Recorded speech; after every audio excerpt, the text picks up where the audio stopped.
In the eyes of my classmates, I am a model student, but in the eyes of the country, I am a walking atomic bomb. This is because during my part-time job abroad, I casually eliminated nearly 100,000 armed forces in Southeast Asia. The island nation issued a warrant with a photo that didn't look like me, so I casually blew up their hands. I even destroyed a military base in the United States with 30,000 people, buried more than 500 soldiers alive, and was subsequently hired as an instructor by the Delta Force. The news of me teaching at Jinhai University also alarmed the higher-ups. In an instant, over 1,000 real special forces soldiers surrounded me. Hundreds of helicopters blocked the airspace to prevent my escape. At this time, dozens of transport vehicles stopped in front of the teaching building. The members of the 6th Special Forces team searched for 6 high points near the teaching building. Team 1 reported that the eastern high point was ready with a clear view. Team 2 reported that the target classroom had a clear view and no suspicious targets were found. Team 3 reported that the suspected target's attack line of sight was obstructed, and the target kept using others as shields, not ruling out that they had been discovered. All medical personnel are ready. Please advise on whether to proceed with the operation. A message was sent back to the captain's walkie-talkie. Has this been discovered? These are elite members of the Special Forces team. I hope you can ensure the safety of other teachers and students. Be fully alert, or you will definitely pay a great price. Action. In the next moment, 6 soldiers appeared outside the windows of the teaching building, holding ropes and guns, descending from the sky. At the same time, the classroom door was kicked open, and dozens of armed soldiers broke in. The first few armed police soldiers to enter even relied on each other to prevent a surprise attack. Don't move. Keep your hands on the table. This scene, which could only be seen on TV, has actually become a reality. All the students were shocked by this scene. At this moment, Director Wang walked in from outside and looked at me with a calm face, saying, "Gu Yuxuan, please come with us." The whole class was in an uproar, as it turned out to be Gu Yuxuan, the diligent and thrifty student who received scholarships every year. So many police officers and armed police were mobilized just to arrest Gu Yuxuan. At that moment, I looked in a direction outside the window and calmly said, "I can go with you, but can you ask those few people over there to put away those 3 things? They've been waving them around for a long time." Quite glaring. Director Wang understands that the location I am looking at is the site of Team 6. The key is that I can accurately name several sniper rifles. Teams 5 and 6. Put away your things. At this moment, I felt the glare from the opposite side disappear, so I nodded calmly and said, "As a flower of the motherland of Huagua, I will cooperate with you, but next time, can you not point the gun at people? Because people will have reflex reactions." Director Wang waved his hand, and all the armed police soldiers aimed their guns diagonally towards the ground in unison. Under the watchful eyes of the crowd, I calmly left Jinhai University with the armed police escort, or rather, the armed police escort. After we left, Jinhai University erupted in chaos. Inside a transport vehicle in the middle of the convoy, I sat across from 10 armed police with their fingers still on the triggers. Although I currently have no intention of resisting, they cannot let their guard down until we reach the city bureau. As I sat in the middle, being closely watched by 20 armed police soldiers, I appeared relaxed, almost dozing off, like a student on the way home from school. These armed police have seen too many people in this situation, some wildly resisting, some shouting loudly, and even some high-profile figures remaining calm. But they had never seen someone so naturally on the verge of falling asleep. Did they really think of these armed police soldiers as mere passengers on a bus? Because no one spoke in the vehicle, there was silence. The armed police soldiers beside me could even hear that my heartbeat was normal, while their own heartbeats were racing. Inside the Haicheng City police station, escorted by hundreds of armed police officers, Gu Yuxuan was taken to an interrogation room, but he was not given a silver bracelet. This scene instantly caused a great shock in the police station, as the rest of the personnel, except for the CID, did not know that there was a mission today. What is the origin of this young man? Can make hundreds of armed police loaded with bullets. Oops. Is this escorting or escorting? I can't see it. Not to mention you. I've never seen this scene in my 30 years of police work. Call it escorting. Look at his demeanor. He's just walking around idly. Say this is an escort. It doesn't look like it. How can you be escorted into a police station by hundreds of armed police? Can't understand. Director Wan walked into the interrogation room with a tense look, looking at the young college student in front of him, a well-mannered look. It is hard to imagine that he is the one whose information he has in his hands. If not for this information coming from the national security, if not for the big leader of the national security to personally call himself, damned to death, he would not believe that this young man in front of him is even more terrifying than the terrorists. Don't be so nervous. I've come with you. I'm a law-abiding citizen and it's my duty and responsibility to cooperate with the police. Gu Yuxuan pushed his black-rimmed glasses and said, No need to ask. They must have found out that he had gone to do vacation work and all that stuff when they brought him here with this stance. But he wasn't panicking. He was a law-abiding citizen in the country of China. Director Wang looked at the young man in front of him with his anticlimactic appearance, secretly stabilized his mind and said, Gu Yuxuan, do you know what we brought you here for? I don't know, Gu Yuxuan said as he leaned lazily on the back of his chair. Director Wang glanced at the hundreds of armed police outside with guns on alert, let out a deep breath, recovered the majesty and temperament of the city director, and asked, Gu Yuxuan, according to the information that all the summer and winter vacations from your freshman year to your junior year and even some of the 7-day-long vacations, there are records of your departure. What are you doing out of the country? Taking advantage of the vacation to go abroad for odd jobs. Gu Yuxuan leaned his back against the back of the chair and said with his right hand propped up on his cheek. Director Wang, who had seen those appalling results of Gu Yuxuan's, almost fell over when he heard this. You call this odd jobs? Be specific about what odd jobs were taken. I've done a lot of odd jobs, such as running errands for others, tearing down old houses, digging pits, teaching students, leading extracurricular activities for students, and other such physical labor. Gu Yuxuan said seriously after thinking back for a moment. Director Wang gathered his courage and tapped the table and said, Gu Yuxuan, let's not waste any more time. You cooperate and soon you'll be able to go back to class. If you don't cooperate, you might have to miss class in the afternoon, and then you'll lose your credits. Gu Yuxuan instantly sat up straight as a hole, his eyes emitting a stern, deep eye like a black hole to devour people. Director Wang did not expect Gu Yuxuan's temperament to instantly transform, from a lazy kitten instantly turning into a fierce tiger that chooses to devour people, was startled, swallowed his saliva and said, Gu Yuxuan, what are you doing? Didn't you say that you're a law-abiding citizen and it's your duty and responsibility to cooperate with the police? Gu Yuxuan instantly regained his lethargy again and said, I forgot. But Mr. Director, you can't lose your credits, and when they're gone, I lose my scholarship. You're short of money? According to the information, Gu Yuxuan should be very rich. He went out on a mission for at least $10 million. Would you mind the money? Gu Yuxuan disliked Director Wang with one sentence. Who the hell dislikes too much money? Even a fool wouldn't dislike too much money. Director Wang decided to go in single-handedly. Gu Yuxuan, according to the information I have in my hands, you blew up a military base in the United States? Yeah, their house was a little old and I helped them tear it down. Crap, 10,000 horses passed by in Director Wang's heart. So this is what you call tearing down an old house? Tearing down a 30,000 person military base in the US, burying more than 500 US troops alive because of a landslide. And you call that tearing down an old house? You think you're a demolition team? So when you talk about digging, you're not talking about the time you dug a hole and buried 36 Special Forces soldiers from the land of the sun and the land of the woolly bear while you were at the hunter school in Viranella, are you? Well, doesn't this belong to digging? Gu Yuxuan replied flatly. So by running errands, you mean helping Fatty Kim assassinate a congressman from a kimchi country? Accepting someone else's commission to reunite a mercenary squad that reigns supreme in the Middle East? Exterminating the biggest drug lord in Southeast Asia? Wait, aha! Didn't I just tell you that I even ran errands for other people? Gu Yuxuan said rhetorically to Director Wang. Director Wang was so confused by Gu Yuxuan's thunderous words that he didn't know how to continue asking himself. Just as Director Wang was speechless, a tall figure walked in the doorway, walking with a tiger's grip. South Africa, South America each have an iron-blooded army from you. Is this what you call teaching students? The figure that walked in asked as he pulled out a chair next to Director Wang. Director Wang heard the voice and looked at the serious-looking middle-aged man beside himself. Phew! His heart breathed a sigh of relief. This big leader of the national security finally came. He finally did not have to be on edge anymore. This is Minister Xia of our State Security Department of China. Director Wang hurriedly explained the identity of the visitor to Gu Yuxuan. You led the Iron Blood Army in Africa to exterminate several small countries nearby. This should be the extracurricular activity you're talking about? Minister Xia continued to ask. Director Wang opened his eyes wide and turned over the information in his hands.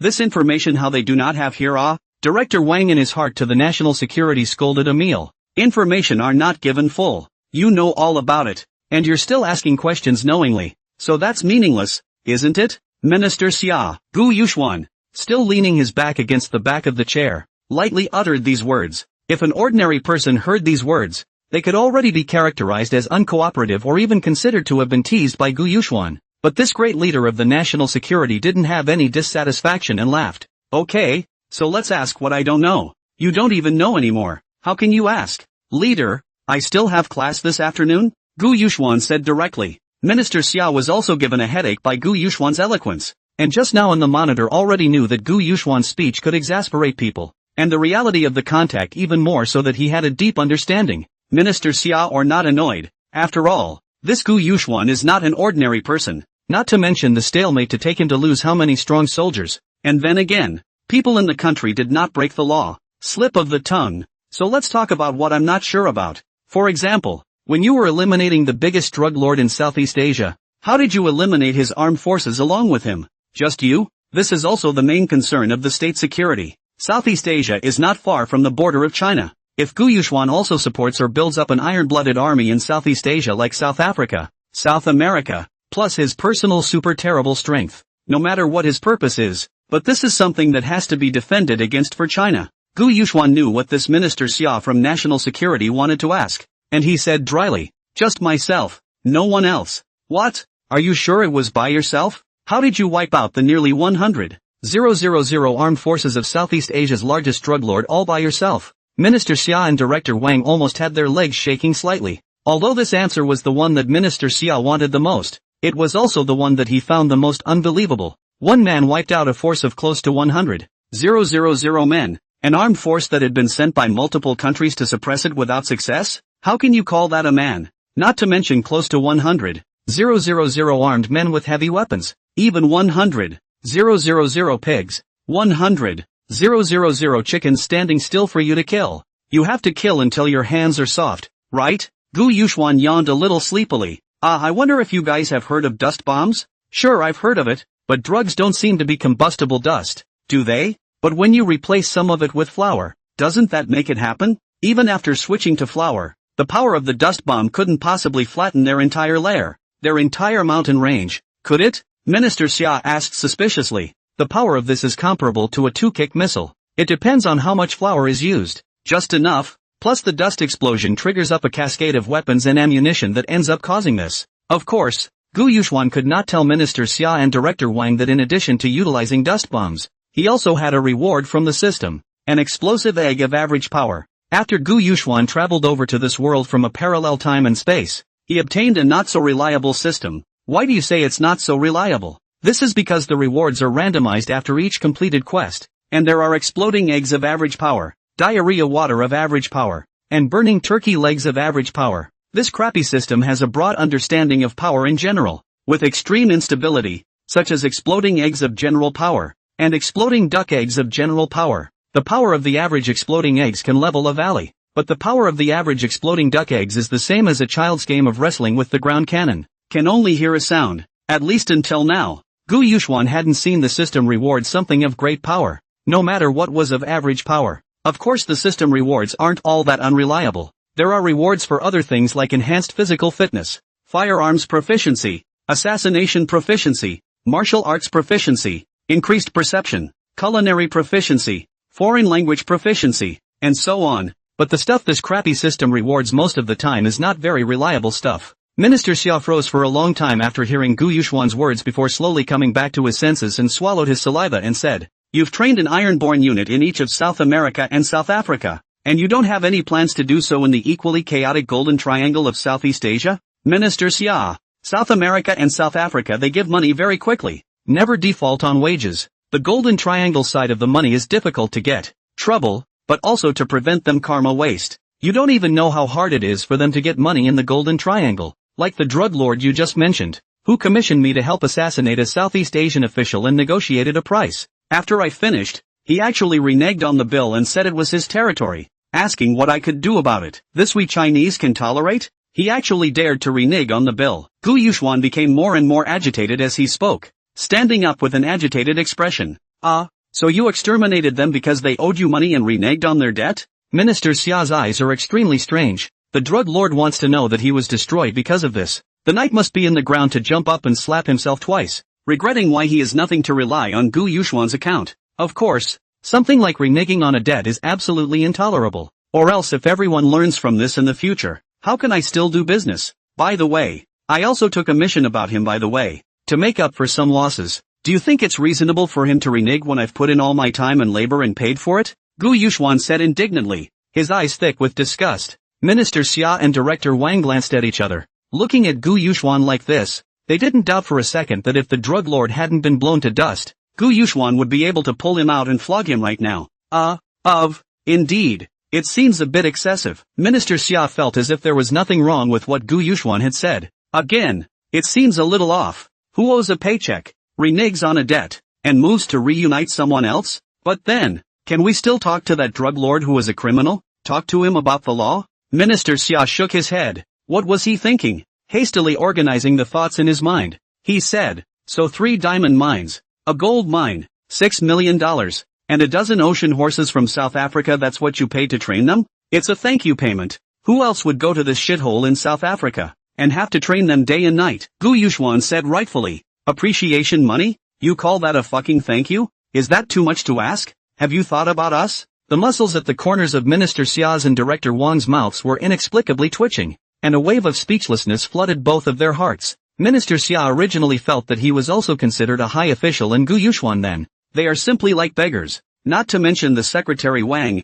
and now the mood is simply the same as a dog in the sun. He has been working hard for decades, but he can't afford to pay Gu Yuxuan, a college student, a thank you fee, and this day is really mixed up with a dog, not to mention the dozen or so big foreign horses. One is so envious and jealous. Ahem, that doesn't matter. That doesn't matter. Ahem, was it you who blew up a large portion of the god's toilet in the small day during the 11th long vacation? Aha! Because of what? Is it because you think you're Chinese? Gu Yuxuan said after thinking for a while. Not exactly, but also because they wanted me. Aha! Why don't I know about this? When was Gu Yuxuan wanted in Little Day? Minister Xia rummaged through his data. There was nothing. This kind of so important information, their own national security intelligence personnel will never miss. This is what is going on. Minister Xia immediately made a phone call to inquire. After waiting for a while, the National Security's intelligence officers finally sent over a wanted notice. Name, unknown. Gender, male, 20 to 30 years old.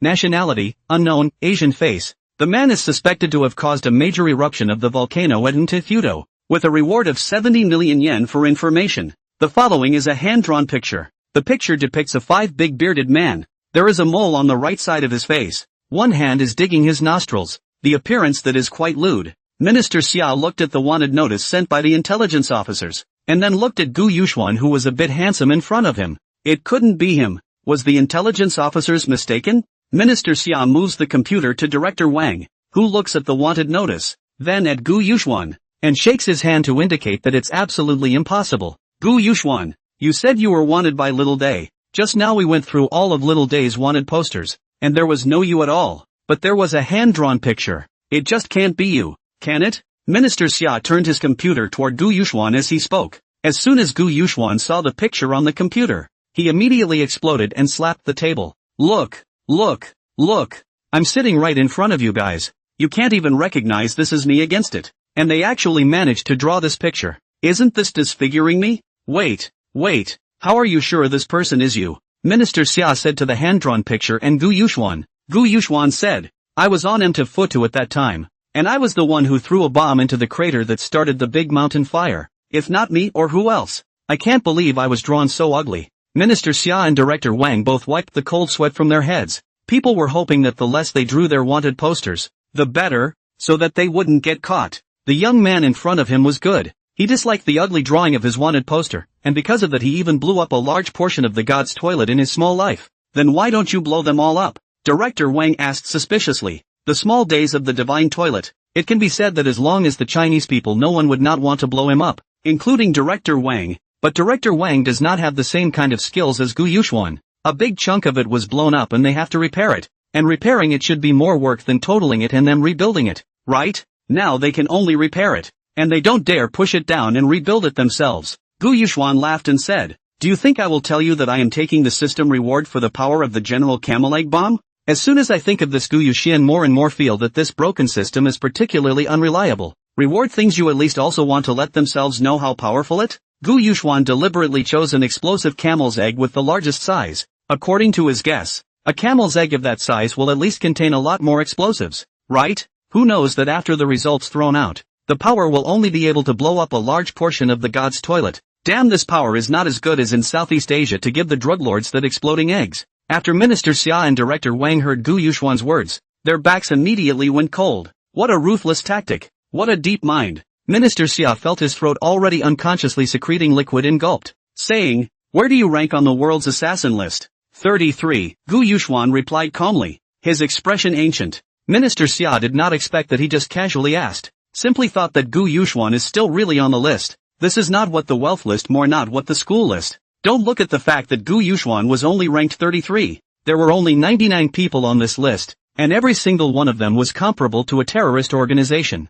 What's his name list? Director Wang scratched his head in confusion and asked. At his level he still couldn't touch the world killer list. You can interpret it as a ranking of the most powerful assassination techniques in the world, with only 99 people making the list. Minister Xia explained. The point was that Gu Yuxuan wasn't a full-time assassin yet. He was still in school most of the time, and he wasn't just working as an assassin on his vacations. In his words, he was working many odd jobs. Have you ever picked up a domestic target? Minister Xia narrowed his eyes up, staring intently at Gu Yuxuan's harmless face as he asked. No, Minister Xia. I've told you that I only went out on vacation to do part-time odd jobs abroad, and that I'm a completely law-abiding citizen and a third-grade student within the borders of China. Gu Yuxuan looked at Minister Xia helplessly and said, then why don't you get a job in the country? Domestic wages are not bad now, and with your ability the country needs you. Gu Yuxuan understood. Minister Xia was throwing out an olive branch. Minister Xia, where are the odd jobs in the country that pay $100, 000 or $80, 000 a day? Asking for an introduction? Of course, I'm a law-abiding citizen, and I don't do anything that breaks the law or has no moral boundaries. You're asking for $100, 000 or $80, 000 for an odd job? I'd do anything for that. Why should you? What do you think you're doing? Minister Xia slapped his head. Shit. He had forgotten that this young man in front of him had a much higher thank you fee at one time than his own salary for decades. Ahem. Changing the subject. I hear. Don't change the topic.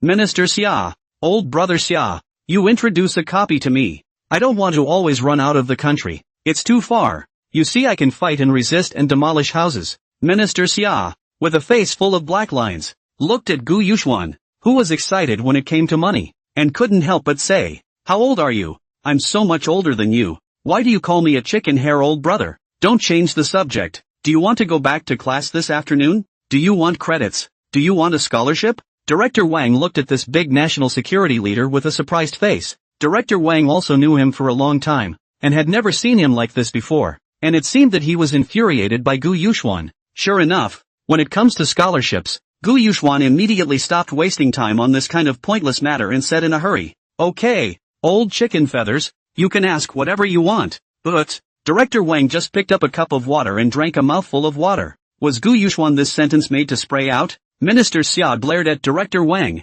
also regardless of the words of Gu Yuxuan said, I heard that both Hunter School and Delta Force had asked you to join them. Why did you refuse? First of all, I'm a Chinese national. Then most importantly, joining them doesn't pay as much as my odd jobs. By the way, I have their general training syllabus here. Do you want it? I'll sell it to you guys cheap. Crap. What did you say? Say that again? Minister Xia couldn't help but burst out. The training materials for the Delta Force are nothing to sneeze at, and there are similar training materials in the country. But the Hunter School's training materials were absolutely confidential, and every cadet who went in had their own unique training style, so no one knew the general outline of all their training. Chicken hair old man, don't get so excited. I said I have all of their general training syllabus, and you want me to sell it to you for $30 million, Gu Yuxuan said with a treacherous look on his face. Minister Xia calmed himself and said, I'll discuss this in a meeting with the top at that time. You can go back. As long as you don't break the law and discipline in the country, you're still a third-rate student of Haicheng University,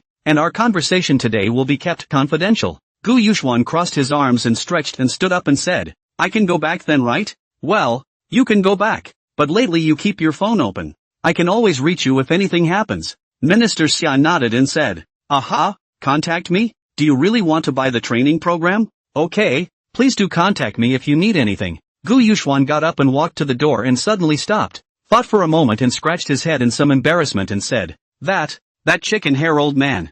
You guys brought me here. Wouldn't it be better if you drove me back? I didn't bring any money to go out. Minister Xia and Director Wang looked at the young college student in front of them who was slightly green and still had a bit of embarrassment on his face. If it hadn't already been established from the conversation just now, I really couldn't believe that he was the terrifying figure who had once appeared in every battlefield in the world, and who was on the top of the world's assassin list. Chicken hair old man? You guys don't want to send me back, Do you? Gu Yuxuan asked as he looked at Minister Xia who was frothing. Minister Xia came back to his senses. Out of the door called the criminal police chief. Let him send Gu Yuxuan back to the school. And the director of Wang personally sent to the door of the city bureau. Director Wang asked towards Minister Xia after he watched Gu Yuxuan leave. Minister Xia, did you really just let him go? Minister Xia looked at Gu Yuxuan's back as he got on the car, revealing a few points of appreciation in his gaze and said, otherwise, as long as he doesn't break the law in the country, he's a third-rate student at Haicheng University, or a good student who can get scholarships for his good character.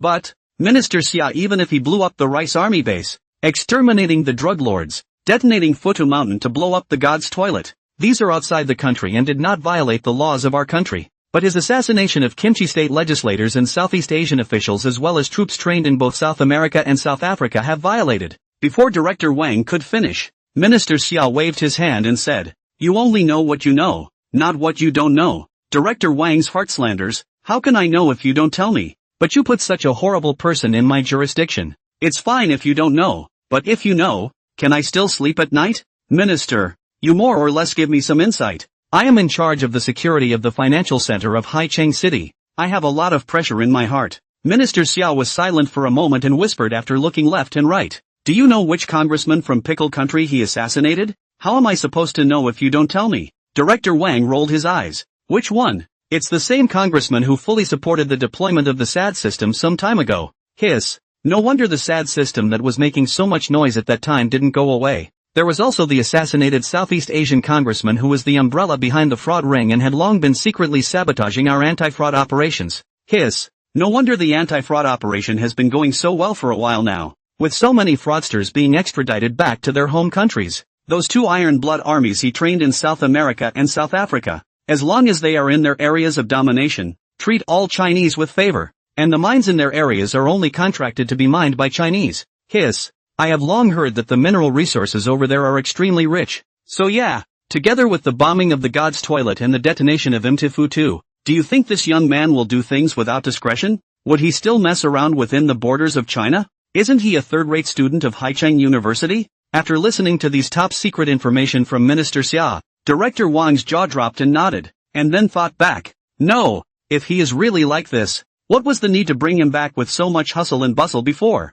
Minister, since he is so measured in his actions, just now, so much raising a fuss is not. Ask less of these things you shouldn't know. Before Director Wang could finish, he was interrupted by Minister Xia. Do I still want to lose my face as a vice minister if I keep asking? You think you're the only one who doesn't have a clue? I was more nervous than you when I first found out. If it wasn't for the intelligence officers of the National Security Bureau after detailed checking and understanding, how could I have let him go so easily? Uncle Wang, what you're saying is true, isn't it? Then he must be our main character in this issue of college student life. Minister Xia and Director Wang were startled by the sudden sound, only to see a stunningly beautiful woman walk out from behind a huge pillar not far away. Minister Xia saw that it was Xia Shanshan and quickly said, Shanshan, when did you get here? I was here before you guys came down, so I heard everything you said. Asahi, I can tell you that you have less contact with this college student, let alone any protagonist. Minister Xia said with a serious face. In the face of Uncle's solemn warning, Xia Shallow just listened to the broken head and tail only heard a little, as a reporter's desire for knowledge instantly broke out. Pouting at Minister Xia, Uncle, just give me some insight. What exactly did this person do? Listen to what you guys are saying about the army, SAD, and anti-fraud. Minister Xia's eyes and nose did not answer, and Xia Shanshan immediately turned her head to look at Director Wang and stomped her foot and said, Uncle Wang. Director Wang wiped the cold sweat on his face. Not that I said, Missy. Your uncle refused to tell you. Do you think that I, a city director, dare to talk nonsense? That's shallow. I'm going to see if your father is here yet. He said he wants to have tea with me. Oops. This old Xia, where did he go? I'll go look for him. Director Wang said and ran inside the city council as if he was on his feet. Xia Shanshan looked at these two people's oil and salt, turned her head and said as she walked, Humph. You guys aren't going to say anything, are you? Fine. I'll ask him myself. Minister Xia shook his head helplessly. This niece's character he understood. It seemed that she really wanted to get to the bottom of it. If she didn't say anything, who knew what she could do? Minister Xia said as he yanked Xia Shallow back. Shallow, we also have a non-disclosure agreement. There are many things that I can't tell you much about. I can only tell you that he's not simple. He's a terrifying existence overseas. After Minister Xia finished speaking, he turned his head and walked back to the city council, leaving Xia Shanshan in place with her eyes staring at a document on the ground without moving. Xia Shanshan waited for Minister Xia to leave and then hurriedly picked up the documents on the ground and came to the interview car. Let's go. Ocean City University. On the way, Natsuya opened the file. Bombing of the Mija military base. The collapse caused 520 casualties among the Mija troops. Assaulted a hunter school instructor and buried alive 36 elite Sunbelt and Woolly Bear Special Forces soldiers who were trained at the hunter school. Accepted a commission to assassinate a Kimchi country congressman. In South Africa, South America supported the training of an army and led it to sweep through several small nearby countries without defeat, accomplishing regime change and expansion in XX countries. After reading this information, Xia Shanshan couldn't help but turn up shockwaves in her heart. This is really something a college student can do? Let alone a college student. Even an elite special forces unit might not be able to accomplish it, right? This was simply a character that only appeared in comics and novels, but actually appeared in reality? Now she finally understood why she was so riled up before. Even her own uncle from the National Security Bureau headquarters in Kyoto was alarmed. Gu Yuxuan, who had been taken away by more than 100 armed police officers in a great array only a few hours ago, was now being personally sent back by a police car, and sent directly to the downstairs of the school building. When the criminal police chief drove into the school with Gu Yuxuan in his car, the janitor's uncle looked at him with an expression that was sure that he had come back to identify the scene. After all, it was only a few hours ago that they were taken away by more than 100 armed police officers with loaded guns, and no one would expect to be personally returned by a police car a few hours later. Would they? Gu Yuxuan got out of the car as usual, waved goodbye to the chief of the criminal police, and walked towards the classroom, as if the person who had just been arrested wasn't him. The whole school was blown up again. Crap, isn't this the student who was taken away by more than 100 armed police officers with loaded guns only in the morning? Yeah, I can't believe you were sent back by the police themselves again. Is it the wrong guy? I told you it's so handsome. How can it be a bad guy? Brother is so handsome. You're brain dead, aren't you? I'm all about relationship brain forks going out. Why are you still here in college? The classroom was not yet in session, and the students were still huddled around talking about the day's events. It's all scary baby today. I wonder how Gu Yuxuan is doing. Don't even know what he did. So many armed police with guns came to arrest him and actually broke the windows and doors. Alas, we're all classmates after all. Should we go see him? Bring him a meal on the way. I don't know when we'll meet next. Right. What are you guys thinking? Do you think we'll see him after all that hustle and bustle to get him? Gu Yuxuan just walked to the door of the classroom and saw that his classmates were talking and silently walked back to his seat. The table next to him turned around at the sound and rubbed his eyes incredulously. Crap, you're back? The other students looked over in unison and were taken aback to see Gu Yuxuan. Gu Yuxuan, what on earth is going on here? You were released? With all this fuss I thought you'd gone in and couldn't get out? What's the status of this? You didn't escape, did you? Just then there was a knock at the door. The students looked over and the head of the criminal police stood in the doorway and said, I sent him back. Gu student, you come out for a moment. If you guys want to know so badly, go ask him, because I don't know why they took me either,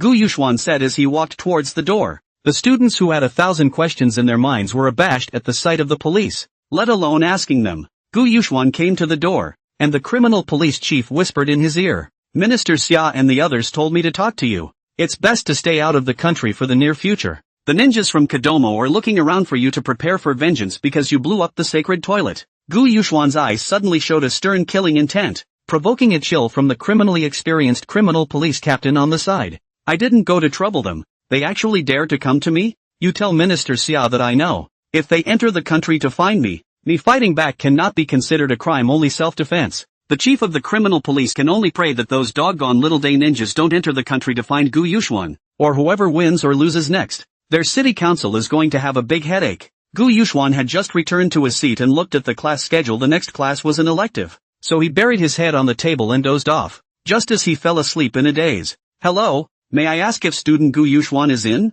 A pleasant voice rang out from the doorway. I'll go. Sha sha. Ah, Goddess Asami actually came to our class? She seems to be looking for Gu Yuxuan. Why is he looking for so many people today? Xia Shanshan is the hottest beauty reporter recently. Beautiful and sweet voice. Not many people do not recognize her. Gu Yuxuan, who was sleeping soundly, was nudged by his next-door classmate's classmate. Gu Yuxuan, wake up, a beautiful woman is looking for you. Where's the beauty? My big ocean horse isn't even in the country yet. There's everything in my dreams. Gu Yuxuan turned his head to the other side and mumbled as he continued to sleep. The same table spread his hands towards Xia Shanshan, indicating that Gu Yuxuan was here, but he refused to wake up. Xia Shanshan walked directly into the classroom under the dumbfounded gaze of her classmates and came to sit on the other side of Gu Yuxuan's seat. Gu Yuxuan's sixth sense, who was sleeping, suddenly felt that a gaze was staring straight at him. Could it be that the little day had come? Is it coming that fast? Although Gu Yuxuan woke up, he still didn't open his eyes or take his hands away, but pondered how to lure the other party out. After all, it wasn't very convenient to do it in the school. Xia Shanshan, also lying on the table and Gu Yuxuan face to face asleep, froze looking at Gu Yuxuan out of mind. He really is that information is so horrible? It doesn't look like Originally Xia Shanshan was a national goddess, and now she and Gu Yuxuan were lying face to face on the table like school dating boyfriend and girlfriend, making the classroom boil. Wow! What's this situation with Goddess Asami? This is my goddess Xia and Gu Yuxuan together? I've fallen out of love. How can that be? Gu Yuxuan is so good in character and academics. How can he fall in love? If you want to talk about it, you should talk about it with me? Vomit. Gu Yuxuan heard the words of his classmates and finally realized that the one looking at him was not the one who came from the small days but who? Goddess Xia? Goddess Shallow? That's not true. According to my own perception, there's only one person? How can there be two? Is there someone else who escaped his senses? It's impossible. Absolutely impossible. Gu Yuxuan snapped his eyes open to see an enchanting and lovely-looking beauty, with curved willow leaf eyebrows, slender eyelashes slightly curled upward, blinking at himself, and under the high nose, the mouth was honey red like a peach. Big wavy curly hair was casually draped over her shoulders, covering part of her forehead and her charmingly long eyes. This person looked a bit familiar. This is? The reporter who interviewed her today? It seems to be her. What are you doing? Gu Yuxuan asked in surprise as he looked at her staring straight at him, covering himself. Hey!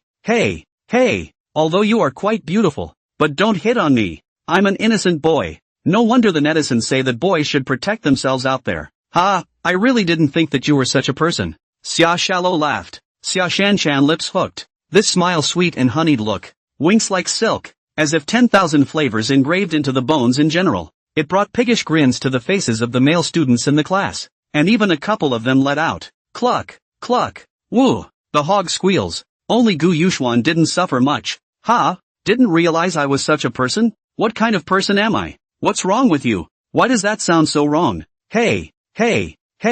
This student. We can eat recklessly, but we can't talk recklessly, huh? This is said as if I have something to apologize to you. Right. You're just sorry for me. Xia Shallow said as she blinked her big eyes that hid a smile at the corners of her eyes. Clatter. The classroom was in an uproar. Leaning north.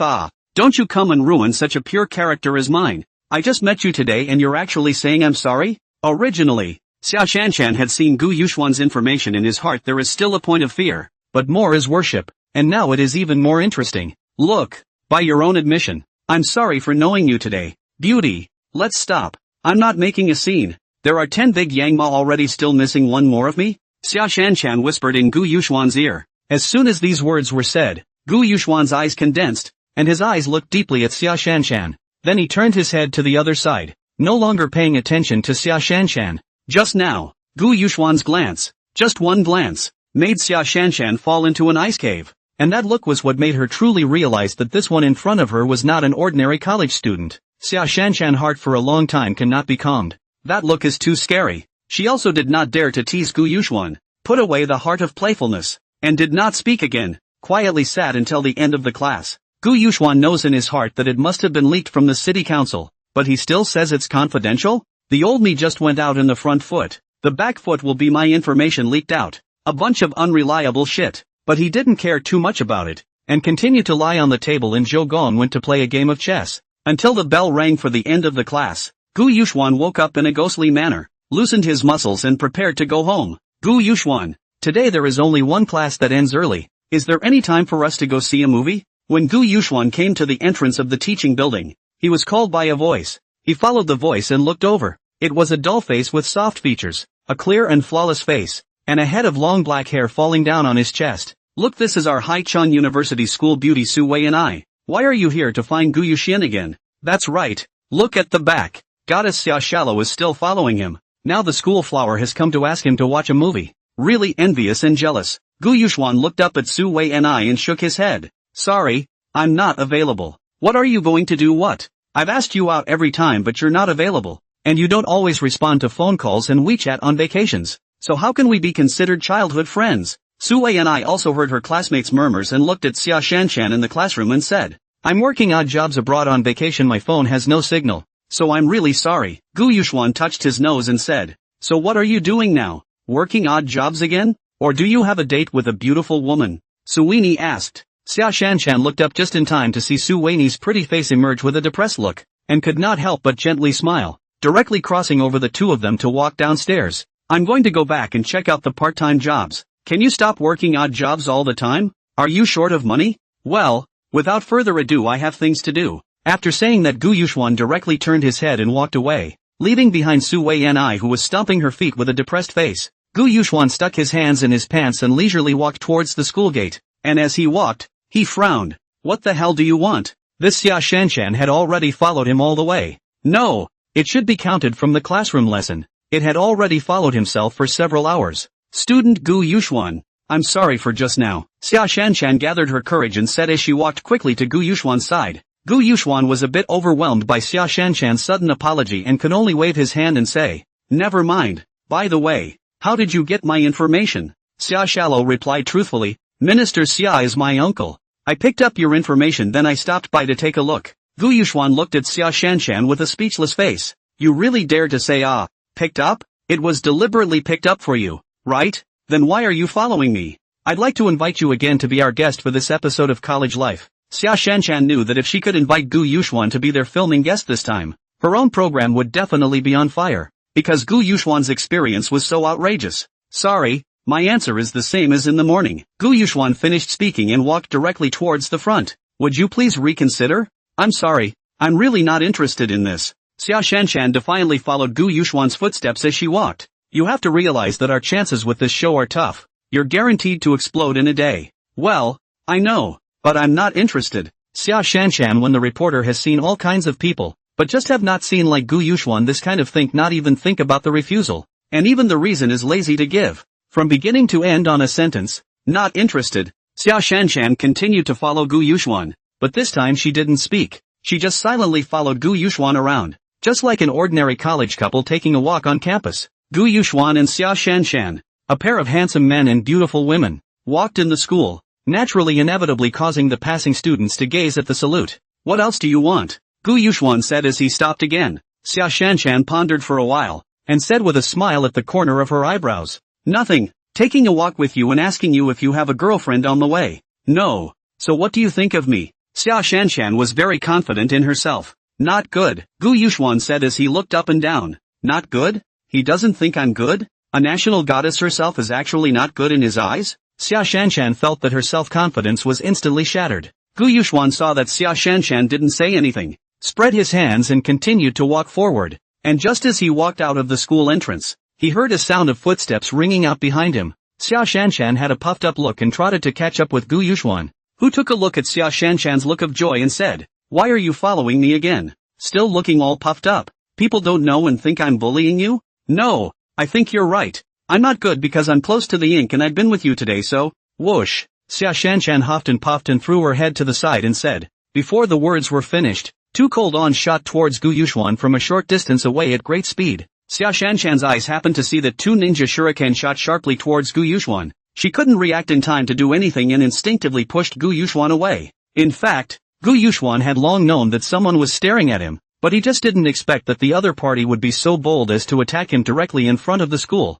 bearing in mind that this was a Chinese country. As Gu Yuxuan pushed Xia Shanshan away from himself, his left hand tugged on Xia Shanshan's arm and pulled violently. A ninja shuriken shot sharply against Xia Shanshan's snow-white, flawless skin, and a few strands of hair fell down. At the same time, with a wave of his right hand, a blue lightning bolt shot towards the other ninja dart with a cracking sound. Bang! The ninja dart split a blue ballpoint pen in two, scattering several streaks of blue-black ink, and the ninja dart was dislodged a few times by the impact of the ballpoint pen, slumping to the ground not far away. The two ninjas missed with a single blow and immediately turned around to move quickly towards the crowd, and Gu Yuxuan took out two generally powerful penetrating bull bones from his system and shot them in their direction. Whoosh! Two cow bones were shot at the two ninjas with lightning speed, and they could not dodge in time, but could only draw their short samurai swords from their waists to fend them off. Bang! Bang! Whoosh! A cow bone was split in half by a katana and fell to the ground, while another cow bone smashed the katana directly into the abdomen of a ninja.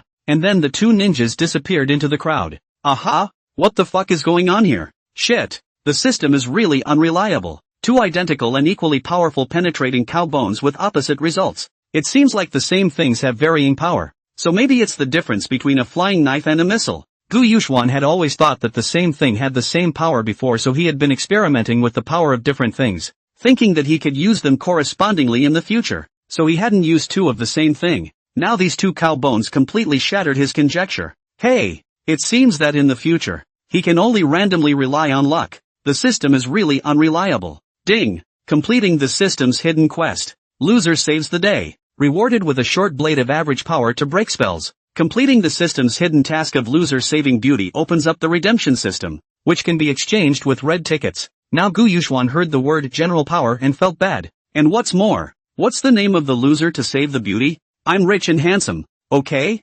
System redemption? What is this? Gu Yuxuan opened the system exchange. System reward redemption. 1,000,000 red tickets for a generally powerful exploding egg. 1,000,000 red tickets for an average power exploding duck egg. 3,000 trillion red tickets for one generally powerful exploding dinosaur egg. Fuck you. The first page is full of this shit and you want $1 million? Go ahead and rob it. Dog system. 3,000 trillion dinosaur eggs? You look like a dinosaur to me. Gu Yuxuan turned to the second page. Thermal weapons, good texture. 1 million red tickets for an AK, 100 rounds of ammo free. 1,000,000 red tickets for a 98K, 20 rounds of ammo free. 1,00006. Shit North. Come out of there. What kind of AK are you selling for $1 million? Is it made of gold? You're so far off the mark. You're not even as dirty as an arms broker. 10,000,000 aircraft carriers? I thought you were a spaceship. Page 3, food, delicious as hell. 100,000 red tickets for a plate of braised Crucian carp. 100,000 red tickets for a plate of Xinjiang chicken. 10 million red tickets for a full banquet. Leaning north. Gu Yuxuan was already powerless to curse anymore. Anyway, how to curse this system is so black. Directly open the fourth page. Daily necessities, quality assurance. 100,000 red tickets for a soap. 100,000 red tickets for a toothbrush, free toothpaste. 10 million red tickets for a Swarovski diamond vacuum cleaner. Leaning north. Gu Yuxuan cannot stand it. Your soap 100,000? As for what diamond vacuum cleaner is even more powerless to spit. You do not rely on even if. You're still so black? Cursing aside. Keep reading. Page 5. Cold weapons, top grade. 100,000 red tickets for a sword. 100,000 red tickets for a dagger. 90 million red tickets for a dagger of average power to break the law. Leaning north. Did the system reward me with $90 million? You're kind of cute, aren't you? Page 6. Physical exchange, individual. 10 million red tickets enhanced physical, defense, enhancement. 10 million red ticket firearms proficiency enhancement. 10 million red ticket assassination mastery enhancement. 50 million red ticket perception enhancement. 10,000 red ticket martial arts proficiency enhancement. Leaning north. Seems like this one could be messed with a bit, but it doesn't say how much it enhances. What if it's also randomized like might is usually? With the system's pissy nature, I can't think of anything else. Page 7. Beauty exchange. 10 million red tickets for a white horse. 10 million red tickets for a college girl. 100,000 trillion for a national goddess. There are still dozens of pages. Gu Yuxuan is lazy to read. Anyway, it is all black-hearted trading, and it is more convenient to ask the system directly when you need it. Leaning north. You really do everything you can to make money, don't you? Do you accept anything? Why don't I sell it to you? Gu Yuxuan had only been spouting off a bit on his own, not expecting the system to answer for the first time. This system recovers. Ha! The dog system collects things? Don't you have a national goddess by your side? Wouldn't redeeming her buy 10 nuclear-powered aircraft carriers? Whatever, try it first. The system recycles with an average duck egg of power. Ding! Recycling successful. Obtained red ticket 100. And $hashtag I'll fuck your dog system. You sell for $1 million. You're charging $100? Get the fuck out of here. I'm not selling. The system didn't respond in the slightest. Is this duck egg less powerful? Try 2 more? Gu Yuxuan's heart murmured. And the system recycled with an explosive egg of average power and an explosive duck egg of average power. Ding! Recycling successful. Gained 200 red tickets. Sure enough, or was he too simple and thought that the system was judged according to the size of the power? Now he was basically sure that the system would make 10,000 times more once it changed hands. So a national goddess is only worth 100,000. Ha! Xia Shanshan is still worth 100,000? You? Aren't you allowed to let go of me? Xia Shanshan, slowing down from the shock of almost having her neck wiped by a ninja shuriken just now, realized that she was leaning in Gu Yuxuan's arms, her cheeks slightly red as she said, Oh, sorry $100,000. Gu Yuxuan hurriedly let go of his hand. Xia Shanshan gave Gu Yuxuan a puzzled look. What? What do you mean? $100,000? Gu Yuxuan hastily shook his head and denied it. No, I mean why did you push me away just now? Don't you want to die yourself? If I hadn't pulled you a bit, the next time we meet might be down there. Ugh, it was too late to react after I pushed you away. See? It's dangerous to follow me. You'd better hurry back. There's no need. Gu Yuxuan said, walking towards the ninja shuriken sticking out of the ground, and pointed to the blue and purple ink on the ground and continued. See? This dart is poisonous. Blood on the throat. You just missed it by a little bit. After all, Xia Shallow is a reporter origin. The psychological quality is still good. Hard to support, the composure said. You even said it was a little close. Not to mention the fact that you're not the one who's around. You're so good. Gu Yuxuan looked up at Xia Shanshan and interrupted expressionlessly. I'm not your bodyguard, much less your babysitter. So don't think too hard. Xia Shallow pursed her lips and cut. Didn't you just save me too? Hard-mouthed, soft-hearted man. What was that just now? Small-time ninja. Will you just let me film it? At best, it's not live. I'll shoot it on video and edit it later. Leaning north. Why is this woman so nervous? She just went through a life and death situation. And then she turns around and starts this topic again. And she doesn't know whether to say that she is dedicated or nervous. Miss Summer, I asked you a question. You say. And you know what kind of things I do with my odd jobs? Things that you think people can see? Xia Shanshan was frozen on the spot by Gu Yuxuan's question. Yes. If the live broadcast lets others see Gu Yuxuan, then things like what just happened will still happen countless times. Gu Yuxuan looked at Xia Shanshan in a daze, picked up the ninja shuriken and walked towards the front. Little day ninja? Leaning north. Come so fast, right? Still dare to come to the territory of my country of China to make a move? Lean north. You think I'm Hello Kitty if the tiger isn't strong? This time Xia Shanshan didn't catch up again. Gu Yuxuan quickly walked home, opened the website to receive the assassin's mission, and chose the mission within the territory of the small days. Assassination of Kishida Kanigu, a member of the Kodomo Assembly, for a fee of $3 million. Assassination of Kodomo executive Kobayashinabe, for a fee of $1 million. Assassinate Jurji Kishida, the Kodomo ninjutsu instructor, for a reward of $10 million.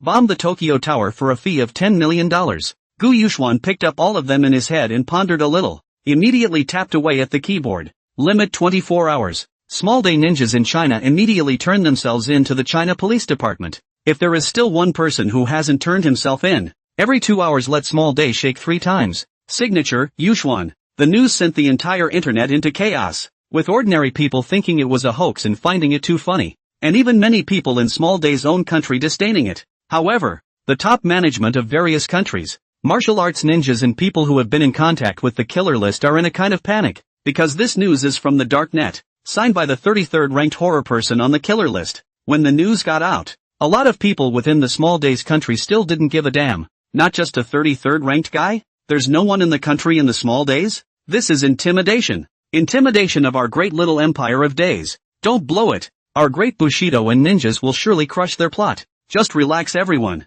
The officials and our Mibaba Interpol will step in. And no surprise, the people have all been captured. How dare they even think of making the great ninjas of our little day turn themselves into the police department of China? What are they thinking of eating? I can tell by the name it must be the swine. The officials, martial artists, and assassins of the small days were not as optimistic as they were, realizing that everyone on the assassins list was strong, both in terms of strength and assassination techniques. As for China, it also caused a great shock. Crap, the big man strikes. Those who are my country of China will be executed even though they are far away. A new feud with an old one. Sit and wait for 24 hours. Why don't you turn yourselves in, little days? For the first time, I'm a conservative. And I think that's too conservative for the big guy. Actually, I don't want to see the little day ninja turn himself in. I want to see the little day vibrate. The foreign ministry and ambassadors of the small days have launched a strong protest to China. Inside the Ministry of Foreign Affairs of the state of China, the indignant-looking ambassador of the small day looked at the Chinese diplomat with hatred and said,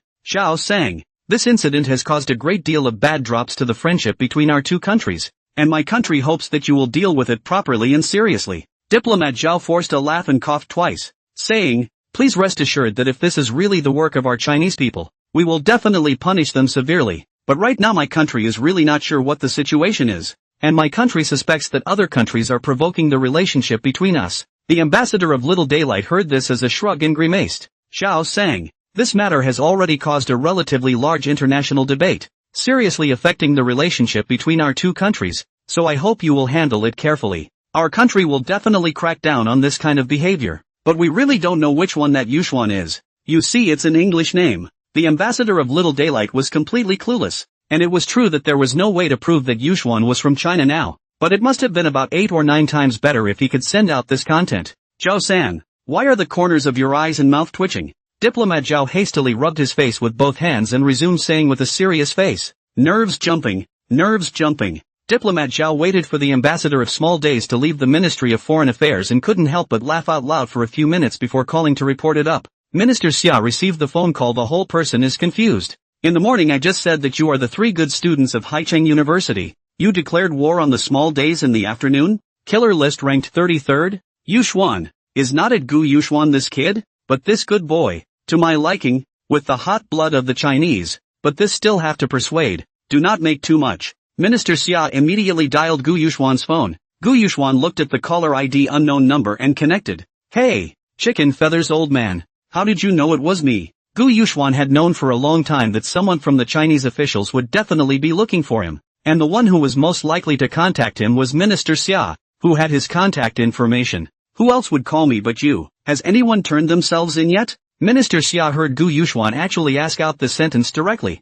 This kid are not even cover up? No, but aren't you going a little too far with this? All of a sudden, asking people to turn themselves in as ninjas for what? Leaning north. How can you be the head of national security and not know that your niece and I were assassinated in the street? Why do you ask? What kind of an uncle are you? You're a national security TSK. Your niece and I were assassinated in front of Haicheng University this afternoon. A ninja shuriken smeared with blood-sealing poison was only 0.01 millimeter from your niece's neck. You actually think I went too far? Crap. Little day ninjas are already attacking Gu Yuxuan inside China? How did Asahi get involved? This ninja really can't be persuaded. You misheard me. I was thinking you hadn't done enough. I'll let you know if anyone turns themselves in. Aha! After saying that, Gu Yuxuan turned off the phone and got on the airplane. Minister Xia immediately had someone call up the camera at the entrance of Haicheng University, although he could only see a part of it. But Minister Xia, an experienced national security like this, immediately saw how dangerous it was at that time. Xia Shallow, do you not want to die? Where are you now? After watching the surveillance, Minister Xia immediately dialed Xia Shanshan's phone to accuse. What's going on? I've just arrived in the land of small days. Crap. This Xia Shallow really does go wherever the danger is. Where are you going for? Hurry back. It's not safe over there these days. The director has asked me to host a live broadcast of current events, and this little daytime fiasco is what we're going to be covering. Okay, uncle, I'm not talking to you. I'm busy. Summer Shallow. But that side has already hung up the phone. Dial again is already busy. Minister Xia can only call to scold the director of the central station, blaming him for even letting Xia Shanshan to go to a small day. Already 12 hours have passed. Gu Yuxuan did not receive the news that someone from Minister Xia surrendered. Gu Yuxuan smiled and once again got a countdown on the internet. 12 hours. The appearance of the countdown once again caused a huge buzz. Crap. I can't believe I got a countdown. The big guy is a talent too. Baka. Arrogant. Extremely dripping with arrogance. Ha ha, this will never happen in Rice. Watch the show. Me country is too absolute. We furry bears will teach you to behave. What's the police hall for? Haven't they caught anyone yet? Isn't that what the police lobby was like in your little life? Meanwhile, Gu Yuxuan was lying down and was bored in brushing the video. Brushing to the recently very hot 731st unit test chamber and the pit killing of 300,000 of our forefathers. Even in the comments section there are a lot of people exploding all sorts of evil deeds and crimes of the little day. But the little day has never admitted to any of these things, nor has there been any positive apology. Although Gu Yuxuan is not very middle-aged, but his heart is also very upset. He thought about it, decided to go to buy a camera. a live broadcast, so that the Chinese people to witness together. Gu Yuxuan did what he said he would do, and just when he was looking for a computer store, he actually saw an unexpected person. Xia Shanshan, leaning north. What's she doing here? Am I really that attractive? Is the national goddess chasing after me? Ha, that's right. Live streaming isn't something I know much about myself, but she's a professional. Gu Yuxuan thought about walking behind Xia Shanshan and patted her shoulder, not realizing that Xia Shanshan didn't return her head and said back in somewhat broken Japanese, I've said it dozens of times. I don't drink coffee. I don't go to the movies. I don't date. I have a husband. Please don't be harassing me over and over and over and over and over and over and over and over and over and over and over and over and over and over and over and over and over and over again, huh? Any more of this and I'll call the police. When did you have a husband? Gu Yuxuan touched his nose and said. Xia Shanshan heard a familiar voice and turned back to see that it was Gu Yuxuan, because the piece of information that Minister Xia had given her was the one that Director Wang had in his hands, and it didn't have this entry on the killer list. So Xia Shanshan didn't know that Gu Yuxuan was Yuxuan. She was surprised. Gu Yuxuan? Why are you here too? Gu Yuxuan didn't know if she was pretending or really didn't know that she was the 33rd ranked Yuxuan on the killer list and said, I promise. Why don't you come over and help me live? Originally thought that Xia Shanshan would be very happy. Who knew that she just thought for a moment and shook her head and said, I'm sorry, Mr. Gu Yuxuan. I'm already hosting another current events broadcast, so college student life may have to be handed over to someone else. Lean north. Why the reversal? Shouldn't Xia Shallow be grateful? Did she really not come here to shoot me? Hey, it seems that I'm still too self-absorbed. So you're coming over to the land of small days now to broadcast that current events broadcast? Well, so sorry Gu Yuxuan-san. Leaning north. It seems that she really does not know that I am the 33rd ranked killer list, or is she here to broadcast something else? Gu Yuxuan asked directly. Summer Shallow. What are you doing here at Little Life Live? You don't know? It's Yuxuan. Ha! I heard it's killing. Worldwide. Xia Shanshan froze Yuxuan. Gu Yuxuan. Yuxuan? She opened her mouth wide. It couldn't be you, could it? Aha! Xia Shanshan also had her suspicions that it was Gu Yuxuan. After all, he and she had only been assassinated by the ninjas of the small days, and immediately came to this thing, but she repeatedly turned over the information a few times and it didn't say anything about this. That's why she thought she was overthinking it. And it wasn't until she read out Yuxuan and Gu Yuxuan now that she realized, it was actually exactly the same. Xia Shanshan vigilantly looked around like she was on guard and softly attached herself to Gu Yuxuan's ear and said, How dare you hang around? The National Guard, Police Department, Yakuza, ninjas, samurai are all over the world looking for you. Xia Shanshan's hair exuded her personal unique fragrance, and her hair made Gu Yuxuan's nose a little itchy, sneezing and said, None of them know who I am. As long as you don't say nobody knows. However, Xia Shanshan was still a bit nervous and pulled Gu Yuxuan to a deserted place before saying, Gu Yuxuan, what did you say you wanted me to help you broadcast? Live streaming the events. Xia Shallow said with wide eyes. Are you crazy? Aren't you afraid someone will see you? It's not true that I'm afraid, but I don't want to, Gu Yuxuan said after careful thought. Xia Shallow said after a moment of thought. I do have an idea, which is to start the broadcast again when you do it, with me on the same level as you and the machine in front of us. That way it will only capture the events as they go by, not us. Gu Yuxuan scratched his head. He didn't understand this either. This wasn't his forte. Listen to the pros. It's only right that we come up with a catchy name. After all, it's so exciting to be doing this kind of thing. How about calling it Two Swordsmen? Or maybe call it The Righteous One? Gu Yuxuan helplessly led Xia Shanshan, who hadn't stopped talking along the way, to a tree and told Xia Shanshan to set up the machine. Fortunately, the tree was big enough for the two to lie diagonally on a thick branch, and Xia Shanshan set the machine up in front of the two men facing forward. What are we doing here? Natsuya whispered. Gu Yuxuan took out a pair of binoculars from his backpack and pointed ahead, and Xia Shanshan took the binoculars and looked at them. A little daytime cabinet executive Kobe Oxbridge?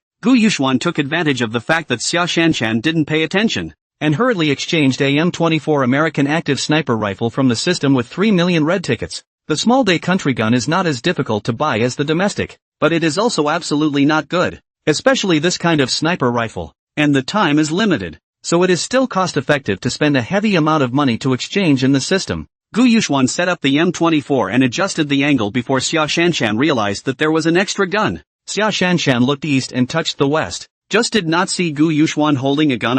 Are you Doraemon? You have a treasure chest? The cow bone appeared out of nowhere last time. And now it's a sniper rifle? Gu Yuxuan tested the wind speed with his hand and said to Xia Shanshan, maybe your eyes are too big and your eyelashes are too long and you didn't see it clearly just now. I've been keeping this gun here. Xia Shanshan looked around. Could it be true that she just didn't see it? Is he complimenting my good looks or saying I'm blind? Gu Yuxuan looked at the time.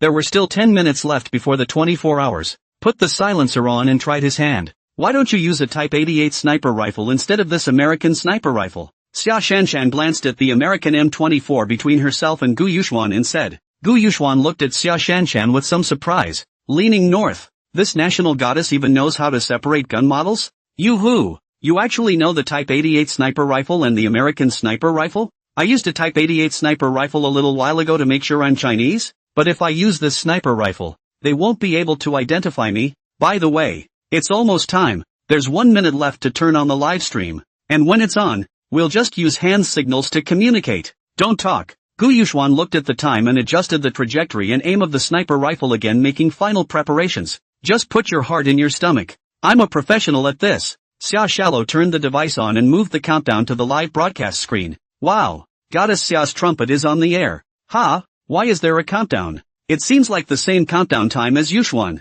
What's going on? Could it be that Goddess Shallow is going to broadcast this live? Hush! What Goddess Xia? Goddess Shallow. If she really live streamed this thing, this number was stolen by the MIB. Didn't the goddess issue a statement a few days ago? It's that the summer goddess isn't in the country on her little day. It's right in front of me. Goddess Shallow's trumpet was stolen. More than 1 billion of us in China testify. As soon as Xia Shallow trumpet opened the live broadcast, and also put up a countdown, many smart people guessed what was probably going on. And Gu Yuxuan put his face over to look at it as well. You're using your own trumpet to broadcast live. Ha! Aren't you afraid of little Day getting you in trouble? Xia Shanshan guffawed and said with quite a smile. You can rest assured. I lost this number a long time ago, have reported to the police for the case, or was stolen by the MIB, and then I let someone retrieve it now for the first time live. Start. Gu Yuxuan said as he nodded and looked at the time. Xia Shallow placed the countdown miniaturization in the upper left corner, then turned on the camera and microphone,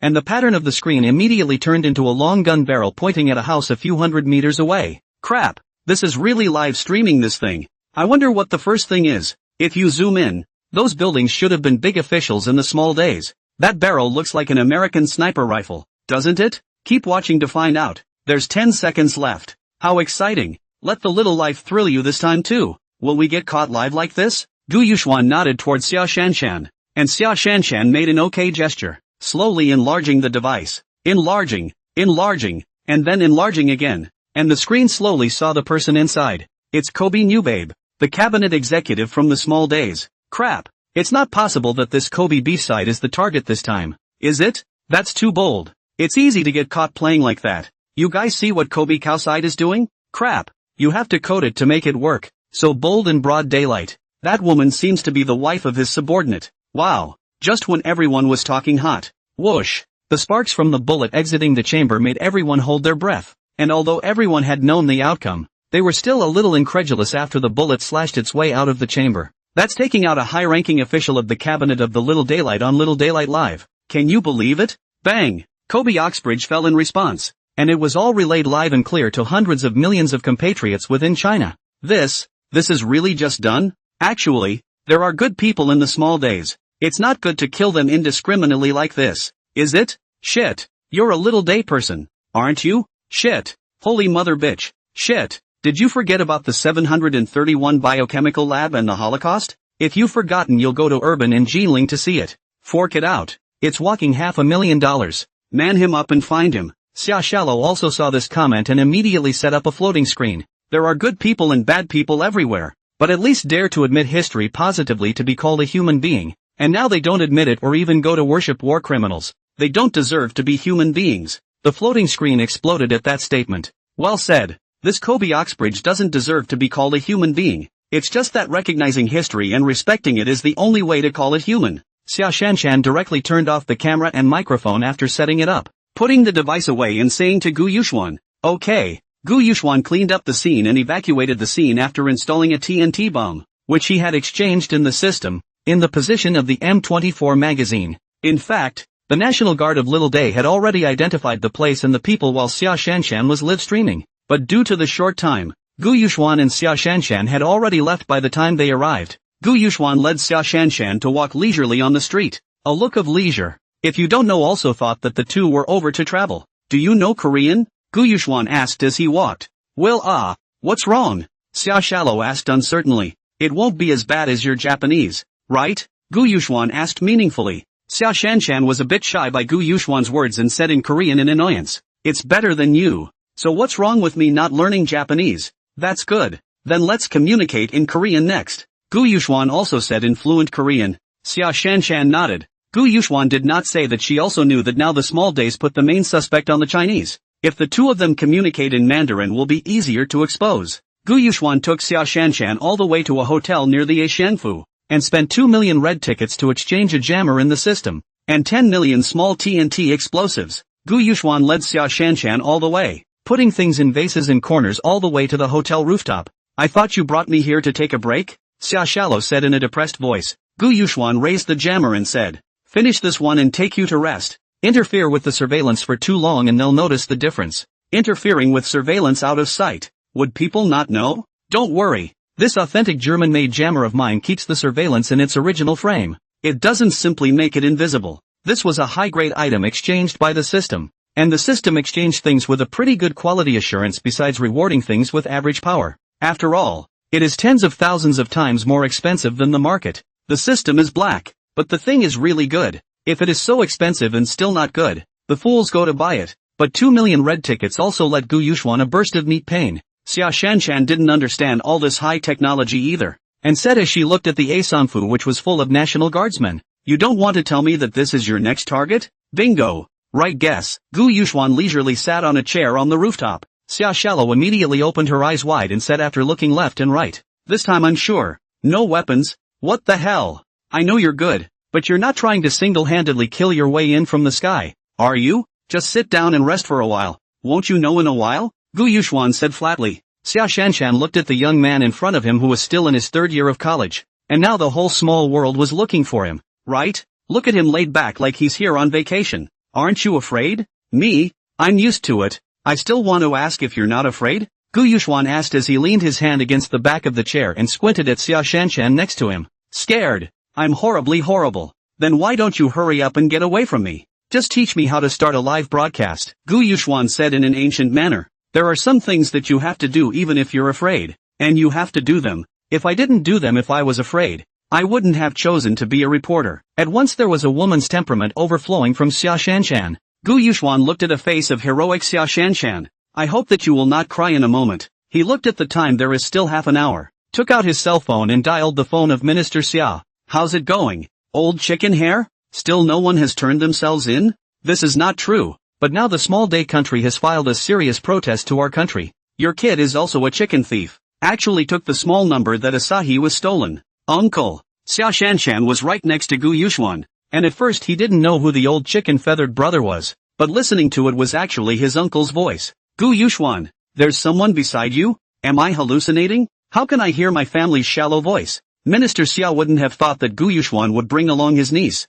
who was so unarmed, to do such a sensational thing. Gu Yuxuan looked at Xia Shanshan. How is this going to work? Xia Shanshan picked the phone up. Uncle. You heard right. It's me. Crap. Didn't you say you were going to shoot a little daytime fiasco? Why are you with Gu Yuxuan? Yeah. What could be clearer than directly following the person in question live? Xia Shallow said rightfully. Minister Xia was unable to find any other words to retort for a moment by Xia Shanshan's words, and could only say in a roundabout way, that, not to mention this, you hurry back. It's too dangerous for you to follow Gu Yuxuan. Why would I be a journalist if I'm afraid of danger? No, listen to me. Now the whole little day is crazy looking for Gu Yuxian. He has the ability to avoid. And you. Minister Xia had not finished speaking. Xia Shanshan directly interrupted in a strong tone. I'm what? I'm not capable? You're just looking down on women and disrespecting them. Okay? I'm not talking to you. You don't understand even if I do. After saying that, Xia Shanshan hung up the phone, directly put Gu Yuxuan's cell phone into flight mode to recall Yuxuan. Gu Yuxuan was stunned. Is this surely a national goddess? Is it really the dream in the hearts of men all over the country? This series of machine gun-style pugnacious replies. Seeing Gu Yuxuan looking at himself in a daze, Xia Shanshan couldn't help but say with a flushed pretty face, I'm not usually like this. They're the ones who protect me so well that everything feels like it's dangerous. Lean north. Isn't this dangerous? Big sister, do you have a misunderstanding of the word dangerous? Gu Yuxuan touched his nose and said, well, it's about time, so go set up your equipment. Xia Shallow nodded. In order to visualize it more clearly, this time she had to set up the machine on the outside of the rooftop, so it would take some effort. While Xia Shanshan was setting up the machine, Gu Yuxuan found an M388 nuclear bazooka equipped with a W-54 explosive warhead that the Mi army had come up with during the Cold War in the system. Just expensive. Very expensive. Lean north. This bazooka plus this warhead costs 10 million red bills. It's only $3 million to take out Kishida Konku. It's a loss, but it was the best option. The M388 nuclear bazooka was the strongest man-portable bazooka, and it was still something from the Mi army, so Gu Yuxuan gritted his teeth and switched it out anyway, carrying the M388 bazooka in a stand. This thing is too big. It's easy to miss without a stand. As soon as Xia Shallow set up the equipment and turned around. What? Why did such a big thing appear all of a sudden? Gu Yuxuan really came from a treasure chest, didn't he? Gu Yuxuan, don't tell me I can't see this big piece of shit just now, Xia Shanshan said as she walked towards Gu Yuxuan, walking to his side and touching left and right. Gu Yuxuan immediately dodged and looked at Xia Shanshan with a wary face. Big sister, can we not touch each other? Men and women are not related. Che, just now when I was lying on the tree it was almost face to face, and you hugged me. Why didn't you say man and woman at that time? Xia Shanshan looked at Gu Yuxuan with a face full of contempt and said, up north. Isn't that a special circumstance? Forget it. Good men don't fight with women. Gu Yuxuan looked at the time and peeled off the back of the W-54 explosive warhead. A brain of all the system rewards the power of the average explosive eggs. The power of the average explosive duck eggs. All stuffed into it. What are you doing? Are you afraid that the small-time high officials' meals aren't good enough to give them extra meals? Might as well eat it ourselves and do this useless work. Xia Shallow looked at stuffing a bunch of eggs, duck eggs and some eggs she didn't recognize into the shells, and said without a trace of anger, National Goddess, are you sure you want to eat? If you want to eat you eat it. I don't eat. No, you don't eat it either. How wasteful would that be? Might as well sell it to the system and still make some money. Gu Yuxuan thought in his heart, how can this be explained? It couldn't be said to Xia Shanshan that this was an exploding egg, could it? Gu Yuxuan could only force a wave of explanation. Ahem. You don't understand. I have this cannonball specially made, plus these eggs and duck eggs and stuff can increase the pressure. You'll see in a moment. Xia Shallow half believed, but did not say anything more, but put open the live broadcast to put the countdown directly on the screen again. As soon as Xia Shanshan opened the live broadcast, the crazy Chinese people immediately flooded into the live broadcast room like a tidal wave. Crap, that's right on time or counting down. I wonder who it is this time. It was already Kobe Oxbridge before. Surely it can't be lower than in next? Anyway, little days, just tremble. Those ninjas really don't turn themselves in, do they? Aren't they afraid that all the high-ranking officials of their little life will be killed? That is, what about the so-called spirit of Bushido? It's called the death of a friend, the way it always was in the small days. After Gu Yuxuan loaded the W-54 slugs, the shells were pushed up and checked. He said to Xia Shanshan, you'll stand behind me for a while, don't run around the neighborhood, or else with your little body. I'm afraid the shockwave from this shell could take you down with it. What? Who are you looking down on? Xia Shanshan straightened the plumpness of her chest. This D of hers is not small anymore, okay? But she still obediently walked to Gu Yuxuan's side and muttered, Che, my sister eats ice cream. Even if it melts, it doesn't drip on her feet. And you're actually calling my sister a small body? Leaning north. What is this Xia Shanshan's brain filled with? It's all messed up. But it's almost time. And Gu Yuxuan isn't going to continue this topic with her. It's about time. Let's get started. Xia Shanshan stood behind Gu Yuxuan and used her cell phone to remotely turn on the device's camera and microphone, and pushed Gu Yuxuan to signal that it was already on. Gu Yuxuan gave an okay gesture towards Xia Shanshan to indicate that he knew, and pushed the M388 bazooka forward, angling it towards the A-phase mansion. Crap. This is the A-Sunga? Is this a preparation for a potpourri? It's a M388 nuclear bazooka from the MIA. This is the most powerful single combat rocket launcher equipped by the MIB and the most powerful. This is crazy too. Yuxuan, you are my idol. You guys look at the A-Sunga All National Guard. It looks like they're moving. It seems to be coming this way. You guys see a lot of helicopters taking off over there. Yuxuan idol. You must escape. Xia Shanshan and Gu Yuxuan also saw the helicopter in the distance getting ready to take off. And the National Guard below them had also moved towards the hotel the moment they turned on the live feed. Xia Shanshan made a gesture to ask Gu Yuxuan what to do.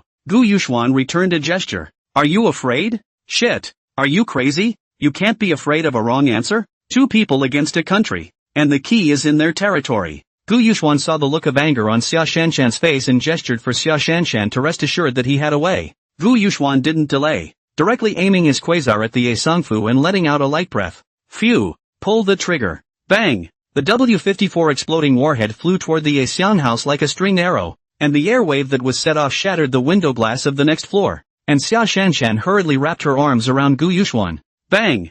Bang! Bang! As the warheads collided with the Ye Songfu, there was a series of explosions, and the entire Ye Songfu was in a sea of fire and explosions. Gu Yuxuan turned back and gestured for Xia Shanshan to get the equipment and prepare to retreat, and Xia Shanshan nodded. Gu Yuxuan took advantage of the time when Xia Shanshan went to collect the equipment to exchange 60 million red tickets for a Kawasaki OH-1 helicopter and 2 sets of small-day paratrooper equipment at the corner of the rooftop. Yes, it's the exact same model as the little day helicopters taking off all over the place, including the exact same shape. Now that the entire area was a mess, Gu Yuxuan pulled Xia Shanshan into the helicopter and made a gesture for her to turn off the microphone. Get changed and turn off the live feed. Ha! Turn off the live stream? What's everyone going to think then? A lot of reporters are there now. Just shoot the video. Don't start the live stream again. I suspect that someone from the small days is watching us live and will reveal the location. Xia Shanshan thought also right. Now and the Yishangfu made such a big commotion. The other reporters must be fast to the scene.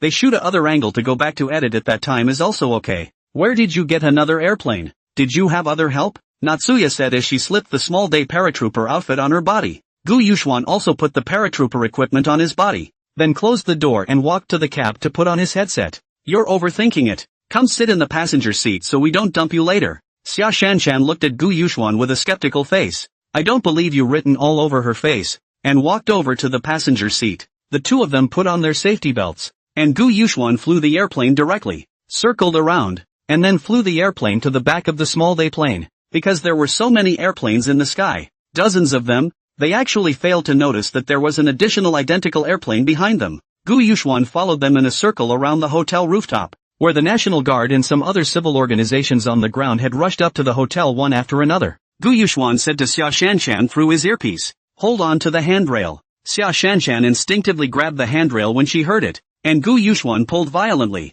and the airplane made an extreme turn and flew to the outermost part of the group of airplanes. Gu Yuxuan said as he set his headset straight, Xia Shallow next. Please enjoy the most splendid fireworks of the year of the little day. Xia Shanshan was still about to ask Gu Yuxuan what he meant by that when Gu Yuxuan took out the remote control and pressed it. Bang! Bang bang! Bang bang bang! The hotel fire swept across the entire sky, and the civil society organizations and the National Guard that rushed into the hotel were all buried in the fire, with fire and explosives shooting in all directions. Dozens of aircraft swarms were also partially engulfed by the sudden fire, and others were hit by the splattered explosives and crashed, leaving only a dozen or so more peripheral planes to be spared. The sudden explosion caused the group of airplanes in the air to go haywire as well, flying around, and Gu Yuxuan took advantage of the chaos to park his plane in a remote place. Gu Yuxuan tried to put the airplane into the system, but realized that he couldn't put it in at all. Leaning north. You've gone too far, haven't you? I exchanged it in your system, and you can't even store it?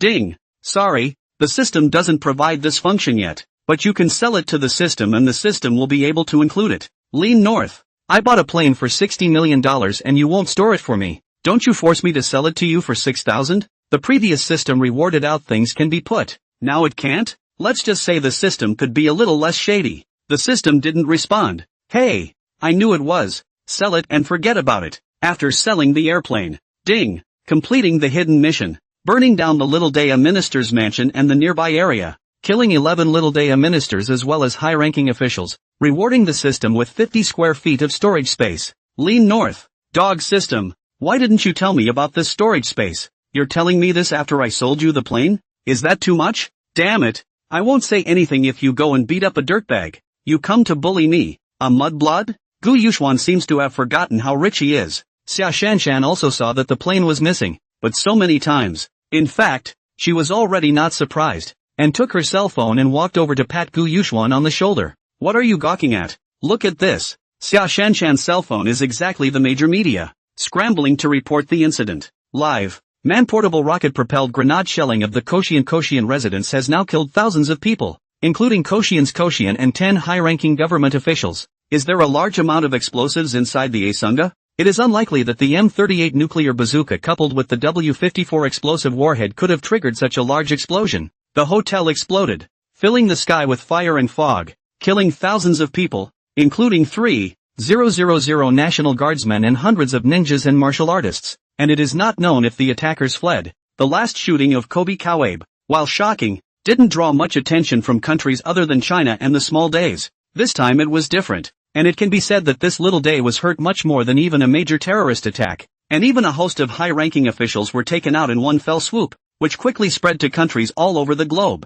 Little day domestic, National Guard office. Baka, what the hell? Prime Minister A and numerous high-ranking officials are in trouble, and the National Guard of the entire country was deployed and no one was caught? A small day in general's clothes said. General Watanabe, the attackers should have died with the hotel explosion, said the small day next to him. Baka, how did you guys do it? You're telling me what to do when something so big happens? Go on, keep looking for me. I want to be sure. Yes, General. On the other side of the border, the Ministry of Foreign Affairs of the People's Republic of China once again welcomed the small-time diplomats of the day. Xiao sang, this matter is a big matter of stabbing the skydrop. Are you going to give us an explanation? Zhao diplomats did not expect things to come to such a pass, and more than a dozen senior cabinet officials, including Prime Minister Kodoshir Koshi, as well as nearly 10,000 members of the National Guard and other organizations, were killed or wounded. We are deeply sorry for what happened to you, but we are puzzled by the fact that I understand that both attacks were carried out with metric weapons,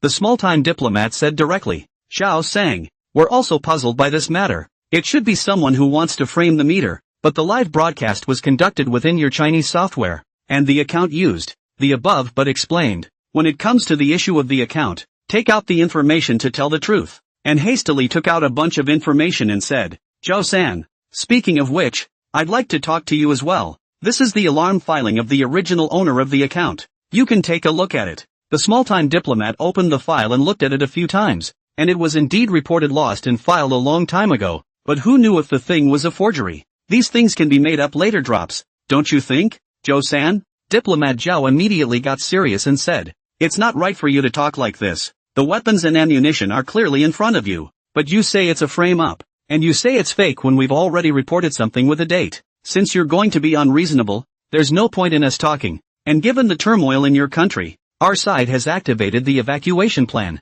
The little day diplomats heard where this was going to work. Withdrawal of overseas Chinese? Leaving aside the economic impact on the little day's domestic economy, doesn't China's evacuation mean that Yushuan is going to make a bigger move? Xiao sang, actually we don't have that kind of drop, and we are very safe in our country. So you guys are ready to persuade the ninja to turn himself into us? We'll have to discuss this drop. Once again, this time the small-time diplomats had nothing to show for it. A small day inside the country, inside the Ninja Academy. A small group of day officers sat with a group of ninjas. This is a provocation to our great little empire of days. To our great ninja, you must use all the knowledge you have learned drop to take out Yushuan for me. A small daytime ninja in his 50s or 60s said as he sat in the center. We'll definitely drop. A small day officer said, Your Excellency Special Ninja, I think it would be better for you to go through your ninja drops internally to get the ninjas in China to turn themselves in first, and we'll then use the extradition treaty to get them back home. One of the special ninjas said as he tapped the table.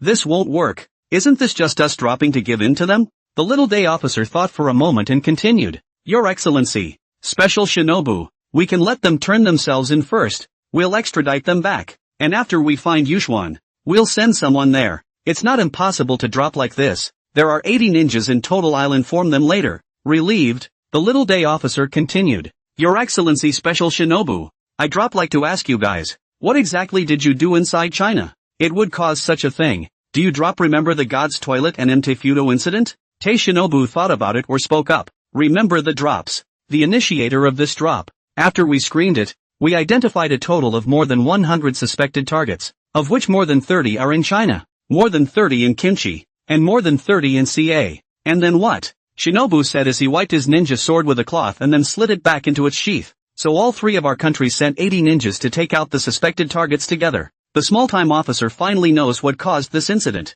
So this is the incident that caused Yushuan's retaliation? It should be a drop. Meanwhile, Gu Yushuan and Xia Shanshan had been resting in the clearing for more than an hour, and Xia Shanshan looked at the time and said, Gu Yuxian, the time now and almost continue to the next place. Oh, Gu Yuxuan looked at the unusually excited Xia Shanshan on the side, leaning north. Why is this woman getting more and more excited? At the beginning she was obviously a bit scared, right?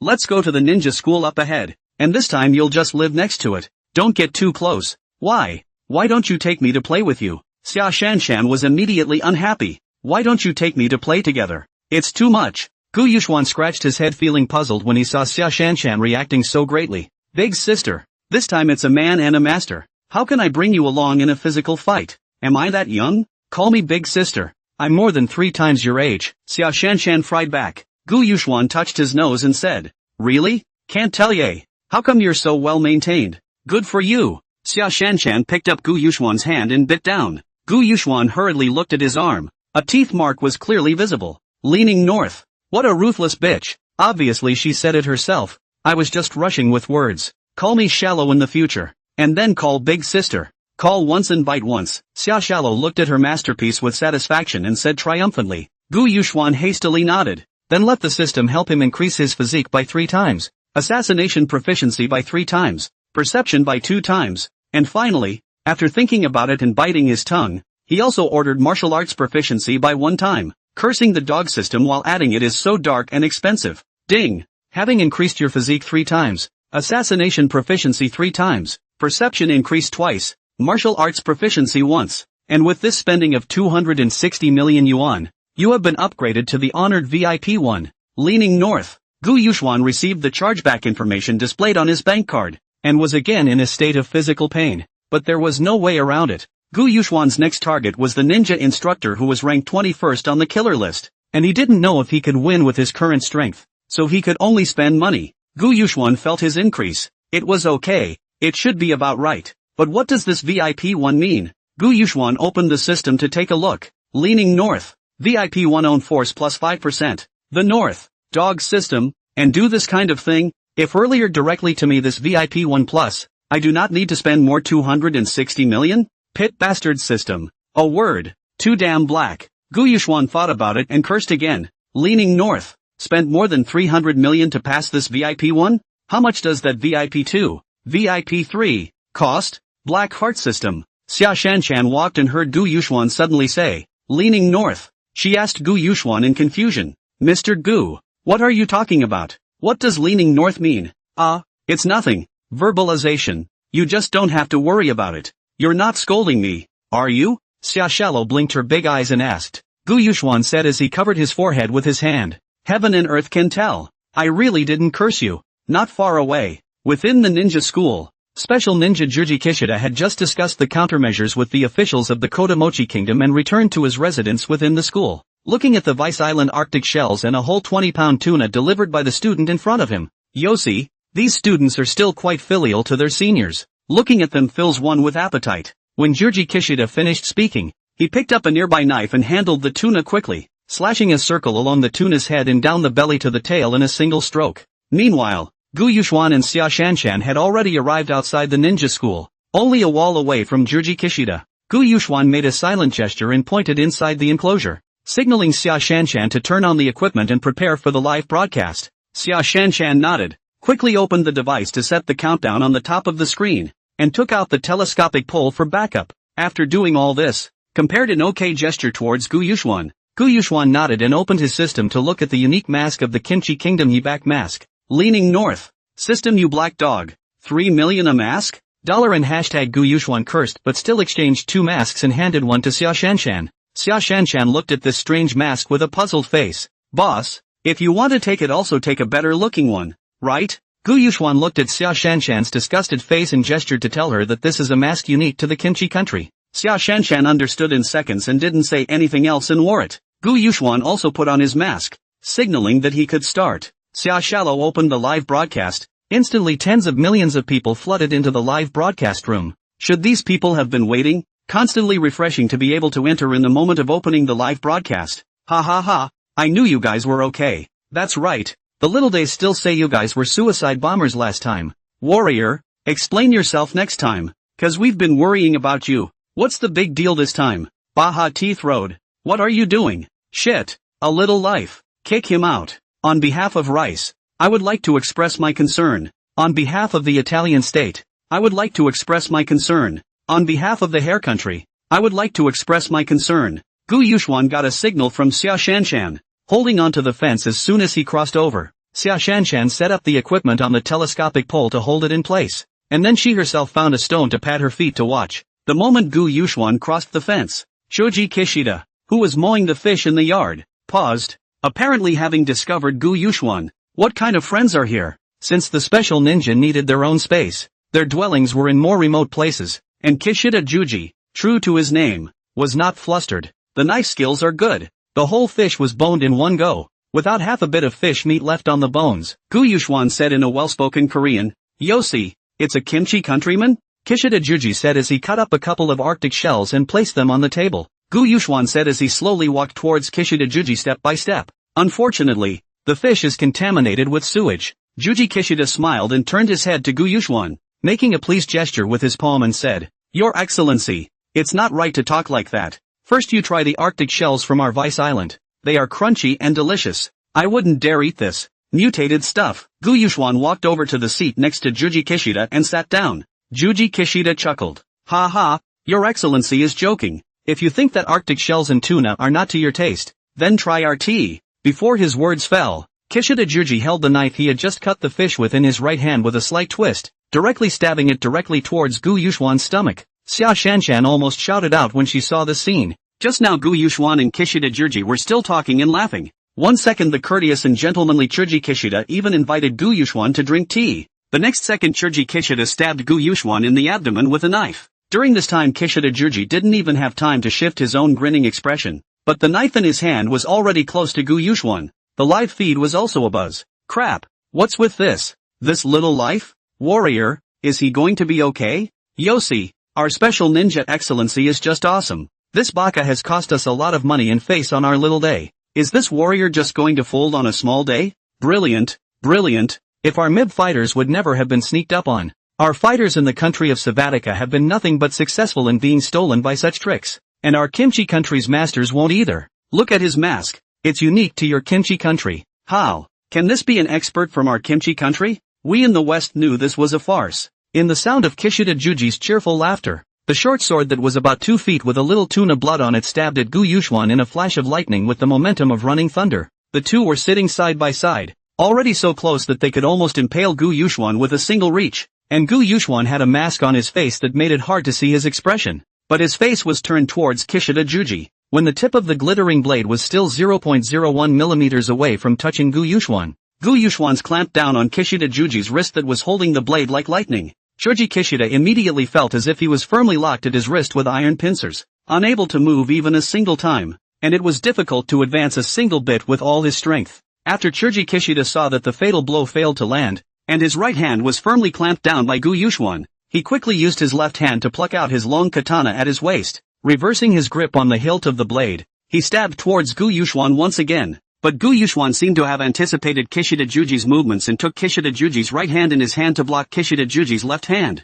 Bang! The scene stunned everyone as he blocked Kishida Juji's left hand long sword with the short sword in his right hand. Gu Yuxuan held Kishida Juji's right hand with a firm grip along with the short sword slashed down the blade of the long sword. The short blade slashed towards Kishida Juji's left wrist at an extremely weird angle around the hilt's block. Ah! Juji Kishida screamed miserably. His wrist broke with a sound, and Gu Yuxuan grabbed Juji Kishida's right hand with force. Ka-ching! A click. Ah! Chuji Kishida's right wrist was bent by Gu Yuxuan at an extremely unbelievable angle, and Chuji Kishida's fingers could actually touch his own little arm. Not to mention how weird it was. In a short moment, Kishida Juji, an expert figure ranked 21st on the killer list, had his hands abolished in unison. Kishida Juji's eyes were filled with panic. Secretly gritting his teeth and stifling a grunt, his right wrist grasped his broken hand that had no palm to give a hard wrench back. Kishida Juji's severed hand was overexerted, causing a large amount of blood to instantly spurt out from the already blood-filled wound. Kishida Juji didn't have any hesitation.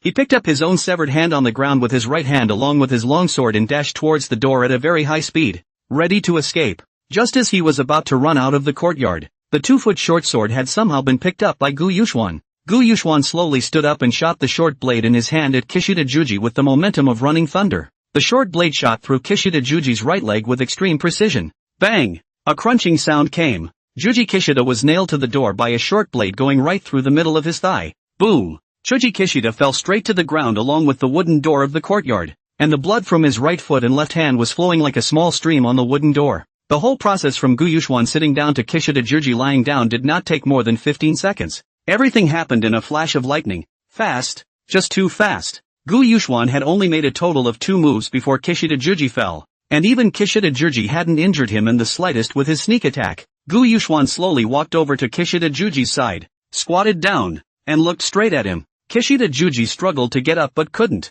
He wailed and looked at Gu Yuxuan and asked, "Your Excellency was able to defeat me so easily. Who exactly are you?" The short blade stuck in the wooden door not only restricts Kishida Juji's movement, but it also causes him pain. Who the hell is he to defeat me so easily? Recently in the country is very hot Yuxuan? Impossible. Absolutely impossible. A killer list 33 cannot be so gently let himself seriously injured. But he really couldn't think of anyone other than Yuxuan. He had never offended such an expert and was arrogant enough to come to the ninja school to kill himself, knowing that there were 2 other special ninjas at the ninja school who were even more powerful than himself, as well as a large group of upper ninjas and middle ninjas. If he managed to escape 100 meters, someone would be able to hear the commotion here. That's why after Kishida Juji failed in his sneak attack on Gu Yuxuan and his hands were wasted, he chose to retreat and call out for help at the first opportunity, but to no avail. He was still stopped by the other party. "It's not important who I am. What's important is that you're 21 on the killer list, and your strength is like this? It's a bit weak. Did you swipe and buy your way up?" Gu Yuxuan didn't answer Kishida Juji's question, but instead looked at him and slowly shook his head and said. A hint of anger appeared in Kishida Juji's eyes. Killer ranking 21 was his pride, yet he was told by Gu Yuxuan that it was worthless, and brushing off the list? What do you think this is? It's a global hit list. It's got a lot of gold in it. Who the hell are you? Don't hide your head. Kishida Juji tried to fling his severed hand and long sword out while Gu Yuxuan wasn't looking, causing a noise to make the others notice the place. But Gu Yuxuan didn't let him have his way, and the moment Kishida Juji threw his severed hand and long sword out, he was grabbed by the hilt, and the long sword landed firmly in Gu Yuxuan's hands. "You don't deserve to know yet. It's time to end it." Gu Yuxuan touched the mask at his nose and plunged his long knife into Kishida Juji's abdomen. A generation of masters, ranked 21st on the killer list, fell just like that. And the method of death was extremely bizarre. His own left hand took his own katana and plunged it into his abdomen. His own short sword was stuck in his right leg and nailed to the wooden door that had fallen to the ground, sort of like a disembowelment. Wow, the live stream is in an uproar. Crap, less than 30 seconds before and after. So handsome. Shit, he's wearing a mask? And you know it's cool. Definitely my Oba from Kimchi country. Nonsense. This is the champion of my Savatica nation. Why are you arguing now? Before, you guys said he was from China? Impossible. Absolutely impossible. Didn't you hear him speaking our kimchi language and wearing our kimchi mask? Have you not noticed his kung fu and boxing skills? That's from our country of Savatica. Look at his clothes. That's our master from the West. Shit. This looks obviously our Asian god. How dare you, a Western country, say such a thing? This is our Chinese. I've seen him before. Fart. State security, hurry up and arrest him. He's talking nonsense. Baka Tooth Road. Who on earth is this targeting our great little empire of days? Yuxuan at killer list 33rd could not possibly abuse Kishida Juji. It's a drop. And at least it's only for pre-16 like me. The 2 special ninjas surrounded Kishida Juji's body in anger. Your Excellencies, the 2 special ninjas. We just had a recording of him dropping live, so you can check it out. One of the senior officials of the small day next to them immediately took out the video of Gu Yuxuan during their live broadcast and showed it to the 2 special ninjas. The more these 2 special ninja looked at it, the harder their faces looked. This kind of strength was simply abusive. It could be said that Kishida Juji was completely defenseless. Even the 2 of them weren't sure of anything against this masked man, so their thoughts were the same as Kishida Juji's. This couldn't be Yuxuan. But if it's not Yuxuan, who else could it be? It was the same account the last 2 times it was live, and the timelines all match up. Wait, look at his mask, and turn it up for me. One of the special ninja frowned and told the high-ranking official with the cell phone small day to turn it up right away. And he listened carefully. Is that the language of the Kimchi Kingdom? And that mask of his, I've seen it before at that guy's place in Taekwondo in Kimchi country. What? You mean the guy who ranked 16th on the heavenly ranking list? Yes, drop. This is troublesome. Could it be that this time it's not China that's targeting our little day empire? Drop, it's a Kimchi country? It's unlikely. The technique doesn't look like a Taekwondo drop handiwork either. No matter what. Now immediately have all the ninjas who have moved within China turn themselves in right away. Or else we won't know what that masked man is going to do. Drop again. Just as this, even 2 special ninjas were talking to a group of high officials in the small days. Gu Yuxuan had long ago brought Xia Shanshan to a hotel inside the Tokyo Tower neighborhood. Gu Yuxuan was already lying comfortably on the bed when the door was knocked by Xia Shanshan. "What for?" Gu Yuxuan asked. Xia Shanshan's voice came from the doorway. "Open the door, open the door." Gu Yuxuan helplessly got up on the bed again and opened the door in his bathrobe to ask, "What again?" "Missy, let's talk inside. It's not convenient to talk outside the door." Xia Shanshan pushed Gu Yuxuan away and went inside, sitting on the sofa as Gu Yuxuan helplessly closed the door. "What the hell? What exactly is that heavenly ranking?" Gu Yuxuan wanted to go crazy. "You do not want me to rest is to ask me this?" Leaning north. But he still answered Xia Shanshan.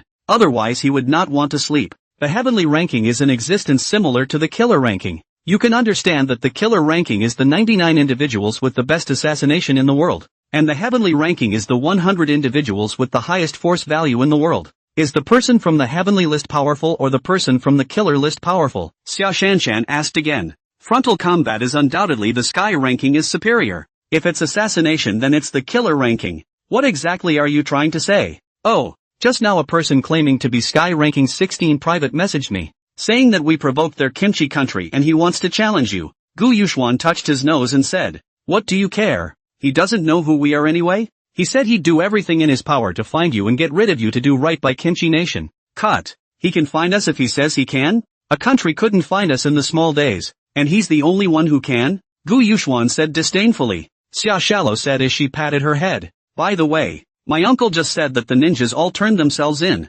79 in all." Only then did Gu Yuxuan get energized and said after a moment of thought, "Hurry up and have your uncle take control of all the ninjas. Don't allow them to be extradited back to their home country and be tried right here in China. And then find the 2 ninjas who sneaked up on us." Cut. You think I'm that stupid? I told him a long time ago, but for the time being so far we've only found 1 ninja who sneaked up on us. And there's another one that's being verified. Is there only one? There's another one yet to be found? Oops. Anyway, Chicken Hair Lao's side will take care of it. It's Gu Yuxuan who glanced out the window at the Tokyo Tower. Oops. Now that they've turned themselves in, we'll give up Tokyo Tower and get a little sleep for the rest of our little lives. I told you why you brought me here. So the next target is Tokyo Tower. Aren't you going to keep blowing it up? Natsuya asked excitedly. Gu Yuxuan shook his head after thinking for a moment and said, "Forget it. Our country of China is a state of etiquette speaks of integrity. A mouthful of spit a nail. Not to mention that the next small day will be looking for us with all its might.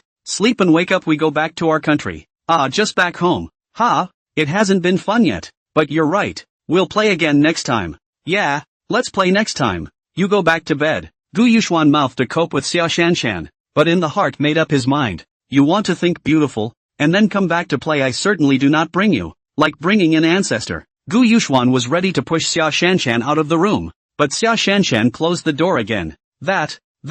Talk a little longer. Xia Shanshan was actually afraid in her heart. She wasn't afraid when she followed Gu Yuxuan because she knew what he was capable of, his war record, but she was a bit scared when she was on her own. She was afraid that if she was suddenly found by Xiao Tianhai or by that kimchi country's expert, she and Gu Yuxian were not in the same room, and when Gu Yuxian evacuated and couldn't care about her, it would be bad. Still chatting? I'm all sleepy and I've been working intensely for a long time. Xia Shanshan doesn't believe it. A person as perverted as you is that tired? Just want to drive yourself back. I'm too scared to go back. Ah, ha, what? Are you scared? I don't believe you. Gu Yuxuan, you even bit me? What else are you afraid of? What are you afraid of? What do you care what I'm afraid of? I don't want to go sleep in that room. I'm going to sleep here, Xia Shallow said as she sat down with her arms around her chest. Gu Yuxuan looked at that mass of plump waves, quickly turned his head away, and silently recited in his heart, "Do not look at it, do not look at it, do not look at it. You don't want to sleep in that room, so I'll go, and you can have this room, okay?" After saying that Gu Yuxuan was ready to walk out of the room, he was pulled by Xia Shanshan and said, "Hey, are you still sleeping? You go over there and I'll follow you, so no one can sleep. Let's go inward tonight. Besides, we've been through life and death together. I'm not afraid." "What are you afraid of?" Gu Yuxuan knew that Xia Shanshan could really do this kind of thing out simply took out a quilt in the cabinet and placed it on the sofa. "This is my room. I'll take the bed and you take the couch." Xia Shanshan saw Gu Yuxuan finally agreed. Happy nodded that no problem. "You do not say that this sofa are 2 meters x 1.5 meters, or 1 meter x 1 meter she can accept." After the two of them turned off the lights and went to sleep, Xia Shanshan's large Kazran eyes turned around, and for a moment she actually couldn't sleep. the national goddess, was actually sleeping alone with a guy for the first time. A little shy and a little otherworldly, Xia Shanshan nervously covered herself from head to toe with the quilt, leaving only a pair of large eyes to dart around. When suddenly, she heard the sound of Gu Yuxuan's faint snoring. Gu Yuxuan, Xia Shanshan whispered. Gu Yuxuan, who had just been in between a half-dream and half-awake, was pulled back to reality again by Xia Shanshan. What's wrong with you again? I was just going to ask if you were asleep? Shit, this national goddess is a chatterbox, isn't she? Have you run out of things to say? Can we go to sleep if we run out of things to say? Fell asleep, Gu Yuxuan said without a trace of humor. Asleep? So how can you still talk to me? Leaning north, you woke me up. Oh, you're awake. So let's talk more? Do you have a favorite girl at school? No. Got it. That's outside of school there. Gu Yuxuan fell asleep in Xia Shanshan's questioning, and once he woke up it was already the next day at sunrise. Gu Yuxuan got up and stretched. Maybe a little hot last night. Xia Shanshan kicked the quilt to the ground, hugging the backrest of the sofa in the sleep, the snow-white thighs, as well as revealing the arms like jade. Let Gu Yuxuan, who just got up, froze, and hurriedly got out of bed to pick up the quilt, just ready to give Xia Shanshan cover. Did not expect Xia Shanshan, also confused, turned around and opened her eyes. Ah, you, what do you want? Xia Shanshan hurriedly pulled her own clothes, covering the plumpness of her chest. Gu Yuxuan said with a speechless face. Why would I want to do anything? Kick the covers off yourself and I'll pick them up for you. Xia Shanshan looked as if this was really the case, because she herself sleeps by kicking the quilt, and every morning when she gets up the quilt is on the floor. But Xia Shanshan really didn't believe that there was actually such a person who didn't have the slightest idea about himself. This made Xia Shanshan more and more curious about Gu Yuxuan. Oops, it's not like I blame you. I can only blame my sister for her own natural beauty, angelic face, devilish body. It's all because of my sister's charm, which is nowhere to be found, that you can't help yourself. Leaning north. What's wrong with Xia Shallow? Yes, Xia Shallows is indeed very beautiful and her body is very attractive. But you can't frame me. Gu Yuxuan looked at the quirky and super narcissistic Xia Shanshan in front of him and said, forcibly resisting the urge to beat her up. It's not me who said. Can you stop being so self-absorbed? Xia Shallow. Oops, am I a narcissist? I'm a narcissist.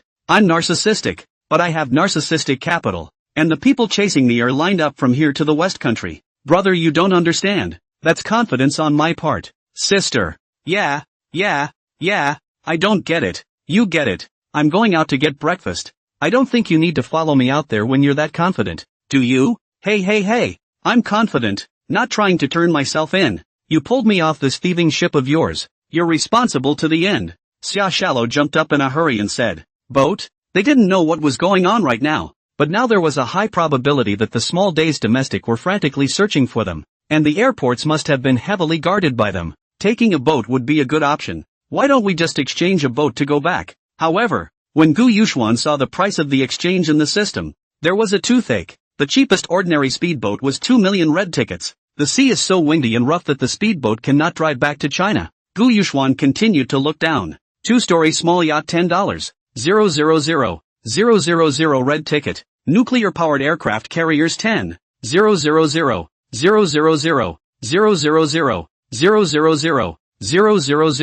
Gu Yuxuan was speechless. Yes, it was true that the system exchange had everything for every ship, but it was expensive as hell. Gu Yuxuan had already spent several hundred million red tickets on this trip to get things going in his little life. Gu Yuxuan bank card balance is also not much left. Less than $1 billion left. The rest are such as mines, such as fixed assets. Those are hens that will hatch golden eggs. Those can't be sold. They'll appreciate in value later. Even if we do, we won't be able to sell them for a while. Do we now have to spend $100 million on a 2-deck yacht? Leaning north. After this dog system came out with this exchange function, his own money was like running water. Half of it gone at once. Lean to the north. If there's nothing else to do, it's the only way. Gu Yuxuan took Xia Shanshan out to buy breakfast, and while he was walking around, there was a pretty little day girl who sent him a flyer. The biggest gambling ship of the small days will sail in a while. The place is by the small days out of the open sea to China to stop and rest for a day and then come back. Ha. Isn't that right? Doesn't that save yourself a lot of money? Xia Shanshan watched Gu Yuxuan staring at the girl who was handing out flyers for half a day, and a pang of indescribable displeasure ran through her heart. What? She is better looking than me? Is her body better than mine? You're staring at her like this. Hey.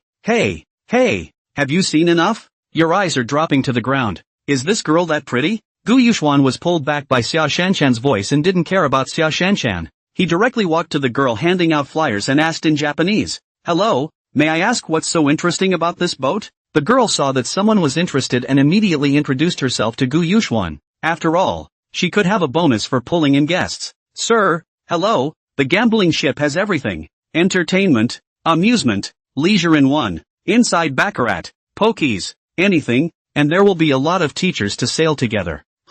Enlightened teachers? After so many years, Gu Yuxuan had only seen them on the screen and had yet to catch a glimpse of their faces. That's a pretty funny thing to say. "The two of us. Okay, sir, ma'am, I'll check you in." Checking in? Leaning north. "Can we register our identities?" Registration? Who goes out and registers? "You want your wife to check?" Not going. Gu Yuxuan had a bright idea and wrapped his arm around Xia Shanshan's waist with a dissatisfied face. Although Xia Shanshan's mouth said a lot, but now by Gu Yuxuan an embrace full of uncomfortable. She has not been embraced by a man? But she also understood Gu Yuxuan's intention. So Xia Shanshan could only stiffen her body and allow Gu Yuxuan to wrap his arms around her, only with an extremely unnatural look on her face. The flyer girl heard Gu Yuxuan's words and the unnatural look on Xia Shanshan's face, and naturally thought that Xia Shanshan was Gu Yuxuan's mistress. Originally thought that Xia Shanshan was Gu Yuxuan's girlfriend. After all, Gu Yuxuan still looks so young. Did not expect. Actually is a junior. No wonder just excited. Now immediately do not want to go. "Sir, that's how it is. I'm really sorry. In fact, our casino has another way to enter without registration. We'll also match you with a separate suite. But you need to redeem the chips first." Gu Yuxuan heard. Oops, there is a drama. With a look of curiosity on his face, he said, "Oh, tell me about it?" "Sir, ordinary guests need a boat ticket of 20,000 apiece, a 2-room boat seat without a separate bathroom, and a VIP boat ticket of 100,000 apiece, with a separate room and bathroom of their own. There's also the super VIP who doesn't need a boat ticket and needs to go to the casino first to redeem $20 million in chips, free of boat tickets and with a separate luxury suite." When Gu Yuxuan heard that, he didn't get on the boat to exchange 20 million chips first, meaning that he verified his assets first? No problem. It's better than being eaten by this dog system. Gu Yuxuan laughed after hearing this. "Ha! What did I expect as a condition? Just this? No problem at all, lead the way." After saying that, Gu Yuxuan said to Xia Shanshan in Korean,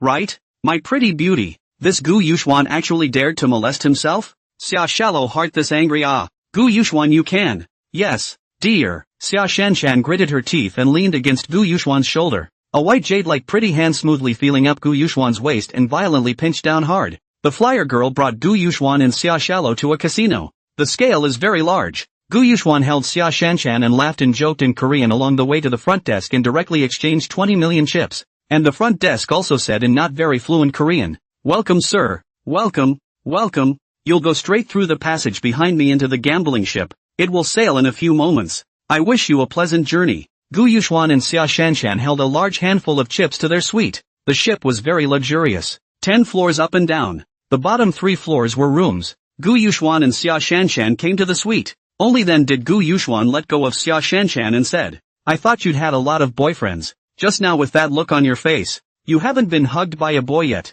have you? Well, what's it to you? Isn't it normal that I've never been hugged by a boy? Do you think anyone is like you? You've just hugged me so familiarly. You've hugged a lot of girls, haven't you? Still pretending to be an innocent boy in front of me?" After Xia Shallow listened, that mouth was like a machine gun. Sprayed Gu Yuxuan did not dare to say a word. Froze in place. He now understands what it means that the more beautiful the woman is the more terrible. Rumble, rumble, rumble. The luxury cruise ship sailed. Gu Yuxuan looked at Xia Shanshan, who was sitting next to him with a puffy face. He walked to the bedside and quietly picked up the chips. Xia Shanshan originally thought that Gu Yuxuan came to shout at himself not to be angry. Admit a mistake or something. Who expected that the corner of the eye hoard over? This goods actually look like a thief to take the chips ready to go out. Xia Shanshan took a look.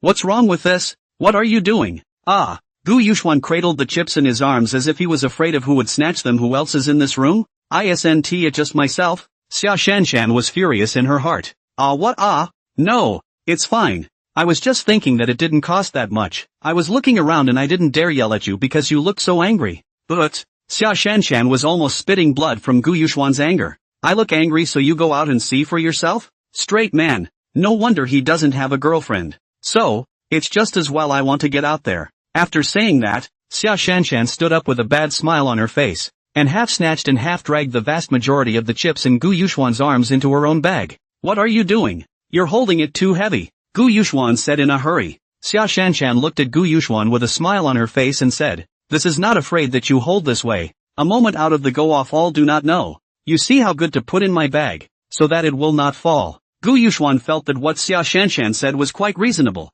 but looking at her face full of smiles, he felt that Xia Shanshan was definitely up to no good. Xia Shanshan cannot care about him, while Gu Yuxuan arms of the remaining little bit of chips, and took half stuffed into their own bag. Until the bag cannot be down, she said to Gu Yuxuan, come on, why don't we go out and take a look? After saying that, Xia Shanshan also did not take care of Gu Yuxuan, raised his feet and walked towards the outside. Gu Yuxuan looked at the only remaining chips in his arms to catch up with Xia Shanshan. After watching Gu Yuxuan come up, Xia Shanshan took the initiative to put her hand on Gu Yuxuan's arm, and after wandering around for a while, she came to the gambling area. The venue was already bustling with people, and the arrival of Gu Yuxuan's pair of high-color golden boys and girls immediately caused a lot of people to stare. Xia Shanshan pulled Gu Yuxuan to the mahjong area to see. No, this thing is too slow to play, cannot lose much. Pulling Gu Yuxuan again to see the rows of slot machines in front of him. After looking at it for a while, Xia Shanshan still shook her head. So small? What's the point of losing?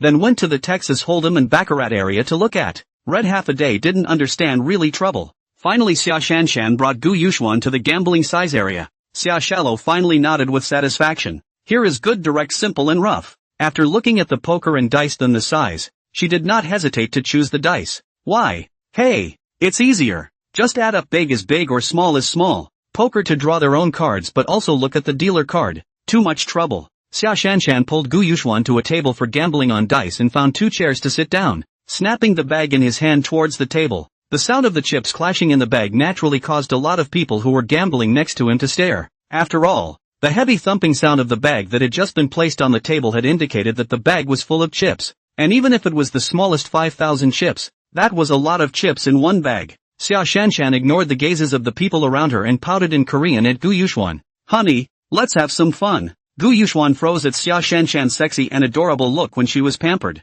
However, just in the moment he froze, Xia Shanshan pushed all the 100,000 chips in his hand in the large area before Gu Yuxuan reacted and was ready to reach out and pick them up. The Dutchman had said, "By set, open, 5, 6, 6 big." Gu Yuxuan smiled and took back 200,000 chips, while Xia Shanshan's face was black. Ah yeah. I can't believe you can win anything you put out? Xia Shanshan was very upset and was ready to push Gu Yuxuan's chips out again. But this time Gu Yuxuan was smart enough to protect it without letting Gu Yuxuan have his way. This made Xia Shanshan very upset and looked around and said in Korean, $1 million?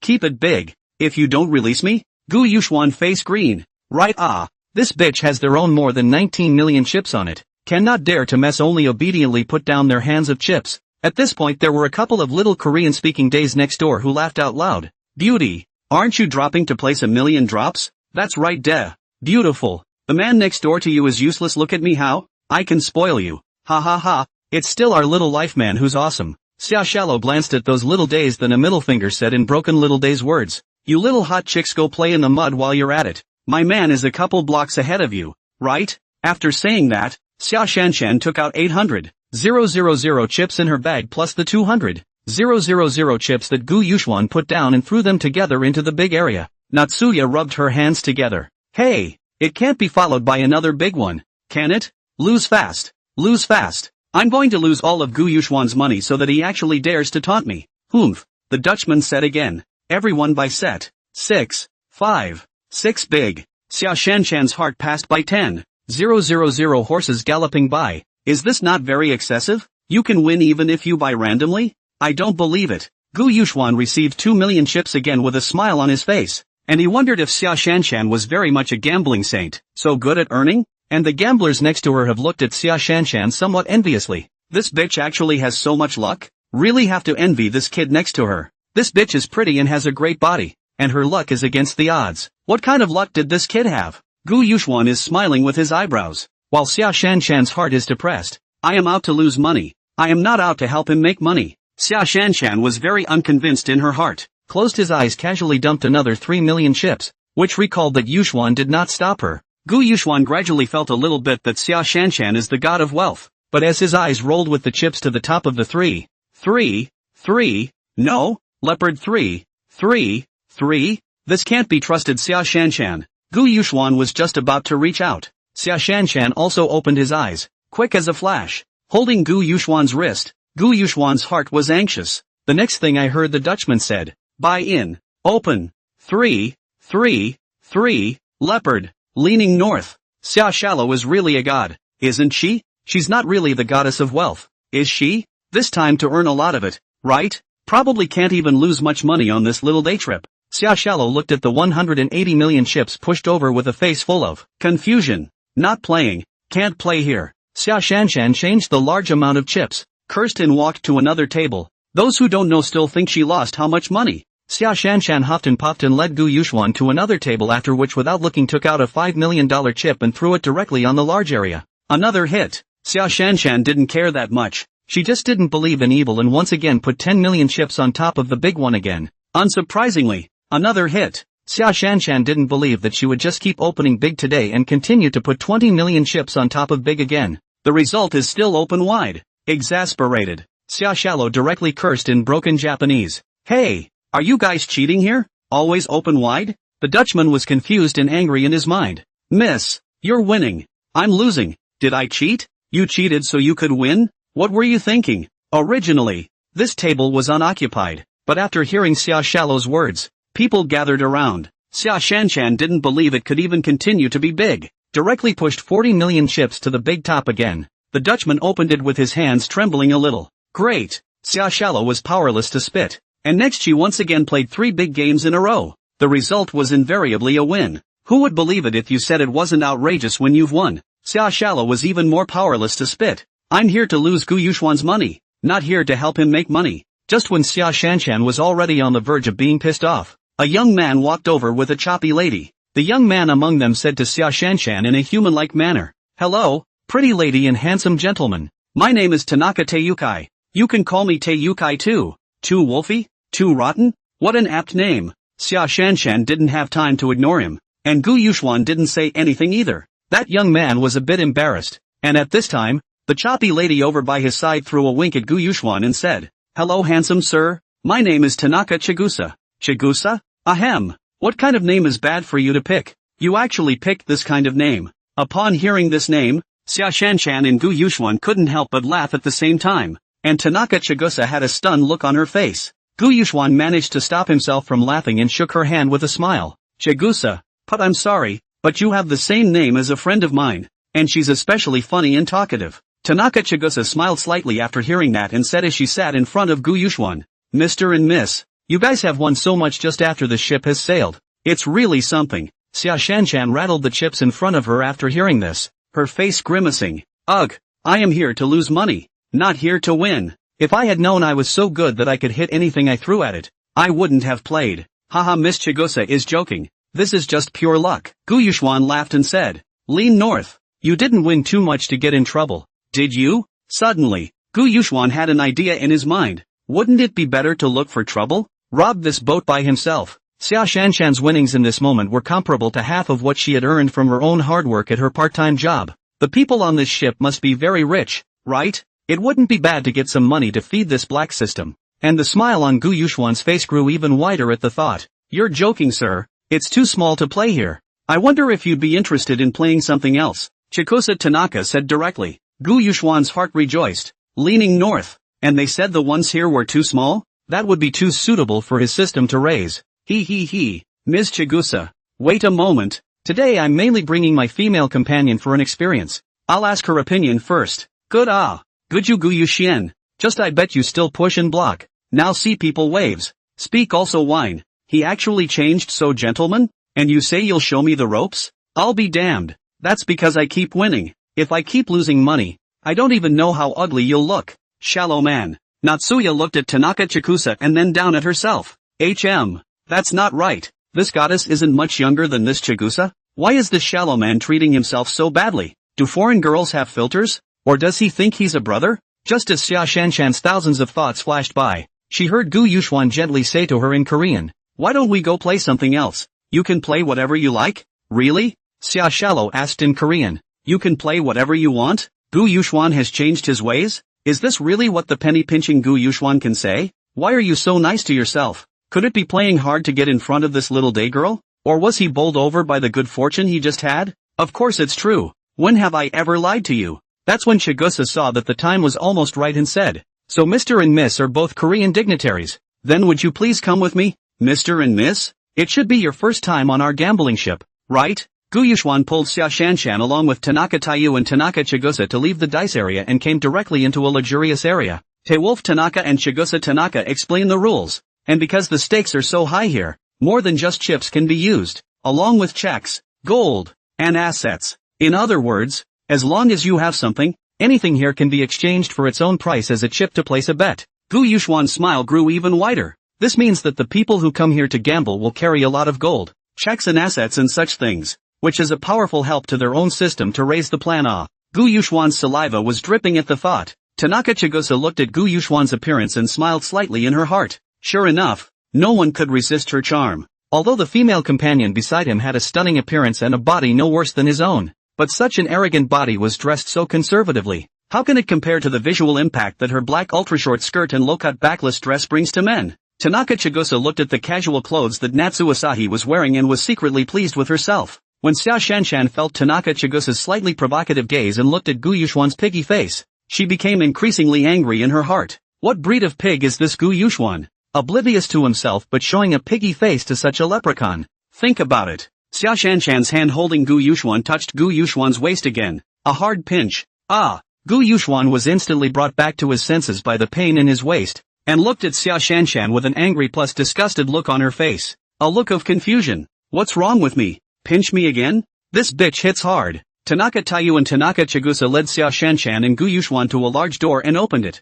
Inside there are already a lot of people waiting. All kinds of skin color. What kind of people are there? Men one by one dressed in human style. Women one by one dressed in luxury fashion. Gu Yuxuan and Xia Shanshan attracted a lot of attention as soon as they came in. Xia Shanshan's face value is quite high, and Gu Yuxuan is also a little handsome. As soon as Tanaka Teiyukai got up, he smiled at everyone. These two are the new kimchi countrymen that will be joining us for the bet. When the crowd heard this, they immediately revealed a stunned expression, because usually their selection of people for this kind of high-end gambling is booked in advance and never try to join in after getting on board. Mr. Tanaka, the personnel of this kind of gambling house are all familiar customers. Will this sudden addition be unsafe? That's right, Mr. Tanaka. Your casino is known to be safe from cheating, that's why we keep playing here. Yeah, we all know our identities ahead of time. These two aren't going to be masters of the 1,000 tricks, are they? Taiyu Tanaka said with a slight smile. Honored guests, don't be anxious, everyone relax. They are my good friends, they are strong. There is nothing wrong with their identities. Besides, all of you are highly skilled gamblers. Can you escape your eyes if you cheat? Tanaka Teiyukai's words meant that these two were newbies and rich, and the crowd quickly broke into smiles and said nothing more. On the one hand, they were all supposed to be veterans, and trying to cheat in front of so many of them was nearly impossible. On the other hand, they would have just been less than happy with Tanaka Taiwolf's approach. All of them had to be booked in advance before they could attend, so why should they be able to join on the fly? But not anymore. Tanaka says they're rich, very rich, and newbies. Hey, that makes things different.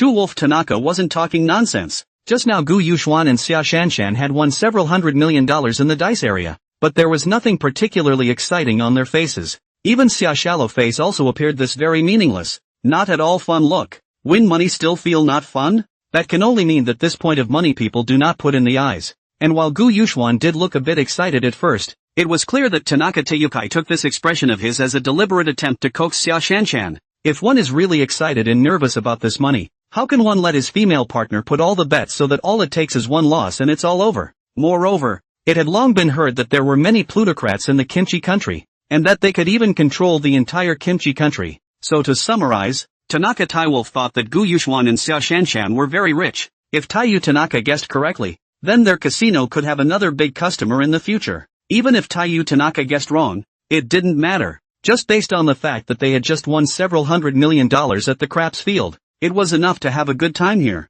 Gu Yuxuan looked at the gazes of those people who treated him like a big waterfish, and a rare rakish smile appeared on his face. After the crowd took their seats, a familiar and unfamiliar face appeared in front of them. Leaning north, Gu Yuxuan's eyes widened. It's so fucking outrageous. Isn't this inviting the enlightened teachers of millions of netizens into reality? The first thing that caught my eye was an old outfit. The long-haired teacher with a pair of black-framed glasses. Mr. Bodo. Is the opening that awesome? Gu Yuxuan's eyes shifted. Another teacher comes into view. Mikami-sensei, that innocent air, wearing a school uniform. And then there's Mr. Takahashi, Mr. Mizutaki, and Mr. Sakura. Teachers walked up to the various gambling tables and acted as lotteries. The dealer at Gu Yuxuan's table was Mr. Mikami. Since Gu Yuxuan didn't know how much essence blood he had wasted on Mikami-sensei, his eyes were always just staring at Mikami-sensei, trying to see if there was anything different from the movie. Xia Shanshan was originally a reporter, so of course she knew all of these teachers, and watched as Gu Yuxuan stared at Mikami-sensei dead in the face as he dealt the cards.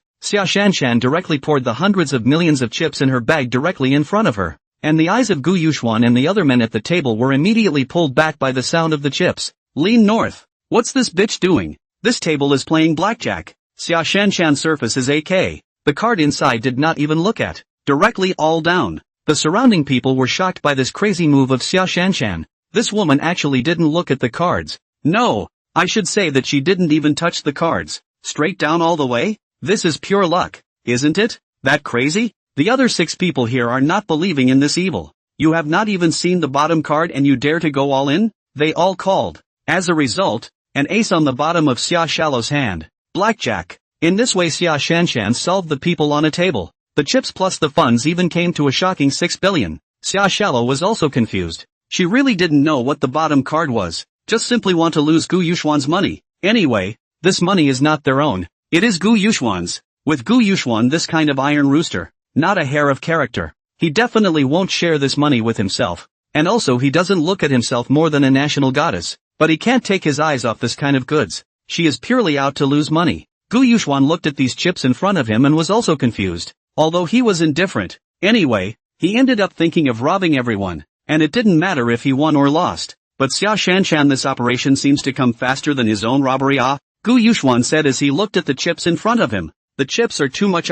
Mr. Tanaka, can you guys help me change to gold or cash? It will be a bit more exciting. Tanaka Teiyukai nodded his head, indicating that there was no problem. He wasn't going to let Gu Yuxuan and the others take the money out of this ship anyway, and exchanging it for gold was nothing more than a bit of a hassle. Soon, a staff member exchanged the 6 billion chips for gold. Gu Yuxuan looked at the yellow gold in front of him and said to Xia Shanshan, "Continue? Then continue." With the attitude that she wouldn't stop until she lost all of Gu Yuxuan's money, Xia Shanshan continued to go to the other tables to gamble. After 5 hands, the cash in gold in front of Xia Shanshan reached 20 billion. Xia Shanshan felt it was very meaningless anymore. No matter where she went to play how to play, she was winning. Oops. Simply cannot lose a penny of Gu Yuxuan. But on the contrary, it also helped him earn from 20 million to 20 billion. Xia Shanshan is not convinced. No fun. No fun. Keep winning. You guys are too good. Xia Shallow said with interest. The gamblers on the side. Can be Xia Shanshan's the sentence angry not light? Damn, you keep winning. You still say with me is not interesting? On the side. Tanaka Teiyukai said with the corner of his mouth twitching when he heard this thunderous words from Xia Shallow. Then why don't you be the banker? Miss? We'll press the size? When Xia Shanshan heard, it's okay, I'll shake the dice. They can't bet and still win, right? Well, let's have some more fun then. Xia Shallow picked up a dice cup and shook it, placing it directly on the table without any flashy movements. Gamblers were placing bets on the size. And here comes the leopard. Pass and kill. In the second hand, the panther passes. On the third hand, everyone bought leopard and it opened wide. After 3 hands of dice, the money in front of Xia Shallow came to 39 billion. The hearts of the surrounding gamblers were dripping blood. Each of them had lost a lot. But Xia Shanshan's slightly rusty technique was clearly not cheating. But what drove them even more crazy were Xia Shanshan's next words. Everyone, this is too meaningless. Next, a hand to win or lose. That's all I'm going to play. It's just not fun. Everyone here immediately discussed how they could get their money back on this hand. And Tanaka Chigusa came to Gu Yuxuan's side with Mikami-sensei and Hato-sensei and said, "This handsome gentleman, can we go and talk alone?" Gu Yuxuan laughed at the way these 3 were obviously trying to branch out on their own. 3 beautiful women. Sorry, I have to stay with my lady friend. This handsome gentleman. The 3 of us would like to fight you for 300 rounds. The words were really revealing. And they were also in front of Xia Shanshan, without the slightest care. They had thought that it was a sure thing. The 3 were all absolute beauties. Although they were slightly inferior to Xia Shanshan, but their flirtatiousness and skillfulness was far from being comparable to Xia Shanshan. They were confident that no man could yet resist their temptation, and out of their and Xia Shanshan's expectation, Gu Yuxuan smiled and said, 3. What makes you think I would leave such a stunning female companion to go with you? What if Gu Yuxuan says he's not interested in them? It's impossible, but it's only limited to a passing interest. Let Gu Yuxuan roll in bed with them? Don't even think about it. Who knows if they're biochemical mother nature? After seeing Gu Yuxuan so determined, the three of them resentfully walked away. They had thought of distracting Gu Yuxuan so that Xia Shanshan would have no time to worry about the dice. They didn't expect it. Looking at the way Gu Yuxuan drooled over them, but he refused their fish and water. Even Xia Shanshan was impressed with Gu Yuxuan. It turns out that he's not only not interested in himself, he's not interested in this kind of flirty goods either. Could it be that he's interested in guys? No wonder. A few minutes later, the crowd gathered $30 billion in gold and cash all to buy the leopard again, and it opened up big. Just as Gu Yuxuan and Xia Shanshan were about to pack up the gold and cash, Tanaka Taiyu brightly moved the dice and turned it into a 111 leopard, saying, "You too, if you lose, you'll have to pay 36 times. Everyone in the room was anxious to lose, and now that Tanaka Taiyukai actually took the lead in playing tricks, the crowd's hearts were once again excited. They won, and they won a lot more in a one-time payback. And as for the fact that Taiyu Tanaka had just moved the dice,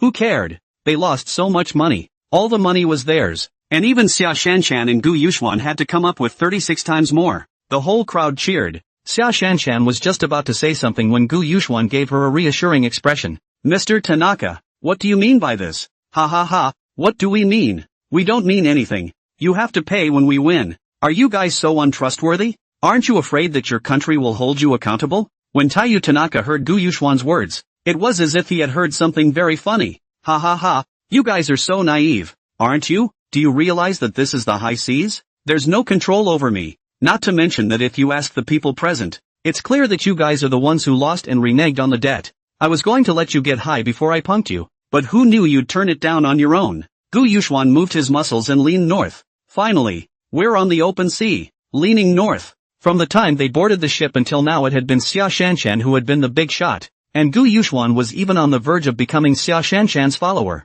Gu Yuxuan pointed at everyone and said in Chinese, mugging, men stand left and women stand right. The people in the room froze and laughed. So you're from China? This Chinese pig is scared silly, isn't he? He said he robbed us? This Chinese pig is still quite rich. Hey, pay up, right? I take 100 million less for the woman at his side. Fuck Nima. You want to take this cargo for $100 million?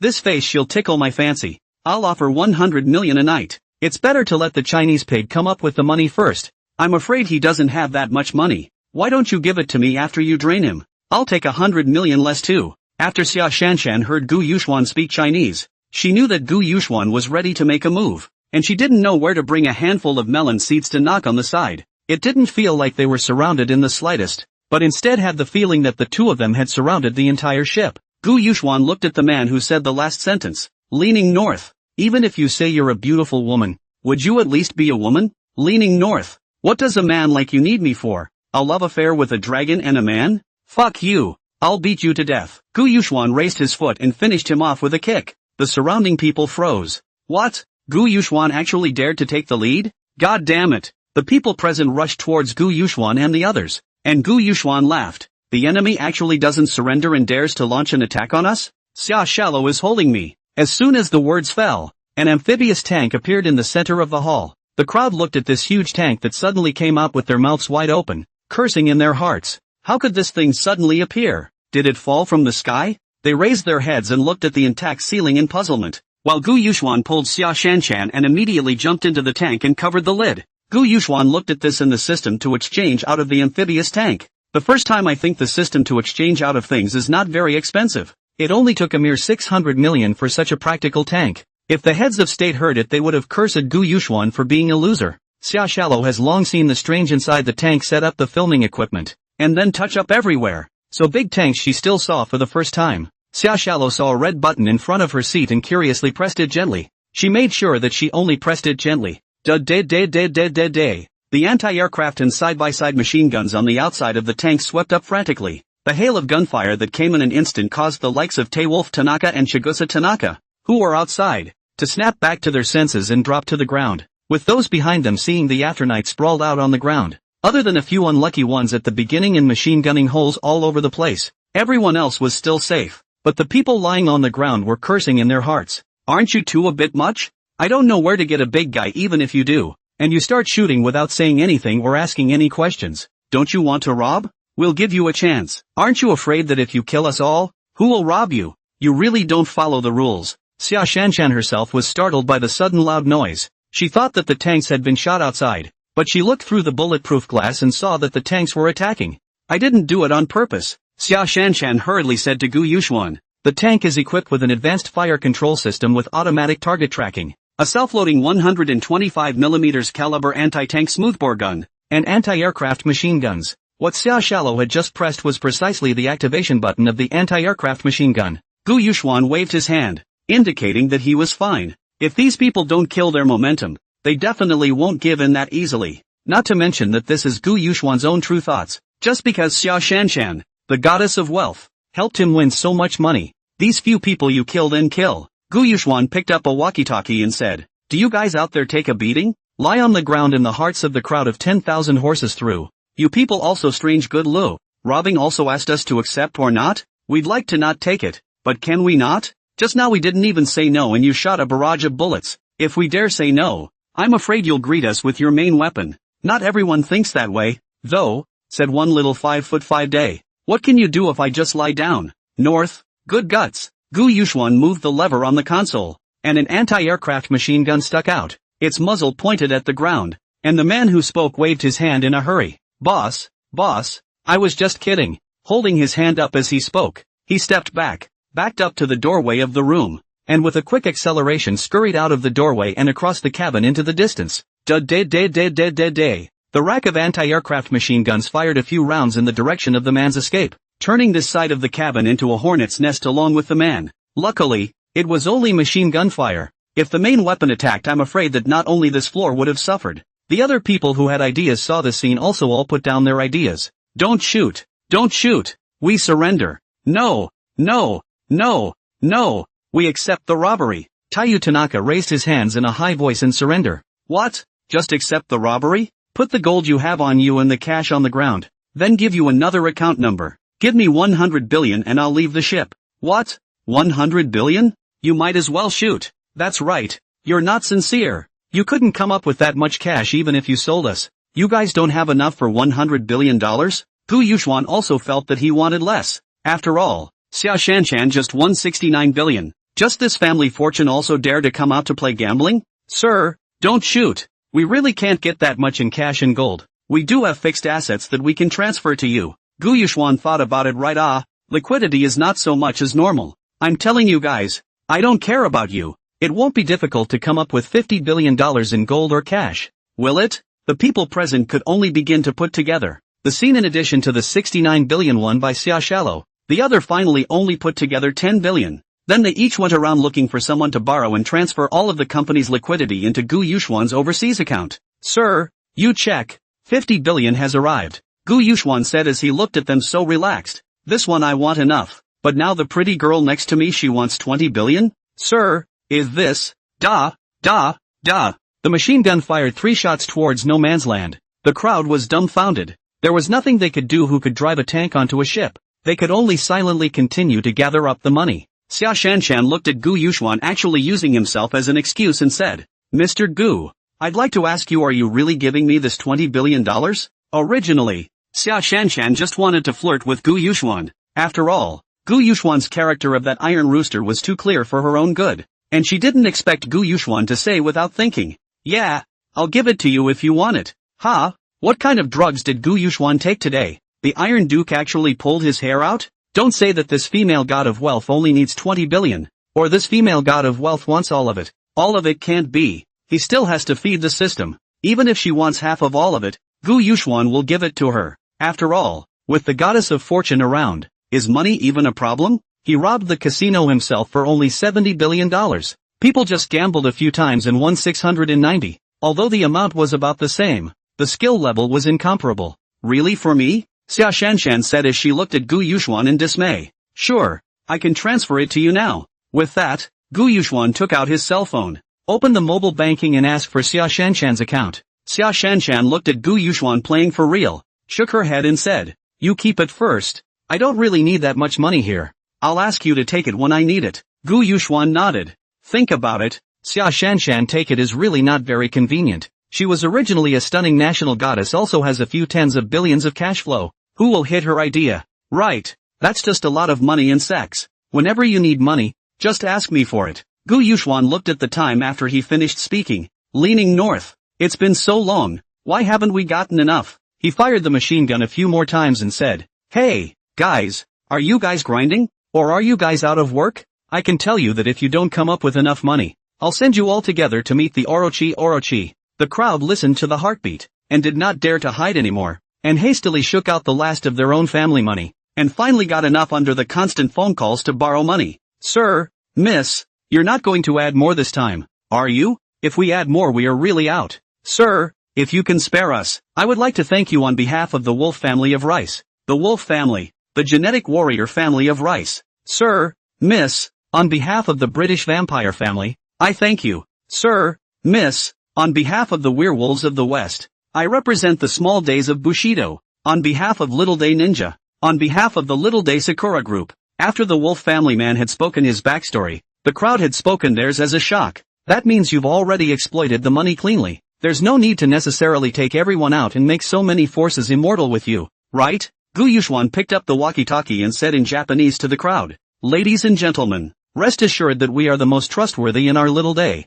The crowd's faces changed as they listened. Was this person from Kimchi country? Or from China? Or maybe he was from a small country? It was also possible that it was neither. After all, he changed his identity 3 times on the ship. The main thing is that you can't even hear his accent. Whether it's Korean, Mandarin, or Japanese he speaks fluently. After you have put the gold where it is, you may leave in order, one by one. And if you scramble and crowd, then don't blame my machine guns for being blind. With Gu Yuxuan's words, the people present finally breathed a sigh of relief, slowly placing the gold on their bodies where they were, one by one leaving this cabin in order. When the last person leaves you, Gu Yuxuan collects all the gold on the ground into his system, and then drives the tank directly into the sea by crashing through the hull guardrail. After a turn of the head and steering, the tank landed smoothly on the surface of the sea, and Xia Shanshan saw through the bulletproof glass that she had reached the surface of the sea, and said with hindsight, "Gu Yuxuan, don't you want to die? Driving a tank into the water? And how high was it just now?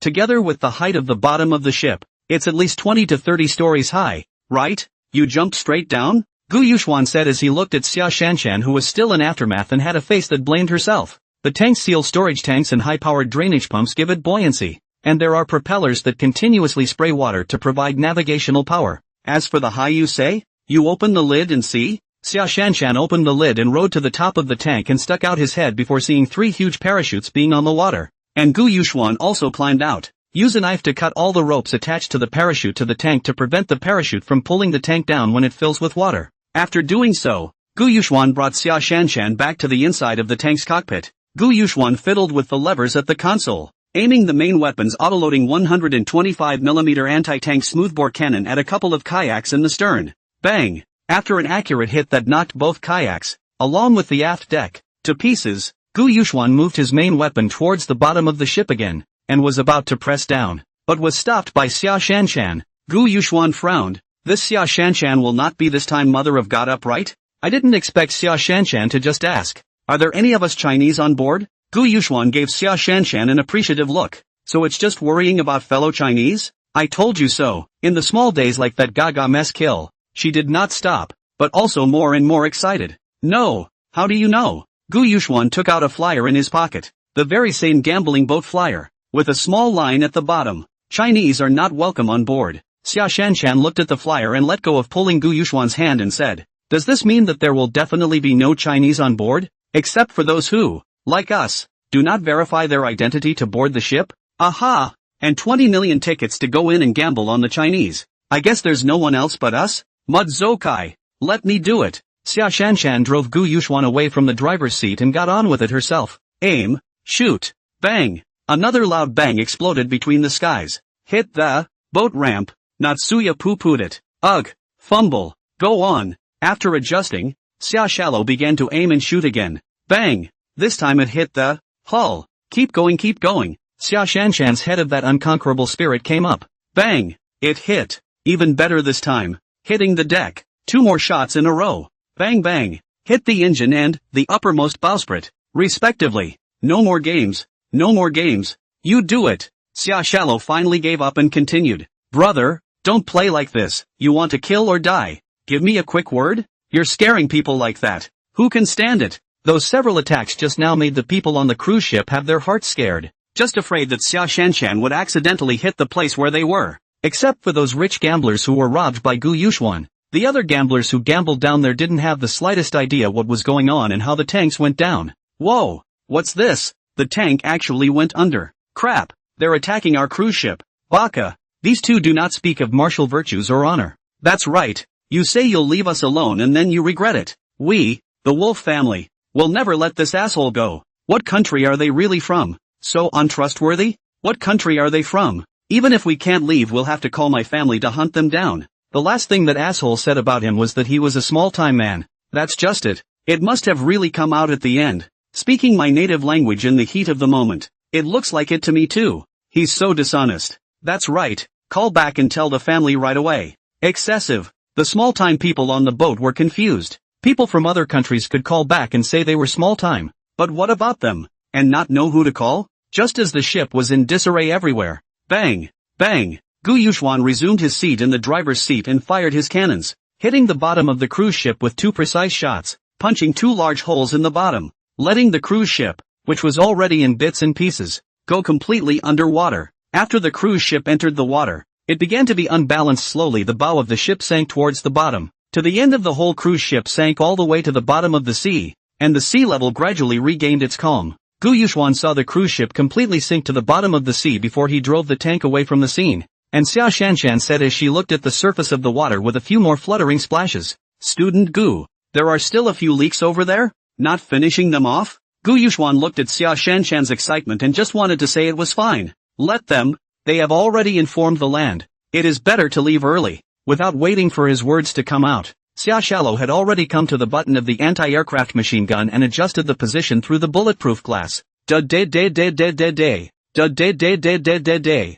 Da-da-da-da-da-da-da. Shoot all the bullets in the anti-aircraft machine gun, prompting the need to reload. Only then did Xia Shallow stop and looked outside without any movement before nodding in satisfaction and patting her plump breasts and said, See, that shell just now was just an operational error. Look at it now. How accurate it is. Gu Yuxuan revealed an expression of speechlessness. You shot all the ammunition inside these anti-aircraft machine guns. You've at least shot thousands of rounds, right? They are all in the water concentrated in a sea within a few planks. You this brainless indiscriminate attack over. Is a blind man can sink it, right? However, Gu Yuxuan did not dare to say it. He was afraid that after he said it, Xia Shanshan did not have a target. And he was afraid that he would throw himself out to sea and then have another shuttle. Under Xia Shanshan's triumph, the tank had been sailing through the water, and after driving for a while Gu Yuxuan felt that it was too slow. Gu Yuxuan immediately flipped up the tank manual. Leaning north. You can only drive 7 kilometers in an hour? It's on the high seas now. How long will it take? And not to mention tanks. Even a smaller cruise ship would be in danger if it ran into a big storm in this endless sea. Now that Xia Shanshan has been made to already start regurgitating by the wind and waves that turn up every now and then, it will take at least a month to drive back like this, right? A month? Leaning north. Gu Yuxuan slapped his head. Leaning north. He was so stupid. Why don't you just exchange for a warship or an airplane? That would be so nice. Wasted again. Gu Yuxuan immediately opened the system and checked the exchange prices of airplanes and warships. Warships are so expensive. Airplanes. The helicopters shouldn't have enough oil to get back to land. Where can I get gas in this endless sea? Gu Yuxuan scratched his head, and while he was thinking about it, Xia Shanshan vomited, dry heaving, leaning north. Fortunately did not vomit in the tank cabin. Originally the small tank cabin is already stuffy enough. If it is also by Xia Shallow, so add food. Think of it all terrible. Gu Yuxuan didn't care about the 3 things. Immediately exchanged a J-20B fighter in the system, helped Xia Shanshan into the cabin, and jumped into the cabin himself. A thought flashed through Gu Yuxuan's mind as he closed the cabin and stowed the tank in the system space. Mr. Xia, do you want to try the dry land takeoff? When Xia Shallow heard this, she covered her mouth and said, Well, I don't mind if you want me to spray it on the back of your head. Gu Yuxuan listened to a cold shiver, leaning north. It's horrible to think about. And then Gu Yuxuan put the respirator on Xia Shanshan, but also beautifully. Xia, we're about to take off. so bring your respirator or you'll be in bad shape if you run out of oxygen. Xia Shanshan knew that Gu Yuxuan was afraid that he would vomit on him. However, she was now dizzy and not in the mood to fight with Gu Yuxuan, so she could only keep her eyes closed and not say anything. She was afraid that she would really throw up if she spoke. After Gu Yuxuan prepared everything, he put on the respirator himself, and the airplane slowly took off. It first flew at a low altitude for a while before gradually raising the altitude, allowing Xia Shanshan to have a process of acclimatization. After Xia Shanshan had oxygen plus Gu Yuxuan's driving was smooth, she was already much more awake. Thank you. I see you're not straight either. Ha ha ha. Xia, you're overthinking it. I'm just afraid you'll spit on me. Humph. Hard-mouthed, soft-hearted man. Beep beep beep. The fighter's radar went off. Gu Yuxuan looked at the several red dots within the radar and smiled in his heart. Yoo-hoo! It seems to be the fighter planes of the small days coming over. Luckily this J-20B of his is a stealth fighter and won't be detected by their radar. Natsuya asked as she also heard Radar's voice. What's going on? Is someone approaching us? Aha! It should be a small days plane. Wow! They came just in time. With my shooting skills definitely one-shot a little kid, Xia Shallow said excitedly. Gu Yuxuan heard the corners of his mouth twitching. Big sister. This is not a tank. The small days of the warplane is not a huge ship, relying on the driving skills. 6 little day fighters and 1 little day warship received the distress call from the cruise ship and came to the area based on the ship's coordinates, but they saw nothing, just as they were wondering. Bang! Bang! Bang! 3 small day fighters were destroyed at the same time. Look at it, look at it! How's that? That cruise wheel was so big I didn't even bother to open my eyes to hit it. That's my real skill. Gu Yuxuan, with a look like I will quietly watch you pretend to be a pussy, clearly used a long-range air-to-air missile, the Thunderbolt 21, which automatically aims to track the target. You just hit the launch button and you blew up backwards. The other 3 small day fighters rushed to gain altitude to report back to the warship. Baka! Enemy attack, enemy attack. We have 3 fighters destroyed. No targets detected. The commanding officer in the little day warship was confused. What? What the hell? No sign of the target? Ask immediately. Did the radar drops pick up on that? Radar doesn't show anything. Anything else out of the ordinary? Report. Nothing out of the ordinary. Report. Only 3 missiles were seen falling from the sky. Report. Bang. Bang. Bang. The only 3 fighters left from the small day were also destroyed. The commander of the warship ended up hearing only 3 explosions and hastily shouted into the intercom. Fighters receiving, please respond. Roger that. There was no response, and the warship commander's heart sank. What the hell was going on? In less than 3 minutes before and after, 6 of his own fighters had been destroyed. All hands on alert. Open main and secondary guns and report home. Xia Shallow knocked Gu Yuxuan's helmet and said, Classmate Gu, I'm awesome, right? Don't obsess over Sis. Sis is just a legend. Gu Yuxuan didn't pay attention to Xia Shanshan, who was in the midst of narcissism, and lowered the altitude of the fighter plane to a position where he could see the sea level. Sister legend, there's another big ship down there. Want it? To be. Let them taste my power, Sha said with a fist pump. Gu Yuxuan looked at the configuration of the fighters. Long-range air-to-air missiles, the Thunderbolt 21. Medium-range air-to-air missiles, the Thunderbolt 12D/Thunderbolt 15. And close-range air-to-air fighting missiles, the Thunderbolt 10. These are air-to-air and are easily intercepted for ground strikes. Gu Yuxuan looked again. There were also precision-guided glide bombs, Thunderstone 6, and guns, a 30 by 165 mm GSH-301 single-barrel rotary bore aerial gun. Gu Yuxuan scratched his helmet. This level of strike was still a bit inadequate for a warship with surface-to-air missiles. That's right. Gu Yuxuan remembered, didn't he still have this Black Dog system? Ha. Gu Yuxuan exchanged a small nuclear bomb in the system and threw it down, then said to Xia Shanshan, Sister legend, hit that thing down there. Xia Shaoxian pressed the launch button. Bang! Similar to the little boy he once was, the warship below was lost in the sweep of fire, and Gu Yuxuan took off violently on dry land, flying towards the air at extreme speed. Gu Yuxuan flew towards the direction of China after rising to an altitude of about 8,000 meters. Xia Shanshan asked curiously, Gu Yuxuan, what did you just tell me to attack? How come it was so powerful? It's even comparable to the Hiroshima love once. Back off. I'm going to start loading up. That one's a mini nuke. Oh, mini nukes, what's this? What? A mini nuke? LMAO. Are you sure you're not kidding? Don't worship brother. Brother is just a legend. Worship your lordship. After saying that, Xia Shanshan began to touch the left and right of her body as if there was something on her body. What are you doing? What am I doing? Your ass. That's a nuclear bomb. A nuclear weapon. Let me see if it's contaminated. Put. Gu Yuxuan couldn't help but laugh. What are you laughing at? If I were contaminated I'd infect you, you unreliable bastard. Gu Yuxuan laughed again. Big sister. If you are contaminated can I not have it? You, Xia, have ruined my ability to put up with stupidity. And if that's tainted, what do you think of that was voted in the small days back in the day. Yes, if this is contaminated and radiated, then who would dare to fly an airplane to drop a bomb? Xia Shallow said with a blush. Shut up. I'm smart and naturally aware of my natural beauty.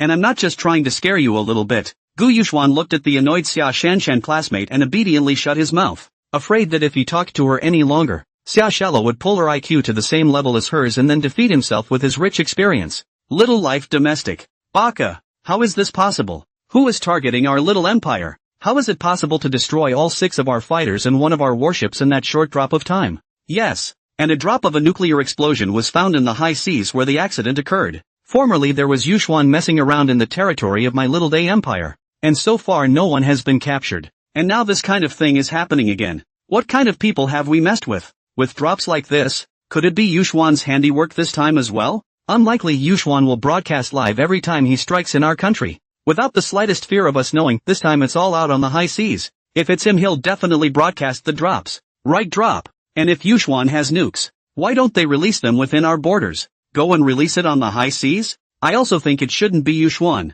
If it's him dropping, why doesn't he just nuke us when he attacks our Asanfu? That way our entire capital would be in ruins. Gu Yuxuan didn't know that the executives of the small day actually found a reason to exclude himself from suspicion. If he knew he would have laughed. At that time, he did not have a nuclear bomb, so a small nuclear bomb exchange for $6 billion. If it wasn't for the fact that he had made a fortune on the gambling boat, Gu Yuxuan really couldn't afford it. If he had been able to afford nukes back then, he would have just dropped one of them, saving time, effort and effectiveness. And he really didn't believe that the little day would dare not hand over someone for him to drop a second one. Sure enough, war is a burning game. Gu Yuxuan roughly calculated that he had actually earned more than 130 billion on this trip excluding the things he had exchanged. Gu Yuxuan piloted the airplane with a contented expression on his face, leaning north. His own vacation part-time hard work for so long, liquidity is only more than 1 billion. Now think about it, he was really stupid before. I should have known to bring Xia Shanshan gambling to go how good. If the other side of the bad debt to rob, not bad debt to win. I still so hard part-time job for what? Gu Yuxuan really regretted not discovering this shortcut to making money earlier. If he had found out earlier he would have had to tie up Xia Shanshan and himself together to make a fortune. Xia Shanshan said as she sat in the backseat looking at Gu Yuxuan with a silly happy face. Hey, fly the plane, can you concentrate? You fly the plane just a little bit more seriously. Or what if we crash it later? Mr. Xia, are you showing your intelligence again? It's on autopilot, and there's an airplane across the street that the radar will alert. Okay? Not good. What if the opposite side is like your plane and the radar doesn't show it? Anyway, you fly the plane and concentrate. What if the autopilot is unreliable? Leaning north. This bitch can call black-white, white-black, and autopilot unreliable? You've got a stealth fighter on the other side? And a collision? Gu Yuxuan was soon approaching the airspace of China. Beep beep beep. The radar in the airplane went off again, and Xia Shanshan didn't know that she was almost in Chinese airspace, and said excitedly, Gu Yuxuan, is there another airplane coming? Yes, but, it's on the line, sis I get to practice again. But shit, didn't you see how well my sister shot just now? But this is a Chinese airplane, isn't it just an airplane from China? Who cares which country's airplane it is? Can he still be more powerful than a warship? Which country? China? Xia Shallow suddenly reacted. China, then silently removed her saline jade hand from the transmitter button, and the next thing she heard was the warplane intercom saying, hello, what part of the airplane are you from? My section has not received a mission to travel with a J-20, and I need to confirm your identity with you now. Gu Yuxuan said thoughtfully, please contact Minister Xia of the Ministry of State Security to confirm my identity. Gu Yuxuan didn't know any other senior members of the Chinese nation, so he hoped that old chicken hair would be a bit smarter. Or else he'll have to go out and stop the plane again and come back in some other way, which would be troublesome. Our department is confirming your party's identity. Please reduce your speed. Yes, Natsuya said as she listened to the conversation. Gu Yuxuan, why were we known as soon as we came into China? Just now we were in the sea, and the airplanes and warships didn't notice us? Because just now we were in the open sea. There were no air defense early warning defenses or intercepts set up over the open sea, and now we're entering Chinese airspace, where there are air defenses. Oh, Xia Shallow replied plausibly. After a while, the voice rang out over the intercom again. May I ask if you are Gu Yuxuan and Xia Shallow? That's us. What did Minister Xia say? Minister Xia has arrived, and he has asked you to land after me. Okay, bro. J-20B, our most advanced stealth fighter. What's it like to fly it? A voice of envy came from the intercom. After all, they are on duty in the country to drive the J-16 only. The J-20 have to come out only for important missions, let alone the J-20B. It's cool. Natsuya was the first to say. Crap, there's a female pilot inside the J-20B. Crap. The proportion of female pilots in the Air Force is relatively small, and the number of female pilots who can fly and control the J-20B is even smaller. At least they have never seen it. Gu Yuxuan followed a few planes in front of him as they descended on an airbase. A few planes opened their cockpit covers, and one after another, the people jumped out of the planes. Everyone else at the airbase had heard that a J-20B had arrived at the base, and it was a two-seater version, causing many people at the base to come out and watch. Gu Yuxuan and Xia Shanshan also got off the airplane and went down the ladder to the ground. Crap, what a female pilot. Crap, look at the skirt she's wearing. Crap, I've never seen such a beautiful woman. Look, that man is out of uniform too. Are they really a regular Air Force? But they were flying a J-20B. While the crowd was talking, the pilots of the fighters that Gu Yuxuan had just followed also descended to the ground and froze when they saw Gu Yuxuan and Xia Shanshan. These two are too young like college students, and the value of the face is 1 in a million. But they do not wear uniforms. They are not curious. Said to the people on the ground, you guys just stop guessing. In a moment the big national security leader will come over. When the people heard about the national security, the puzzled look in their faces were all dispersed. And if they were from this department, you don't say that you didn't wear a uniform when you drove the J-20B. They are the ones who got the new F-35 from Riceback, and the crowd didn't think it was a big deal. A few minutes later, several red flags drove into the tarmac and stopped in front of Gu Yuxuan and Xia Shanshan, and Minister Xia came out of the car. Asuna, are you okay? Nothing. Do I look like I'm not okay to you? It's good that it's okay. It's good that it's okay. In the future you don't do anything that dangerous. Okay? Xia Shallow said with a perfunctory nod. Tell me more. Minister Xia then glared at Gu Yuxuan, the meaning of which was clear. If you want to bully my family, Shallow, be careful, I will fight you. Leaning north. What kind of family is this? I don't care if my niece is like this. And the uncle too? How can Gu Yuxuan stand it? I don't dare offend the goddess of fortune,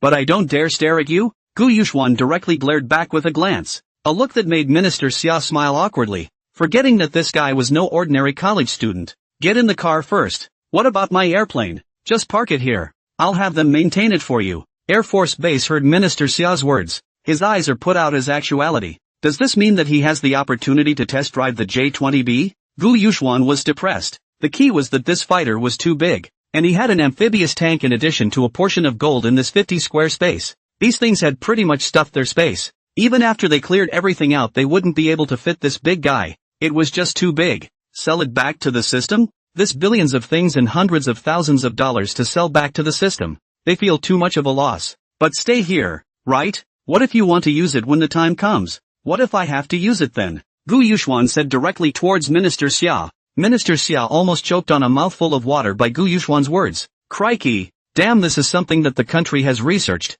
although I don't know where this kid got it. But now Gu Yuxuan actually wants it back? This is confidential. Isn't this kid a bit too much? Just as Minister Xia was thinking about how to answer, the pilot who had just led Gu Yuxuan back said, whenever you need it, we'll send it to you from our airbase, as long as it's within China. Ha, that sounds like a pretty good suggestion. Oh, feel free to send it to yourself anytime. Okay, it's a deal. So can we drive it during the week? Drive whatever you want. Just fill it up and give it to me when I want it. Woohoo! The pilots at the airbase were all abuzz. They were just a single base for domestic flying missions. They simply didn't have this kind of thing that advanced. Now Gu Yuxuan not only put the J-20B in their airbase, but also let them fly it as they please. That's really a big pie in the sky. Gu Yuxuan and Xia Shanshan followed Minister Xia to the car, and after the car started, Minister Xia coughed and said, cough cough, Gu Yuxuan, where did you get this fighter back? Don't do anything illegal in the country. Leaning north. I've just returned to the country.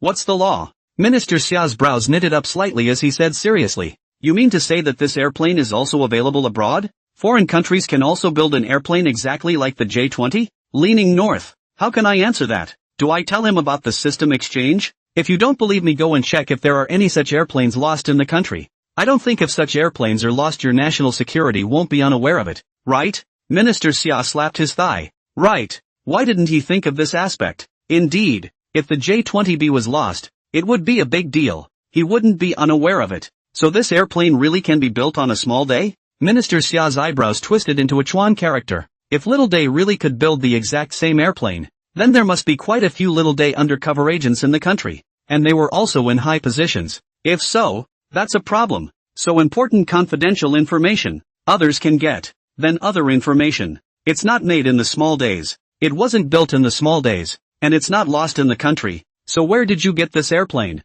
Is it hard to believe you built it? This made Gu Yuxuan speechless. Gu Yuxuan are ready to play cross. Just do not say. What can you do? Anyway, with their own skills they cannot catch themselves. Uncle, don't ask. I've been with him all the time. We found it on a gambling boat. And we don't know how or where it was built. Xia Xiaoxian, who hadn't said a word since she got on the bus, said. Minister Xia heard Xia Shanshan's words. Right. His niece has been with Gu Yuxuan. It's not like she would lie to herself. Minister Xia's heart also breathed a sigh of relief. After all, no one would want to fall out with such a horrible person like Gu Yuxuan. This time the commotion he made in the small days that was appalling enough. This way. I'll look into this matter a bit more then. So how did you guys get back? Without calling and not letting me pick you guys up? Uncle, if it's inconvenient for you to pick us up, doesn't that mean it's our country that did it? Next Xia Shanshan told the matter briefly, but just omitted how the thing came to be, and only said that it was found on the gambling boat. What?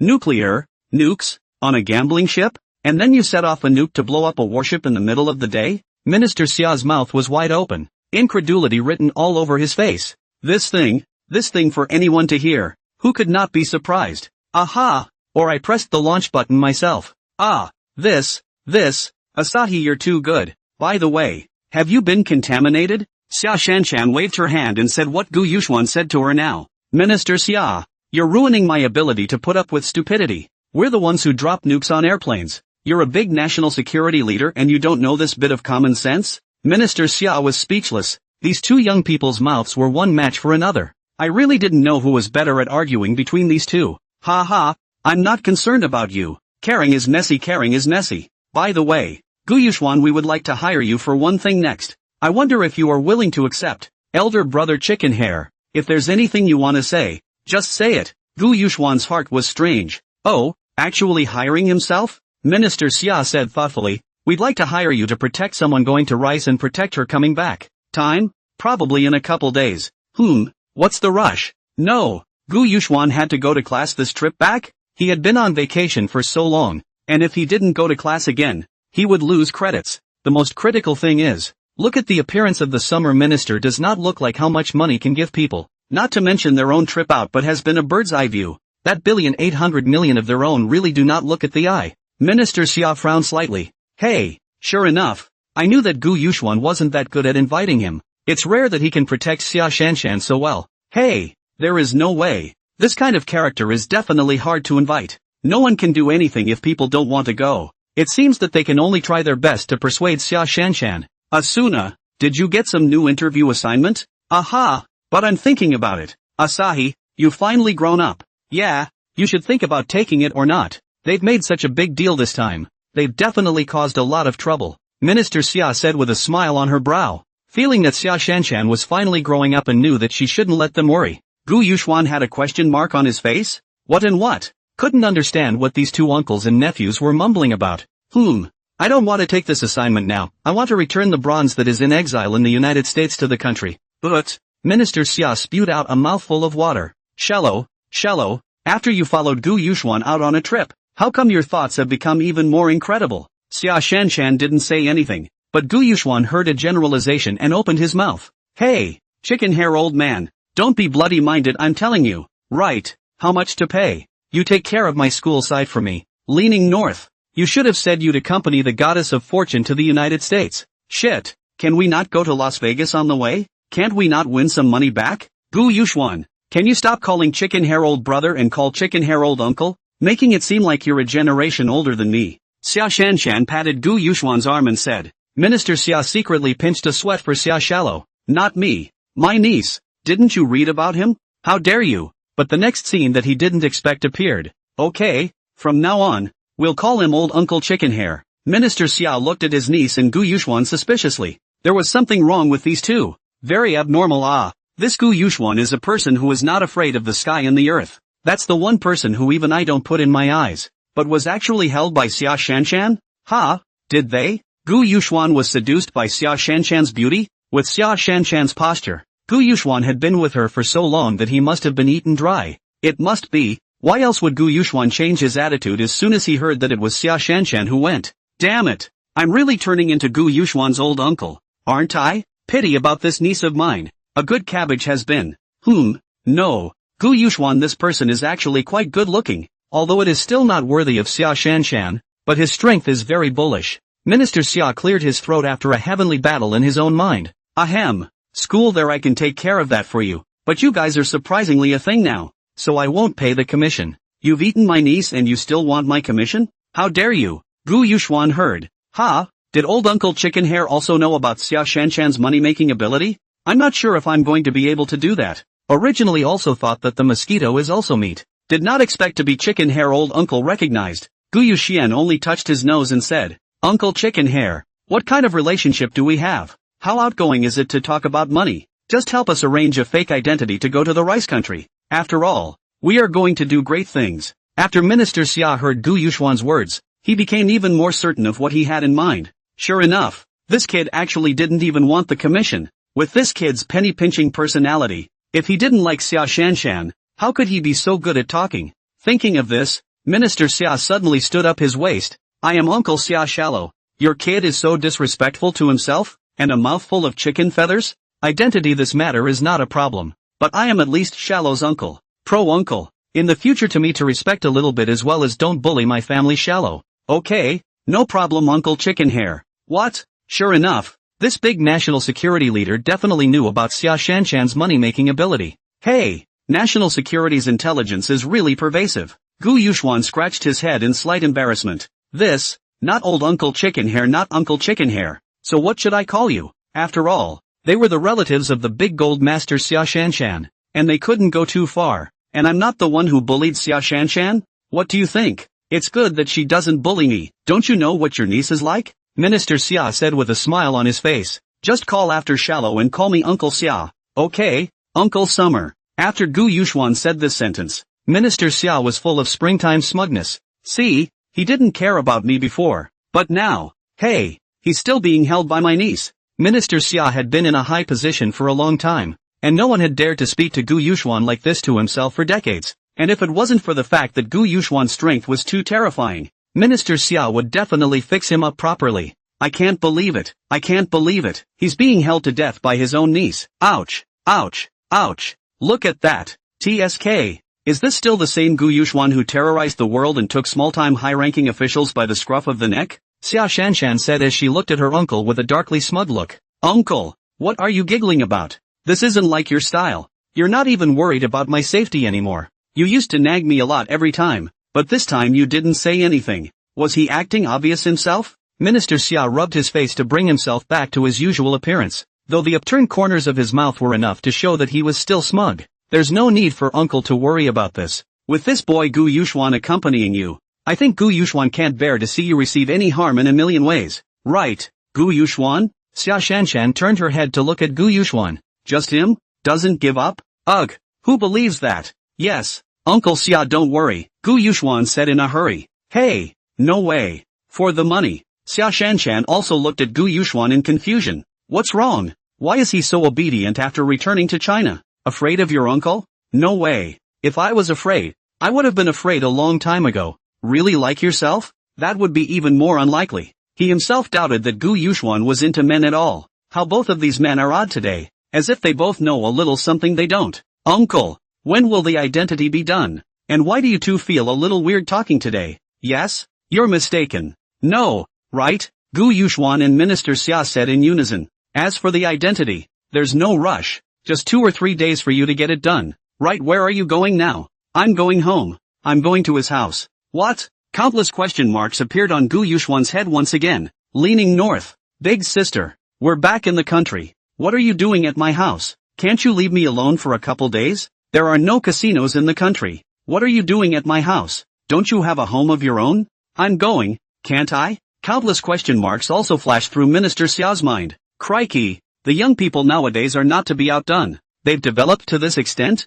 They're living together? Isn't it a bit too fast? Asuna, you've only just gotten back. Shouldn't you go home and see your family first? Xia Shanshan quickly shook her head. She is because of this is not to go back it. If you go back not to be asked by them left and right, and then finally let yourself not to go to the rice country. At the end of the day, you're going to have a fight to get out anyway, so you might as well not go back? Not going back. I'll just go to his house. Gu Yuxuan had a black line on his face after hearing this, but there was nothing he could do about it. Who let Xia Shanshan this as his boss? And even more so, the root of his own wealth. Minister Xia also shook his head helplessly. There is no way. Men and women in love will always be incomparably entangled in love. And he himself understands that after all, he is also like this over. According to the address given by Gu Yuxuan, Minister Xia kept sending the two of them downstairs, and even gave the two of them a meaningful look before leaving. Be moderate. After saying that, he let the driver directly drive away, leaving the two of them standing in the same place with two dumbfounded faces.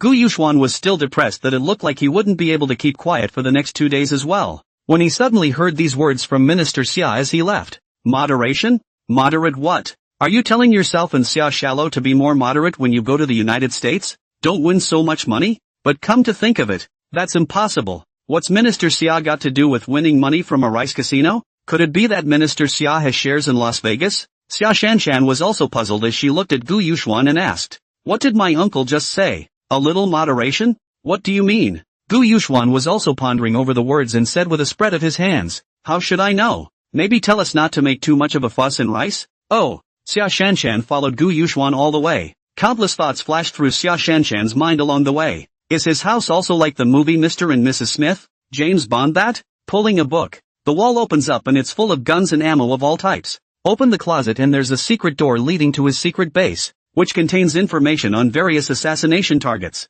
The couch is bulletproof. If you turn it upside down you can also take out a bazooka or some heavy weapon or something in the middle of the couch. As Xia Shanshan thought and walked, she didn't notice that Gu Yuxuan had stopped to take out his keys, and crashed into them in one go, her chest hitting Gu Yuxuan's elbow right in the middle. Xia Shallow's pretty face reddened, and the evil one said, what are you doing? Why are you walking and stopping? Leaning north. Evil people bite back. If it is not to see that you are a money tree, there is no way. Who let people be it? Arrived. Just go in when you arrive. No need to report to me. Xia Shanshan knew she was in the wrong, so she didn't dare to dwell on this issue. Fucking north. Wasn't I just about to open the door? Gu Yuxuan opened the door to the room, and Xia Shanshan surveyed towards the inside. This is the home of a 33 ranked killer on the killer list? It's just a 3-room apartment that's so ordinary that it can't be any more ordinary, and it can even be said to be a bit shabby inside. Both the TV, the air conditioner and even the sofa and cabinets and things like that were old-fashioned,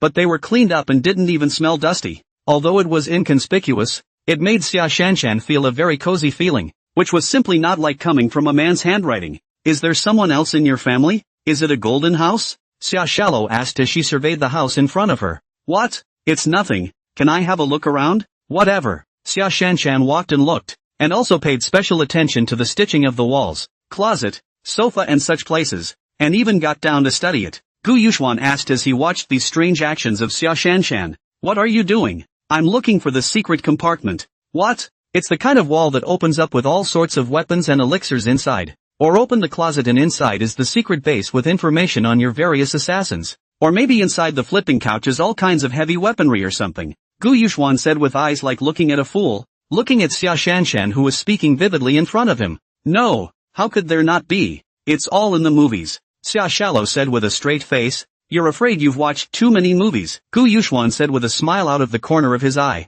Xia Shanshan looked at the smirk in the corner of Gu Yuxuan's eyes and said with a blush, you're not very formal for a killer. After saying that, Xia Shanshan sat on the sofa with her butt, and Gu Yuxuan didn't care about Xia Shanshan. First going to change her shoes, then going to her room to change into a set of clothes, finally holding a pair of slippers. He came to Xia Shanshan's side and said, how about a change of shoes? There are clothes in the closet if you need them, but they're all mine. After Xia Shanshan took the slippers, Gu Yuxuan sat directly on the dinner table and opened the computer to browse. Xia Shanshan sniffed her body, a sour and rancid smell, and hurriedly walked to Gu Yuxuan's closet, opening it with anticipation. Sure enough, there wasn't a secret door leading to a secret base as one would expect, but just a neatly arranged closet of clothes. Xia Shallow picked up with slight disappointment. Inside the closet were either white shirts or tights and sportswear. After the thrilling journey of the past few days, now relaxing Xia Shanshan is already exhausted and doesn't want to go out to buy clothes again. So she casually took a white shirt and sportswear.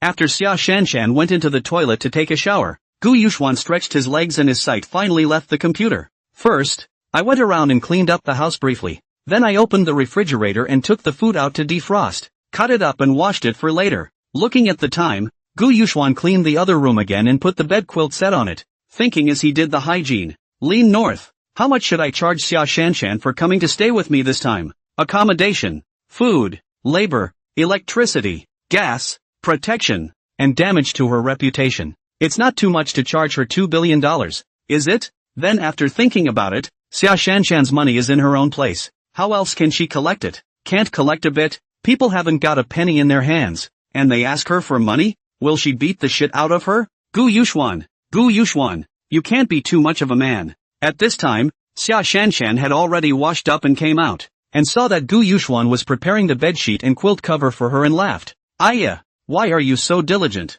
My Gu student? Could it be that you like me? Gu Yuxuan turned his head over and said, What? It's not that I'm saying Xia Shallow, why are you so self-absorbed? If others see you, who will believe that you are a national goddess? Halfway through his words, Gu Yuxuan froze as he saw a scene that made his nosebleed gush out. Xia Shanshan had a towel around her head and was wearing a white shirt and a blue sportswear. Her stunning beauty blinking her large Kazran eyes was looking at Gu Yuxuan suspiciously. The zipper of the blue sports jacket was not yet closed, revealing the waves inside, and also faintly saw two splashes of red, slender legs and white jade feet. Simply a realistic version of the beauty out of the bath picture. Xia Shallow's perfect proportion of the devil body. Really big where it should be big, long where it should be long. Xia Shanshan looked at Gu Yuxuan suspiciously, and while wiping her hair, she used one hand to shake it in front of Gu Yuxuan's eyes and said, Hey, Gu student, wake up, what are you staring at? This, can you not dress so revealingly here?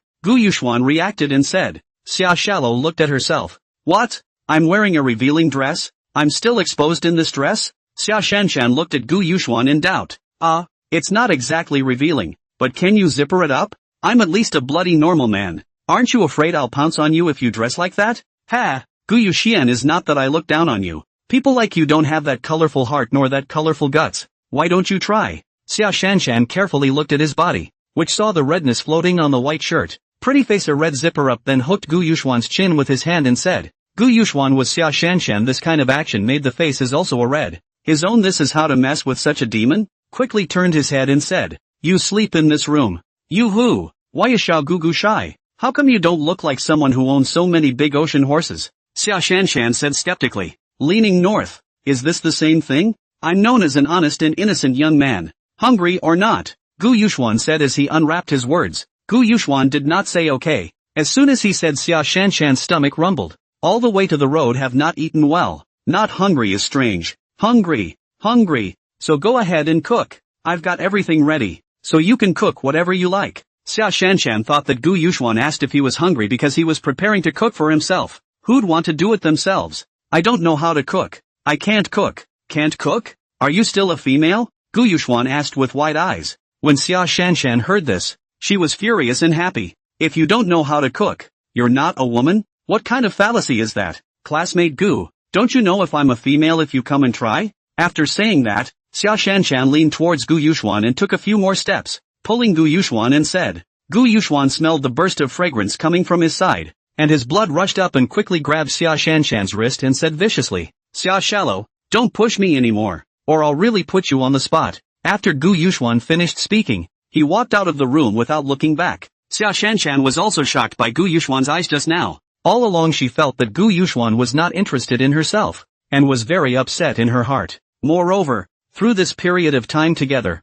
she thought that Gu Yuxian was a decent person, so she dared to tease him like this, but just now his eyes were terrifying, as if he really wanted to eat himself. Xia Shanshan forced herself to calm down. Not right. Gu Yuxuan's eyes are not right, unlike other people who look at their own desires, but instead like intimidation. Gu Yuxuan came out of his room and got into the kitchen, thinking as he cooked, this time Xia Shanshan shouldn't dare to tempt himself again, right? This demon tempts herself again. She can't help herself. She will be responsible. After Gu Yuxuan had been busy in the kitchen for a while, he ended up serving a colorful and fragrant 3 dishes in one soup. Gu Yuxuan put the dishes on the dining table. So Xia Shanshan sitting in the living room watching TV also did not call out to her, and self-consciously served a bowl of rice and ate it. Xia Shanshan deliberately sat in the living room just waiting for Gu Yuxuan to call out for dinner, and she rushed over there with the speed of a 100-meter sprint. After all, now she was already very hungry. Who would have thought that Gu Yuxuan didn't call himself? Is he still a good friend? Xia Shanshan listened to the sound of Gu Yuxuan behind him eating food one bite at a time as well as the aroma of the food, causing Xia Shanshan to swallow hard, and her stomach to rumble even more indisputably. Xia Shanshan couldn't help but look back. Gu Yuxuan was eating a piece of ribs in a bowl with a piece of chicken inside, but there was only one bowl of rice. There wasn't even an extra bowl on the table. Xia Shanshan was angry and hungry, and her stomach rumbled louder. Gu Yuxuan, who was eating, was interrupted by the sound of Xia Shanshan's stomach gurgling. Leaning north. This bitch, is she that strong? She's starving and won't even come over to eat? After all, people 20 billion are placed in their own. The daily benefits alone are astronomical. Not to mention that this is their own god of fortune. Gu Yuxuan thought for a moment and raised his head to Xia Shanshan. Didn't you say you were hungry? Why don't you come to eat yet? Xia Shallow stood up with red eyes. Stinky Gu Yuxuan. Lousy Gu Yuxuan. You're finally willing to call me for dinner? Natsuya asked as she wiped the tears from the corners of her own eyes, turning around and walking over to cross the dining table to the kitchen. Where are the dishes? Ha? What? You don't call out for yourself when you eat. And now I'm asking you where the dishes are and you don't even want to tell me? Here it is. I've seen it all. Where are my dishes? It's fun to bully a weak girl like me, isn't it? Thanks for thinking of you as a good friend. Xia Shanshan's eyes are red again. Good you Gu Yuxuan. Don't let me eat even though you still play me? Gu Yuxuan moved the rice cooker away and pointed to the washed dishes. Aren't the dishes here? I took them out when I took the food out. When Xia Shallow saw the dishes, her old face blushed. So it turned out that she had just been blocked by the rice cooker. After seeing the bowls and chopsticks, Xia Shallow awkwardly walked to the table to serve a bowl of rice, looking at a dish of raw fried pork ribs, a dish of braised chicken, and a dish of stir-fried corns and fish soup in front of me. Just smelling the aroma, I couldn't help the tears from flowing out at the corners of my mouth. Xia Shanshan swallowed hard. Was this really made by Gu Yuxuan, an all-powerful man? Looking at the 3 dishes and 1 soup in front of her, Xia Shanshan impatiently clamped a piece of pork ribs and took a shallow taste. Her eyes instantly widened before she stuffed the whole piece into her mouth. Delicious. So delicious. Xia Shanshan had just thought it must be delicious just by smelling the aroma and looking at the food, but only after eating it in her mouth did she realize what was delicious. Simple home-cooked food could be delicious to such an extent. And she didn't know if it was because Xia Shanshan was too hungry or what, but she felt that it was more delicious than Michelin and 5-star hotels. Can't stop. It simply doesn't stop. After the first bite, it simply could not stop. Xia Shallow, a mouthful of ribs, a mouthful of chicken, occasionally also clip on a chopstick of corns and fish with a bite of rice. For a while, it was a forgettable meal. Until 2 bowls of rice down plus 3 dishes of clear dishes only let Xia Shanshan touch the stomach unfulfilled. Stop. Fragrant. Too fragrant. Gu Yuxuan looked at the half bowl of rice and a piece of ribs and a piece of chicken in his eyes and then looked at Xia Shanshan. Leaning north. This is not at all left for himself. The rest of the bowl is still Xia Shallow before the table clamped. She came to the table after their own is not even the opportunity to get off the chopsticks.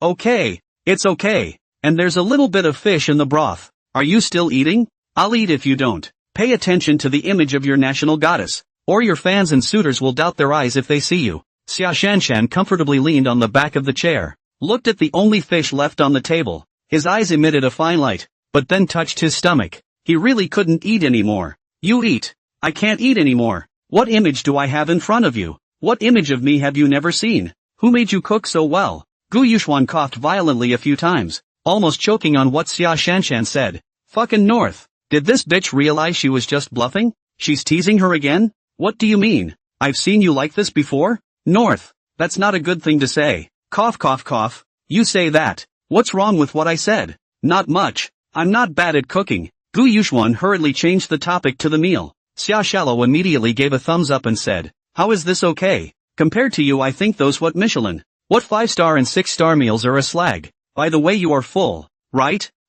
Almost. What's going on? It's okay you're full. So I'll go do the dishes. Lean north. Did I hear right? Xia Shanshan said she's going to wash the dishes? You do the dishes? What's wrong? Is there a problem? Gu Yuxuan immediately finished the rest of his meal in 3 tries and said, No. Xia Shanshan looked at the remaining fish soup on the table, picked up the bowl and chopsticks again to clip a piece of fish and said, "You're full, so get busy." Oops, there's still so much fish left? You can't waste it. It's a fine tradition in China. After Xia Shanshan finished saying this, Gu Yuxuan already knew that Xia Shanshan's what washing the dishes and what traditions were all excuses. But in fact, he still wanted to eat. But Gu Yuxuan didn't reveal Xia Shanshan. After all, she voluntarily washed the dishes. Not to mention that if he really pissed her off, what if this bitch teased himself again? Gu Yuxuan got up and came to sit down in front of the computer. And Xia Shanshan solved the fish soup on the table with windy speed, and got up to clean up the dishes after belching contentedly. When Gu Yuxuan's line of sight left the computer again, Xia Shanshan was already huffing and puffing in her room, and Gu Yuxuan shut down the computer and washed up before lying comfortably in his own bed. Sure enough, it's still comfortable in his own bed. Gu Yuxuan quickly entered dreamland. Time flies. After a night of deep sleep, the next day Gu Yuxuan was full of energy and dressed to walk to school in high spirits. Gu Yuxuan's residence is not far from the school. 10 minutes later Gu Yuxuan has come to the door of the school. Looking at this full of youthful atmosphere of the noisy campus, Gu Yuxuan surprisingly had a strange feeling, where there was no longer that state of high mental tension, nor the life of guns and bullets. Looking at the gate of the school, his heart remembered what the ninjas had done in the small days, and his heart was still very upset with them, and a murderous intent was revealed inadvertently. It made the students walking around them feel cold and quietly moved their feet away from Gu Yuxuan's surroundings. A few moments later, Gu Yuxuan once again raised his feet and walked toward the classroom. Once again returned to the familiar classroom. Looking at the familiar students are still fighting actually have a hint of discomfort. As Gu Yuxuan walked into the classroom, his classmates also spotted him. Gu Yuxuan, you actually took a vacation? That's right. What are you doing on vacation? There goes the scholarship. You're not going to get invited to tea by the police again, are you? Gu Yuxuan, who had never taken a vacation before, actually took a vacation, which made the students very curious and asked like him. Ha ha. Something came up. Gu Yuxuan snorted perfunctorily. Gu Yuxuan, where have you been these past few days on vacation? The phone always doesn't answer either. Sui and I walked in from the classroom door. Gu Yuxuan habitually touched his nose then looked at the time and said, I've taken the last few days off for a little bit, and it's almost time for class, so get back to class. Gu Yuxuan's words caused the surrounding students to laugh. Gu Yuxuan, you don't know yet, do you? Sui and I is already a spectator in our department. So this is her classroom. I really envy this Gu Yuxuan kid. The school flower is chasing him to the classroom. Don't be envious. You're not as handsome as they are. Gu Yuxuan found a seat and sat down. Su Wei and I followed closely behind and took the seat next to him as well. Gu Yuxuan, do you have a girlfriend? Su Wei and I asked directly. Gu Yuxuan was stunned by Su Wei's question and seemed to know what she wanted to say. Leaning north. How can I answer that? Say yes? Where are you going to find yourself a girlfriend? Say no, right? Her words will definitely come out next. Although Su Wei Ni is the school flower, but Gu Yuxian has no feelings for her. Right now he is only thinking about getting money. Gu Yuxian and Su Wei Ni have been in the same school since middle school, and we are quite familiar with each other. So it wouldn't be good to wait for Su Wei Ni to say it before refusing. Just when Gu Yuxuan was in a dilemma, a familiar silhouette walked in at the classroom door. Xia Shanshan? Why is she here? But Gu Yuxuan then had a joy in his heart, and didn't care why Xia Shanshan came to the classroom. Gu Yuxuan directly stood up, and held Xia Shanshan's hand in the students' dumbfounded gazes and asked, Asuna, what brings you over? Although Xia Shanshan felt that it was a bit weird that Gu Yuxuan would even hold her hand on such an occasion, she didn't break away. After all, it wasn't like he hadn't held it before. In the small days Gu Yuxuan didn't know how many times he had held it, even though it was to take her on a run at that time. I just got up and went out to get breakfast, but I forgot I didn't have my keys and couldn't get in, so I came to get them from you. The moment Xia Shallow's words came out, wow, the whole room was in an uproar. Does this mean that Goddess Xia has already moved in with Gu Yuxuan? Gu Yuxuan's leave of absence the other day couldn't have anything to do with Xia Shanshan, could it? How else could Gu Yuxuan not even want a scholarship? All the good cabbages have been swept away by pigs, although the pigs are a bit handsome. Su Wei and I even looked at Gu Yuxian and Xia Shanshan with a face full of loss. She knew that if it was someone else with their face value could still compete. When Su Wei and I saw that it was Xia Shanshan, Su Wei and I instantly lost confidence in herself. That was a national goddess. What could she compete with? Are they really boyfriend and girlfriend? Oh, so I'll give you the key, or do you wait for me to get out of class and then go back together? Gu Yuxuan's words further validated the students' thoughts. Xia Shanshan felt that Gu Yuxuan was a bit strange today and asked with a slight frown on her eyebrows. So do you want me to wait for you, or should I go back on my own? Then wait for me and go back together. After saying that, Gu Yuxuan led Xia Shanshan back to her seat and sat down. Gu Yuxuan sat in the center, with a pig liver-colored Su Wei'anai on his left and Xia Shanshan on his right. Soon the teacher also came to the classroom for the lesson. Su Wei'anai still didn't quite believe that Gu Yuxian was actually with Xia Shanshan, and asked quietly to Gu Yuxian, Gu Yuxuan, how did you chase after Xia Shanshan? She's a national goddess. Gu Yuxuan grinned and said softly as well, naturally together. We're childhood friends anyways, right? If I didn't ask you, you wouldn't even tell me that you have a girlfriend. Su Wei'anai said, ha ha ha, we just got together not long ago too. Gu Yuxuan scratched his head and said, Xia Shallow listened to the conversation between the two and threw a puzzled look at Gu Yuxuan, who returned a please help look. Xia Shallow instantly understood. Looks like someone is using me as a shield? He. Gu Yuxuan still not give me to catch you pigtails? Be a good cook for me in the future. A satisfied smile surfaced on Xia Shanshan's face, and this smile was extraordinarily harsh in Su Wei'anai's eyes, as if the victor was declaring his sovereignty. At the same time, two Dongfeng Mastodon SUVs drove directly into Haicheng University and stopped directly in front of the door of the teaching building where Gu Yuxuan was. The first thing that came down from the car was 5 soldiers. The 5 soldiers came down and looked around vigilantly. Then the second car came down with Minister Xia and 2 people. One was an old man whose age was probably in his 60s, and with a head full of gray hair and the vicissitudes on his face. One would think that he had experienced a lot of things, and the glittering rank on his uniform was a shock. It was still a gold spike and 3 stars. Admiral. How few admirals are there in China? It is important to realize that this is a peacetime admiral, the highest rank in the Chinese military, and its content is self-evident. The other was a middle-aged man in his 40s or 50s, with a strong body coupled with eagle-like eyes, giving a very stern feeling. His rank, a gold spike with 2 stars, Lieutenant General. Minister Xia appeared at Haicheng University with 2 people, and that old man among them turned his head towards Minister Xia and asked, Old Xia, the one you said could help us is here? Ha ha ha, that's true. He was the one who made that thing in Little Day. Minister Xia laughed. It's really true that people can't look at each other and the sea can't be measured. I can't imagine that such a grand gesture actually came from a student. The middle-aged Lieutenant General said, this person isn't simple, and he's been honored as the 33rd on the killer list with his part-time job on vacation. And he took out Jirji Kishida, who's the 21st on the killer list. Minister Xia introduced. The middle-aged Lieutenant General said in shock, this is not simple. I'm afraid that his true ranking is much more than 21st on the killer list. I also watched that live broadcast, beating Kishida Jirji simply without any power. The old admiral said with some excitement, Old Xia, you said that if we can poach him for our unit, the boost to our high-end combat power will be absolutely huge. Minister Xia shook his head and laughed bitterly. You guys don't say that you've recruited him. It's still unknown whether he can do us a favor along the way this time? Then go talk to him. After saying that, the old admiral and the crowd stepped into the school building. In the classroom, Su Wei'anai was still chatting with Gu Yuxian when they had a conversation. Snap. There was a dull, strong knock at the door of the classroom. The teacher who was lecturing on the podium frowned. Being so late and knocking so loudly? Don't you know that coming in quietly won't affect the other students? The teacher, full of displeasure, said, Who? Come in. After hearing the reply from inside, the door was pushed open and a group of people walked into the classroom with their heads held high. The class all froze at their appearance. Military? Another trooper? Could it be that they're here to arrest Gu Yuxuan again? This was the first thought that flashed through all the students' heads, but it was quickly denied by them. How many people were there last time? This time, there were only a few people, and they weren't even loaded. But they're not here to arrest Gu Yuxuan. What are they here for? Just as the teacher and the students were puzzled,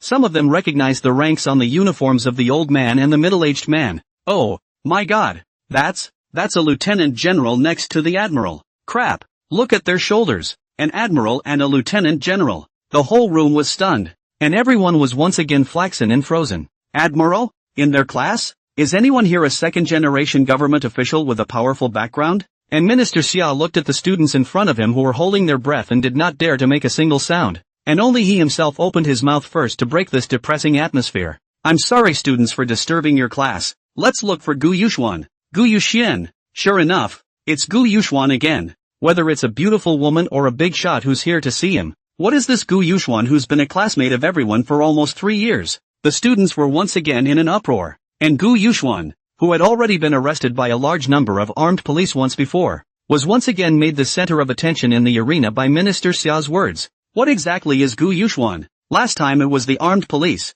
This time it's even more outrageous. It's directly an admiral in the army. The students were all curious about Gu Yuxuan in their hearts. On the podium, the teacher forced herself to calm down and said to Gu Yuxuan, come out for a moment. Gu Yuxuan got up and walked out with Xia Shanshan. The elderly admiral said impatiently when he saw Gu Yuxuan, wait. The words were interrupted by Minister Xia before they were finished. Old fan, this is not the place to talk. At this time the teacher also came out to understand the situation, and did not know what to call it, but said, this leader, may I ask what you are looking for Gu Yuxuan for? Ha ha ha, nothing else, we are just learning a little something. The teacher saw Minister Xia snorting perfunctorily, and he didn't dare to ask anything more. Gu Yuxuan, why don't we go to the principal's office with you for a chat? Minister Xia said to Gu Yuxuan. Gu Yuxuan nodded and was about to leave with Minister Xia and the others when Xia Shanshan was called by the teacher. This student, if there's nothing else you can go back to your seat while the rest of the class studies.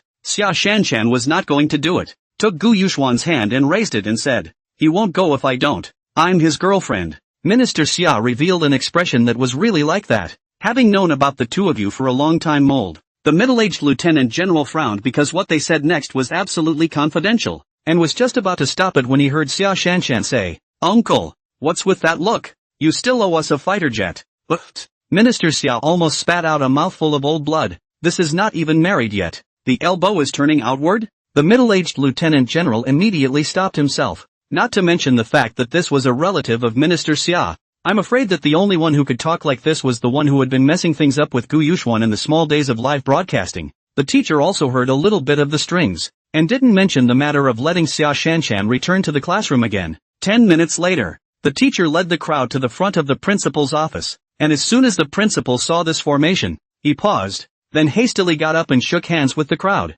Greetings, leaders. The old man and the others naturally exchanged polite pleasantries with the principal, not to mention the fact that the level of the principal of Haicheng University was not low. After all, it was a well-known university in China, not to mention that he was also Gu Yuxuan's principal. The old man and the others wouldn't be too big for their britches. After some pleasantries, the principal took the teacher to arrange for tea and snacks. Inside the principal's room, there were only the old man admiral, the middle-aged lieutenant general, Minister Xia and Gu Yuxuan. Xia Shanshan, and the other soldiers stood outside the door on guard. The older admiral took the lead. Gu Yuxuan, hello, I'm Fan Jiangwo. Gu Yuxuan looked at the general's star on the old man's body, and his heart was in awe. Hello, what can I do for you? We know you're planning to go over to Rice to collect a shipment of artifacts. Hearing this, Gu Yuxuan and Xia Shanshan together turned their heads to look at Minister Xia. This matter was only known to Minister Xia. It could only have come from him. Summer minister indeed, eye-watching nose watching heart as did not see the general. He thought in his heart, so what? You soak my niece. How I say is also your uncle. I just as did not see. You can what? Fan then interrupted the awkward atmosphere with a laugh. Get the stuff out. The middle-aged lieutenant general took out the military computer he was carrying and opened it in front of Gu Yuxuan. Gu Yuxuan saw a video appear on his computer screen. A video image of gunfire and shelling, surrounded by broken limbs and wailing howls. Two groups of men with loaded guns were fighting, and a Chinese man dressed in green was shooting ahead while pulling a Chinese-faced teammate back toward the rear. Gu Yuxuan could tell from the Chinese people's skillful shooting techniques and skillful dodging that these were elites, but it was hard to beat the other side's crowd. The scene shifted. The Chinese soldier had been shot. A chip in his hand fell to the ground. The opposite group came over to pick up the chip and put it into a piece of bronze. After the video was played, the elderly admiral said to Gu Yuxuan, this video shows our special operations forces being attacked by the enemy, and that chip is an important technological research achievement of our country that is vital to China. And then, Gu Yuxuan continued to ask, we'd like to ask for your help in taking it back, the old man said as he looked at Gu Yuxuan sincerely. Gu Yuxuan shook his head no without thinking. I'm sorry, I don't have the time. I'm going to accompany her to Rice, and with all your special forces and capable people, I'm sure there are better candidates than me. Leaning north, there are so many special forces in China, so many experts. Why are you looking for me? I don't have time. I'm taking Xia Shallow to Vegas to make a killing. Ha ha, we would be invading another country if we sent troops, and you know the policy that China has always had. And after our observation of your movements in the small days, there is indeed no better candidate than you in our country of China. You are like a divine calculator, always able to come up with targeted weapons, like the M388 nuclear bazooka and the W54 explosive warheads and the Kawasaki planes from the small days when you showed up during the attack on the Koshian house, and then the fighter planes that showed up at the casino. Gu Yuxuan knew that these couldn't be hidden from people with a heart, but he didn't put it in his mind, because they wouldn't think twice about redeeming themselves in the system even if they thought about it. I'm sorry, I still say I'm going to accompany her to Rice. I don't have time to care about this, you guys find someone else. When Xia Shanshan heard Gu Yuxuan's so firm words, she herself didn't know why there was a bit of sweetness in her heart. Ha ha, that doesn't conflict with your purpose, because the chip is inside one of the bronzes in the Rice Museum. Aha, what do I hear? Are you nuts? If you don't take the chip back to study it, why put it in the bronze? What are you playing at? Seeing Gu Yuxuan's puzzled expression, Fan Zhangwo laughed out loud. There's no need to be surprised. The one who snatched the chip is the most elite mercenary company in the country of meters, Green Sands. They were going to sell it to the White Elephant country, but they were afraid that if they shipped it alone it would be recaptured by our side. So they put it inside a Han Dynasty bronze in the Rice Museum. This batch of bronzes from my country of China will be loaned by Rice to be exhibited with the White Elephant country in a month's time. It's ironic to say that my country of China's things are loaned out by Rice. Fan Zhangwo's face became indignant, and his hand slapped the table even harder. So, we would sincerely like to ask you to help us bring back the chip, and on behalf of our country, we also thank you for recovering the artifacts that have gone out of China. Sincerity appeared on Fan Zhangwo's face as he stood up and bowed to Gu Yuxuan, but was stopped by Xia Shanshan. It's all by the way anyway. I don't think Gu Yuxuan will refuse, old grandpa, so don't be so polite. Gu Yuxuan spread his hands. The female god of wealth have said so, what can he do? By the way, it is not that he does not want to help China. Just now, I was just worried that after taking this chip, the most elite mercenary company in the United States, Green Sands, would come after me and have an impact on my big plan to make money in Las Vegas. Since Xia Shallow has said so, then I'll take it back by hand, but after I take it, I'll give it to your people to bring it back home. Is that okay? No problem, Fan Zhangwo said excitedly when he saw that Gu Yuxuan had agreed. As for the matter of transporting back to the country is absolutely no problem. At most, send a few frigates,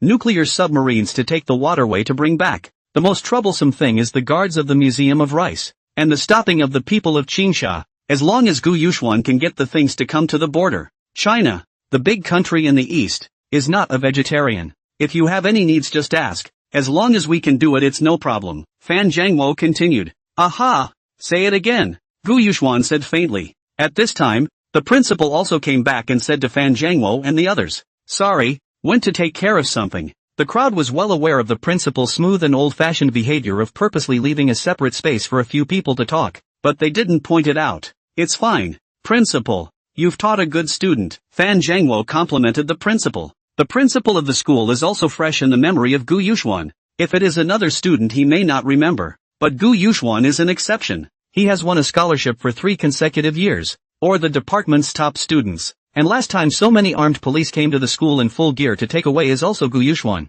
Such a big thing one to not remember Gu Yuxuan are very difficult. So this time, when the military and Gu Yuxuan came, the principal consciously gave up his office for them to talk and came back himself when he was almost done. You mean Gu Yuxuan? He's our school's top student. A good student who gets scholarships every year, the principal word said with a slight bit of pride. As soon as the principal's words fell, Minister Xia slapped his head. Crikey, I almost forgot to ask for Gu Yuxuan's vacation. Headmaster, we ask you for a favor. Next, Gu Yuxuan is going to help the country with some covert operations and would like to ask you not to take attendance or deduct credits from him. The principal was very proud to hear that the country needed the help of his students. The principal said, no problem. As long as the country needs it, that's not a problem. Gu Yuxuan won't keep attendance in the future, and there's no need to deduct credits for not coming. Gu Yuxuan heard a happy, nazy that scholarship can also be taken as usual, quickly said, thank you, principal. After Fan Zhangwo and Gu Yuxuan exchanged a few more polite words, they got up to take their leave. Minister Xia said to Gu Yuxuan, right, you can leave tomorrow once I've made the arrangements. Gu Yuxuan nodded as Fan Zhangwo and the others left. The principal said to Gu Yuxuan, you don't need to worry about the school side. Fully busy yourself. Good, then I'll leave you to it, headmaster. Gu Yuxuan nodded his head to show a smile, then opened the door and led Xia Shanshan out of the office. Looking at Gu Yuxuan's back as he left, the corner of the principal's mouth raised into a smile. Then he stretched out his hand and gave a thumbs up, proudly saying to the surrounding teachers, see, this is the student taught by our Hai China University. The country asked him to help all with a look of honor and disgrace. A person who does great things. Gu Yuxuan stretched his back as he walked out. Gu Yuxuan boyfriend, that childhood friend of yours seems to have some interest in you. Xia Shanshan said conspiratorially from the side. Ah, Xia Shallow. Gu Yuxuan's words were interrupted by Xia Shallow just as he spoke. How come in this moment it's Xia Shallow with her name? Is it still a childhood friend? Are they still two children? Lean north. Is this stunt too much for you to handle? There's no such thing as a childhood friend. It's just that we went to the same school from middle school to college and then got to know each other better. Xia Shanshan froze for a moment. Gu Yuxuan was explaining himself? Che, so you didn't retort when she said it just now? And now your whole class knows that I'm your girlfriend. And you've tarnished my reputation as a yellow girl. Lean north. How can I retort? We know each other so well. How can we say it in front of everyone? And, what do you mean I'm corrupting your reputation? Leaning north. I just asked you to pretend to be my girlfriend and I've ruined your reputation? But Gu Yuxuan did not dare to say it. If these words really set out, Xia Shanshan will definitely go crazy. Can only say, thank you this time. This time it was Xia Shanshan's turn to be confused. Reaching out and pinching Gu Yuxuan said, are you really Gu Yuxuan? How come you're so nice? As the saying goes, reach out and don't laugh. Xia Shanshan was also a bit embarrassed to continue. Don't worry. From now on we'll be the college couple. School couple? What the hell is this? Gu Yuxuan was full of questions. College couple? Aha! Don't people have some kind of screen couple? We'll be a couple in school from now on. And I'll help you sweep away all the crazy bees and butterflies. Sister. Leaning north. Do you really think I'm like you? With all my suitors forming a fortified division? What about the butterflies? Thanks. You don't have to say that to me. We're good friends. If I don't help you, who will? Thanks. Gu Yuxuan realized that he had to be soft with Xia Shanshan. And she was the master of eating softness but not hardness. The two went all the way back to the classroom to pack up their things and get ready to go back. And their classmates were already out of class. Look at that. What a golden girl. I really envy Gu Yuxuan. Chasing the goddess down. Yes, Xia Shallow is a dream in the hearts of men all over the country. Gu Yuxuan and Xia Shanshan turned around and left the classroom under the watchful eyes of their classmates. And just as they exited the door of the classroom, Su Wei's voice came from behind them. Gu Yuxuan. Wait. Su Wei and I followed behind and ran out to Gu Yuxian.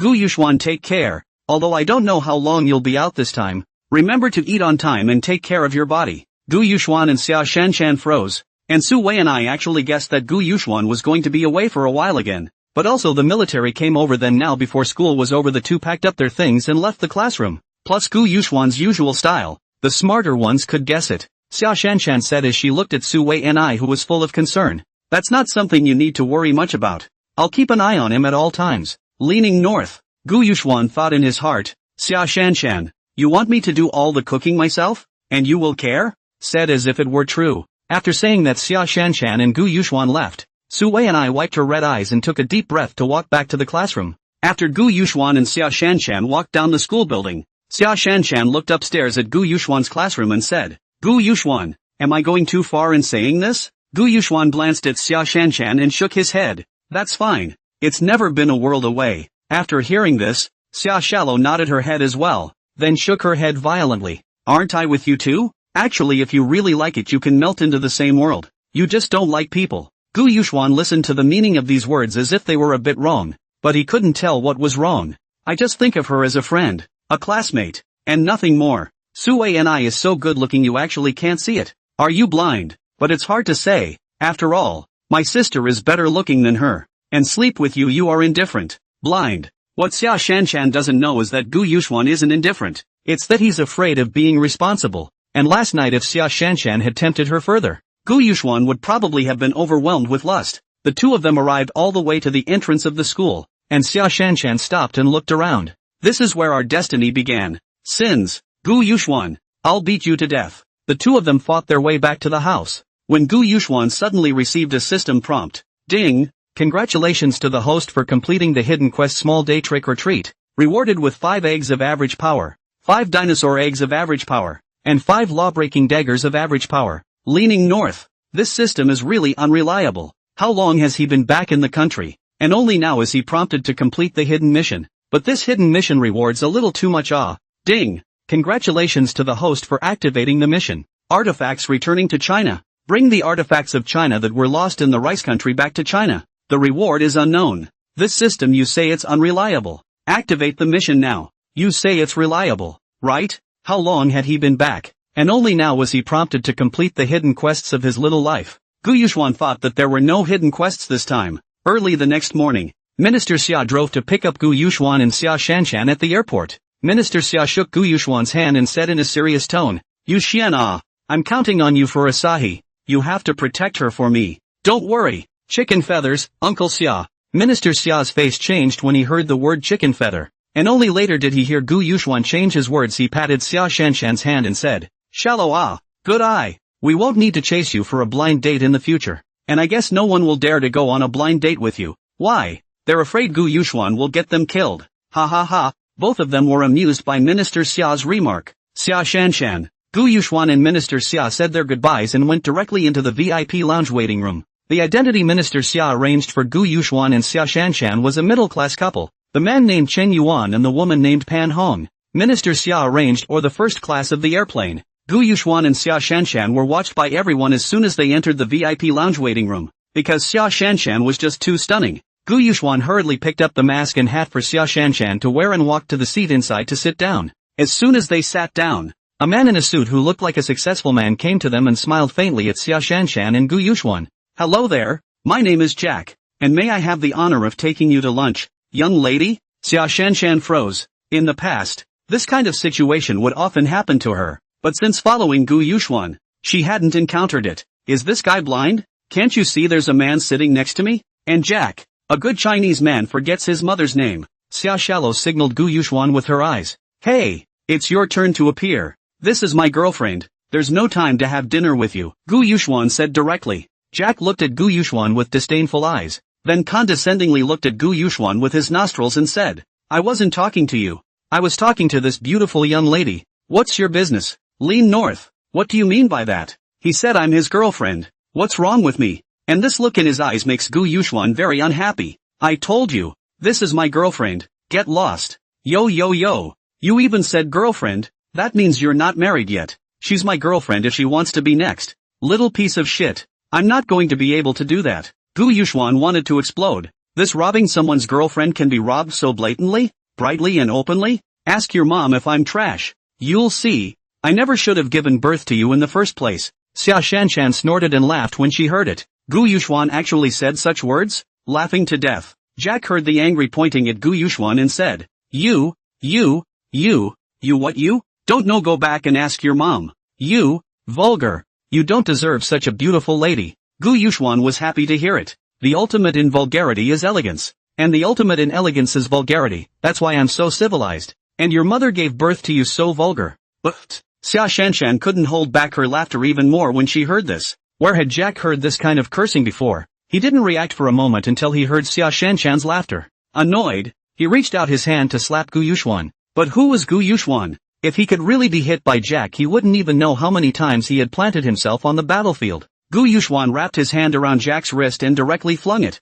and Jack's entire body flew out. Jack was thrown by Gu Yuxuan in this way, and he didn't stop until he hit the wall. And as soon as he stopped, Jack immediately howled at the top of his lungs. Gu, is there anyone left at the airport? They're beating people up. Where are the armed police? Where are the air marshals? Where are the security people?" Gu Yuxuan said as he walked over to Jack again and pulled him off the wall and threw him on the ground with his foot on his hand. "That's it? How dare you clamor?" Xia Shanshan walked over to Gu Yuxuan and said, "Let's go. Get on the plane." Gu Yuxuan and Xia Shanshan had just taken a few steps when they were stopped by a few air marshals. "Sir, you are suspected of assault. Why don't you come with us to the police station?" Seriously, these few people Gu Yuxuan really did not put in the eyes. If Gu Yuxuan want, the whole airport, no one can stop themselves. But this will let the people who have the heart to notice themselves. Xia Shanshan glanced at the time and immediately dialed her uncle's phone, briefly and succinctly talking to Minister Xia about what happened. After hanging up the phone, Xia Shanshan said to a few air marshals, "Guys, can you wait a minute? We'll follow you in a minute." A few air marshals looked at each other and nodded. After all, the people in the VIP lounge waiting room were all non-rich and expensive. So just wait for a minute. Minister Xia's side had already greeted Jack's family a few thousand times. Damn it, is this person insane? Originally, I was thinking of letting Gu Yuxuan and the others keep a low profile. Now that he was being messed with by Jack in this way, it would more or less attract the attention of people who were interested in it. And Minister Xia immediately made a call to the airport. Gu Yuxuan was waiting here in boredom. Jack had already been taken by the medics to be examined, when suddenly the cell phones of several air marshals rang. After listening to the call, the air marshal looked at Gu Yuxuan with a strange look and said, I'm sorry, we were mistaken. The surveillance has just confirmed that you were only acting in legitimate self-defense. You may leave. The air marshal is his top leader within the phone, and he says every word as his leader tells him to say it. Gu Yuxuan spread his hands and Xia Shanshan got on the plane together. When an air marshal next to him asked in a low voice, "Captain, what's going on?" We all came to see Gu Yuxuan in the beatings, not to mention that even if it is justified self-defense also have to record a statement to go off. How come the guy in front of me just walked away? The air marshal's captain looked around to see that no one was there and said quietly, "I don't know. It's the chief's orders to not ask what I'm not supposed to ask, and to not say what we're not supposed to say." Director? They hadn't been in contact except for a few meetings. After all, they weren't at the same level, and the other director was in charge of a province's airport security. Looks like this is another big shot. I can't believe even the chief was surprised. After Gu Yuxuan and Xia Shanshan went through the ticket inspection, they smoothly got on the airplane, and the first-class seat was Gu Yuxuan's first experience. A semi-compartmentalized private room with 2 seats, much larger than the average business class economy class, and adjustable to 160 degrees sideways recline, with a folding dining table next to it. Gu Yuxuan comfortably reclined on one of the seats and tried it out. Ouch! First class is so comfortable, Natsuya said as she also closed the half-partition door and lay down. What? Spoken like you've never flown first class. Leaning north. What do you mean? Like I've never been on one before? I would have just never sat down, Gu Yuxuan said. Xia Shanshan sniffed and looked at Gu Yuxuan with her mouth wide open. Mr. Gu, can't be? Didn't you go abroad on vacation? You're so rich you haven't even traveled first class? Xia students. I'm poor. It's called riding a bike to the bar. Save what you need to save and spend what you need to spend. But Xia Shanshan was amused by Gu Yuxuan again. Ha ha ha, why are you so funny today? If you don't have money I'm afraid there are no rich people in this world. By the way, my uncle said this first class is self-funded. Gu Yuxuan jumped up violently, leaning north. Self-funded? Hurry up and get up. Let's switch to economy class. Ha ha ha, no la, coaxing you. Xia Shallow laughed again. Gu Yuxuan then sat down and leaned north. What do you say is not good? You say money. I have been black system black afraid. Convenient is quite convenient, but expensive is also really expensive. I heard if you can order food in this first class? Yes. A stewardess will come with the menu after takeoff in a while. And stewardesses are very pretty. Ha? As pretty as you? Look, you just got into the airport and there's a jack. Does this kind of thing happen to you all the time? Sha Sha said. Not really. It was just a dozen times a day before. And this is the first time since I met you. Lean north. Is Xia Shanshan so Versailles? Only a dozen times a day? Lean north. Are you using me as a shield? Or am I using you as a shield? Hello, Miss Sir. May I ask what you need to eat? A blonde-haired, blue-eyed and very well-built flight attendant knocked on the door and said, Isn't it free? Gu Yuxuan asked towards Xia Shanshan. Xia Shanshan nodded, and Gu Yuxuan said directly to the flight attendant, Get me a menu. Sir, are you sure you want one of each? There are more than 30 dishes in total? Well, get on. Yes. What kind of drink would you like?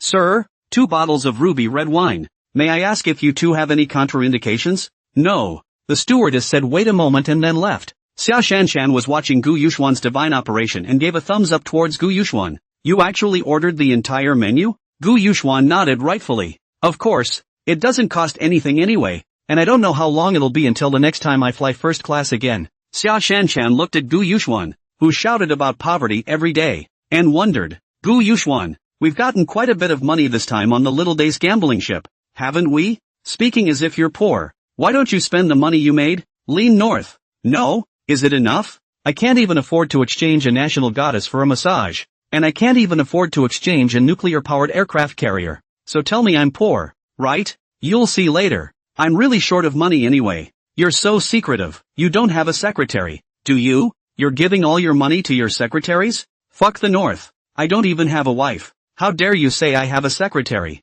Xia Shallow, do you have big boobs and no brain? Do you think it's possible for me to keep a little secretary when you're with me every day? Besides, I'm not married. I don't have a girlfriend. How can I call myself a secret agent? That's right too. Oh, let's call it wild lover then, Xia Shallow said indifferently. In fact, she was only joking. After all, Gu Yuxuan had made several $100 billion on this little day trip, and still said in front of herself every day that she didn't have any money. It was really unbearable. Hello sir, this is the seared salmon and this is the steak. The stewardess directly pushed a food cart over and served Gu Yuxuan's dishes all at once. Here's the blueberry cake, and 2 bottles of red wine. Sir, Your meal is served. Enjoy. And if there's anything please ring for me. Gu Yuxuan nodded. Looking at the 30 or so dishes in front of him, his appetite was whetted, and he immediately ate a mouthful of steak and a mouthful of fish. Xia Shanshan just ate a few mouthfuls of beef and then did not eat. This airplane meal than Gu Yuxuan do is also too far away. This flavor really cannot eat.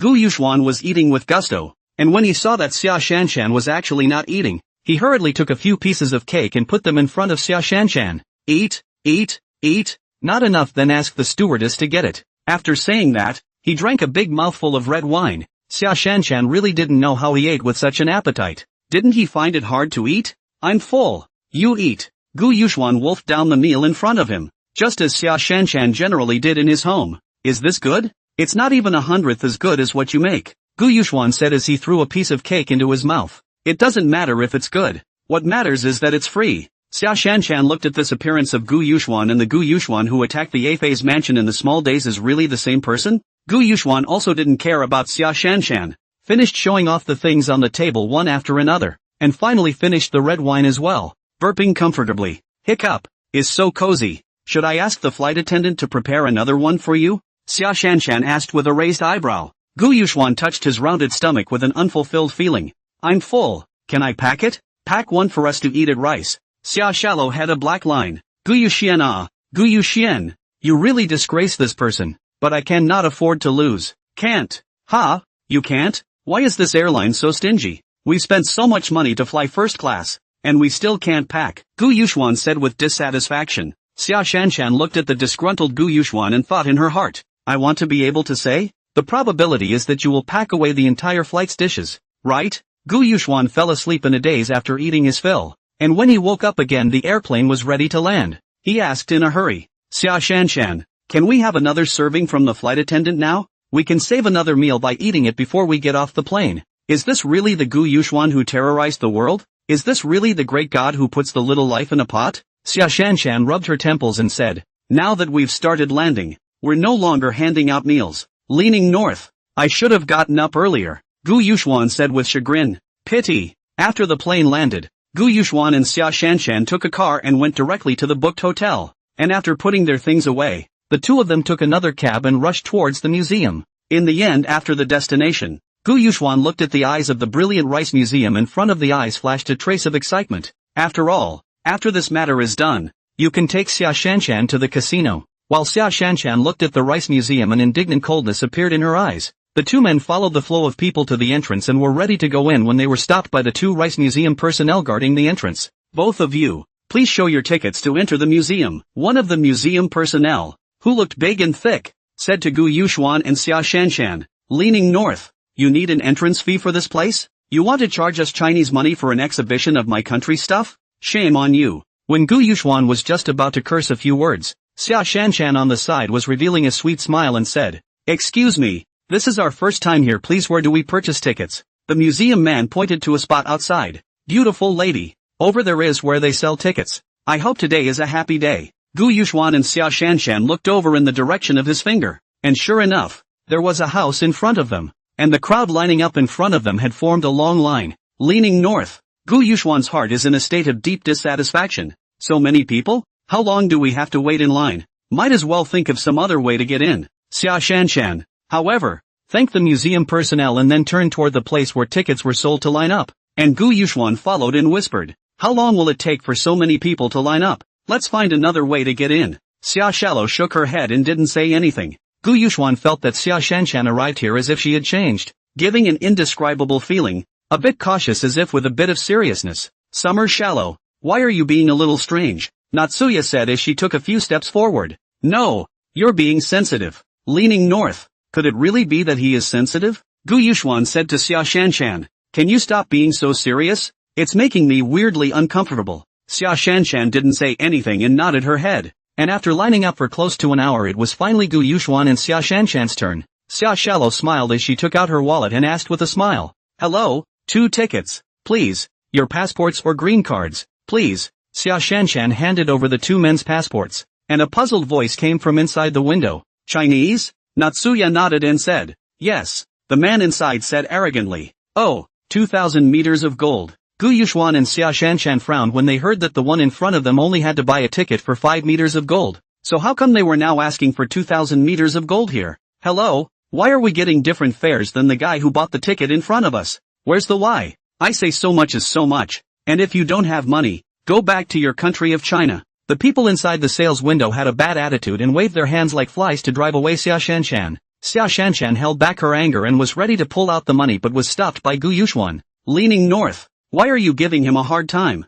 Although the person inside the window couldn't understand Gu Yuxuan's words, he could hear from the tone that it wasn't good, and he said directly, if you have the money, buy it. If you don't, get the hell out of here and don't try to get in the way of the people behind you. Xia Shanshan pulled Gu Yuxuan's hand, signaling him to keep a low profile and not draw too much attention. Gu Yuxuan's hand covertly waved. 7 or 8 white people in the uniforms walked over. 3 of them directly took out their guns and said to the people inside the ticket window, fuck, you're holding us up. Tell me what's going on here. The ticket taker was so frightened that he raised his hands to his head and stood up trembling in a hurry. I'm very sorry, sir. It was my mistake that caused the delay. I'll give you priority now. One of the white men with a gun raised the gun in his hand and said, I'm asking you what's going on here. We're not cutting in line. Why are you charging them so much? The ticket taker swallowed nervously with a nagging gulp.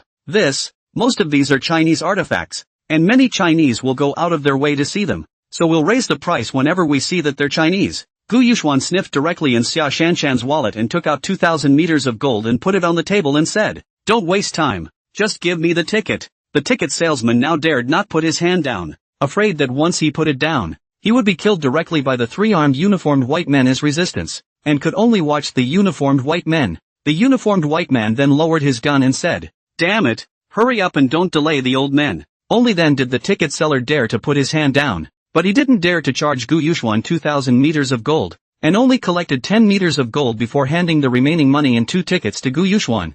I didn't expect Gu Yuxuan to push back the rest of the money and only took 2 tickets road. Do you take me for not being a Chinese? I'll give as much as other Chinese give, but I want a receipt. The ticket salesman looked at Gu Yuxuan, who was operating in this tawdry manner in front of him, and then looked up at the 7 or 8 white people who were hesitating to take it. Gu Yuxuan gestured again, and one of the uniformed whites said, can you hurry up? The old men are getting tired of waiting. The ticket salesman could not help but curse in his heart. Damn, just let you first and do not want. Queuing up and smacked me not fast enough. However, the ticket agent also saw, those uniformed white people are not to help the Chinese people in front of them. They just smacked their own slow movement. He immediately took the money and gave the invoice Gu Yuxuan. Gu Yuxuan picked up the receipt and read it over and over again a few times, revealing a smile, then led Xia Shanshan directly into the museum. Xia Shanshan said softly as she followed Gu Yuxuan, do you recognize those people just now? Ha ha! You'll know when the time comes. Those people just now were fighters trained by Gu Yuxuan in South America,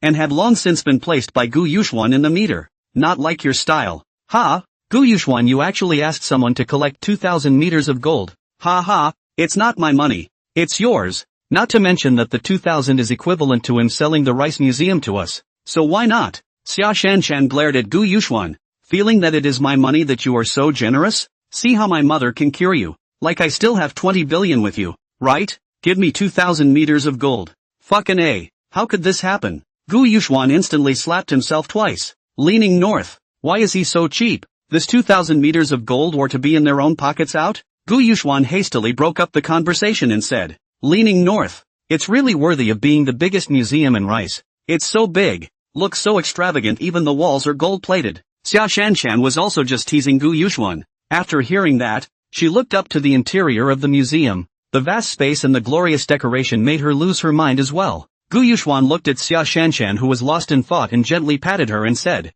come on, why don't we wander around? Xia Shanshan returned to her senses and took Gu Yuxuan's hand. We're married. Act like it. Gu Yuxuan also felt that everything was more discreet after Xia Shanshan came here. Gu Yuxuan nodded and took Xia Shanshan's hand. The two of them then wandered around the huge museum with the crowds. And damn it, they even put a 1980s rice chair in the museum. Did they run out of fucking things to put? But come to think of it, how many years has rice been around? Just when both of them were sleepy from strolling around, there was a place in front of them that was crowded with people. A stark contrast to the rest of the place. Gu Yuxuan and Xia Shanshan came close and leaned north. The inside and outside were surrounded by people, and even walking around was crowded. And the vast majority of them are Chinese. Curious, Xia Shanshan squeezed forward. If not for the two holding hands, will be crowded apart. Xia Shanshan and Gu Yuxuan walked forward with the flow of people while listening to the tour guide in the crowd explaining the origin of the names and stories of the artifacts. This is a bronze bell from the Warring States. This is a map of the Buddha's rites from the Northern Wei dynasty.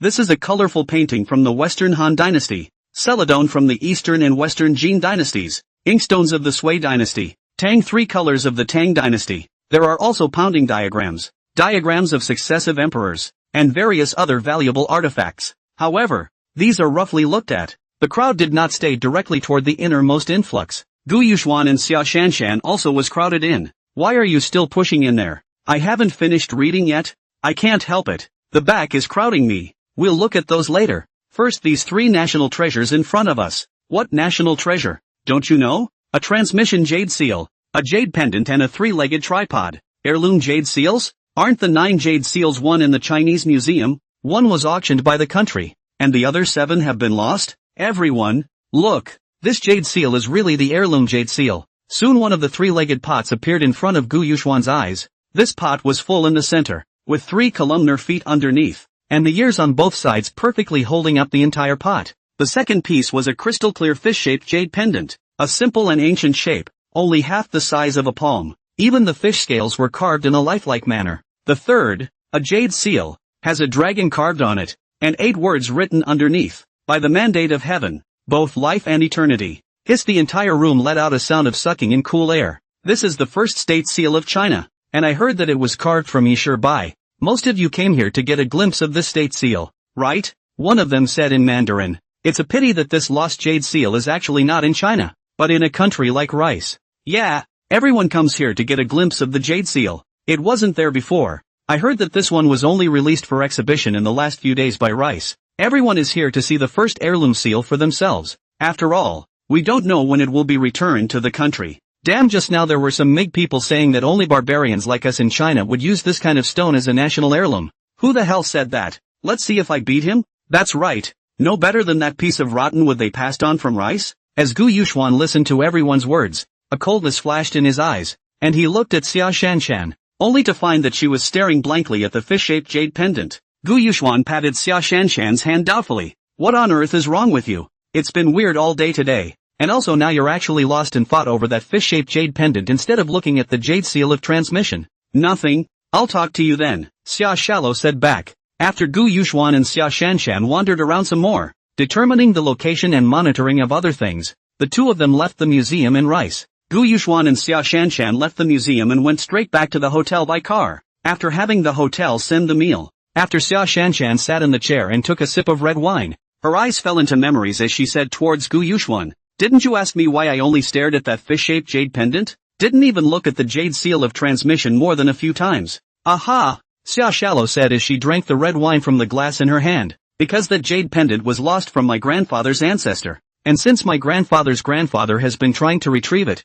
but there have been no clues. And then I came across this jade pendant when the TV station gave me the information and asked me to go for an interview. So you turned down a TV interview opportunity in favor of taking this jade pendant back? Gu Yuxuan asked as he took a bite of steak. Xia Shallow nodded and poured another glass of wine and drank it all in one go. So Gu Yuxuan, can you get it back for me? Gu Yuxuan said as he took a bite of the chicken and stuffed his mouth full. Humph. Don't tell me earlier. Make it mysterious. If I help you get it back, is there any reward? Xia Shanshan drank another glass of wine. Her eyes with a little bit of disorientation, got up and walked to the side of Gu Yuxuan, hands on Gu Yuxuan, and Gu Yuxuan face to face asked, "How would you like to be rewarded?" There was less than a centimeter between Gu Yuxuan and Xia Shanshan's face and face, and even he could feel the warmth and breath coming from Xia Shanshan's face. Gu Yuxuan hurriedly shrunk down along the chair and escaped from Xia Shanshan's wallop said, "Xia Shallow, if you keep this up next time I can't help but eat you." Xia Shanshan took her hands back and said with winks, "Come on if you're capable. Don't say I look down on you." Leaning north. Goblin. This bitch is definitely a leprechaun. Women only affect how fast I can draw my gun. Xia Shanshan turned her head and said as she scraped her hand along Gu Yuxuan's face, "Oh, is that so? Well, come and try to see how much impact it has?" Leaning north. Xia Shallow, I really can't stand being teased by you anymore, Gu Yuxuan said as he grabbed Xia Shanshan's hand and pushed her towards the bed with his whole body pressed on Xia Shanshan. Summer Shallow, don't play with fire. Xia Shanshan struggled to sit up, and unexpectedly when she got up Xia Shanshan's vermilion lips happened to touch Gu Yuxuan's face. Xia Shallow face full of shock put Ju lips hurriedly left Gu Yuxuan's face, and Gu Yuxuan foolishly touched his face. Seems to still have Xia Shallow warmth. Xia Shanshan was just teasing him. She didn't expect to give her first kiss. Don't look at her teasing Gu Yuxuan all day long. In fact, her first kiss is all still there. Ah, my first kiss. Gu Yuxuan didn't know what his brain was pumping. His hand wrapped around Xia Shanshan's waist tightened, and Xia Shanshan's entire body fell back towards Gu Yuxuan. Gu Yuxuan's mouth kissed Xia Shanshan's lips. This time Gu Yuxuan tasted Xia Shanshan's vermilion lips, clear and cool, QQ popping and a little warm. Don't tell me, it feels good. Gu Yuxuan kissed on also a touch, but also unconsciously licked his lips, scratched his head and said, "It was my first kiss, too." Xia Shanshan's face also brushed red. She didn't expect Gu Yuxuan to actually come for real. This time her first kiss was really gone, but there seemed to be a hint of sweetness floating through her heart. Xia Shallow said as she hurriedly stood up. "Well, what are you going to do next?" Gu Yuxuan looked at Xia Shanshan's expression and asked, "Was that really your first kiss?" Xia Shanshan said with a grimace after hearing this. "Or what? Lean north. How do you look at it?" "It doesn't look like it. How do I look at you like a veteran?" Gu Yuxuan slandered in his mind. "Ahem. Just leave it to me. Just assist me like you did last time in Little Day," Xia Shanshan said with a nod of her head when she heard Gu Yuxuan say business. "Aha! But don't you blow it all up this time like you did in the small days, in case you damage what's inside. Just don't worry. This time we'll go in without even taking a gun. So hurry up and get some rest after you've eaten, and we'll make our move tonight." "So soon? Ha? Then I'll go take a shower and sleep for a while." Xia Shanshan hurriedly ate a few bites of salad before taking her clothes and going to take a shower. Gu Yuxuan sat down and continued to finish building the food on the table. After all, you can't waste it. Not too long after Gu Yuxuan burped and turned on the TV, Xia Shanshan casually washed his body, put on a black tights to show the body. Gu Yuxuan yawning into the bathroom also comfortably took a hot bath. When she came out, she saw that Xia Shanshan had already fallen asleep on the bed, and Gu Yuxuan also sat on the lone sofa and fell asleep. At night Gu Yuxuan got up and woke up Xia Shanshan to take a cab to rush to the bar next door to the rice museum, and the cab driver laughed. "Where are you guys from?" "China," Xia Shanshan replied. "Come to visit?" "Well, come around rice to feel the air of freedom." The cabbie laughed out loud. "Ha ha ha, freedom is freedom, but capital sucks blood. But that bar you guys went to was pretty nice." "Oh, we still picked it at random? Is there anything interesting there? You guys didn't know?" "Ha, I thought you guys went there on purpose. That bar slurps whiskey and the dancers are first class." The cab driver's eyes revealed a look of longing. The cab stopped in front of the bar not far from the rice museum. Gu Yuxuan took Xia Shanshan without looking at the museum and directly dashed into the bar. The bar was paper-thin and smoky, filled with stylishly dressed men and very revealing women, all swaying to the music inside. Under the effect of various colors of lights and sound, the atmosphere inside looked very obscene and ambiguous, and Gu Yuxuan and Xia Shanshan looked very uncomfortable with the environment. The fiery figure. The appearance of the country of Xia Shanshan is to attract a lot of men's eyes. Gu Yuxuan ordered 2 glasses of whiskey on the bar attached to Xia Shanshan's side said. "I can't believe you're so popular in rice." Xia Shanshan laughed lightly. "What? Jealous? Just get used to it."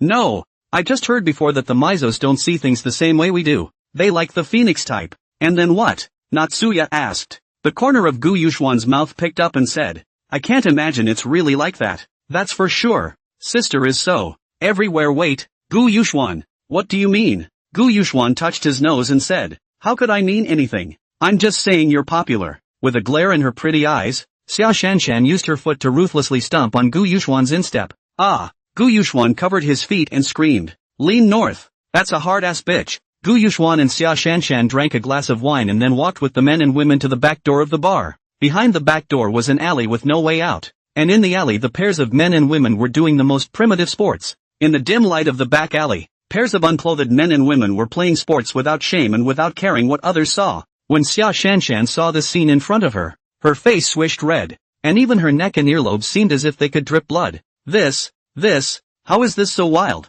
Xia Shanshan really couldn't think of any other adjectives to describe the scene in front of her. Gu Yuxuan said with his hand on Xia Shanshan's shoulder, "Or what do you think?" Gu Yuxuan brought Xia Shanshan all the way to the innermost end of the alley, and casually picked up a few pieces of iron around him and built a small iron house in 3 tries. Then Gu Yuxuan took out another piece of cloth and set it up inside the iron house as well, and soon a tent-like thing appeared in front of Xia Shanshan. Xia Shanshan said as she looked at Gu Yuxuan in shock. "Gu Yuxuan, you just don't do killers as a hitchhiker, you can also make a lot of money." Gu Yuxuan didn't bother with Xia Shanshan. but took out a cell phone and said to Xia Shanshan. Screamed twice. Ha? What's it called? Just that sound outside. Natsuya cleared her throat and said, Gu Yuxuan clicked his cell phone to delete the recording he had just made and said helplessly. Xia Shallow, people think you're getting your ass kicked when you scream like that? Xia Shallow's pretty face blushed and said, Bah, it's not like I know what to call it. Gu Yuxuan shook his head helplessly and opened his cell phone to download an audio on the internet, setting it to play once every 30 seconds. Xia Shanshan poo-pooed. This Gu Yuxuan could really find anything. What next? Gu Yuxuan gritted his teeth and spent a heavy $3 billion to exchange 2 invisibility suits in the system. And Xia Shanshan put them on. Invisibility cloak, ignore the naked eye, thermal imaging surveillance and other instruments as if they were air. Xia Shallow said in surprise. Holy shit, Gu Yuxuan, where did you get this thing? Has technology advanced to this point now? Hold me. Gu Yuxuan hugged Xia Shanshan over the iron house and crossed to the wall above in one go. His feet as if they were glued to the wall diagonally carrying Xia Shanshan towards and up. Xia Shanshan tightly wrapped her arms around Gu Yuxuan's neck and looked towards the ground, getting farther and farther away from the soul-crushing sounds on the ground and the pairs of men and women who were engaging in primitive sports. Xia Shanshan did not dare to look at the ground floor, turned his head, looking at Gu Yuxuan, that perseverance also with a bit of handsome face. The heart thought Gu Yuxuan looked quite handsome. Well, Gu Yuxuan extremely fast over the wall to the rooftop. In front of the eyes has seen the Rice Museum. Unlike the daytime crowd, now in addition to 3 or 2 pedestrians outside the scene very cold, Gu Yuxuan holding Xia Shanshan jumped to a house balcony in a leap, and then a leap to the inside of the museum. Gu Yuxuan is simply a realistic version of Spider-Man. Also do not need to spit silk. Gu Yuxuan used his superb memory to touch all the way to the Cultural Relics Museum that housed Huagua, and just as they entered, the two of them heard the sound of conversation coming from inside. My goodness, it's so annoying that it's our turn on duty again tonight. Our National Museum in Rice, with the #1 anti-theft system in the world and connected to the CIA and FBI, even wants us to do a formality patrol. Don't waste your time complaining. Hurry up and finish your patrol and get back to your Texas Hold'em game. 3 voices rang out not far from Gu Yuxuan and Xia Shanshan. After hearing the sound, Gu Yuxuan hugged Xia Shanshan and immediately fixed in place, fearing to make any movement for them to discover. The footsteps came from far away. 30 seconds later 3 gun-wielding patrolmen passed straight in front of Gu Yuxuan and Xia Shanshan, and only after looking at their more and more distant figures did Xia Shanshan secretly exhale a breath and whisper, Gu Yuxuan, they really can't see us, yeah, but why can I still see you? Lean north, or else think the system dares to sell these 2 clothes for $3 billion? The system may be black, but the quality is still guaranteed. It should be that both of us are wearing invisibility cloaks so we can see each other, Gu Yuxuan said. So exciting. I'll take this dress and peek at you in the shower later. Gu Yuxuan almost fell in place and hurriedly put Xia Shanshan down and said, in a moment you follow me. Don't talk, and don't show your body out of your clothes. Xia Shanshan nodded and followed Gu Yuxuan inside. Gu Yuxuan followed the location of the memory in his mind and soon arrived at the location of the collection, because too many people came to visit during the day. Only now did Gu Yuxuan and Xia Shanshan see such a rich category of collections, which seemed to have been deliberately collected by the meter after. Gu Yuxuan marveled for a moment before taking Xia Shanshan to quickly rush to the location of the 3 national treasures in front of him first, and soon the 2 of them arrived in front of the 3 huge glass enclosures. Looking at the jade seal, jade pendant and 3-legged tripod inside the glass, both of them breathed a little sharply. After all, these 3 pieces were the national treasures of China. No matter which one is the treasure of China's cultural heritage for thousands of years. And Xia Shanshan looked at the fish-shaped jade pendant in front of her eyes as difficult to hide the color of excitement. Xia Shanshan looked at the fish-shaped jade pendant in front of her and unconsciously stretched out her right hand,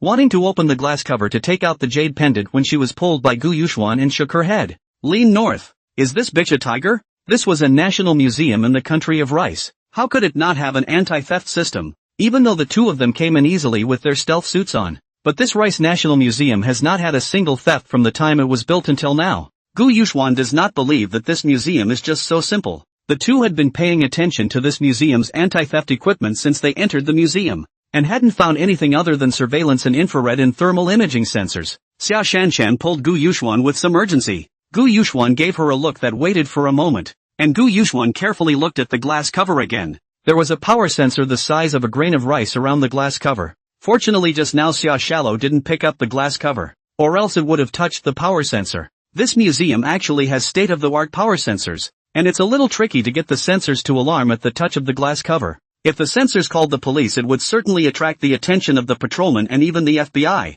and even if he was fast enough to get to the 3 items in time to take them away, It would certainly be too late for those outside to put them away. But how do you get something out without touching the glass cover on the display? This state-of-the-art power sensor. Not to mention making a hole in the top of the glass cover. Even touching the glass will cause the sensor to alarm. Could it be that you can only take 3 pieces this time? All the others out there should be given up? Just as Gu Yuxuan was in a dilemma, Gu Yuxuan slapped his head, leaning north. Isn't there still a black system here? Isn't there still space inside? It could be stowed away in the system space, which shouldn't cause the sensor alarm, right? But one system space wasn't big enough to fit the whole thing. Probably only about half of the Chinese artifacts. Ding! May I ask if the host is expanding the system space with 5 billion? Leaning north. How can this be an expansion? Can you explain this to me? What's going on here? Why didn't you tell me earlier that it was possible to expand the space? If I had known that I could expand the space, I could have brought the fighters here. Dog system? Why don't you say something?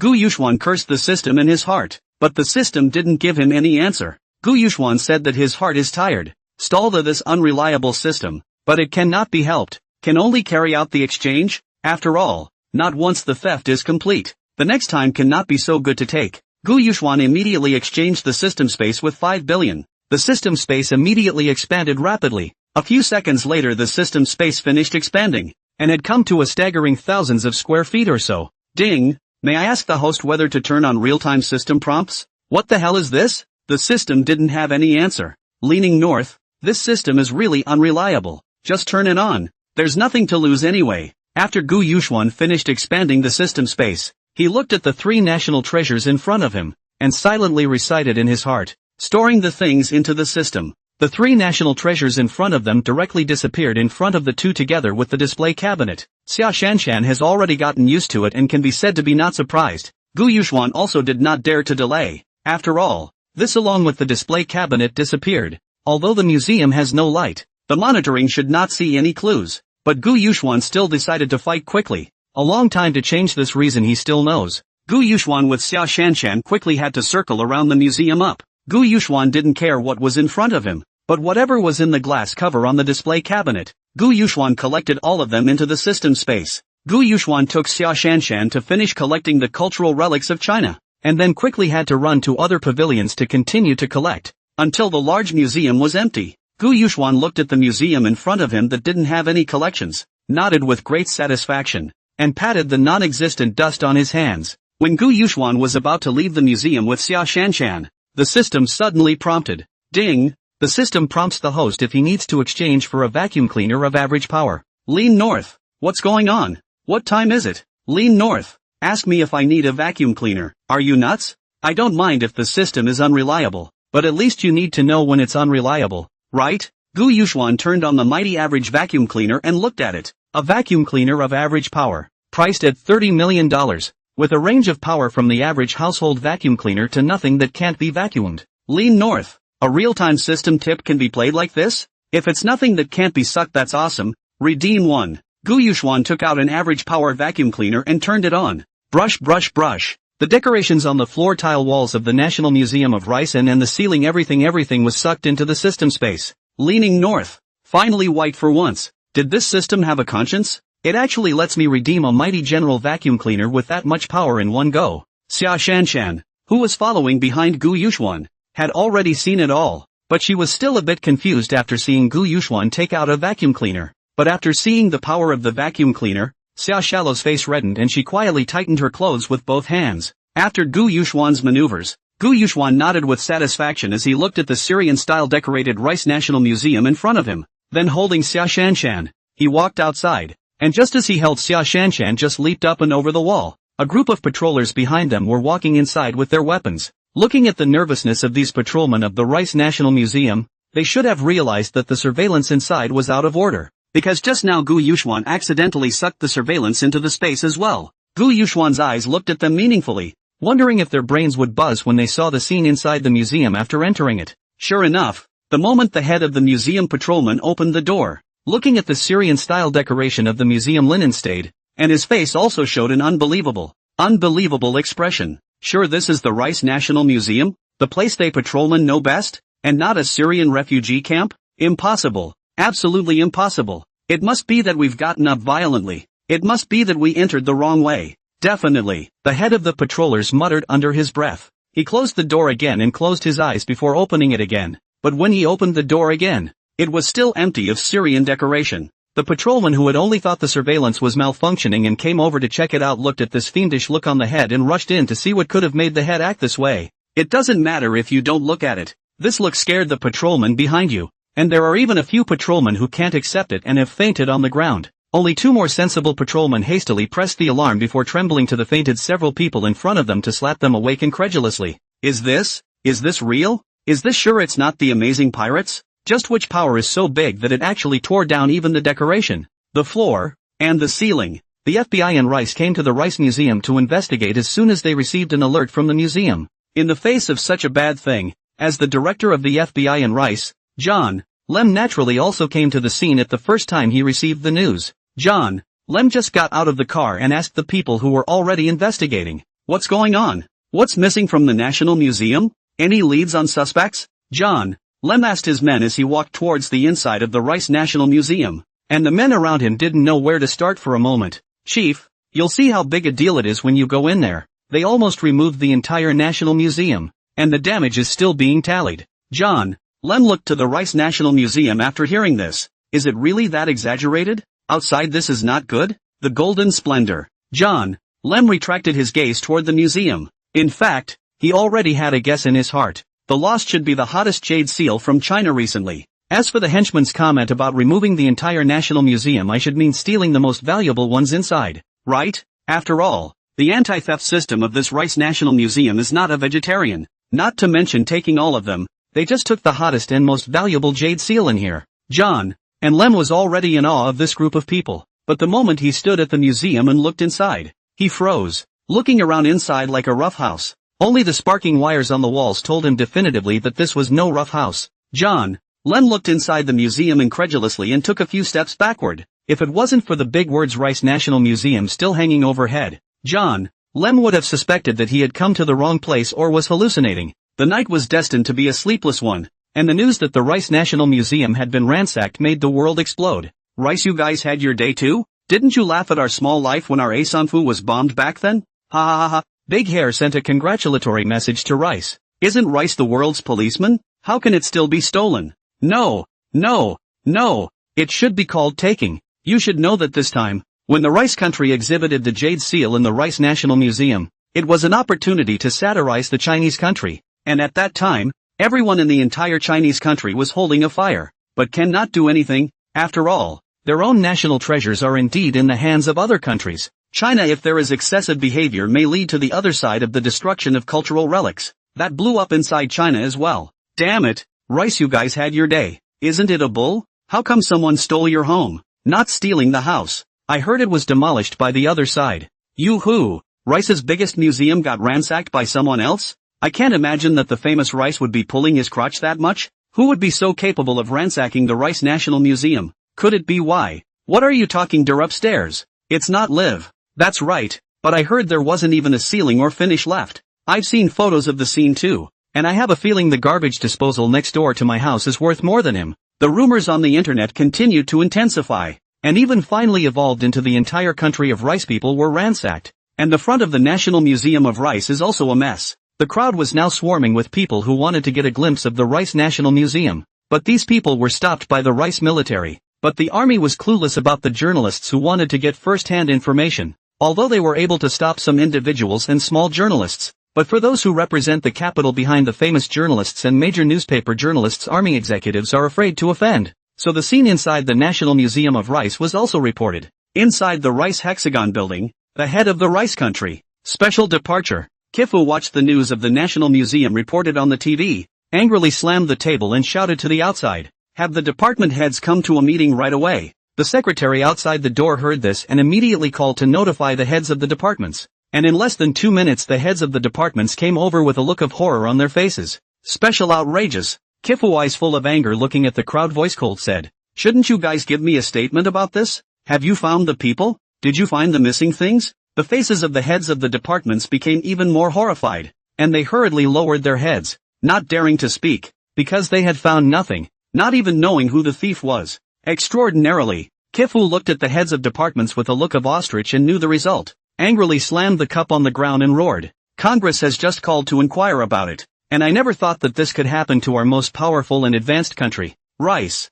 Now that it's happened. You guys don't even have the slightest clue? What do you think I need you guys for? Stupider than pigs. The heads of the departments did not dare to speak silently with their heads down. Special outrageous. Kifu forced the urge to beat them up, and forced down the anger in his heart to ask, so do you have any suspected organizations or targets? Or is there any other country's handiwork in this? They wouldn't be able to transport such a large amount of stuff that easily. The heads of the departments looked at the angry face of the special departure. Kifu, a woman in the crowd who was about 30 years old and was full of a mature atmosphere, said in a deep voice, Chief, I think this incident should have nothing to do with China. Our side has only just started releasing their national treasures right away and this happened. And after we found out that the National Museum had been ransacked, the Green Sands moved in, and they've spread out all their connections in search of the burglars. Extraordinarily, Kifu said after a moment's thought, it's true that China has a motive, but they won't admit to it without our proof. As for Qingsha, let's leave them alone for now and see what they want to do.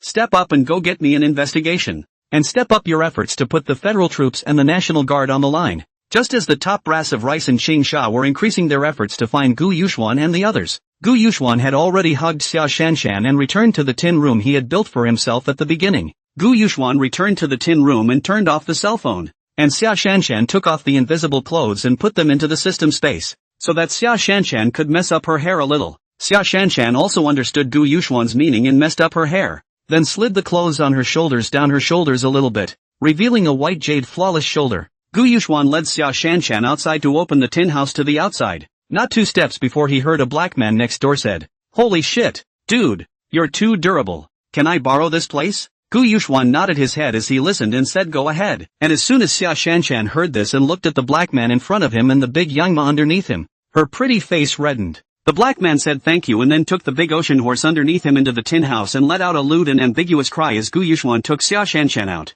The eyes of many people on the road glanced at Xia Shanshan, who already had a good figure and appearance. After messing up her hair and clothes plus the redness on her face, it made the vast majority of the males in the room make a gaze salute to Xia Shanshan, and there were even a few who walked towards the two of them. One of them, a middle-aged man with gold-rimmed glasses, said, pointing to a big wavy woman beside himself, Bro, can you switch your girl? Mine is more than enough and will surely satisfy you. Leaning north, Gu Yuxuan realized the reason why the cab driver talked about this bar being very desirable, and fucking played really open. Sorry, I'm not interested. As Gu Yuxuan pulled Xia Shanshan's hand and prepared to leave the bar, the middle-aged man with the golden glasses just now waved his big hand toward the front. The 2 tall bodyguards beside him walked over towards the position of Gu Yuxuan's 2 men, and the middle-aged man with the golden glasses said, Brother, there is an old saying in your country of China that those who know what's good for them are good at what they do. No matter what happens today, I'm going to taste this young lady next to you. Leaning north,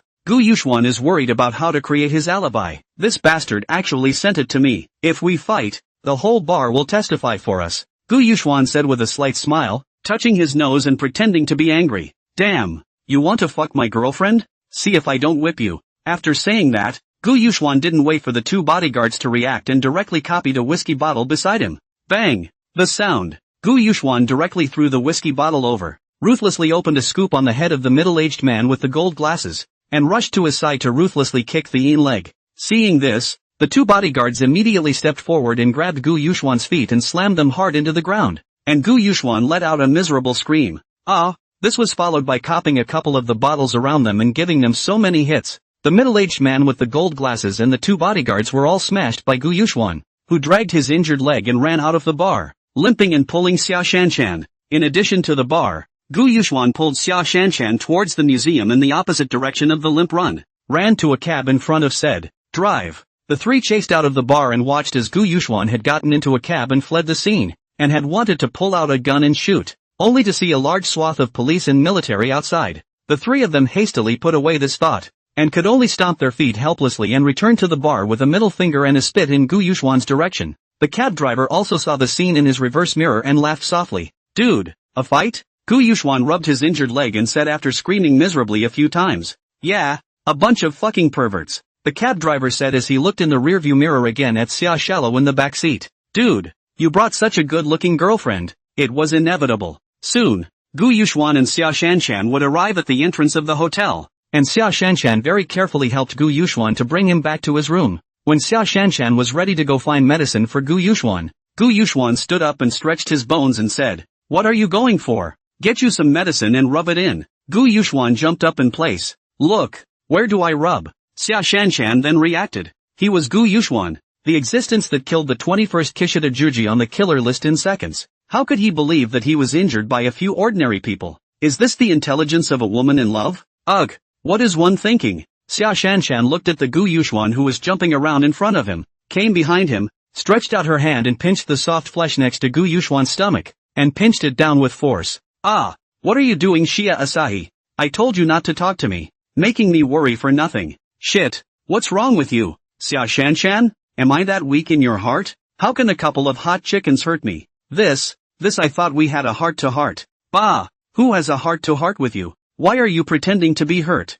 Gu Yuxuan explained with a hefty smile. "The bar is near the museum. Of course, I cannot be a conspicuous package, or not good hands, but also the Chinese are still in that neighborhood that is not suspected?" Xia Shanshan nodded. Gu Yuxuan said also very reasonable. Also did not dwell on this issue said, "Can't you make a wink in the future? I'm still thinking in my heart, how come Gu Yuxuan, who took the enemy's head in the middle of thousands of armies, was knocked down by these punks?" Gu Yuxuan said with a black line on his face as he took out the fish-shaped jade pendant in the system space and threw it to Xia Shanshan. "Here." Xia Shanshan hurriedly caught it with her hands and feet, then lifted her foot to kick Gu Yuxuan's butt. "Can you be more careful? There's less than half a meter between me and you. You need to throw a hammer?" Gu Yuxuan patted the shoe prints on his ass and slowly cursed in his heart, leaning north. "Now you've caught it, haven't you? How did this bitch become so fierce? Could it be that her period is coming?" Xia Shanshan didn't care what Gu Yuxuan was doing, and carefully looked at the fish-shaped jade pendant in her hand, which was an ancestral jade pendant that her grandfather hadn't been able to find for several generations. "I can't imagine that it's actually in the Rice Museum, and now it's actually in my own hands." Xia Shanshan knows that this is her grandfather's wish. Xia Shanshan those fish-shaped jade pendant after looking at it, rehanded to Gu Yuxuan. Gu Yuxuan took it after doubt. "Isn't this what your grandpa has been looking for? You don't want it?" Xia Shanshan gave Gu Yuxuan a blank look without a good flavor. "I told you to put it away from me. I don't know where to put it with this thing, and if you lose it, I'll wring the lid off the sky bones." Gu Yuxuan cursed in his heart, leaning north. A pussy without her first kiss is horrible. Without waiting for Gu Yuxuan to speak, Xia Shanshan said, "So what do we do next?" "Hey, what should we do? Go to Las Vegas? Of course, we're done here. So of course we're going to make money. Anyway, we've come over to Rice. It wouldn't be right if we didn't take a trip to Las Vegas on the way, right?" Gu Yuxuan said with a straight face. Yes, but did you find the chip and the bronze that my uncle and the others said?" Xia Shallow asked. "Lean north. Do I have to look for this?" "Lean north. Why don't we give it back to them?" No, just give it back to them when the time comes. We're looking for it for fear of damaging the artifact." Xia Shanshan nodded her head thinking that what Gu Yuxuan said was also reasonable. "Well, then let's go to Vegas tomorrow." Gu Yuxuan was ecstatic in his heart, leaning north. "What's the most important thing for you to do when you come to America?" It was to take the female god of wealth to Las Vegas to win money. "Aha! Let's go have some fun," Gu Yuxuan said as he pressed down the ecstasy in his heart. Natsuya nodded and took out a sports camera and a computer and said, "Why don't you go ahead and take a shower and rest? I'll start by editing the video of our actions today." "Well, what are you talking about? You recorded it?" Gu Yuxuan was surprised. Natsuya nodded and said, "Yeah, what's the problem?" Gu Yuxuan froze for a moment and shook his head. "Xia Shanshan, how are you so good? Even I didn't realize that you actually brought a sports camera. You remember not to videotape either of us and that vacuum cleaner of mine off camera," Natsuya said with a wave of her hand. "Gu students, I'm a professional in this, so I'll start editing now. Not to mention this, it's how we get in and out that won't be edited in." Gu Yuxuan then nodded, took a set of clothes comfortably humming a little song into the restroom. He was in a good mood. Xia Shanshan and he went to Las Vegas. That is not a big profit. Gu Yuxuan comfortably came out of the shower and was shouted over by Xia Shanshan and said, "Student Gu, when we come to Rice should we go see the Rice statue?" Gu Yuxuan looked at Xia Shanshan's eager eyes and said with a nod, "No problem. Not only is it no problem, but I can take you to play with the statue of Rice God." Gu Yuxuan looked at Xia Shanshan and smiled. "Play? That word?" Xia Shanshan thought Gu Yuxuan was just a joke.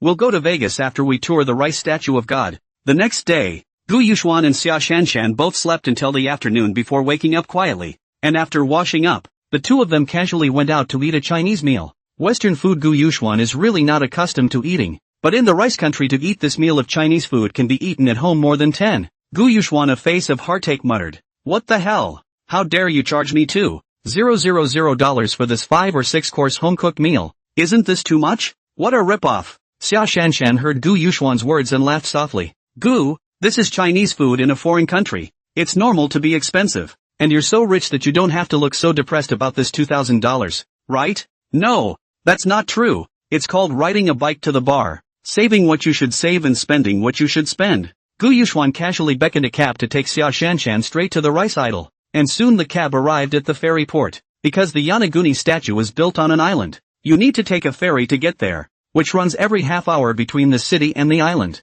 Gu Yuxuan and Xia Shanshan took the boat to the island. Once on the island, the two saw the tall statue of the rice god, one hand raised to the sky, especially spectacular. Xia Shanshan saw the rice statue of God, hastily took out a sports camera, and Gu Yuxuan around to take pictures. Soon the two came to the foot of the rice statue of God. So tall, Xia Shanshan said as she looked up at the rice statue of God. Gu Yuxuan nodded, leaning north. You want us to look up? Ha, come on, let's go inside. Gu Yuxuan led Xia Shanshan from the bottom below to a hall with a movie gallery, and the two casually looked around before buying tickets as the hall went up. Gu Yuxuan and Xia Shanshan climbed to the top in one breath, and there was a resting place for tourists at every flight of stairs on the way, but neither of them made any stops. Xia Shallow climbed the hundreds of meters high statue of God, already a bit out of breath, gasping for air. Good. So tired. Take a break. Gu Yuxuan nodded and took out an explosive egg of average power, which was a controlled explosive egg that Gu Yuxuan had just exchanged from the system after spending 12,000 red tickets.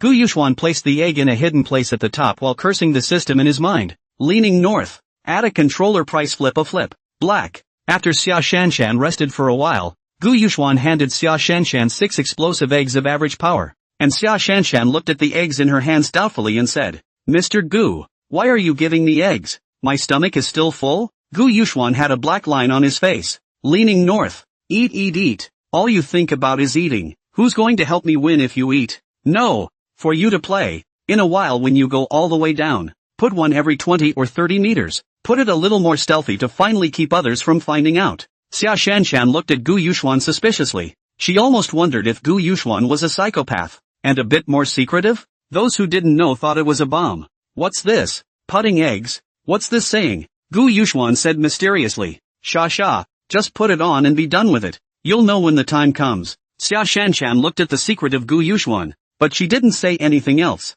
After this period of contact, she knew that Gu Yuxuan wouldn't do anything useless. Give me a bottle of glue and I'll stick them in the gap above the outside of the window. Gu Yuxuan had essence flashed to Xia Shanshan, thumbs up. Leaning north. This bitch can be really bull. This place can't be seen from the outside, and the ones inside won't stick their heads out to look upwards. It's still you. Gu Yuxuan hastily spent a huge amount of money, 200,000 red tickets in the system to exchange a bottle of glue, and Xia Shanshan went all the way down the road to glue the egg in the window stitching. After Gu Yuxuan and Xia Shanshan came out, Gu Yuxuan said with satisfaction as he put the remote control into the system space. Xia students, shouldn't we go to Las Vegas next? Xia Shanshan looked at the nervous Gu Yuxuan and said with a nod. What exactly are you putting the eggs in for? You said you'd find out when the time comes. We're leaving the city for Vegas, so how can we know? Gu Yuxuan said mysteriously with a slight smile touching his nose. Ha. You'll know it when the time comes. Che. Mysterious, Xia Shallow said disdainfully.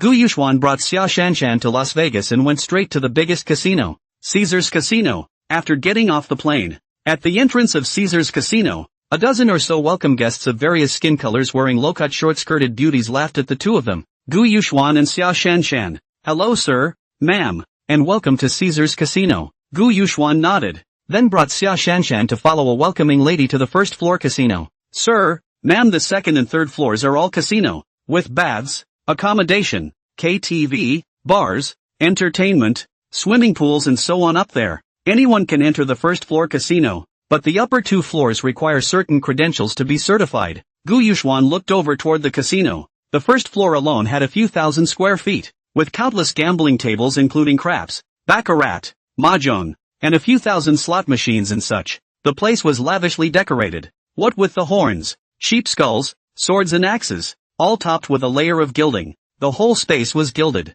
It was even more luxurious than the National Museum of Rice, and all around seemed to be wrapped up in gold, plus all kinds of exposed beauties and muscular dudes full of bare-chested dudes weaving in and out of it. Xia Shanshan where have seen this kind of scene. Looking at the muscle handsome man froze days. Gu Yuxuan took out 100 meters gold tip just ready to hand over to the welcome lady when Xia Shanshan finally slowed down in the shock of the muscular handsome man and brought the 100 meters of gold in Gu Yuxuan's hand. Under Gu Yuxuan's face of shock, Xia Shanshan stuffed the tip into the low-chested gully of that welcoming lady, and then clapped her hands and looked at Gu Yuxuan, who was astonished, and said, "Why are you looking at me like that? Isn't that how it's done in TV shows? Fucking North. You look like a veteran. It's a good thing this is a woman. If it was a man, wouldn't you be tucking your tips into the waistband of a muscular hunk's pants?" The welcome lady said with a slight smile after receiving the tip. "Thank you ma'am. If you guys you can have me on the hotel phone for anything you need next." Although Xia Shallow felt that this was a bit wrong, she still nodded with a look of "I'm a familiar guest."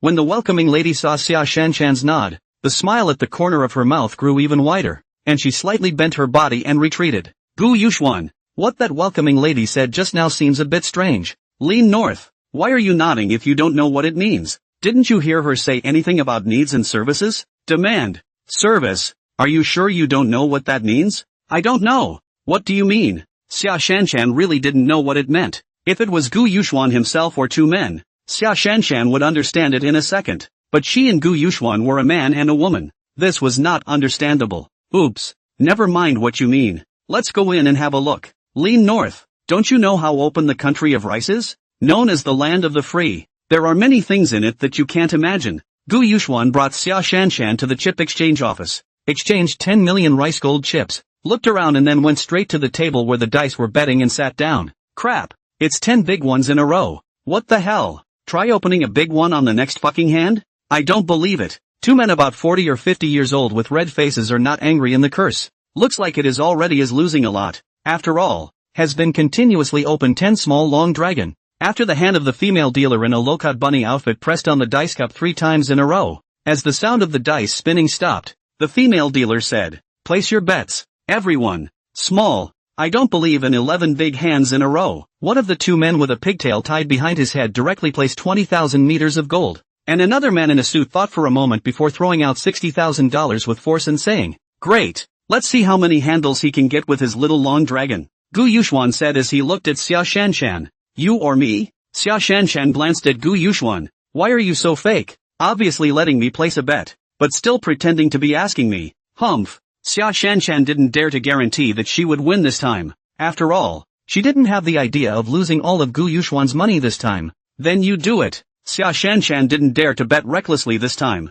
or let Gu Yuxuan take a look first. Gu Yuxuan froze, leaning north. What am I doing? "I'll do it if I come." Gu Yuxuan held a small basket in his hand, playing with the 10 million meter gold chips inside, then took a 1 meter gold dime out of his pocket and tossed it on the gambling table. The low-cut bunny dress female lotteries originally watched Gu Yuxuan playing with the chips in the basket, and thought it was a big customer, who expected to place a meter of gold. This is probably the most comical thing that has happened to Caesar's Casino since it opened, and starting with 100 meters of gold has long been the rule in all the casinos in Las Vegas. If it wasn't for the fact that he saw Gu Yuxuan exchanging so many chips, the Dutchman would have thought that he was here to cause trouble and would have had the casino's security throw him out right away. But now the lady Lotioneer could only say towards Gu Yuxuan with a faint smile, "Sir, the minimum bet in our casino is 100 meters of gold. Lean north." "What do you mean? There's a limit to the amount of money you can bet? What's wrong with that? Isn't freedom a favorite word in the US? I can't even decide how much I want to bet.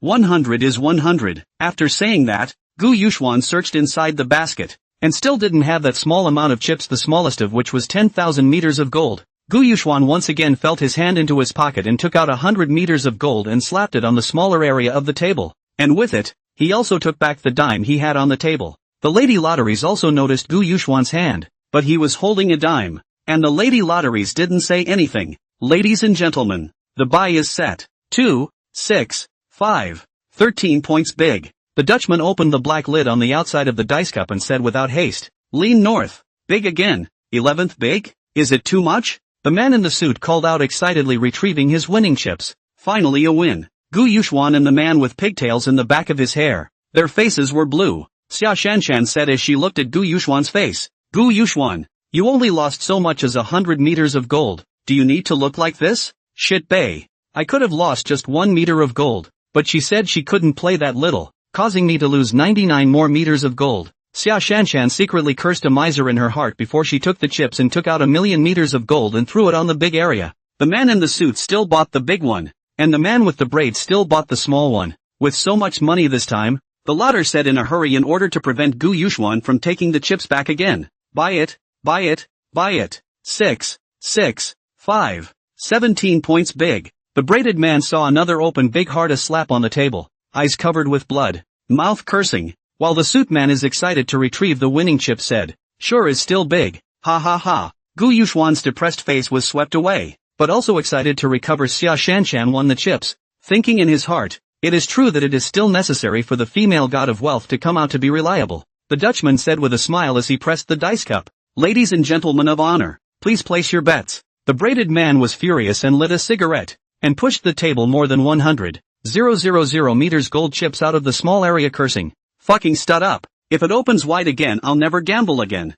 The man in the suit excitedly threw in 30,000 Mijin to continue to buy big, while Xia Shanshan calmly took out 4 million Mijin chips and threw them into the small area. At this time, the man in the suit and the man with the braid both gave Xia Shanshan a surprised look. In this common field few people would go down that far. Open. 1, 2, 3, small. The Dutchman had just opened the dice cup when the braided man laughed a crazy laugh. Damn. Finally open small. Right? I told you this one was small. Come on, pay up. The rabbit-suited latter wiped the beads of sweat on his face to pay out the chips to the braided man and Xia Shanshan, and Gu Yuxuan naturally took the chips over. And sure enough, Xia Shanshan was still invincible. The man in the suit spared a glance at the two. Gu Yuxuan didn't care. Anyway, wherever he took Xia Shanshan, he was the absolute center of attention in the crowd. The bunny-suited loadmaster said after pressing his hand on top of the dice cup 7 or 8 times this time, ladies and gentlemen of honor, please place your bets. The braided man finally stopped laughing and placed another 10,000 meter gold chip in the small area,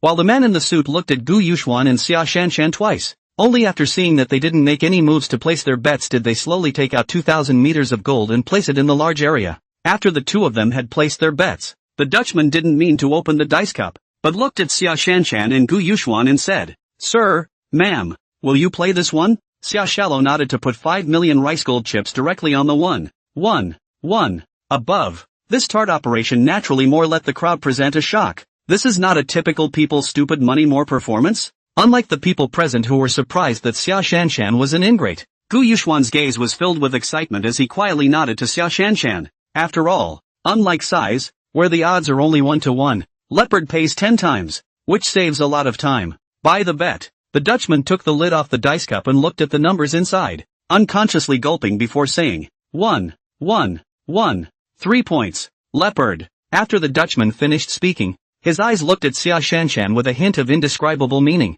As for the man in the suit and the man with the braid, they were even staring at Xia Shanshan with a face full of unbelief. Just as Gu Yuxuan was packing up the $50 million he won, a 48 or 19-year-old white man with an 8-year-old beard wearing casual clothes saw the position of the lotter and replaced the lotter and said, excuse me, folks, I'll be the dealer next. Gu Yuxuan glanced at this white man. This person's identity should be unusual. Walking lightly with a strong breath, it should be a gambling expert who helped the casino deal with some emergencies. Wow, lightning hand actually went down. I wonder what kind of expert has brought out the lightning bolt as a dealer. My goodness, is one of these guys at this table an expert? There were only a few people at the table and with the appearance of the white man, everyone around the table instantly gathered to see what was going on. Xia Shanshan nodded indifferently as she played with the chips in her hands, while the man in the suit and the man with the braid had obviously heard of this lightning hand's name and directly stood up to indicate that they were not going to play. Gu Yuxuan looked at this white man known as the lightning hand, and in his heart, he also understood that this table was afraid that the first few hands would not be played by anyone other than Xia Shanshan.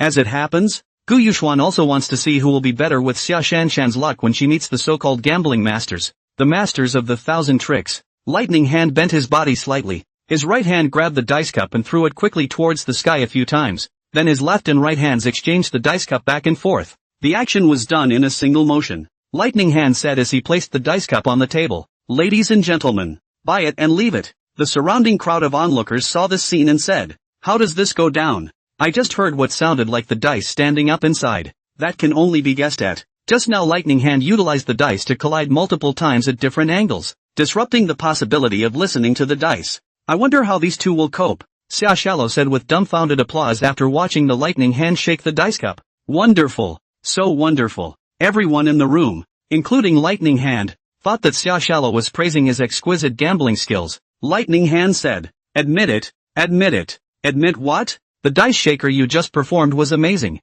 Much better than what I watched on TV. "A show? You call this a show?" Lightning Hand said with a grimace. "Place your bets, ma'am." Xia Shanshan didn't think twice about stacking all of her chips. 60 million chips directly on 3. Leopard. How is it possible to open 2 leopards in a row? The man in the suit and the man with the braid who were standing on the sidelines watching the battle spoke out at the same time. At this time has been acting like a world of high people of the Lightning Hand face are a little moved. He contemplated the dice cup for more than 10 years naturally is not just that rabbit loaded. Not only was he able to interrupt other people's hearing through the sound of 3 dice colliding with each other at the same time, he had just used a special technique to shake the number of points he wanted. Originally, the Lightning Hand thought that if it was an expert, interrupting his listening to the sound would only be a wild guess, and if it was pure luck, the leopard that was open only in the previous hand, it was unlikely that he was buying a leopard in this hand. So Lightning Hand himself knew that the dice he shook was 3. Leopard. Lightning Hand, who had always been confident, now had a shocking wave turning over in his mind. Lightning Hand sized up the stunning beauty in front of him. Could it be that she was an expert? If that was the case, I'm afraid it wasn't much worse than myself, if not even better. However, the crowd of unknown onlookers on the side looked at Xia Shanshan with a mocking face and disgust. I can't believe I'm playing leopard again? Probably from eating leopard. Ha ha ha. This only means that these two are too greedy. If I win that much, I'm going to just switch to money and retreat. You mean these two are bound to lose? Nonsense. When have you ever seen a blitzer lose? It's a pity she bought a leopard. If we had bought the size we could have made more or less the same if we had bought it the other way around from her. So beautiful looking. If she were my girlfriend, if I had money I'd lose it for her too, as long as she's happy. Gu Yuxuan stared at the Lightning Hand with interest. Although Gu Yuxuan didn't know how to gamble or how to manipulate the dice, but cheating in front of him, with his sensitivity he could definitely catch the current situation. Lightning Hand had wanted to take advantage of the opportunity to use some means to change the dice, but he dismissed the idea when he saw Gu Yuxuan smile in the corner of his eye. Lightning Hand exhaled softly and opened the dice cup, glancing at it, and sure enough, without any surprise it was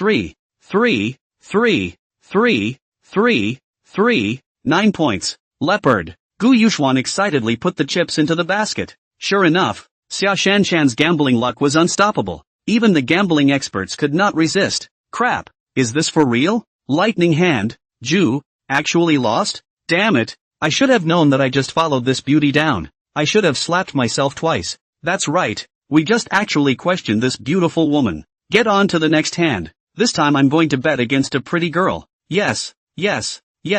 Hurry up and get on with it. This is a chance to get rich. Surrounding the crowd of onlookers a burst of remorse. Such a rare opportunity to follow the winnings. That is once in 1,000 years. There are a few people present even let the Lightning Hand speed point to open the game. At this time a burst of fragrance accompanied by the footsteps of high heels came.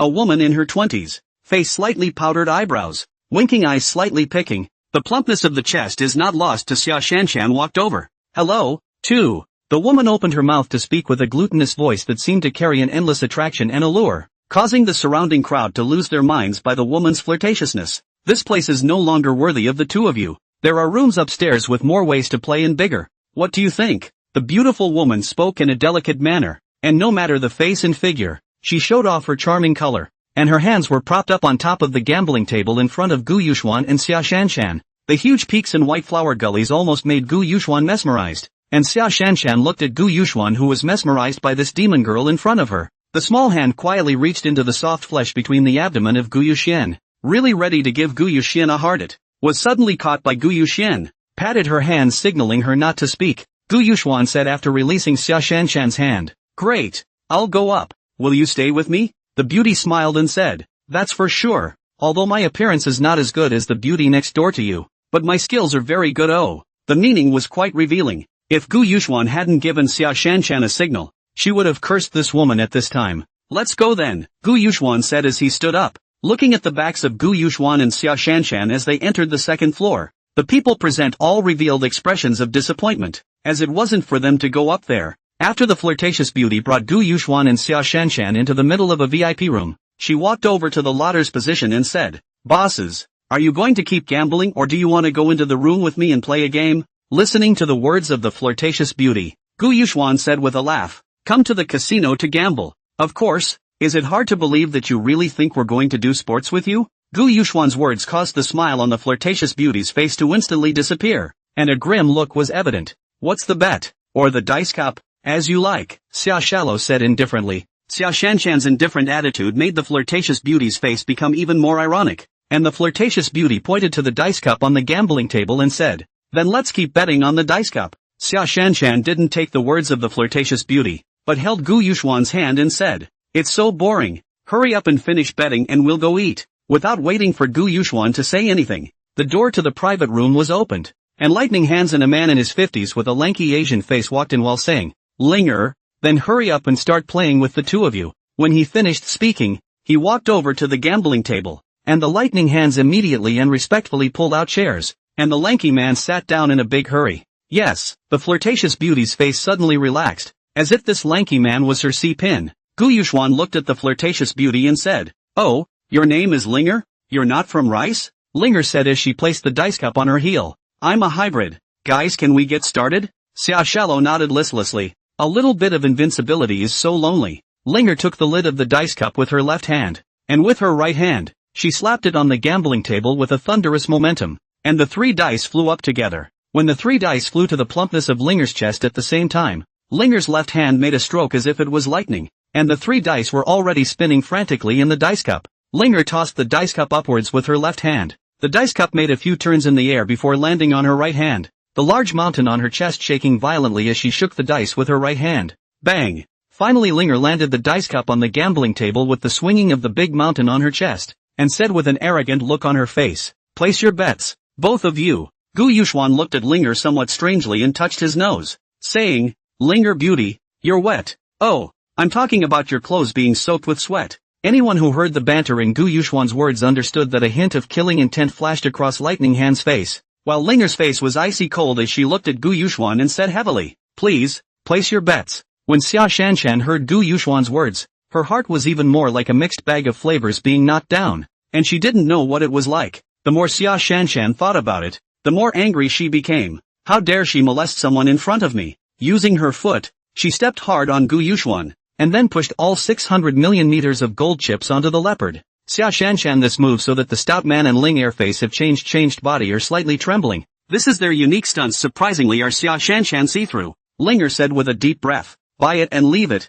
I'm open." Just as Linger placed her hand on top of the dice cup and prepared to use her dark energy to change the dice, Gu Yuxuan gave a slight push and a force was transmitted through the gambling table to the dice cup. Linger was knocked back a few steps by the force. The lanky man's face suddenly became serious. The dice inside did not change. This person did not look like a gambling skill, a master of the 1,000 tricks, but rather like a martial arts expert, because the general gambling or milliseconds masters all rely on hearing the sound or borrowing the power to change the dice. They can do Linger to change the dice. They change it back or change it to other points. But it was hard to do what Gu Yuxuan did, using his force to repel Linger while keeping the dice intact. Gu Yuxuan said with a slight smile looking at the surprised crowd, "Linger beauty, why don't you show your face?" "Ugh, say it wrong. Why don't you report the points?" Linger was also shocked by Gu Yuxuan's skill and was not in the mood for his flirting. She glanced at the dice and said, 2, 2, 2, 6 points. Leopard. Xia Shanshan only saw Gu Yuxuan gently tapping the gambling table. As for the other things she didn't know anything at all, and listlessly said, "It's no fun. It's no fun to win 6 billion Mikan just like that." The burly man frowned as he looked at Gu Yuxuan. He knew that the visitor was not good. Both Gu Yuxuan and Xia Shanshan were not simple, and Gu Yuxuan knew that he was an expert just from that hand, and Xia Shanshan could tell Linger's unique skill, definitely a gambling expert. As for luck, a master of the 1,000 arts like the stout man didn't believe that there was luck on the gambling table. "Who the hell are you guys?" Gu Yuxuan looked at Linger and the lanky man with some disappointment and put all the chips into his basket and said, "We're just gamblers, but the way Linger did things just now, I think your Caesar's casino is a bit disappointing." Gu Yuxuan directly pointed out that Linger had just tried to change her points, and although Xia Shanshan didn't know what Gu Yuxuan was talking about, she wouldn't speak up and ask Gu Yuxuan in this scene. The lanky man and Linger and the lightning hand heard Gu Yuxuan's words. His face was a bit unable to hang on, The lanky man walked to the position of the Lotus officer to replace Linger and said, "I'm Dear Zhongtian, the first advisor of Caesar's Casino. I have to admit you guys are pretty good. How about I come and bet with you for the last hand?" Gu Yuxuan looked at Xia Shanshan, who still had a listless look on her face. "Yes, as long as you still have money to pay for it," Xia Shanshan said. After Dear Zhongtian laughed, the whole persons instantly got serious and said, "Both of you, you can rest assured that our casino still has the money to gamble on this one. So let's get on with the dice cup, shall we?" After saying that, Dear Zhongtian's right hand was as fast as thunder and lightning, practicing the 3 dice into a straight line to shoot sharply towards the wall on one side. Just at the moment when the first dice touched the wall, the dice did not fall to the ground as usual, but instead the 3 dice collided. The third dice became the first dice became the third, and flew towards the dice cup in Dear Zhongtian's hand, only to see Dear Zhongtian waving his hand. A shadow appeared, and the dice had already fallen into the dice cup. The only sound left in the room was the sound of the dice colliding in the dice cup, and Dear Zhongtian held the dice cup with both hands in the air and kept dancing clockwise and counterclockwise for a while. And what Gu Yuxuan and Xia Shanshan saw was a trail of residual shadows formed by Dear Zhongtian's dancing dice cup, which seemed to be transformed into a yin and yang taijita pattern. Finally, Dear Zhongtian reached out his hand in the 2 opposing points in the taiji diagram, and the dice cup detached from his palm, spinning directly and landing steadily on top of the gambling table. Dang! Swish swish swish. When the dice cup landed on top of the gambling table, it also rotated a few times with the soft cloth on the gambling table before stopping. Dear Zhongtian said, "Gentlemen, please." Xia Shanshan didn't care what he did, but instead directly placed 6 billion Mikan chips directly on top of 6. 6. 6. Gu Yuxuan had already heard that the dice in the dice cup hadn't come to a standstill yet, still spinning frantically inside the dice cup. "Lean north. What's this? What do you want? What does this mean?" Gu Yuxuan's face instantly turned cold as he looked at Dear Zhongtian and said, "It's all about betting on luck. None of us are allowed to touch the table and let the dice slowly unload themselves to stop automatically." Dear Zhongtian said with a slight smile. He knew that with the strength of Gu Yuxuan's force just now to bounce Linger away, it was not very realistic for him to use any more of his 1,000 gambling techniques. Simply bet on luck with Gu Yuxuan. Xia Shanshan. Originally Dear Zhongtian's heart is still a little apprehensive, but after seeing Xia Shanshan placed 6. 6. Leopard, he was ecstatic. Betting on luck. Betting on probability. No matter which one you bet on, the chances of 6 leopards are few and far between. And Gu Yuxuan almost couldn't help but squirt out in laughter when he heard Dear Zhongtian's words. "Lean north. I'm afraid of your tricks, your skill, your fucking luck, buddy. I'm afraid you don't know the power of the goddess of wealth, Miss Xia." The people in the room each had their own thoughts, and only the unaware Xia Shaoxian urged, Hey, hurry up and open it. Why don't you open it yet?" Dear Zhongtian thought about it, so he took away the lid of the dice cup, and all 3 dice were spinning in a small area of the gambling table alone without interfering with each other. Xia Shallow's eyes lit up when she saw this scene, and her 2 jade hands clapped. "Wow, that's up there with the acrobatic show at Changlong." Hearing this, Dear Zhongtian's face changed from being victorious to a pig liver color. "Big sister, can you talk? Shut up if you can't talk. Do you think I'm a real master of the 1,000 tricks as if I were a juggler?" Linger even looked directly at Xia Shanshan with coldness in her eyes and said, "You mouth, keep it clean." When Xia Shanshan was told this by Linger, fire instantly surged to her heart. "Ouch. Just now you seduced Gu Yuxian in front of me. I didn't even say anything about you, and now you're asking me to put my mouth clean? Did I give you a face? How can you say that you and Gu Yuxuan are also pretending to be a couple? What? You're allowed to have unclean bodies and dirty hands, and I'm not allowed to be honest?" When these words came out, the faces of everyone except Gu Yuxuan were even more horrified. Xia Shanshan was talking about Linger seducing and pulling Gu Yuxuan. However, these words fell on the ears of Dear Zhongtian and Linger as well as the lightning hands, but it meant something else. They all thought that Xia Shanshan was talking about Linger just trying to use her dark energy to switch the dice points. Both are experts. Both are martial arts experts. Especially this female. Unfathomable. This is what these 3 people are thinking in their minds at this moment. The dice were getting slower and slower. The remnants of the points could already be seen by the naked eye of the crowd, and as the time slowly ticked by, everyone present held their breath, waiting for the time when the dice would stop landing. Pop, pop, pop. The dice officially stopped landing in 6. 3 dice came into view. Dear Zhongtian, Linger and Lightning Hand looked at the 3 dice with faces filled with horror. This, how is this possible? What kind of probability is this? A probability infinitely close to 0. Surprisingly, it really appeared in front of the eyes of the 3 people. They even suspected whether Gu Yuxuan and Xia Shanshan secretly moved, but the dice cup was shaken by dear Zhongtian. Neither Gu Yuxuan nor Xia Shanshan had been near the dice cup or even noticed that they had touched the gambling table, unless both of them could control the dice with their minds. But no matter what, the fact was that Gu Yuxuan and Xia Shanshan had won, and no matter what means were used, dear Zhongtian could only lose money. As for saying that it was pure luck, probably no one would believe it except Gu Yuxuan. 60 billion meters of gold. Even for Caesar's casino this was a large amount. Sir, ma'am, may I ask if you would like to exchange your chips for cash or checks? Gu Yuxuan poked his hand, finally coming to his favorite part of getting money. He. Then cash or transfer? Gu Yuxuan said after a moment of thought. Checks Gu Yuxuan will never take. Too much trouble. Cash Gu Yuxuan can directly put into the system space.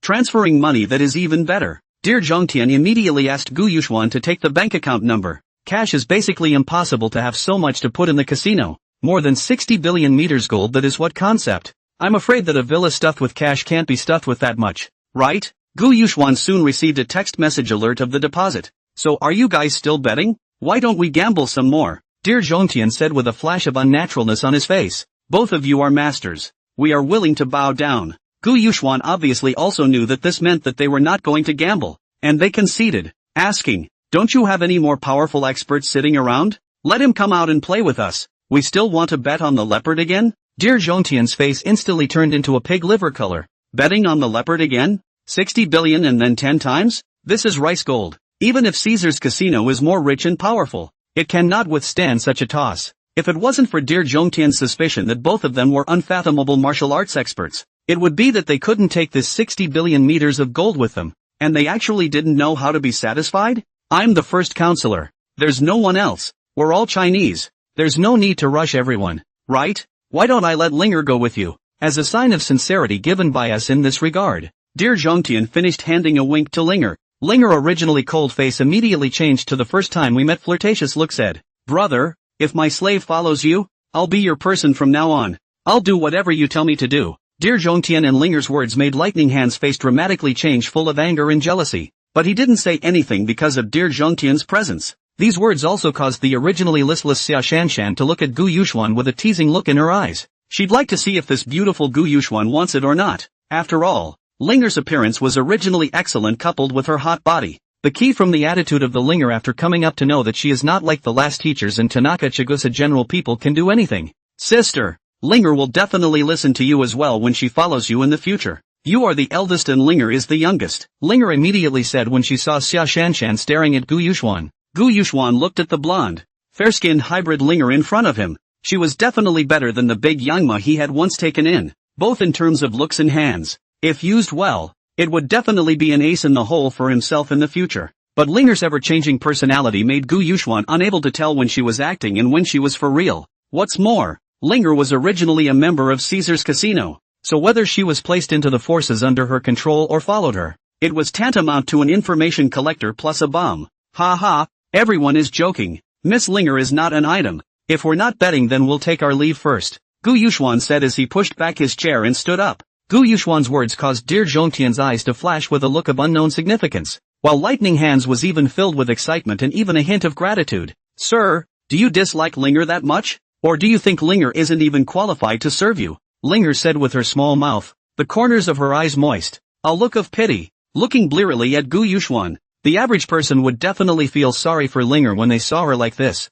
but Gu Yuxuan shivered when he saw Linger like this instead. Lean north. This bitch is so scary. Did she learn to change her face in Sichuan? She can change her face at the drop of a hat. She's mean. She's nice. She's pathetic. Miss Linger is joking. My wife and I are in love, and I'm a rough man. I don't need to be served. Not to mention, what kind of society is this? I don't want to commit bigamy. After saying this, Gu Yuxuan pulled up Xia Shanshan's hand and prepared to leave this room. People have conceded. 60 billion meters of gold is not a lot. There's no point in them being here anymore. It's not like there's more than one casino in Vegas. Sir, ma'am, shall we bet again? Linger said. Oh, Gu Yuxuan looked at Linger with interest. Of course, we don't bet money. Bet on me. Linger picked up the dice cup and shook it after she finished speaking. Hearing Linger's words, Gu Yuxuan didn't want to dwell on it with her and pulled Xia Shanshan out of the room. The more Linger was like this, the more Gu Yuxuan was alerted. Xia Shanshan smiled towards Linger. Or a panther. After saying that Gu Yuxuan and Xia Shanshan turned around and walked down to the first floor, Dear Zhongtian opened the dice cup in Linger's hand, and sure enough it was still a leopard. Dear Zhongtian led Linger and Lightning Hand to a room next door and pressed on the wall, and the wall in front of him rose up with a swish. A glass appeared in front of the trio's eyes, and outside the glass was the back of Gu Yuxuan and Xia Shanshan who had just walked out of the casino entrance. Father, should we send someone to stop them? At this moment, Linger put away her flirtatiousness and looked at Gu Yuxuan and Xia Shanshan sinisterly and said. Dear Zhongtian shook his head and smiled bitterly. Linger, do you think sending someone will stop them, even if we invite the Beast King? Linger asked after a moment's thought. The casino had people watching the floor in addition to them, the gambling experts, to prevent martial arts experts and local gangs from coming to the casino to cause trouble. Dear Zhongtian shook his head. I'm afraid it won't work. I'm afraid the Beast King isn't a match for them either. These words made Linger and Lightning Hand's faces change drastically. The Beast King was a terrifying existence ranked 26th on the heavenly ranking, and Dear Zhongtian actually said that he wasn't a match for Gu Yuxuan and the others either. What if we add hot weapons to the mix? Linger asked. Undeterred. A hesitant look also appeared on Dear Zhongtian's face. This was where he was torn. If Xia Shanshan was just an ordinary person or an expert in 1,000 techniques, the Beast King coupled with a hot weapon should be able to leave them behind. But Xia Shanshan's performance just now made them also treat Xia Shanshan as an expert. Two martial arts experts who couldn't stay at all without using forbidden weapons, and the result of messing with the martial arts masters. The small days where Yu Yuan made a mess is the previous lesson. The small days of a country are almost played out. Caesar's casino simply could not afford to play. And Dear Zhongtian shook his head to give up the idea of leaving Gu Yuxuan and Xia Shanshan behind at all costs. Gu Yuxuan and Xia Shanshan looked back towards where the three were, which was even more frightening to Dear Zhongtian,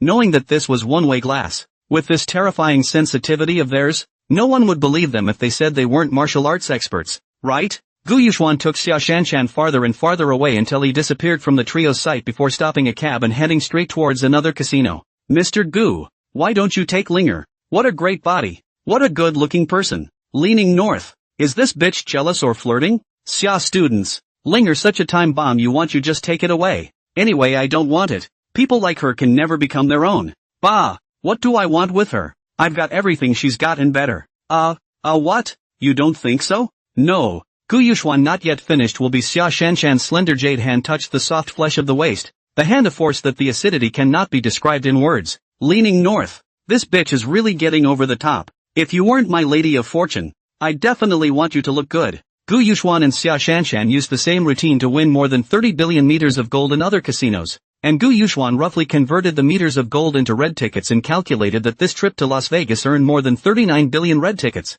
Beautiful. Leaning north. If I had known it was so easy to make money, why did I have to go around tearing down houses and digging up land? Gu Yuxuan happily looked at Xia Shanshan. This female god of wealth can be coaxed well. What would you like to eat, Mr. Xia? My treat. Xia Shanshan hoard Gu Yuxuan, you won so much money. Isn't it your treat or mine? Gu Yuxuan hemmed and hawed. Classmate Xia. Isn't there a share for you in this as well? What do you and I share with each other? Xia Shanshan looked at Gu Yuxuan who changed his face faster than Linger. She was already sure that Gu Yuxuan was falling into the money's eye and couldn't get out. And now he didn't share the same? And how much are you going to share with me? Gu Yuxuan was choked by this question from Xia Shanshan and laughed sardonically. Ha ha, I'll give you as much as you want. With the relationship between the two of us this isn't even a problem. Then I want half, Xia Shanshan said as she looked up at Gu Yuxuan seriously. Leaning north. Gu Yuxuan looked at Xia Shanshan's serious demeanor. This bitch won't really want it this time, right? But this is a long-term business. He can't afford to offend Xia Shanshan. Gu Yuxuan said through clenched teeth. Half is half. Is it directly into your account? Or do you leave it with me like last time? Xia Shanshan was just testing Gu Yuxuan, the iron rooster, who seemed to be treating himself better and better lately. Leave it at your place. Now I want French food, and you're going to cook for me when I get back home. Gu Yuxuan nodded his head, indicating that he had no problem. Leaning north. You should have said so earlier. Not to mention cooking for you to eat. Even if you are fed like a pig, it's not a problem. Gu Yuxuan stopped a cab with a big hand and went straight to the best French restaurant in Las Vegas. After going to the restaurant, Gu Yuxuan ordered dozens of French dishes, and just as the two of them were feasting, in the doorway walked in a man with a tall stature of about 2 meters. This person seemed to come in aimlessly towards Gu Yuxuan's position at the next table and sat down. As soon as he appeared, Gu Yuxuan detected a dangerous atmosphere. Subsequently, with the entry of this person, one after another appeared in this restaurant behind them, although they were all trying their best to pretend to be ordinary tourists. But by this time the atmosphere in the restaurant had become quite marvelous. Originally, the whole French restaurant was only Gu Yuxuan and Xia Shalo, two people. Seemed unusually cold. Even the foreman could not understand how this time period suddenly on the people. Although there were quite a few people seated in the French restaurant, it was awfully quiet, with no one talking loudly, much less making any exchanges with each other. Everyone ordered a plate of snacks and drank wine. Only occasionally their eyes would glance unobtrusively to where Gu Yuxuan and Xia Shanshan were. Gu Yuxuan and Xia Shanshan were still talking, laughing, eating and drinking, and they were as if they were turning a blind eye in the face of so many people who had come to them. Time was slowly passing, and inside the French restaurant, apart from the sounds of Gu Yuxuan and Xia Shanshan eating, there was only a gust of heavy breathing, which seemed to carry a hint of uneasiness. Facing the two Gu Yuxuan, who had made such a big fuss at the Rice Museum, they did not dare to underestimate them even if there were many people coming. Soon someone couldn't take the oppressive atmosphere anymore, and a man sitting near the door, wearing a Western cowboy hat, took a deep breath and drained his glass. The empty glass was then dropped on the floor. Bang! The sound of a wineglass slamming to the floor rang out in the otherwise terribly quiet French restaurant, and Xia Shanshan was interrupted from continuing to enjoy her food by this loud noise, and said towards Gu Yuxuan, "They seem to be coming at us. Fucking north. This bitch has a long reflex arc, doesn't she? She doesn't realize she's coming for us now, does she? Seems like it," Gu Yuxuan said as he touched his nose indifferently. Xia Shanshan glanced around. "I'll leave it to you then. I'm not full yet." After saying that, she continued to lower her head and ate. "Lean north. What's wrong with her? Doesn't she feel scared at all? Does she really think she's her bodyguard? This is also right. Gu Yuxian himself does not know how many 100% cannot afford to let the female wealth god get hurt." The man wearing a Western cowboy hat said towards Gu Yuxuan and Xia Shanshan, "Your Excellency, just give us back one of the bronzes and we'll leave immediately." "Lean north. Looks like it's the Qingshas coming, but how can they be sure they did it? What are you talking about? I can't understand. Please leave us alone to dine." At this time, the restaurant's foreman and waiters were just about to go out to dissuade them, but they were suddenly knocked out on the ground. Except for Gu Yuxuan and Xia Shanshan, all the people at the other tables, all stood up, and for a while the atmosphere in the restaurant became tense. "We wouldn't have found you guys if we weren't sure, so I'd advise you to hand over the bronze," the cowboy hat man said. Gu Yuxuan put down his knife and fork and wiped his hands and said, "So you think it's enough with just the 10 or so of you?" These words made the crowd present iron green all gloomy, to know that they are the most powerful dozen of mercenaries in Qingshali. Although it is not comparable to the killer list, the sky list those people, but aside from those people,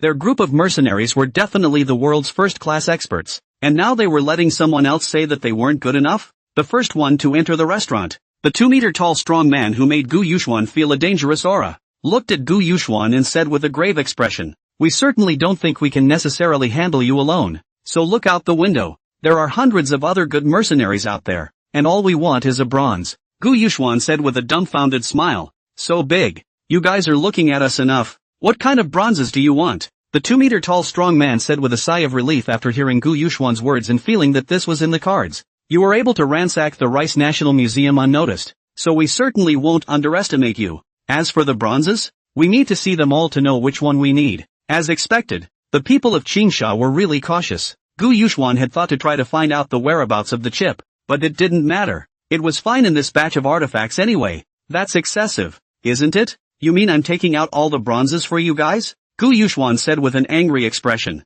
The 2-meter-tall strong man also knew that this was a bit too much and said in a hurry, "We promise to only take one of them. We promise not to touch the rest, and we promise not to disclose you guys to the Rice government either." Gu Yuxuan's face revealed a hesitant color and didn't say anything for a long time. Only Xia Shanshan, who was still eating on the side, looked up and smiled. Yes, only she could see that Gu Yuxuan was acting. It was so fake. "Gu, compromising is not your character at all." And the 2-meter-tall strong man looked at Gu Yuxuan's left and right expression and said, "We don't want to get into a conflict with you either. We're all just seeking wealth, so please understand," Gu Yuxuan said as his face regained its calmness. "Okay, I promise, but I need to know how you can be sure that I took those things." "Ha, it's actually very simple. You're from China. China's national treasures have only been on display for a few days before the National Museum is stolen, and the Chinese are the main suspect. And the bar you went to the day the museum was stolen was owned by us, and it was mostly filled with our people,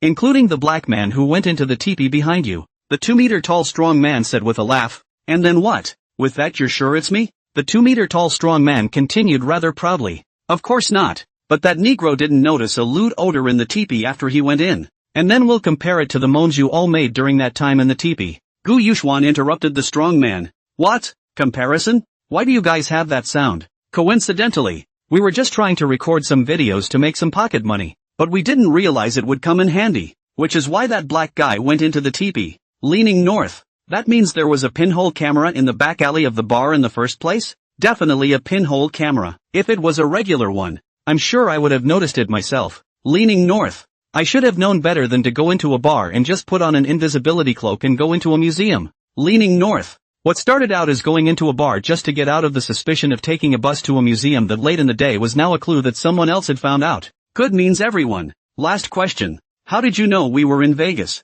It's not that hard, is it? With your Asian faces showing their hand at Caesar's Casino. It's a natural connection. Gu Yuxuan clapped his hands. Good means. Then you guys come with me. I'll take you to get the bronze. The 2-meter strong man was immediately alert when he heard Gu Yuxuan say this and said, Where to? Of course go to where the stuff is stored. You don't think I'm a treasure chest that can carry that many artifacts around, do you? If I let you put me in charge of getting them, you'd definitely be uneasy. Gu Yuxuan touched his nose and said, Xia Shanshan put the last piece of pastry into her mouth, looked at Gu Yuxuan, and skimmed her mouth. You were supposed to be a treasure chest. The 2-meter strong man and the people present exchanged glances before slowly addressing Gu Yuxuan. Good, but you'll have to ride in our car, and I hope you won't go against us for a mere bronze. Gu Yuxuan nodded. Sure, it's just a bronze, as long as you don't hit on any of my other artifacts. Gu Yuxuan looked at the window. It was already pouring rain outside, then turned his head to look at Xia Shanshan and asked, Are you full?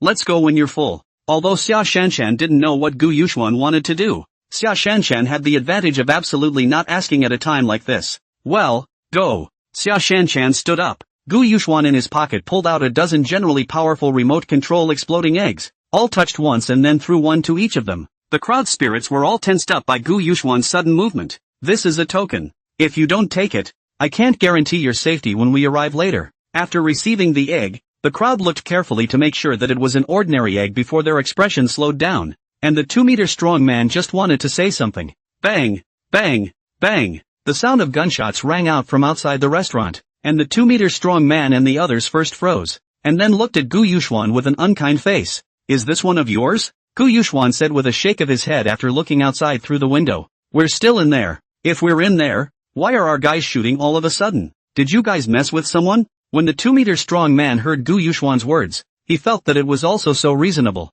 And as for whether they had messed with someone, the scope of this was wide. After all, Qinsha was a mercenary organization, and would always have life and death grudges with many people, and the number of people who wanted to deal with them was even more numerous. I'm going to go out and see what's going on. I'll leave a few people to protect you. The 2-meter strong man finished his sentence and gestured before leading a few people out of the restaurant. Gu Yuxuan understood that this was not protecting himself and Xia Shanshan. This was clearly fearing that the two of them would take advantage of the chaos to escape. But Gu Yuxuan didn't care. He didn't even think about escaping but wiping out the whole group. They had already seen Gu Yuxuan and Xia Shanshan's faces. Leaving them behind was a time bomb. Gu Yuxuan looked towards the window slit. The 2-meter strong man and the few people he brought out had already come to the center of those mercenaries outside. Gu Yuxuan quietly took out a remote control in the system space and pressed it.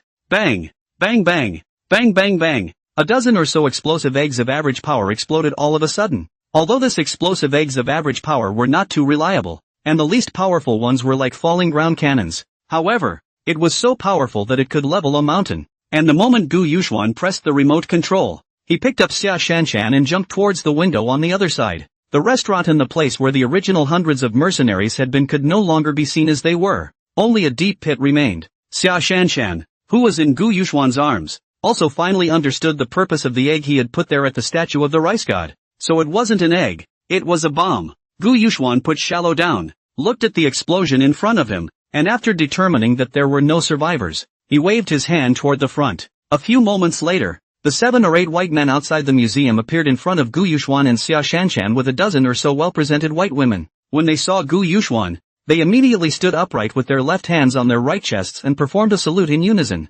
Instructor. Xia Shanshan looked at the people in front of her. She recognized the few people who stood up for them at the museum. These were all Gu Yuxuan's people? When did he bring people over? Gu Yuxuan. They are? Gu Yuxuan touched his nose and said, "They're the troops I trained in South America, and have long since been placed in various positions in Rice, but I'm afraid they've been exposed after this time and are going back to South America." "Carrie, how did you manage to confuse hundreds of people in Qingsha with just 24 people?" Gu Yuxuan asked. Carrie said as she stepped out of line and stood at attention. "Thanks to keeping in mind the instructor's previous teachings, we pointed dozens of Gatlings and hundreds of automatic rifles at their positions, holding the triggers by a string around our wrists. Then one person will have a sniper rifle, and the sniper rifle will fire while pulling the rope, and the Gatling and automatic rifle will fire at the same time." Gu Yuxuan patted Carrie's shoulder and said, "Not bad, knows how to use tactics now. Good job." Carrie got a rare praise from Gu Yuxuan and shouted excitedly, "It's all because the instructor taught me well.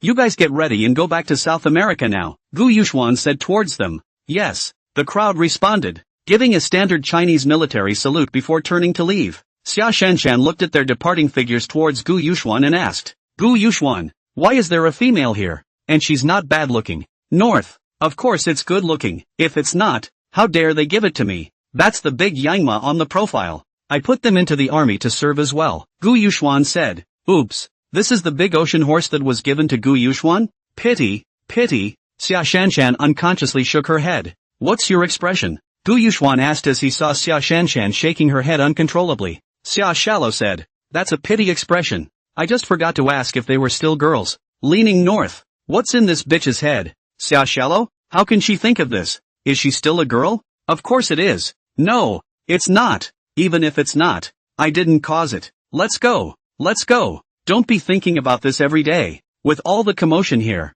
someone will be here in a while." Gu Yuxuan hurriedly pulled Xia Shanshan away, and just as Gu Yuxuan returned to the hotel and prepared to go back to his room, he suddenly heard a burst of applause. Snap! A tall, muscular, burly man appeared at the end of the corridor with 4 men. "Introduce yourself. My name is Button. This is Goofy. This is Bombshell. And the 2 remaining beauties, one is named Monroe, the other Shirley. I can't believe you solved Qingsha's batch of idiots so quickly. By the way, we're the masters of the chip. Qingsha is just hired by us." Gu Yuxuan looked at the 3 men and 2 women in front of him. Borden, 28th on the sky list. Goofy, 66th on the killer list. Flying Dagger, 29th on the hit list. Monroe, surely these 2 Gu Yuxuan never heard of. "So you guys are looking for a fight?" Button said as he looked at Gu Yuxuan and Xia Shanshan. "You think you have a chance against us?" Gu Yuxuan touched his nose and said with a heated smile, "How do you know unless you try?" The smile on Button's face disappeared as soon as he heard it. His muscles bulged and a murderous intent appeared on his face,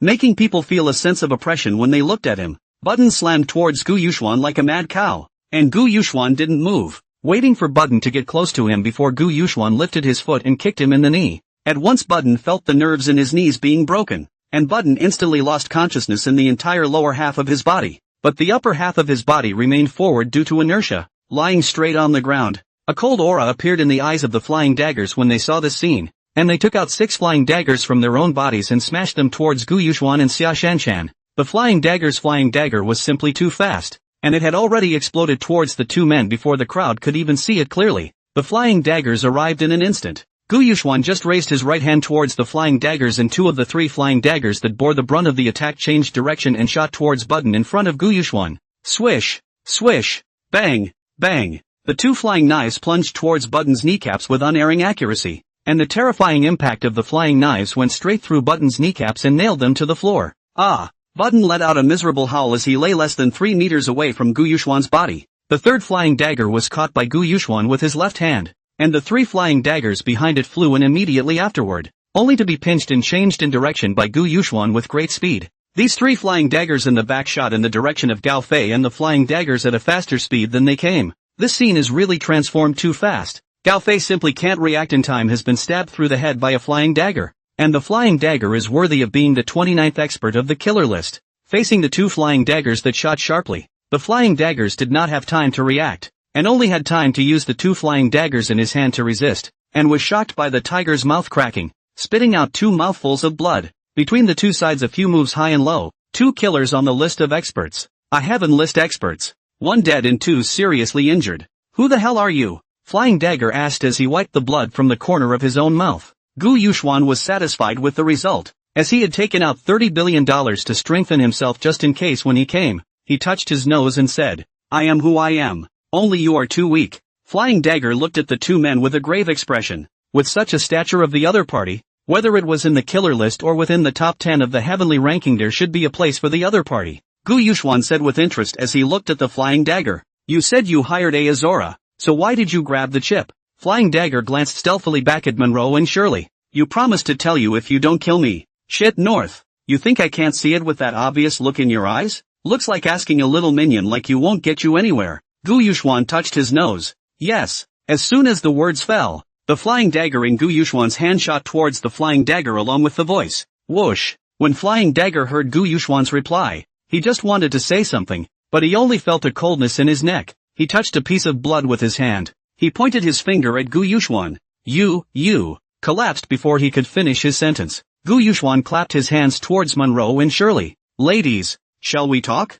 Xia Shanshan glanced at Gu Yuxuan, and then looked at the opposite side of the Monroe and Shirley, and originally wanted to flirt with Gu Yuxuan for a few moments, but did not expect to see Monroe and Shirley's indifference. Monroe and Shirley, who came with them, saw Goofy, Flying Dagger, and Button with two of them dead and one seriously injured, but their complexion didn't change a bit. Monroe and Shirley are quite good looking, but compared to Xia Shallow is a world of difference. Monroe is thin and small with two ponytails, just like a doll, and Shirley had a nice slightly chubby figure and looked svelte with a pair of glasses on her face. Neither Monroe nor Shirley had any answer to Gu Yuxuan's question, said Xia Shallow. Gu-san, it looks like your beauty plan isn't working either. Leaning north. Xia Shallow, this bitch really can pull everything on herself, and also the beautiful man scheme. Gu Yuxuan squinted at Xia Shanshan and said, look at their eyes. After being reminded by Gu Yuxuan, Xia Shanshan hurriedly looked at the eyes of the two of them. Both of them had the same eyes. Mute, godless, which was not at all like the eyes of a normal person.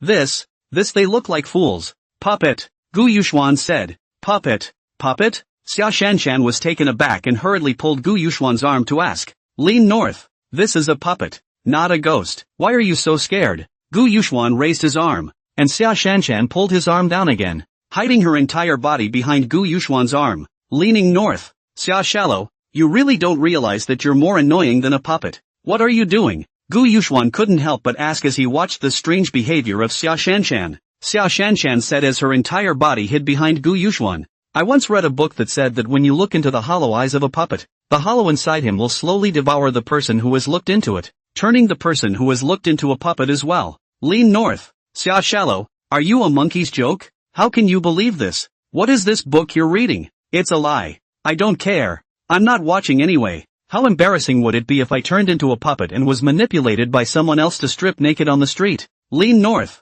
Embarrassing? Haven't you thought of anything more embarrassing? Stripping naked on the street with a body like yours? You'll have to pay to see the rest. But this was something Gu Yuxuan wouldn't dare to say even if he was killed. No embarrassment. You're in such good shape anyway. Xia Shanshan reached behind Gu Yuxuan and pinched the soft flesh of Gu Yuxuan's waist. Still joking here. Why don't you take care of them? Ah. Gu Yuxuan touched the soft flesh of his waist. Leaning north. How do we fix this? This is the first time I've been in this situation? Why don't we just kill it? Gu Yuxuan bent down and pulled out the two flying knives in Button's kneecaps. Ah! Borden screamed again, tearing his heart out. Gu Yuxuan wiped the blood on the flying daggers with Button's clothes, and then the two flying daggers shot sharply towards Monroe and Shirley's abdomen. Whoosh! Monroe's entire body bent backwards as she dodged in an extremely unorthodox maneuver. Her hands and feet bent on the ground like a spider as she dodged the flying daggers before standing up again. And Shirley's maneuver left Gu Yuxuan and Xia Shallow dumbfounded. Shirley didn't make any movements, letting the flying dagger shoot into her abdomen.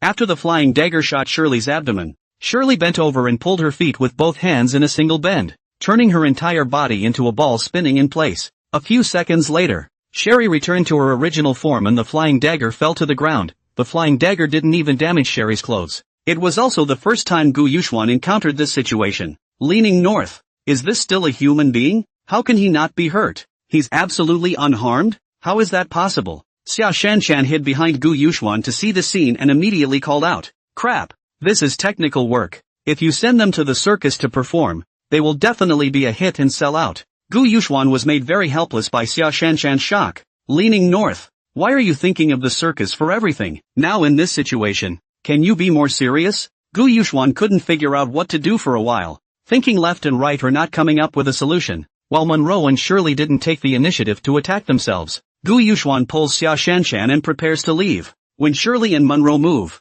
They stopped Gu Yuxuan from leaving. Shirley stretched out her hand towards Xia Shallow behind Gu Yuxuan and grabbed her. Fortunately Gu Yuxuan pulled Xia Shallow away from her original position in time. Shirley's hand extended straight up and plunged through the floor and pulled out again without even a scratch on Shirley's hand. Shirley reached out towards Xia Shallow again and Gu Yuxuan grabbed Shirley's hand to stop her. Shirley's hand was cold and incomparable. The moment Gu Yuxuan grabbed her hand directly extended still grabbing towards Xia Shanshan. Gu Yuxuan kicked at Shirley's stomach, trying to kick her away. Gu Yuxuan, however, realized that his kick was like kicking on top of cotton. His foot didn't have the slightest feeling of touching the entity, and Gu Yuxuan withdrew his leg in time, then grabbing one of Shirley's hands and one of her feet and flinging her to the side. Shirley curled back up into a ball the moment she flew out, taking the force off and spinning down the wall to stand up on the floor. Lean north. How's this for a fight? It's like a rubber, no matter how you hit it, it can't do any damage to Shirley. Gu Yuxuan was annoyed by Shirley and was getting annoyed when Xia Shanshan said,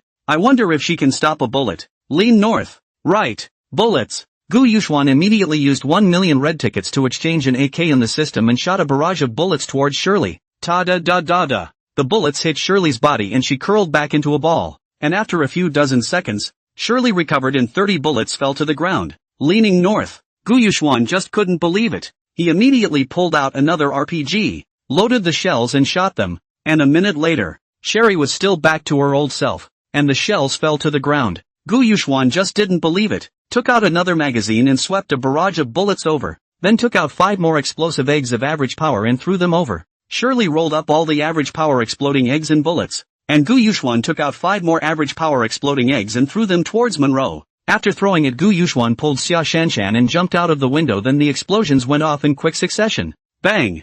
Bang bang! Bang bang bang! Gu Yuxuan and Xia Shanshan stood up, and after yucking up a few times and spitting out the mud in their mouths, they looked to where the hotel was, which should be finished off, right? Lean north. If we don't finish it off, Gu Yuxuan is ready to take out his tank or Gatling. Fortunately, there was nothing in the ruins. Only a few large pits remained. Xia Shanshan said towards Gu Yuxuan, how did that Monroe and Shirley just get so good? Gu Yuxuan patted the dirt on himself and Xia Shanshan back. They're not so much powerful as they are annoying to kill. And if I didn't have you with me, they wouldn't be able to stop me if I had to leave. Xia Shanshan's heart was sweet. Suddenly Xia Shanshan felt a strange sensation at her buttocks. Twisting her head over to look at it, instantly her pretty face reddened like a red apple. Gu Yuxuan, why are you shooting right there? The dust here. As he spoke, Gu Yuxuan looked up and saw where he had slapped his hand and instantly put his hand back. Leaning north. I told you how so elastic. This is embarrassing. But do not say that this goblin's hands are really good. Blah, blah, blah, blah. What are you thinking about? After Xia Shanshan saw Gu Yuxuan's red-faced embarrassment and retracted her hand, she instead stopped being shy and teased Gu Yuxuan, saying, ahem, doesn't Gu's hand feel good? It's not like you haven't touched it before. There's no need to be so nervous. It is very good. When have I ever touched? Gu Yuxuan did not know why his head suddenly short-circuited, naturally set out before reacting, and hastily stopped his mouth. When Xia Shanshan heard Gu Yuxuan say that his hands felt good, her face was scarlet again, but her heart was also sweet. What? Didn't you touch it while you were hugging it? Gu Yuxuan thought about it. It seems to be right, but at that time it was just a touch, did not expect to feel so good.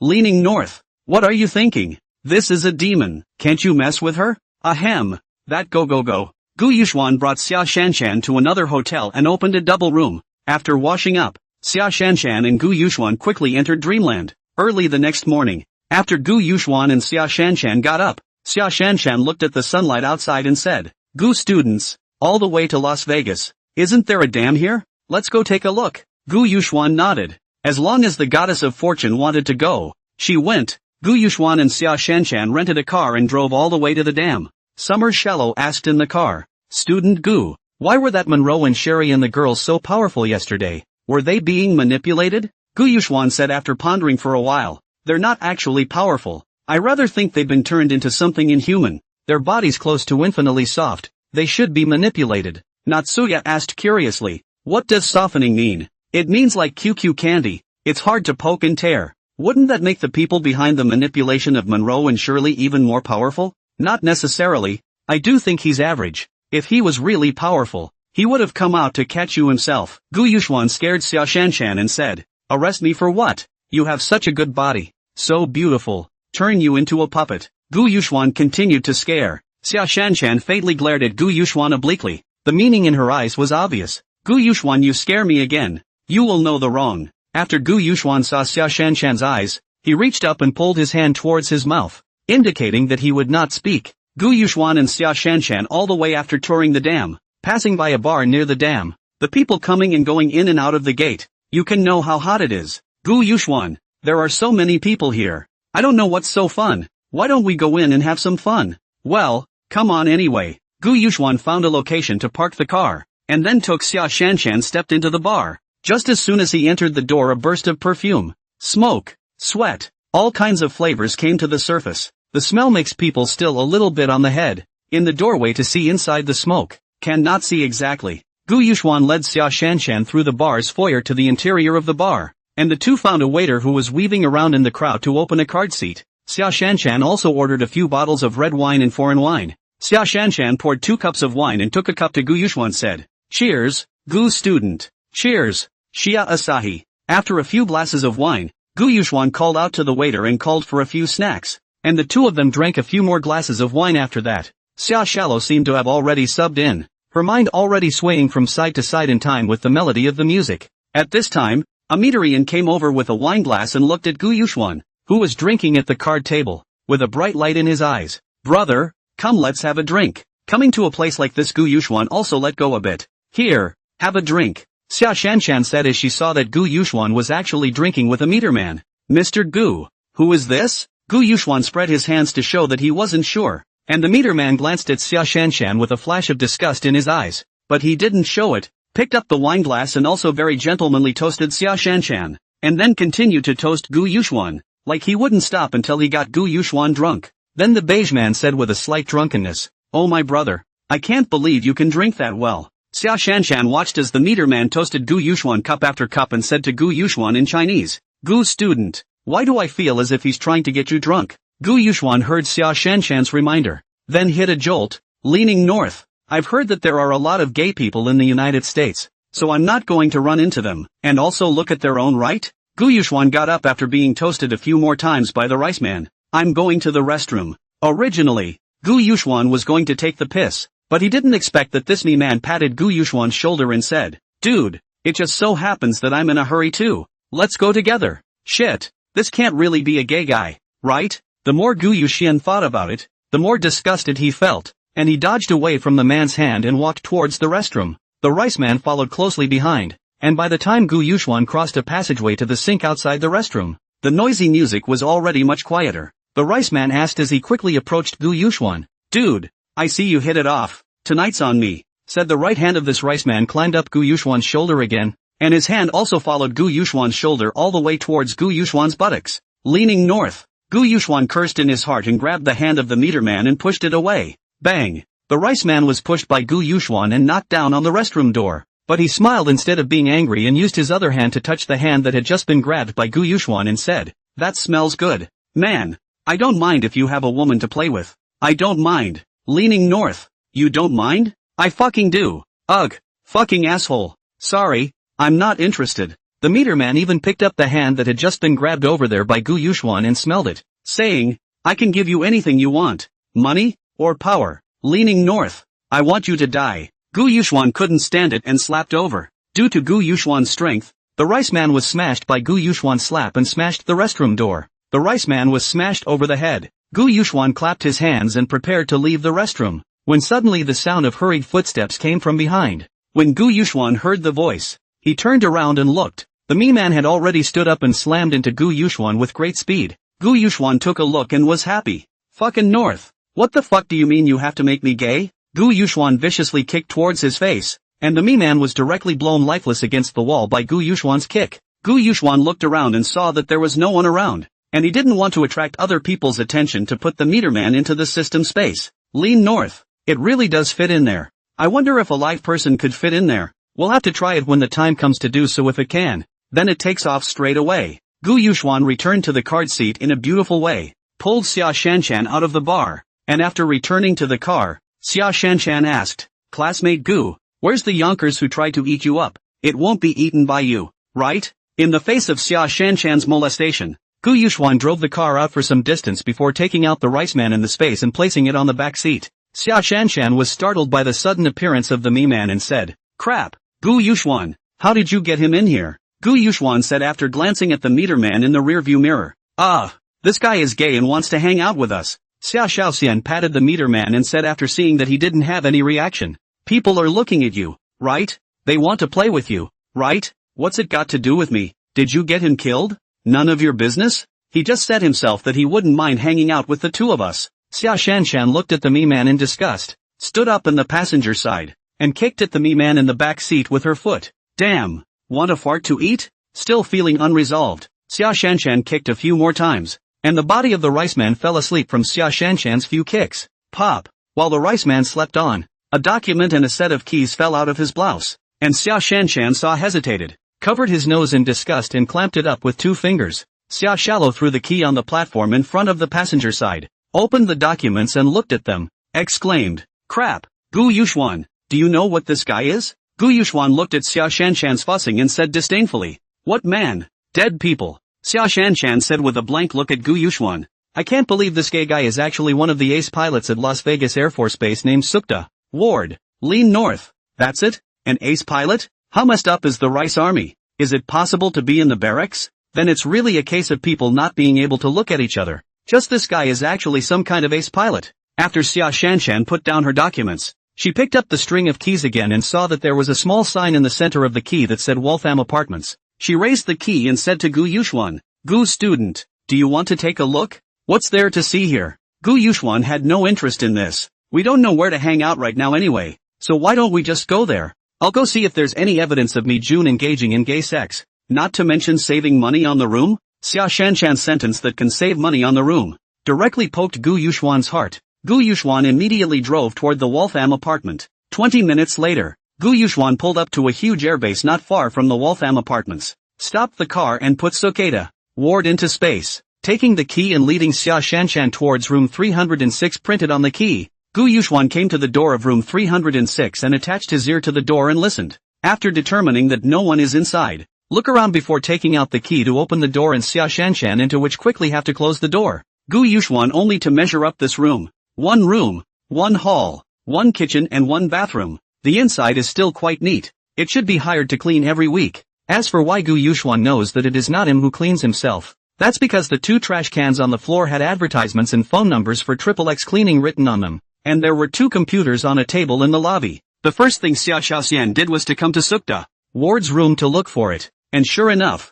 some letters were found in a drawer in the room. Xia Shanshan picked it up and looked at it. In addition to some normal letters from Suketa Ward, Xia Shanshan also found ambiguous letters between him and a few men. Xia Shanshan immediately picked up a sports camera and took a picture of the letter, which was a precious letter within the Mi army, because 2 of them were also Air Force pilots. After Xia Shanshan did this, he came to the hall and saw that Gu Yuxuan had already thrown Suketa Ward on the floor, and then he was sitting on a chair playing with Suketa Ward's computer. "Student Gu, did you find anything solid?" Xia Shallow walked over and asked. Gu Yuxuan scratched his head in embarrassment. "Ahem, there's some in there, but it's so disgusting I'd advise you not to look at it." The more Gu Yuxuan said this, the more curious Xia Shanshan became, and quickly walked over and said, Where is it? Why don't you show me? Are you sure you want to see it? Hurry up. Do you want me to step on you again?" Gu Yuxuan opened a folder, then got up after giving his place to Xia Shanshan and opened another computer, this one with a password. It took Gu Yuxuan some effort to smoothly enter the desktop, and at this time, Xia Shanshan put the sports camera on the desktop to the computer screen, and then walked over to Gu Yuxuan's side with a red face. "Is there anything in this computer?" Gu Yuxuan looked at Xia Shanshan's face and said with a smile, "Don't worry, this computer is all decent stuff, not all ungodly stuff like that one." Xia Shanshan heard, the small face more scarlet. "That computer Suketa Ward all recorded some of his and some men and women's indecent video. This is even so. The key is that the scale is still big. There is actually a big party in the Rice Army barracks, and all the men in it are mostly men, so you can see that Sukta Ward is very much into men." Gu Yuxuan didn't find anything on this computer, and was just about to turn it off when he saw his mailbox flash twice, so Gu Yuxuan clicked in. It's an email from an Air Force base. "Dear Suketa, Colonel Ward, our newly developed fighter, the F-39, invites you to be the first performance test pilot for our subsequent optimization. Leaning north, a newly developed fighter jet? Inviting this gay Air Force to test fly it? A bold idea instantly appeared in Gu Yuxuan's mind. Leaning north. Don't you guys like to produce this kind of gay to harass me? Then I'll take this latest fighter you guys developed. Xia Shanshan also saw the email and shouted at once. The F-39 fighter. I've heard my uncle say that this fighter is at least a few years more advanced than other countries, but with no news. They still think it's rice bragging. Xia Shanshan finished looking up at Gu Yuxuan, just as Gu Yuxuan was also looking at Xia Shanshan. The two eyes touched coincidentally. Gu Yuxuan looked at the time at the bottom of the email. The test flight was tomorrow morning. It was not too late. Gu Yuxuan exchanged a few remote-controlled explosive eggs of average power and placed them in various parts of the apartment, then said to Xia Shanshan, the probability is that all such fighters have single-seat cockpits. And this, why don't I arrange for you to return home first? Xia Shanshan glared at Gu Yuxuan. Ouch. Gu, what do you mean? You're killing the donkey? Lift up your pants and don't recognize me, right? You don't want me to take part in something so exciting? I don't. I'm going. Gu Yuxuan also knew that with Xia Shanshan's character, she would definitely not agree with his statement. He rubbed his forehead and said, why don't you drive? I'll wait for you somewhere else. Upon hearing this, Xia Shanshan laughed, a somewhat dangerous laugh. Xia Shanshan stared at Gu Yuxuan and said, Mr. Gu, are you trying to murder your own wife? Knowing that I don't know how to fly a plane, you let me go. Do you want me to crash the plane so you can double up with Linger? Lean north. What and what? This bitch brainstormed a palace drama. Gu Yuxuan helplessly touched his forehead and said, what then? I can't drive it. And you can't drive it. Xia Shallow pursed her lips for a moment in thought and said, tell you what. I'll sit on your lap. I should be able to fit in a squeeze, right? But, Gu Yuxuan almost spat out a mouthful of water. Leaning north. Sister, you're really talented. How can you even think of that? Aren't you afraid of embarrassment? Xia Shanshan continued to ask as she looked at Gu Yuxuan's expression of having eaten a fly. What's the matter? You don't want to, do you? Gu Yuxuan said as he looked at the goddess of fortune with a fierce look on her face. No. Aha. Well, let's do it then. You've got a good idea. As long as you don't mind the crowding. Humph, how can it be cramped? I'm so slim. As long as the plane doesn't overload and crash. Gu Yuxuan looked at Xia Shanshan like a fool. Overloaded? You think the two of us have missile weight? Luckily you thought of it. Fine.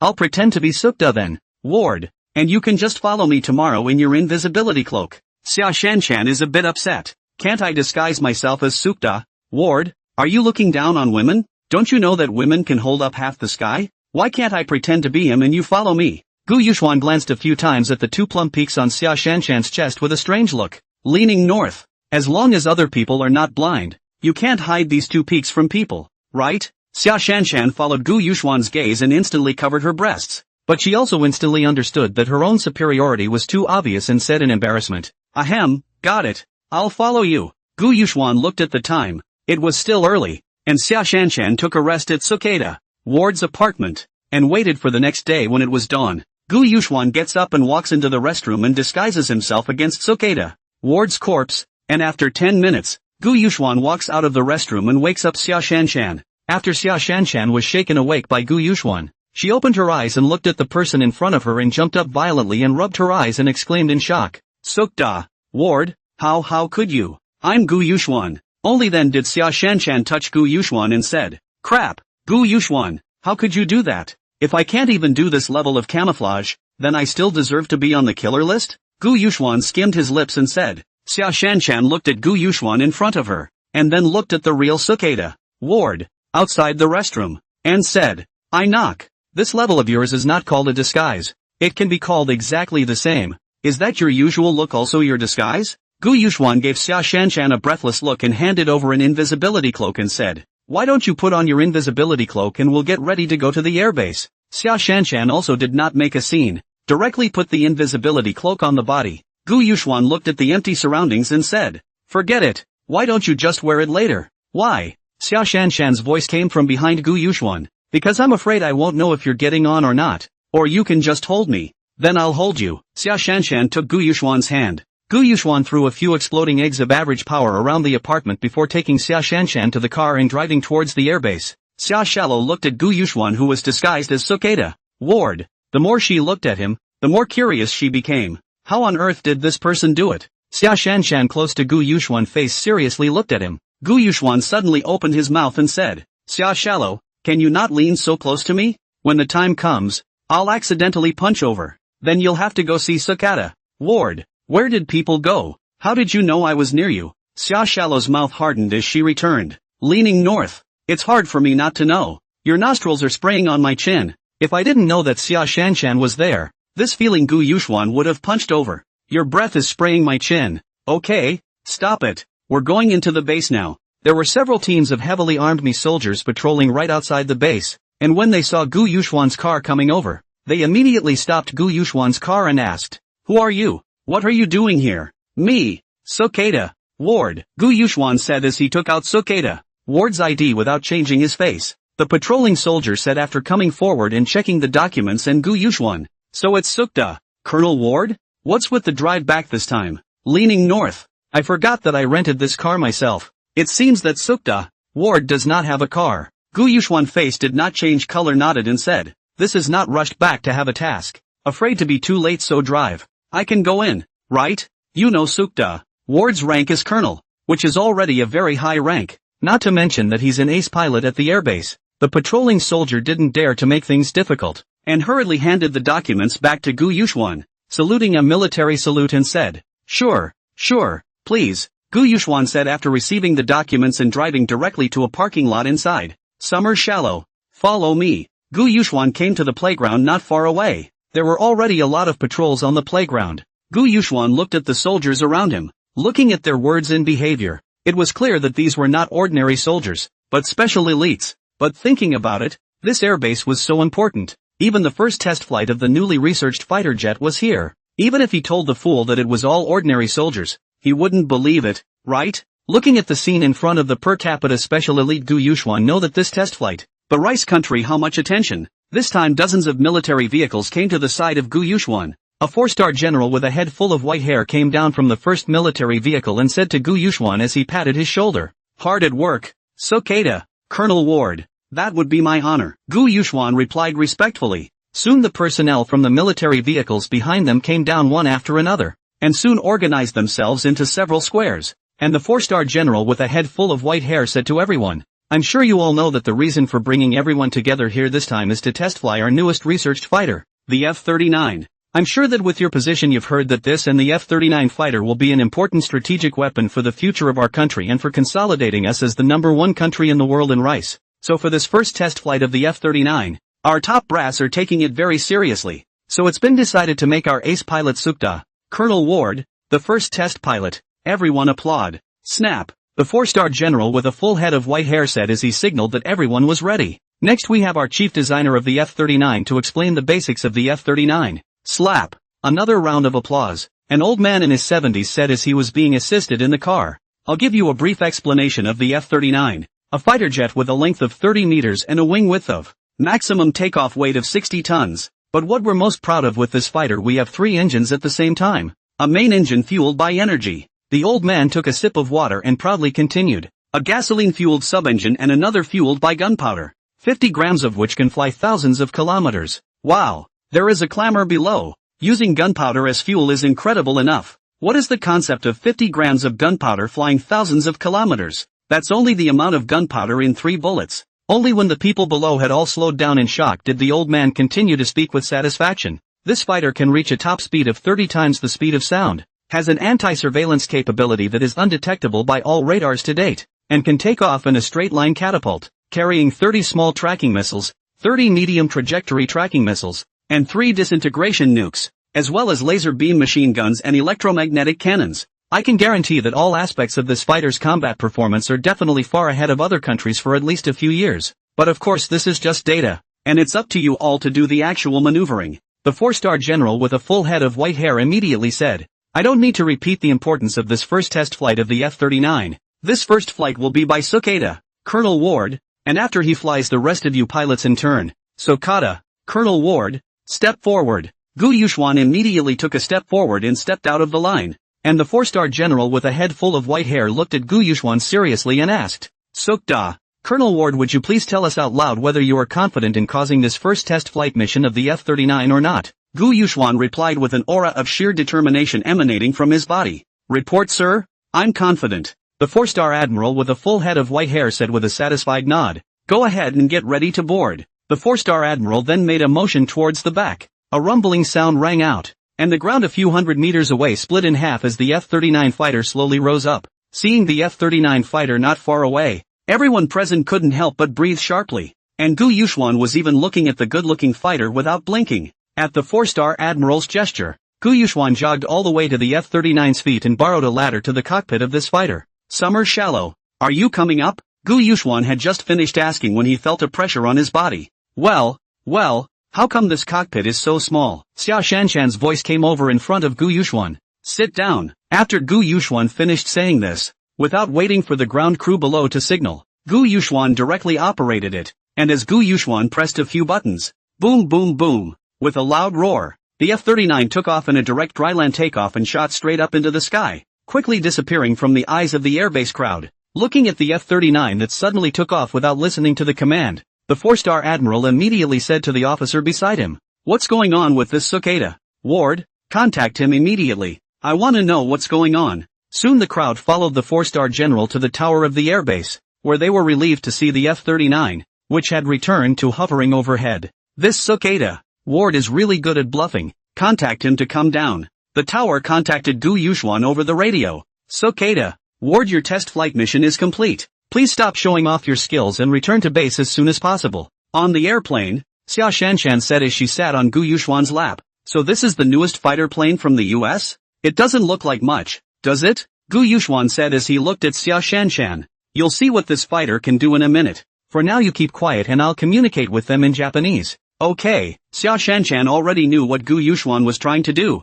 Gu Yuxuan's international custom of framing. Gu Yuxuan opened the dialogue channel and replied back in Japanese. "Who said I was going back? Thanks to the old Ironman for the F-39 fighters, and thanks to old Ironman 666. I'm retreating." After saying that, Gu Yuxuan flew at breakneck speed in the direction of Little Day, and the sound of Gu Yuxuan speaking in skillful Japanese spread throughout the tower of the airbase. The 4-star admiral asked as he stood on the tower, turning with a bewildered look to the old man next to him, the chief designer of the F-39. This cicada. What kind of bird language is Ward speaking?" The 4-star admiral didn't understand, but as the chief designer of the F-39, the learned man could certainly understand the standard Japanese that came over the radio. The chief designer of the F-39's face was blue. He couldn't for the life of him figure out why cicada, Ward, could speak such standard Japanese. He was speaking Japanese and said he wasn't coming back and thanked us for the plane. At this statement from the chief designer, there was silence in the tower. The 4-star admiral even came immediately to the radio and said seriously, "Cicada, Colonel Ward, I now order you to return to your ship at once." Gu Yuxuan continued in Japanese after hearing his words. "A great samurai will not take orders from you." Hearing Gu Yuxuan's words, the chief designer also came to the side of the 4-star admiral and said into the radio, "Cicada, Colonel Ward, this F-39 fighter isn't quite perfect yet. Please land it as soon as possible or I'm afraid there's a risk of a crash." Gu Yuxuan was wrapping his arms around Xia Shanshan and driving a fighter jet, so cozy, when he heard the voice coming from the radio. "What? Is it true what you're saying? It might crash?" Gu Yuxuan asked in a panic. The chief designer, who heard Gu Yuxuan's panicked voice in the tower, said with a clear mind, "Cicada, Colonel Ward, what I said is naturally true, and it's not quite right for you to suddenly communicate in Japanese when we're in the middle of a top-secret mission, is it?" Gu Yuxuan listened to the words coming from the radio, and the corner of his mouth picked up in disdain as he returned. "Do you think I'm stupid? Or do you think you're stupid? And the risk of a crash? If there was a risk, you'd dare to test fly it?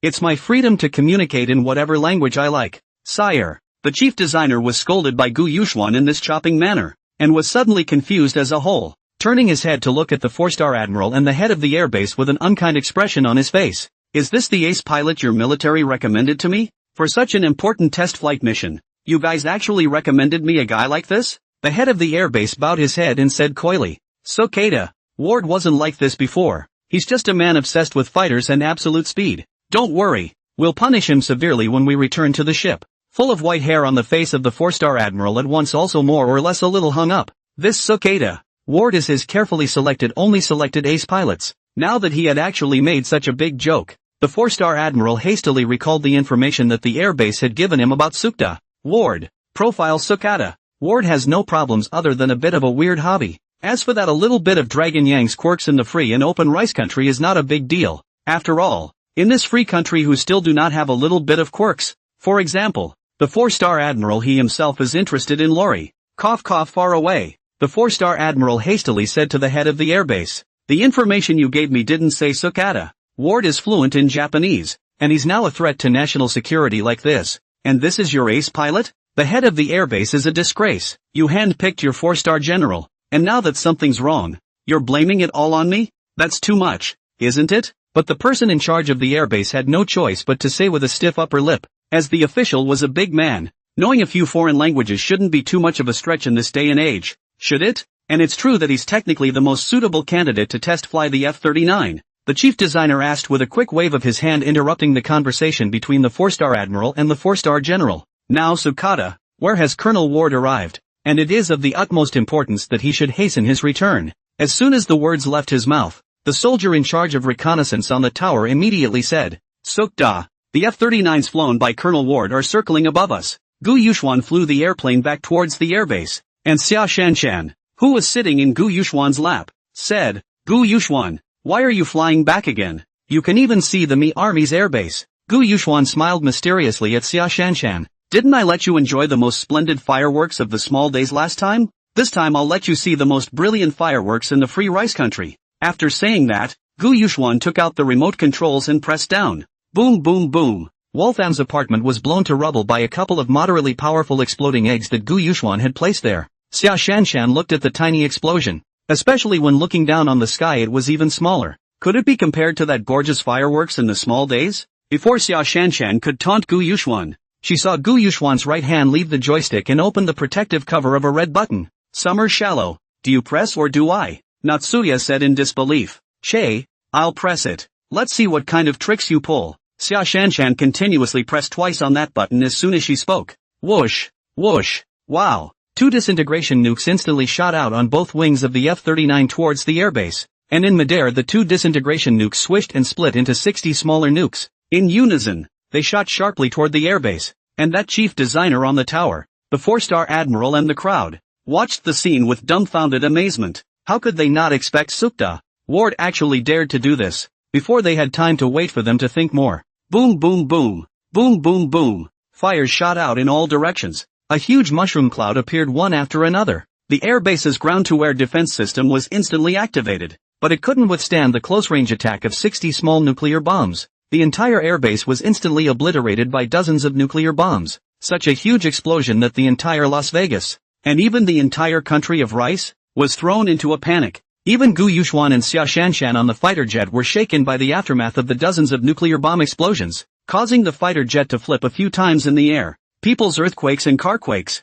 I can't imagine we're fighting machine quakes, Gu Yuxuan said as he hugged Xia Shanshan, preventing her from being dropped on all fours. Xia Shanshan turned her head to sit face to face on Gu Yuxuan's lap and said, Want to try? Gu, leaning north. Originally, the cockpit of the fighter jet was small and stuffy, and now Xia Shanshan, the goblin, was even sitting on Gu Yuxuan's lap in this extremely ambiguous position. Ms. Xia, quickly sit still. If you do this again you're going to crash. Gu Yuxuan angled the airplane a little bit, and hearing that it was going to crash scared Xia Shanshan so much that she turned around and sat down in a hurry. Inside the hexagon, the head of the MIB is extraordinarily outrageous, and Keith is still suffering from a headache from the theft of the National Museum when he is briefed by his subordinates about the airbase. To the already irritable mood of Tetsuya, Kifu almost sat unsteadily on the floor and asked the communications department to connect the radio into his office. Sokata, Colonel Ward?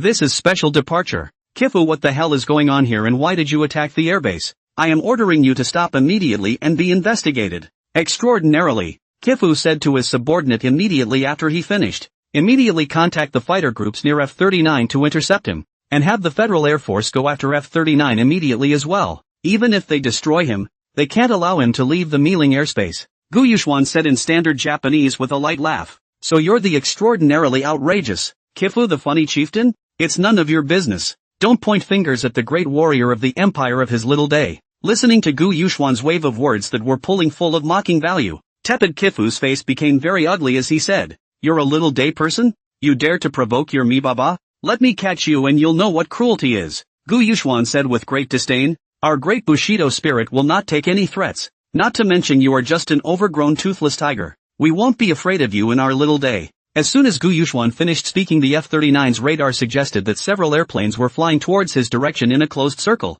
Lean north. Isn't that what all the radar has failed to detect so far? How is it that these planes are now clearly heading in their direction? It really deserves to be called rice. This reaction speed is really fast. Looking at the several fighters that were getting closer and closer, Gu Yuxuan actually realized that these were the most powerful fighters in service in rice. Suddenly an idea popped into Gu Yuxuan's mind. Leaning north. There aren't many of these fighters in the whole of rice. If I destroy these few, will it make rice's heart skip a beat? If the special outrageous, Kifu no Gu Yuxuan's idea, probability is now going to jump up and curse the mother. This is still a person to do things? It's not even enough to grab the newly developed F-39, but now you're actually thinking of destroying these newest fighters in service? Thinking of this, Gu Yuxuan buckled the seatbelt along with Xia Shanshan, so that the front of Gu Yuxuan and the rear of Xia Shanshan is almost completely affixed together. Bear with me, I want to knock them down. Although it was a bit of a bind, Natsuya was excited to hear that she was going to fight it down. Yes, yes, yes, yes, yes, yes, yes, yes, yes, yes, yes, yes, yes, yes, yes, yes. But Gu Yuxuan was thunderstruck by Xia Shanshan's words again. Leaning north. Is this bitch talking without thinking? It's shooting down the opposite fighter. What does it mean to hit a plane? Xia Shallow said with a confused look on her face. Wouldn't that be jacking off? Just like before. You control the joystick. I press the launch button, and we jerk off together. Looking at the several fighters that were gradually approaching him, Gu Yuxuan didn't continue to talk to Xia Shanshan, but instead directly nosed down and violently plunged headfirst towards the ground. The pilots of the fighters were all confused about the intentional suicidal behavior. What is going on here? The speed of the fighter jet was very fast, almost 10 seconds before it would directly crash. Just in the moment when these pilots were confused, Gu Yuxuan violently turned the nose of the plane 180 degrees Celsius. Xia Shallow immediately shot a barrage of laser beam machine guns towards one of the fighters, and by the time the pilot of that plane reacted, his tail was already billowing black smoke. The entire plane had gone out of order, slowly descending uncontrollably toward the ground. No matter how desperately the pilot's seat of this plane was pulling up on the controls. Finally the pilot's seat of this plane could only speak in panic over the radio. Loss of power on 6. Manual operation ineffective. About to seat eject. After saying that, the pilot of this fighter jet pressed the seat ejector and the seat shot into the air with the pilot. A moment later a huge parachute ejected from the seats. Watching one of the newest fighters in service crash, Xia Shaoxian screamed in excitement. That's a hell of an airplane shot. And that one with the descending parachute man. Let's shoot him down too. Xia Shanshan had just finished speaking and shot a laser over towards that huge parachute. That pilot had confused eyes. Xia gave him a thumbs up, then turned her finger down. Extraordinarily, Kifu received the news that one of the fighters had been destroyed and the pilot's parachute smashed. Extraordinarily, Kifu immediately turned on his radio and said to Gu Yuxuan, "Damn little day. Have you no qualities as a pilot? Is there a little bit of humanitarianism left in you?" Leaning north. Gu Yuxuan was furious when he heard that. Humanitarianism? You make it sound like the country of me? Your Excellency tepid. You're way out of line. How am I not being humanitarian? I only attacked the parachute, not the pilot. Extraordinarily, Kifu cursed into the radio when he heard such words from Gu Yuxuan. What's the difference between you breaking the parachute and attacking the pilot directly? You fart. No difference? Ask him if he wants me to attack him? Or attack the Advent umbrella? We learned all this from you guys in our little life. Gu Yuxuan said unwillingly. Extraordinarily, Kifu had never seen such arrogance and cursed into the radio with a blush. Damn. Don't you know about the unwritten international rule that pilots in parachute jumps may not be shot? Damn it. If you say it's an unwritten rule, it's not a rule. Not to mention, which one of your eyes saw me shoot him? I just shot through the parachute. Are you blind? Gu Yuxuan, which will be accustomed to the special outrageous. Kifu, in addition to Xia Shanshan, has not been able to get good under his lips. Extraordinarily, Kifu was given this verbal output by Gu Yuxuan, and the bitchy words made extraordinarily. Kifu, furious, immediately cutting off the radio call with Gu Yuxuan. Then the few remaining fighters in the company ordered. This is special departure. Kifu, I now order you to attack the F-39, 2 left and right, 2 front and back, and finally 2 up and down, firing from high and low altitudes respectively. Yes, sir. Yes, sir. Roger that, sir. Several fighters spread out as ordered by Taili. Kifu, corresponding to form a combined attack pattern up and down, back and forth, left and right. Gu Yuxuan looked at the posture of several fighters and knew that it was preparing to launch an attack towards himself. Ha! Then I'll play with you. Xia Shallow, in a moment I'll fly up among the clouds. If you see their fighters, you'll beat the hell out of them. Absolutely no problem, La, Xia Shallow said excitedly. After saying that, Gu Yuxuan instantly pulled up the control stick and flew towards the clouds above. and Xia Shanshan saw that fighter jet above and directly pressed the button for the trajectory tracking missile twice. Whoosh! 2 medium trajectory tracking missiles flew directly towards the fighter above, and the one above was shot down because it couldn't avoid them. Gu Yuxuan smoothly maneuvered the plane into the clouds, and the 2 fighters on the left and right reacted the fastest, rushing into the clouds along with Gu Yuxuan behind them as well. Gu Yuxuan reduced his speed after rushing into the white clouds to hide himself, staring at the 2 fighters to his left and right that were about to overtake him. The 2 fighters outside passed through the clouds in an instant at extreme speed, and realized that there was no F-39 figure in front of them, and they were suddenly alarmed and panicked to look for Gu Yuxuan. Gu Yuxuan raised his altitude just in the moment they froze, breaking through the clouds to come above them, and just moments after leaving the clouds Xia Shallow fired 2 small tracking missiles at the 2 fighters. Then when Gu Yuxuan turned his nose again to the 2 fighters, Xia Shanshan turned on the electromagnetic cannon and shot another barrage, causing the 2 fighters to be unable to take both head and tail, and both of them were destroyed.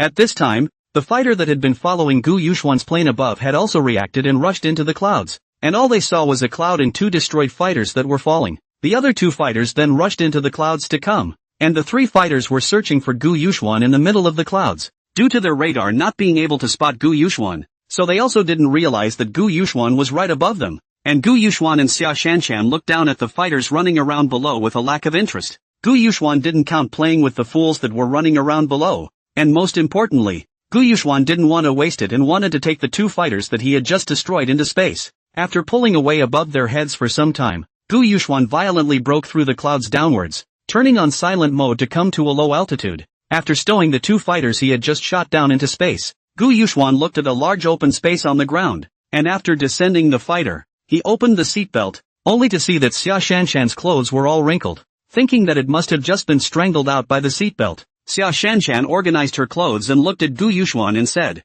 "I just had something stranded on me. Can I get rid of it next time?" Lean north. Xia Shanshan. You bitch. Why are you so cruel? How can I live from now on? There's still something that could be related to your lifelong happiness? You still want to throw it away? Gu Yuxuan suddenly felt that his crotch was cold, and just when he wanted to say something, Xia Shanshan patted the seatbelt buckle with her hand and said, "It's just this thing that I'm really uncomfortable with resting on." Gu Yuxuan took a look and realized that he had misunderstood Xia Shanshan, because the seatbelt of the fighter jet was not like the one-word type of the civil airliner, but the U-word type. The buckle for the seatbelt was even a little above the seat, so it had been resting right on Xia Shaoxian. Leaning north, Gu Yuxuan was glad that he didn't say it just now. If he didn't let Xia Shanshan know, this leprechaun would definitely want to taunt him. And Gu Yuxuan is also very lucky that Xia Shanshan thought that the one against her was the buckle. In fact, Gu Yuxuan did not know whether the one against Xia Shanshan was the buckle of the seatbelt or the buckle of the seatbelt. Ahem. Gu Yuxuan hastily put the F-39 fighter into the system space after, in the system to exchange a car, and then in this open space on top of a few general power remote control explosive eggs. After everything was arranged, Gu Yuxuan threw Suketa, Ward's camouflaged face skin in the middle of this clearing as well, and he drove away from this clearing with Xia Shanshan. Gu Yuxuan pressed the remote control after moving the car away from this clearing. Boom boom boom. This open space had also become a ruin. This was the best way to keep others from finding any traces, and Gu Yuxuan felt that this was also the most convenient method. Gu Yuxuan drove the car all the way to the border area between Rice and Omao before driving in Omao to Little Day. Gu Yuxuan took Xia Shanshan along the way while playing and traveling, walking and stopping. The two of them were just like a couple who came out to travel. Why do we have to go on a little day trip again? Xia Shanshan asked without understanding. It was clear that they could go straight back to China. Why did they still need to come to Little Life Domestic? Gu Yuxuan smiled mysteriously. You'll know in a moment, Gu Yuxuan said as he sold his story. Xia Shallow murmured, every day you're secretive. I don't know what you're thinking. When Gu Yuxuan arrived at the small day, he put away his car, took out his F-39 fighter jet and sat in it, then took off with Xia Shanshan on board. We all use Japanese in Yanaguni, so of course we had to stroll around a little day to prove it. Xia Shanshan hurriedly gave Gu Yuxuan a nod of approval upon hearing this. Hi, it's still you Guzi. Gu Yuxuan shook his head breathlessly. Where did this bitch learn all this nonsense? Gu Yuxuan increased his horsepower and strolled over the small day a few times before raising his altitude again, and then turned the silent mode on before quietly driving to China. 10 minutes later, Gu Yuxuan flew directly into the territory of China, which surprised the top management of China, because the radar of China didn't detect the fighter jet. However, since Gu Yuxuan didn't fly at high altitude, but drove into low altitude, he was seen by the Chinese soldiers with their naked eyes, and soon a voice came from Gu Yuxuan's radio. Please land immediately. This is already my country's airspace. Otherwise our country will regard it as an invasion and intercept and shoot it down directly. After shouting in both Chinese and English a few times over the radio, Gu Yuxuan saw dozens of weapons on the radar locking onto himself. Leaning north. Don't you dare attack me. It's a damn shame that I have to be beaten by you for sending a plane thousands of miles. Why is it that the Me army can't lock us down, but we can be locked down when we return to China instead? Does this mean that our country of China is more advanced than rice? Xia Shallow shouted excitedly. Gu Yuxuan looked at Xia Shanshan helplessly. Big sister, what do you think of this? At that time we were still in the middle of rice and hadn't reached the border, but we're now on the border of China, which has surface-to-air missile defenses placed along the border, and we fly mostly high in rice, but in China we fly low all the time, and flying low allows ground crews to track the missiles with a naked eye lock. Xia Shanshan was puzzled after hearing what Gu Yuxuan said. Then why don't you fly high all the time? What are you doing flying low? Gu Yuxuan was instantly speechless. Leaning north. It seems that there is a reason for the phrase boobs without brains, and Xia Shanshan is clearly such a person.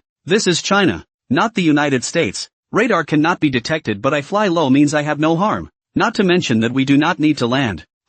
Keep flying high? Just as Gu Yuxuan was speaking, a very strong voice came over the radio once again. Third warning, please land or turn around and leave immediately or we will use force to intercept immediately. This time, the attitude was very tough. Firstly because Gu Yuxuan was flying towards the interior of China, and secondly because the soldiers had immediately reported it to Zhou Yuanbiao, the highest head of the border base. Zhou Yuanbiao, who was dealing with official business, immediately came to the command room when he received the news reported by the guards, and said with a furious face and a tiger's body, "Is this a provocation from rice to my country? China? Damn it, give me an immediate mobilization of all surface-to-air weapons along the border, and as soon as they fly forward again, shoot them down immediately." Gu Yuxuan immediately said in standard Chinese over the radio, "Hey, you can't hit me. If you hit me down, can you afford this? Damn it, why can't I take the responsibility? Do you, Mig, really think that we, China, are made of clay?" Zhou Yuanbiao heard cursing into the radio.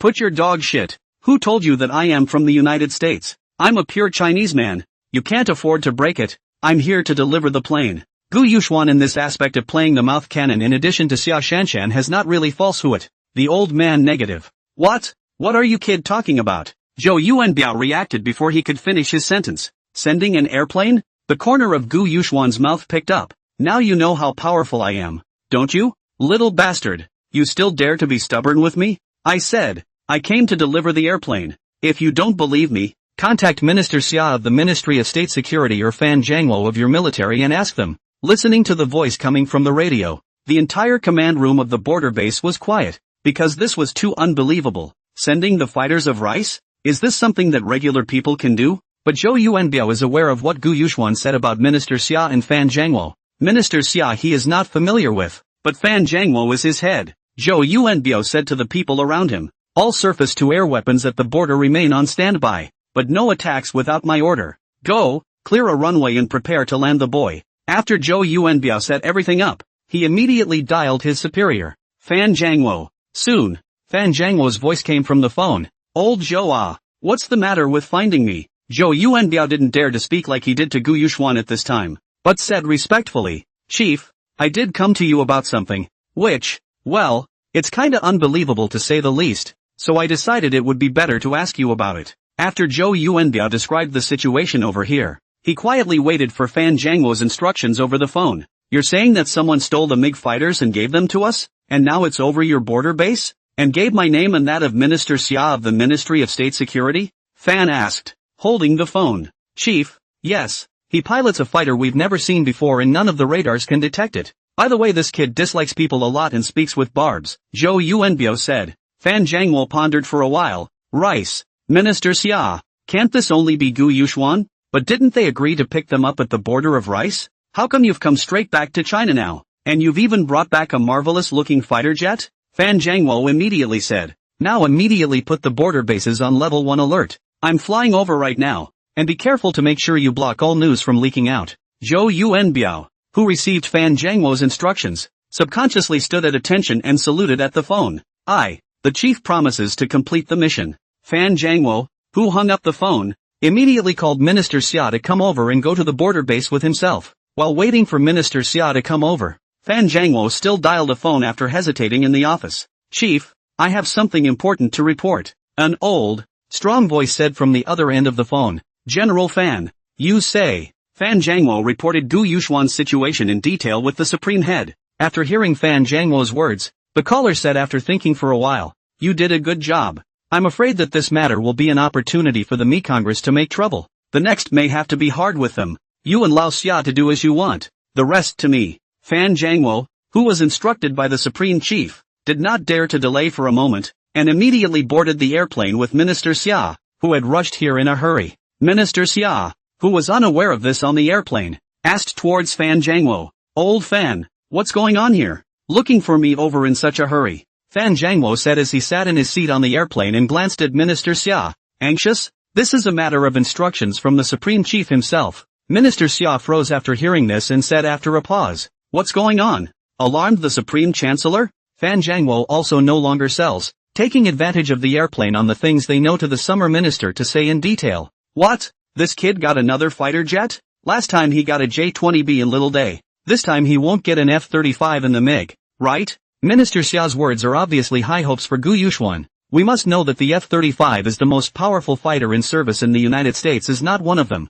The control is quite strict." Fan Zhangwo silently glanced at Minister Xia. "Old Xia, you still underestimate Gu Yuxuan," said, "Ahem, not the F-35. When Minister Xia heard that it wasn't the F-35, the excitement on his face disappeared and he said with a slight disappointment, "Alas, the F-35 is not that easy to steal. The control is so strict. Not to mention the airplane, even the information we didn't get much." Fan Zhangwo looked at this expression of disappointment on Minister Xia's face and said with the corner of his mouth twitching, "Old Xia, this time, as far as I know, what Gu Yuxuan piloted back was a fighter jet we've never seen before, and we don't know the model at all." Minister Xia, who was still filled with a disappointed expression, jumped up and gulped, saying, "What? Don't know the model number? Never seen it at all?" Well, inside the border base, Zhou Yuanbiao, who had received Fan Zhangwo's instructions, had already issued several orders in succession, and at once everyone in the entire border base spun around.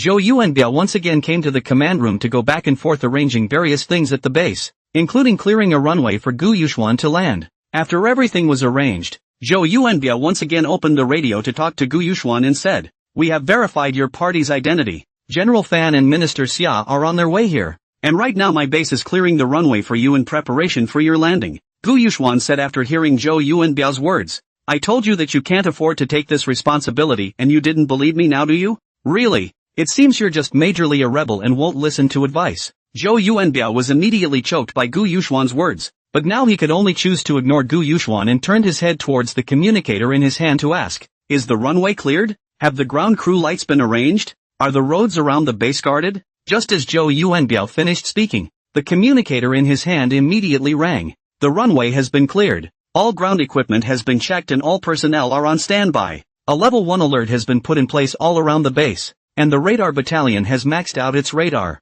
After listening, Zhou Yuanbiao nodded in satisfaction and then said to Gu Yuxuan, "Please land as we direct next." "Landing my ass. Damn it, look at me, there's a helicopter ahead blocking the road." Gu Yuxuan scolded Zhou Yuanbiao for a while. Zhou Yuanbiao was sprayed again by Gu Yuxuan and suppressed his fire. "Damn it, isn't it on alert?" He looked at the tower commander with a dangerous glint in his eyes and asked, "What's going on here? Whose plane is this? Wasn't it notified down there?" The tower commander was stared at like this by Zhou Yuanbiao and sweat dripped from his forehead trembling. Reporting to the chief, this is not an airplane from our base, but from Kyoto." "Kyoto? Does that mean General Fan is here?" Phew! Zhou Yuanbiao finally breathed a sigh of relief when General Fan came. The helicopter in front of them stopped at a nearby tarmac, and Fan Zhangwo and Minister Xia looked up at the airplane piloted by Gu Yuxuan and waved. Zhou Yuanbiao also hurriedly came to the tarmac in the command room after seeing the two leaders and immediately saluted. "Zhou Yuanbiao has met the two chiefs." Fan Zhangwo waved his hand and took the radio to Gu Yuxuan. "You're Gu Yuxuan?" When Gu Yuxuan heard Fan Zhangwo's words, the whites of his eyes whitened a bit and said, "Nonsense. Or who do you think I am?" When Zhou Yuanbiao heard that Gu Yuxuan was not only doing this to himself, but even Fan Zhangwo was disliked in this way, he immediately felt comfortable in his heart and suppressed the smile at the corner of his mouth. Minister Xia said as he grabbed the radio from Fan Zhangwo's hand, "Gu Yuxuan, this fighter of yours is the single-seat version, right? Where's my shallow?" When Xia Shanshan heard Minister Xia's voice, she hurriedly said as if showing off. Uncle, I'm here too. You don't know how good I am. Let me tell you. I blew up a me army airbase and destroyed 4 me army fighters. What? Minister Xia, Fan Zhangwo, and Zhou Yuanbiao's hearts have been turned upside down. Blowing up a me army airbase? These two people's handiwork is too big, isn't it? The news was so shocking that the trio forgot why there were even 2 people sitting in the single-seat version of the fighter. You guys land first, Minister Xia said in response. The radio burst with Gu Yuxuan's flirtatious voice.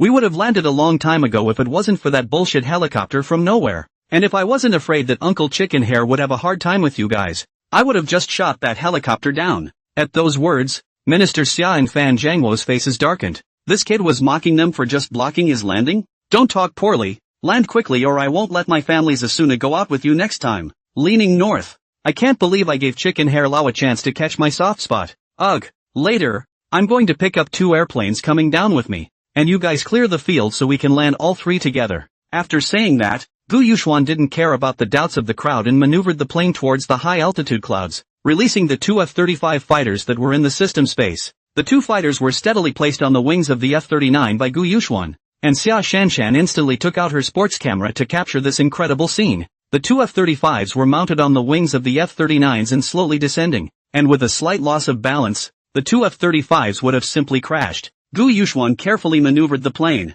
but an alarm suddenly sounded on the dashboard. Maximum aircraft load exceeded. Wing damage imminent. Leaning north. Forgetting that, Gu Yuxuan looked at the altitude and there were still thousands of meters left. Gu Yuxuan decisively tilted the fuselage, and the 2 F-35 fighters fell directly towards the ground. Looking down at the crowd dumbfounded. Why are you so unreliable? The show was going well. Why suddenly let these 2 fighters fall in a straight line? Gu Yuxuan, amidst the dumbfounded stares of the crowd below, had Xia Shanshan frantically sweep a few pikes of bullets towards the cockpits of the 2 F-35s that were descending at breakneck speed. Xia broke the glass of the cockpit, hitting the parachute button inside. Bang bang. After 2 sounds a large parachute appeared above both F-35 fighters, and the 2 fighters that were falling at breakneck speed suddenly turned into a slow descent. This series of performances by Gu Yuxuan was a masterpiece, and it made the crowd below watch in fear. And then Gu Yuxuan's voice came over the radio. I'm getting ready to land now. So you guys be ready to pick up those 2 planes. Gu Yuxuan flew directly towards the ground according to the runway indicator on the runway, but due to its speed, the airplane directly crossed the runway. It was only when it was close to hitting the base building in front of it that the plane managed to stop, and the crowd watched in horror at what was nothing short of a heartbeat play. As soon as Gu Yuxuan stopped the airplane, Minister Xia, Fan Zhangwo and Zhou Yuanbiao and a large group of people, bustling towards themselves crowded over. After opening the cabin, Xia Shanshan took the lead and jumped off the plane. Gu Yuxuan followed and also got off the plane. Except for Fan Zhangwo and Minister Xia, everyone else was stunned. Holy shit, where did this handsome man and woman come from? Especially that girl. Wait, she looks familiar. Suddenly a major shouted. Xia Shallow, she's the national goddess Xia Shallow. Xia Shanshan slightly smiled, then everyone nodded, considered to have greeted. Minister Xia only then remembered to ask, Shallow, how did you guys get this one seat? Sure enough, it is a pro uncle, and he does not ask anything first. Xia Shanshan. Xia Shanshan said bluntly, doesn't that make it half each? Half for one? Anyone who was there knows how cramped airplane seats are. 2 people would have to sit body to body. What kind of fighter is this? Fan asked as he took the lead to get back on topic. Gu Yuxuan touched the name and said, it seems that the rice country calls it the F-39. They say it's the latest developed. This is the first test flight of the airplane. Clattering, the crowd fell over. The newest model of airplane just researched by Rice was stolen by Gu Yuxuan during the first test flight? After a short silence, Minister Xia pointed to the 2 F-35 fighters with parachutes in the sky and said, what's this about? These are the 2 fighters that Xia Shallow and I shot down in Rice. We knocked out a total of 4, but we could only bring back 2. There was another outcry, knocking out the most powerful fighter in service at Rice and bringing back 2 more. What I asked was how did you bring them back? Gu Yuxuan spouted nonsense without thinking. Why? You ask this? That's not so simple. Based on airflow propulsion, then the collinear theorem, and then the siphoning phenomenon. And finally I came back with 2 ropes to hold. For Gu Yuxuan's serious nonsense, Minister Xia and Fan Zhangwo didn't even believe in punctuation. But since Gu Yuxuan wasn't willing to say it, they couldn't do anything about it. Then what were you doing acrobatics in the sky just now? Minister Xia asked. Lean north. What do you mean by acrobatics? Are you 2 nephews and uncles so fond of shows and acrobatics? That's technical skill, you know? Wouldn't that be a good way to show you guys what skill means? Fan Zhangwo and Zhou Yuanbiao's mouth corners twitched. You two said as if it was very easy. Do not you know that you have just scared us all to the heart? Fan Zhangwo interrupted the conversation between Minister Xia and Gu Yuxuan and said, that Gu Yuxuan, did you guys get the stuff at the Rice Museum? Lean north. I only remembered the fighters. I forgot about this. I should have known that when I took out those two fighters, I would have strapped a parachute to those things as well. Got it. We'll put it in a safe place and take you guys to get it later. Gu Yuxuan could only shrug it off. Although Fan Zhangwo and Minister Xia were puzzled. Didn't this Gu Yuxuan just come back? How come it was put away? But they didn't ask. Anyway, if the things are there, it's fine. Fan Zhangwo suddenly tapped his head and said, Gu Yuxuan. You've robbed the latest fighter developed by the Mi Kingdom like this and swaggered back to the country. Next we'll have to prepare for a clash between us and the Mi Kingdom. Ha ha ha, Uncle Fan. We increased our horsepower to go for a small day run before quietly returning home, and we used Japanese when we robbed it, so let them two countries make a mess. Xia Shanshan said with a loud laugh. Fan Zhangmo and Minister Xia and Zhou Yuanbiao, however, thought of a question. Since the two of them went to a small day, how did they bring back these two fighters? The three of them were puzzled by this question, while Gu Yuxuan and Xia Shanshan kept their mouths shut, just saying that the mountain man had his own plan and not willing to say anything else. Minister Xia and Fan Zhangwo saw that the two were unwilling to speak. They had no choice. Fan Zhangwo slapped his head and said to Zhou Yuanbiao, Old Zhou, immediately lift the level 1 alert outside loose and inside tight. Then get a non-disclosure agreement and have everyone who knows about this today sign it. Zhou Yuanbiao immediately arranged it through the communicator, and then stood in place with an old spirit, seeming not to understand at all that Fan Zhangwo's strings were telling him to go and busy himself. Fan Zhangwo looked at Zhou Yuanbiao who was pretending to be crazy and scolded with a laugh. Old Chow, 60 years old and you're still playing this game? Zhou Yuanbiao eyes to watch the nose to watch the heart or a look of I will not leave. You still what to do? Zhou Yuanbiao, this dead pig is not afraid of boiling water, will not be willing to leave the appearance. Fan Zhangwo also has no way, said to Gu Yuxuan, shouldn't we go get our stuff then? Gu Yuxuan nodded and said, take someone to follow us, and give me a car. Zhou Yuanbiao immediately made arrangements, called in a dozen soldiers, and parked a Dongfeng Mastodon SUV in front of Gu Yuxuan. Gu Yuxuan jumped on the car, and Xia Shanshan also rightfully sat on the co-pilot, and Minister Fan Zhangwo Xia pulled the door in the back, but found that he could not open it. Gu Yuxuan, why don't you let us get in the car? Minister Xia pulled the car door and said to Gu Yuxuan, who expected Gu Yuxuan to actually say to them, few of you, it's not suitable for you to sit in a car with us at your age. I drive harder. I'm afraid I'll turn you upside down. You'd better take another car. The driver of the military vehicle behind him cursed in his mind. No way. Big brother, you're playing me like this? The leader is in my car? How am I supposed to race? However, this driver didn't have the same courage as Gu Yuxuan to refuse the three to get on the bus, so he could only curse Gu Yuxuan in his heart. Gu Yuxuan drove Xia Shanshan and drove out of the base first, followed by 3 Dongfeng Mongsher SUVs and 3 large trucks. Xia Shanshan has actually guessed that Gu Yuxuan has some special abilities. Tuned to look at the rearview mirror toward Gu Yuxuan teasingly asked, Mr. Gu, where are you going to take them to get their things? To your heart? For Xia Shanshan, Gu Yuxuan knew that he definitely couldn't hide it from her. After all, he had used space in front of her so many times. As long as she wasn't a fool, she could see that Gu Yuxuan was out of sorts. You can keep my secret? Gu Yuxuan asked directly, with a raised eyebrow. Xia Shallow asked, if you can't, will you have to kill me? Fucking North. The bitch is making up another play in her head. How can she conjure that up? No. Aha! Then this one is the secret between the two of us. Xia Shanshan winks and says. Gu Yuxuan asked as he looked at the relaxed look of Xia Shanshan on the passenger side. Don't you want to know how I brought these back? Not curious? Xia Shanshan patted Gu Yuxuan's shoulder and said. Curious but don't want to know. Curiosity is just my professionalism as a reporter. What does it matter if I know about your question? Anyway, you have it is also about the same as I have it. Unless, leaning north. When did this Xia Shanshan also learn to sell secrets? Do not know where to learn to hang people's appetite. Unless what? Gu Yuxuan asked as he turned the car into the middle of a mountainous jungle road. Unless you're in love with someone else. Or you have a woman inside that place where you store things. A golden house, Xia Shanshan said with narrowed eyes. Leaning north. Originally how serious a conversation. And was disrupted by this bitch. But Xia Shanshan's answer. Do not know why or let Gu Yuxuan hard a relief. If Xia Shanshan got to the bottom of it, Gu Yuxuan didn't know whether or not to talk to her. Nor did he know how or where to start. In the military vehicle behind, Zhou Yuanbiao watched Gu Yuxuan bring the convoy into the jungle towards Fan Jiangwo and asked, General Fan, where are we driving to? Fan Jiangwo sat in the car, closing his eyes and resting his old mind. Why do you ask? Just follow him. Zhou Yuanbiao the secued up and said, Old Fan, give me the truth. What kind of person is he? Listening to the conversation you just had, the theft of the museum in the United States is also related to him? Old Zhou, don't ask what you shouldn't. Fan Jiangwo opened his eyes and glared impatiently at Zhou Yuanbiao. Zhou Yuanbiao was so anxious that he scratched his ears, but he didn't dare to ask any more questions. Gu Yuxuan led the caravan around the jungle roads, and after driving 30 kilometers, he finally saw a small hill, and Gu Yuxuan stopped the car and looked around. You guys wait for me here, I'll see if this is the place. Gu Yuxuan shouted towards the caravan behind him before leading Xia Shanshan into the weeds. Gu Yuxuan led Xia Shanshan all the way to the foot of the mountainside, and the two circled around the foot of the mountain and found a large cave.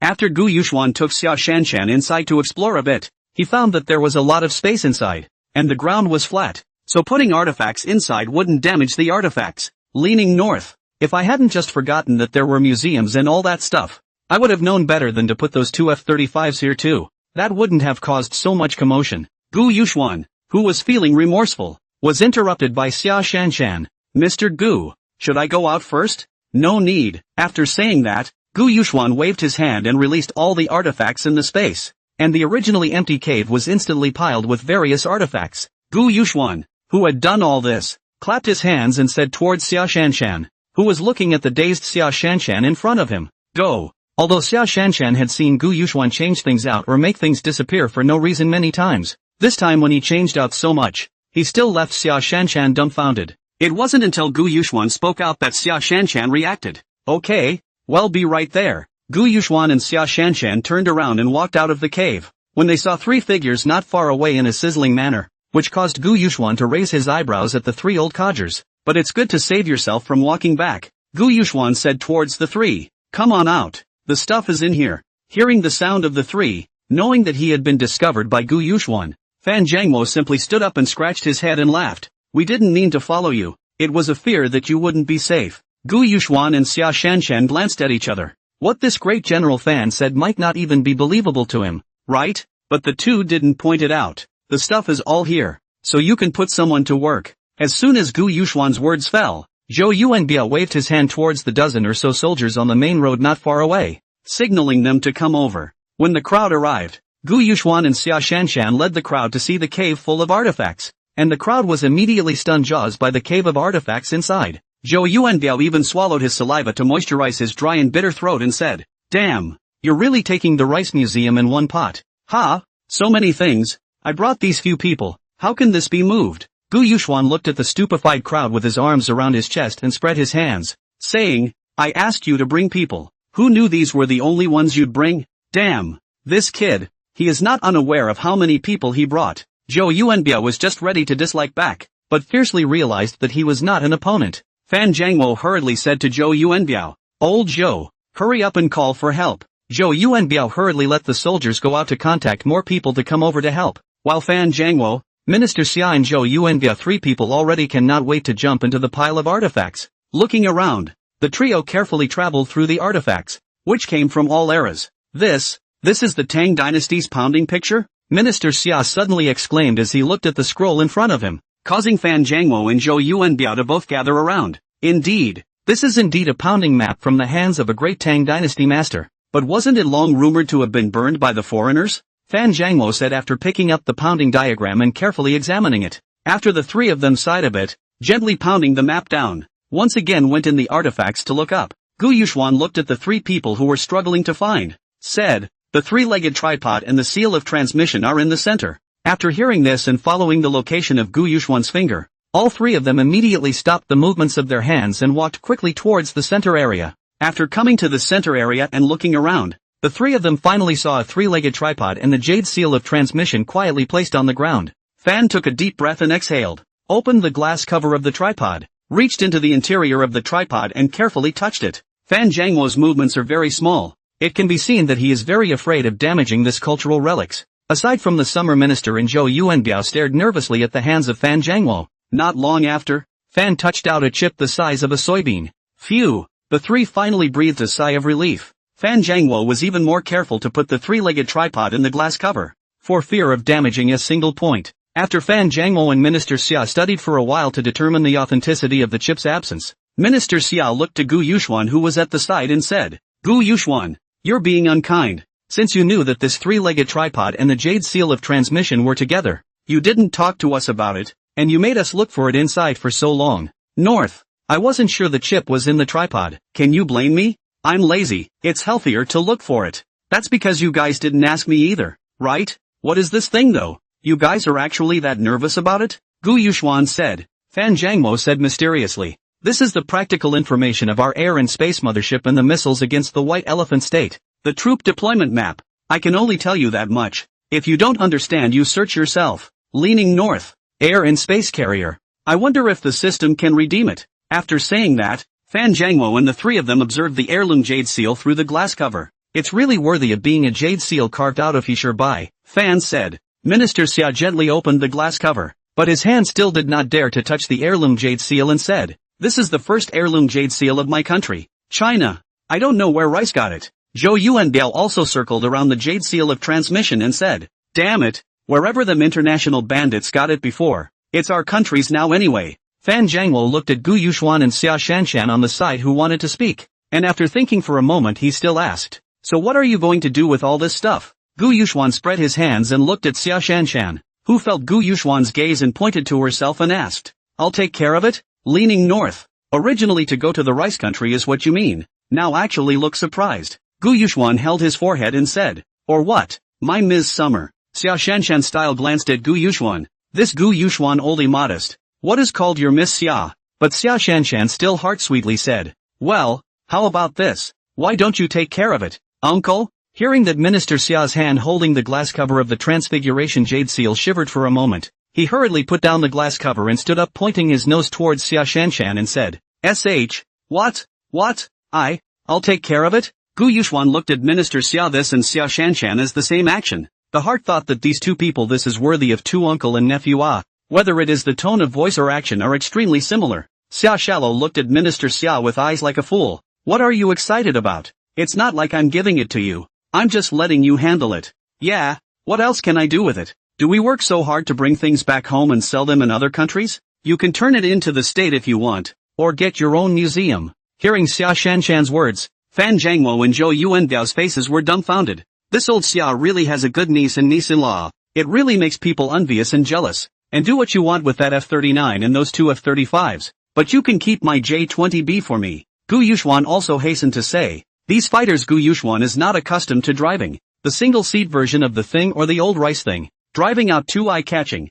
not as good as J-20B. Comrade Xiao Gu, come here for a moment. Fan Zhangwo beckoned towards Gu Yuxuan. Gu Yuxuan looked at Fan Zhangwo who was less than 7 steps away from him. What was Fan Zhangwo doing? What is he whispering to himself? He raised his foot and walked towards Fan Zhangwo. Gu Yuxuan had just walked up to Fan Zhangwo when he heard him say, Comrade Xiao Gu, I have a granddaughter who is very pretty, and a niece who also has a hot body. You are all young people. Why don't I introduce you to each other? Comrade Xiao Gu, I also have several watery female children. Here Zhou Yuanbiao heard Fan Zhangwo's words and also hurriedly followed. Minister Xia, who was still complacent on one side. As soon as he heard the words of Fan Zhangwo and Zhou Yuanbiao, his face darkened and he hurriedly shouted, You two old things, do you still want to have some face? And introduce Gu Yuxuan's girlfriend? These words caused Xia Shanshan, who was originally surveying the artifacts, to jerk up and sweep Fan Zhangwo and Zhou Yuanbiao before finally fixing her eyes on Gu Yuxuan's body. Gu Yuxuan immediately felt a gust of coldness attacking his back straight away,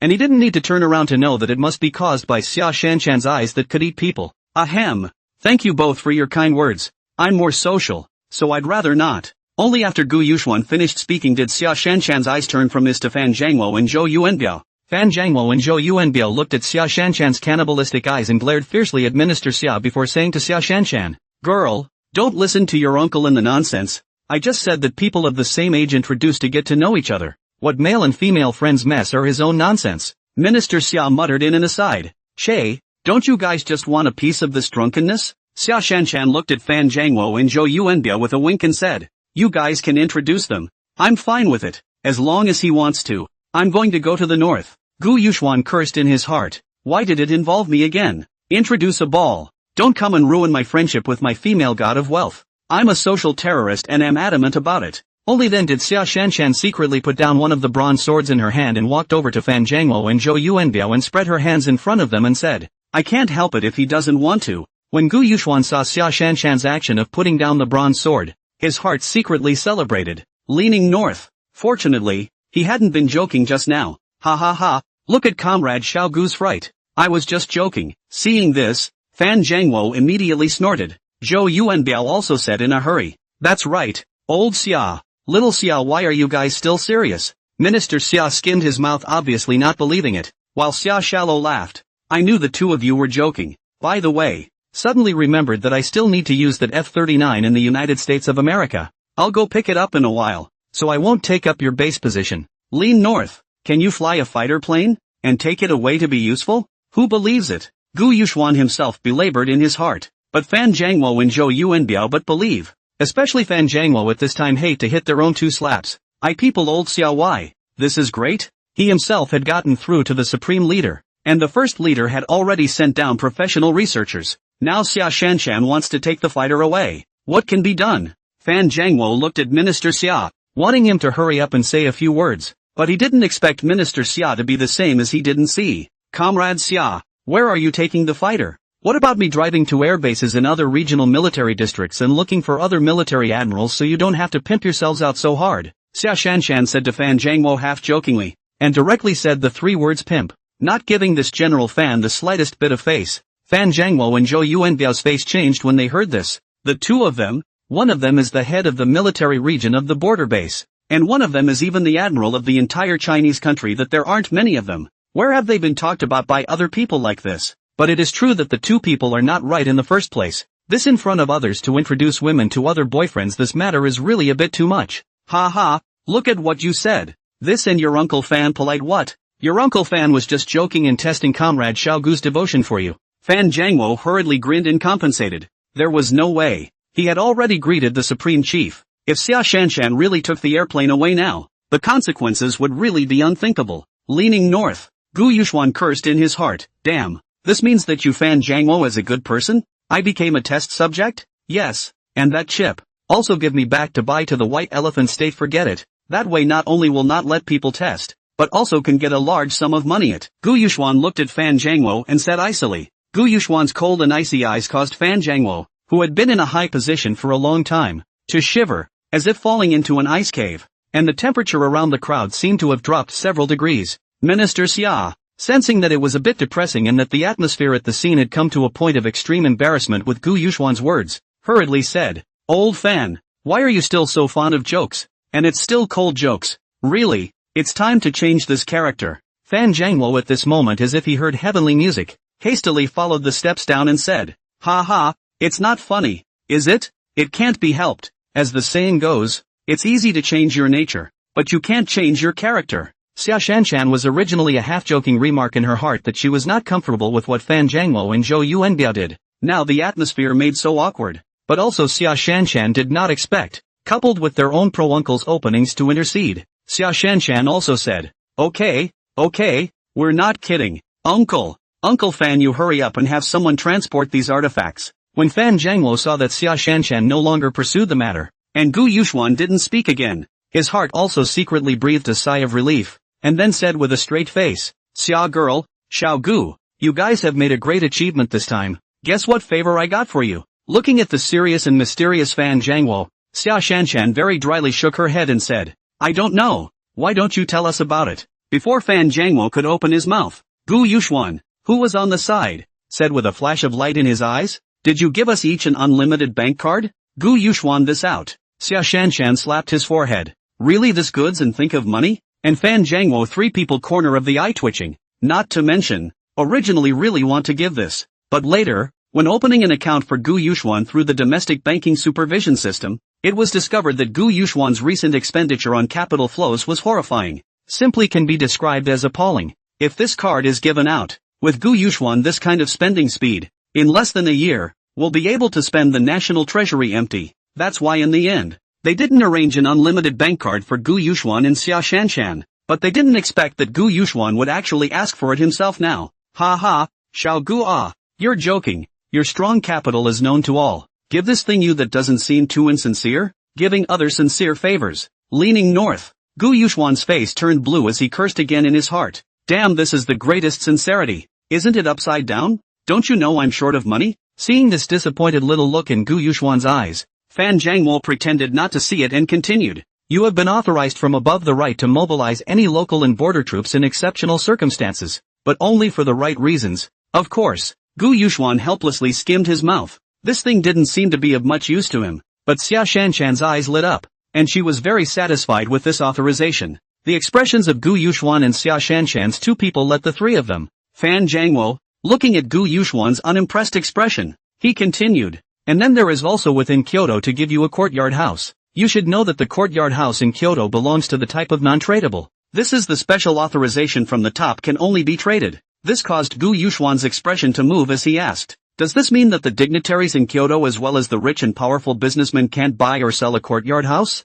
And I can? Yes. No one can. Now it can be said that only you guys can. It's a status symbol. The exception of exceptions. You're the only one in the entire country of China. After saying that, even Fan Jiangwo and the other three couldn't help but be a little envious of Gu Yuxuan, knowing that these two privileges could be said to be no other, so that the three of them couldn't help but be envious as well. Hearing this, Gu Yuxuan's heart perked up, leaning north. Doesn't this mean that he can sell the courtyard house in Kyoto to sky-high prices and someone will want it? Get rich, get rich. Thank you. Thank you for the state award. Thank you. Do you three big guys have any resources to sell this quad? Gu Yuxuan hurriedly agitated. Fan Jiangwo, Minister Xia. Zhou Yuanbiao froze after hearing this, and in his heart he couldn't help but exclaim that he was a loser. That this was a privilege, a symbol of status, and he was actually thinking of selling it? Are you sure you want to sell? Minister Xia asked. If you really want to sell it, why don't you sell it to me? You make a number. Fan Jiangwo and Zhou Yuanbiao said in unison. Gu Yuxuan's heart rejoiced as he listened. The courtyard was so sought after? These two military leaders are also competing to buy it? Then should he raise the price appropriately? Like selling it for a few $1 trillion?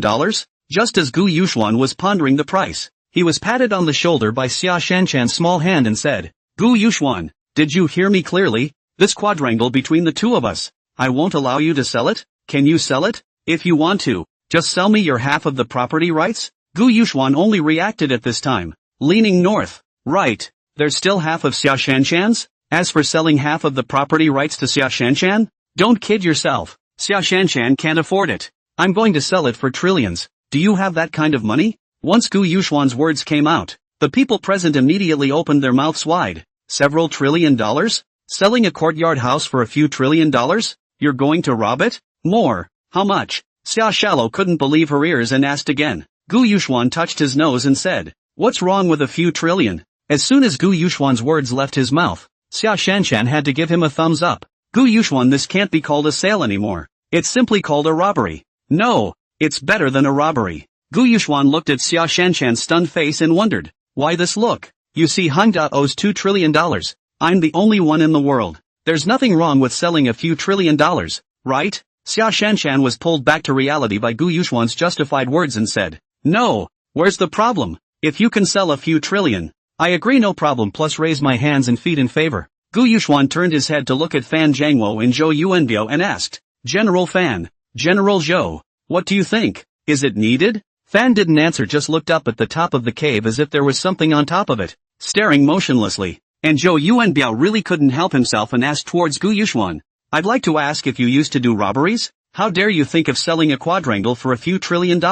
Do I look like an ordinary soldier with that much money? Is that a lot? Seeing as I'm so familiar with you guys, then we'll sell it to you for $2 trillion? Gu Yuxuan said towards Zhou Yuanbiao with a look like I've already lost money. As soon as Zhou Yuanbiao heard this, he wanted to beat Gu Yuxuan for a few times, but since Zhou Yuanbiao was not an opponent, he could only curse in anger. Listen to what you're saying now. 2 trillion only? Only? Say it like it's easy. Gu Yuxuan asked after giving Zhou Yuanbiao and Fan Jiangwo a puzzled look. You guys don't even have $2 trillion? What a waste of so many years as officials. And the most outrageous thing is that you don't have it. And you actually want to buy a quadrangle? When Gu Yuxuan said this, not only Zhou Yuanbiao stormed out, but also the corners of the eyes of Fan Jiangwo, who was looking at the top of the mountain, and Minister Xia, who had been silent, were twitching. $2 trillion? Do you think we are corrupt officials? Not to mention the quadrangle, which is not a few $100 million. More than a billion? Even if you exaggerate a few billion I can barely accept. A few trillion. What are you thinking? Gu Yuxuan glanced at Zhou Yuanbiao who was talking impatiently. What? Billions? What do you want to eat? So poor and still want to buy a quadrangle? In the past that was the price that could be traded. Currently only my set is naturally not comparable to before. Zhou Yuanbiao was exasperated by Gu Yuxuan and stomped his feet. A few billion is still too little? How many people can take out billions in cash? Che, what can you do with a few $1 billion? It would be better to not sell it and keep it for yourself, Gu Yuxuan said lightly. Zhou Yuanbiao was about to be laughed at by Gu Yuxuan and said, ha ha ha, billions and still can't do anything? You have a big mouth too? But this remark was not felt by anyone in the crowd except Zhou Yuanbiao himself. Fuck the North. Do I have a big mouth? Gu Yuxuan is this trip to the United States have earned more than 300 billion red tickets. But he felt that the wealth cannot be revealed also did not tell Zhou Yuanbiao the need. I'm too lazy to talk to you. If you're poor, you're poor. Don't make excuses. Zhou Yuanbiao, this violent temper, directly rolled up his sleeves and prepared to rush towards Gu Yuxuan, seemingly having the urge to beat Gu Yuxuan up. That's when the sound of helicopters booming outside rang out. Fan Zhangwo quickly stopped Zhou Yuanbiao and half pulled him out of the cave entrance. Ugh ugh ugh. Old Fan, what are you pulling me for? See if I don't teach this brat who doesn't know the heights of heaven a lesson. Zhou Yuanbiao shook off Fan Zhangwo's hand and said. Fan Zhangwo glared at Zhou Yuanbiao and said. Not that I'm talking about you.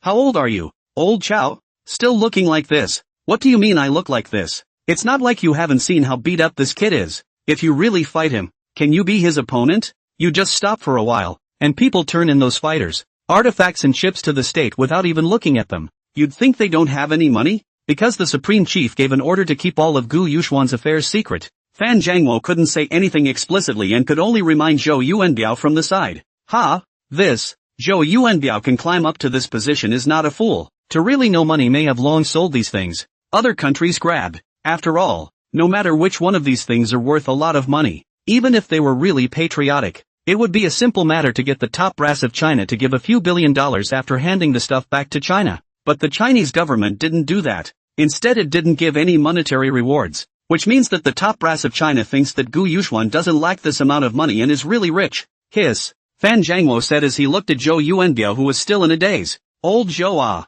That's why sometimes you and Gu Yuxuan don't take things too seriously. People are real national heroes after all. Greet your soldiers and go in to transport things. Tell them to tread lightly. Zhou Yuanbiao then slowed down, nodded slightly, and walked towards the descending 36 helicopters. Soon Zhou Yuanbiao brought people in, one after another, counting and transporting things away, leaving only those decorative materials and ceilings and floors and such things in the Rice Museum. It was only after the artifacts were emptied and taken away that the crowd saw them, and Fan Zhangwo asked towards Gu Yuxuan and Xia Shanshan. These things are? Xia Shanshan lowered her head in embarrassment and didn't say anything, while Gu Yuxuan said with a straight face, are you blind? Isn't this thing just material? Fan Zhangwo choked on Gu Yuxuan's well-reasoned words and said, ahem, I know. I was asking what you're doing moving something like this back here? What's the point of asking about such things? Of course build a rice museum that belongs to us, an exact copy of the rice museum, Gu Yuxuan said. Once this word came out, the crowd hissed and sucked in a mouthful of cool air. This idea is also Gu Yuxuan can come up with. Build a museum in China? Can you believe that? And the most important thing is that every brick and tile in it is from the United States, which is equivalent to directly moving the National Museum of the United States to China. Will this cause suspicion from the meter? Xia Shallow asked. After pondering for a moment, General Fan shook his head and said, there's nothing the mic can do even if they suspect them. This is Chinese territory after all, but I'm afraid the mic will take it back in the same way we did. When these words came out, Gu Yuxuan and Xia Shanshan laughed out loud, leaning north. Is this something those Yanks can duplicate? Can they be invisible like Gu? Can they carry all that stuff back with them like Gu? General Fan, you don't have to worry about this. As long as you guys do a good job with the security, our success is unrepeatable. They don't have the ability to do that yet. When Fan Zhangwo saw the two men's certain expressions, he was also greatly moved inwardly. If it was as Gu Yuxuan and Xia Shanshan had said, Mi Fong couldn't crack their method of operation and couldn't replicate it. That may not be impossible to play like this. After all, the rice country disgusted China a lot of things. Gu, Xia, are you sure that it's impossible for the mic to decipher your modus operandi? It's impossible to replicate it against us? After Fan Zhangwo and Minister Xia discussed for a while, he asked with a serious look. Gu Yuxuan and Xia Shanshan said after looking at each other with a smile. Ha ha, Sure as well as sure. It's 100% impossible for them to copy our method. You guys just follow the highest level of domestic anti-theft system. Waiting for Gu Yuxuan's reconfirmation, Fan Zhangwo, Minister Xia and the three of them had ecstatic looks on their faces, and they really didn't know what the expression of the top management of the rice country would be when they knew about it. Moving the Rice National Museum to China as it is. This thing is exciting to think about. This is absolutely extremely incredible. Good. Since Xiao Gu and Xiao Xia are so sure, then let's do it. But if this can't be put into the National Museum, personally, it's going to take some careful deliberation, Fan said after a moment of thought. This is none of my business. You guys decide. I'll go back first, Gu Yuxuan said as he walked towards the outside of the cave. Gu Yuxuan and Xia Shanshan had just stepped out of the cave entrance, and after stretching, they saw a soldier walk over and say, "Sir, miss, where are you going? Shall I give you a ride?" Gu Yuxuan actually do not know where to go, both thinking of going back to the home of the City of the Sea and thinking of going to see the country gifted to their own courtyard. Mr. Xia, where do you think we're going? Should we go to Kyoto or go back to Haicheng City? Yo-ho, classmate Gu, you're so opinionated that you're asking me? Let's go to Kyoto then. Xia Shanshan laughed, leaning north. Kyoto is Kyoto. Gu Yuxuan has not been to Kyoto. It is quite good to visit it. After all, it is the capital of China. Then send us to Kyoto. Gu Yuxuan smiled towards the soldier. Okay, no problem. The two of you please follow me. The soldier led Gu Yuxuan and Xia Shanshan towards one of the helicopter gunships. Sir, miss, here it will take 6 hours to drive to Kyoto, and we need to refuel once in the middle, the airplane pilot said towards Gu Yuxuan and Xia Shanshan. Gu Yuxuan nodded at his words and then sat on the helicopter with Xia Shanshan, and after the two of them put on their headphones and tuned to a separate channel, Xia Shanshan said, Gu Yuxuan, you wouldn't be going to Kyoto for the first time, would you? Gu Yuxuan said with his eyes closed. What's wrong? What's wrong? Nothing, it's just a bit unexpected. You who often go abroad, you actually haven't even been to Kyoto, Xia Shanshan said. Lean north. What does this bitch mean? This bitch is no good. I go abroad for part-time jobs. What's so strange about me not having been to Kyoto? I don't take part-time jobs at home, Gu Yuxuan said as he opened his eyes and glanced at Xia Shanshan. Xia, I don't take part-time jobs at home. What am I doing in Kyoto? Xia Shallow said with an expression of I knew it was so. Looks like I guessed right. The domestic targets don't pay high enough commissions. That's why you didn't take it. That's why you haven't been to Kyoto. When Gu Yuxuan, who was sitting on the helicopter seat, heard this, his feet slipped and he almost fell on the floor of the airplane as a whole. No, Mr. Xia, what's going on in your head? This has nothing to do with the commission. I'm a Chinese. I'm a law-abiding third-grade student within China. You know that, right? Gu Yuxuan said as he propped his hand on the seat and put his body back on the seat. Xia Shanshan glanced obliquely at Gu Yuxuan and said after reaching over to buckle his seatbelt. Fine. I know. Gu is still a third-grade student in China, and the current target doesn't have enough money to be able to make your move. Fucking north. What kind of understanding is this bitch talking about? I'm saying I don't take any part-time jobs in this country. It's not about money, okay? Gu Yuxuan closed his eyes and didn't pay attention to Xia Shanshan. Xia Shanshan looked at Gu Yuxuan and continued. Gu student, I want to ask you. Recently I appeared in so many big events with you. If I was put on a bounty on the killer list, would you take it? Leaning north. Now Gu Yuxuan really couldn't help himself. What kind of brain circuit is this bitch? Gu Yuxuan was really convinced of Xia Shanshan. She could think of anything. Will also be the first to pick up. After all, near the water tower first get the moon. Gu Yuxuan deliberately angry Xia Shanshan said. Sure enough, as soon as Xia Shanshan heard this, huffing instantly appeared on her face, and her hands greeted towards the soft flesh on Gu Yuxuan's body. See, I caught you, and now you're just raising me to be a target for super high commissions, and then you're harvesting me like a leek. But, lean north. This bitch's ideas really are all extremely unbelievable in existence. Don't pinch. You haven't even shown your face or even many people don't know you exist, don't even know who you are. How can I offer you a reward? What a boob. Gu Yuxuan said as he hastily protected the soft flesh around his waist. Xia Shanshan only stopped her hand after hearing Gu Yuxuan's words. Also right ha. Xia Shanshan smiled towards Gu Yuxuan and scratched her hair and said, as if you had a point. Gu Yuxuan, who are you saying has big boobs? Xia Shanshan suddenly reacted and shouted towards Gu Yuxuan, while her hands moved again, leaning north, carelessly. In the heat of the moment, he actually said the word out, and a gust of pain came from the soft flesh of Gu Yuxuan's waist. Don't pinch. How else can you say it? Or can I still say you have small breasts? Can't you just say I have big boobs and a brain? Why does it have to be brainless? As soon as Xia Shanshan heard this, the strength in her hands increased. Pinching Gu Yuxuan wowed.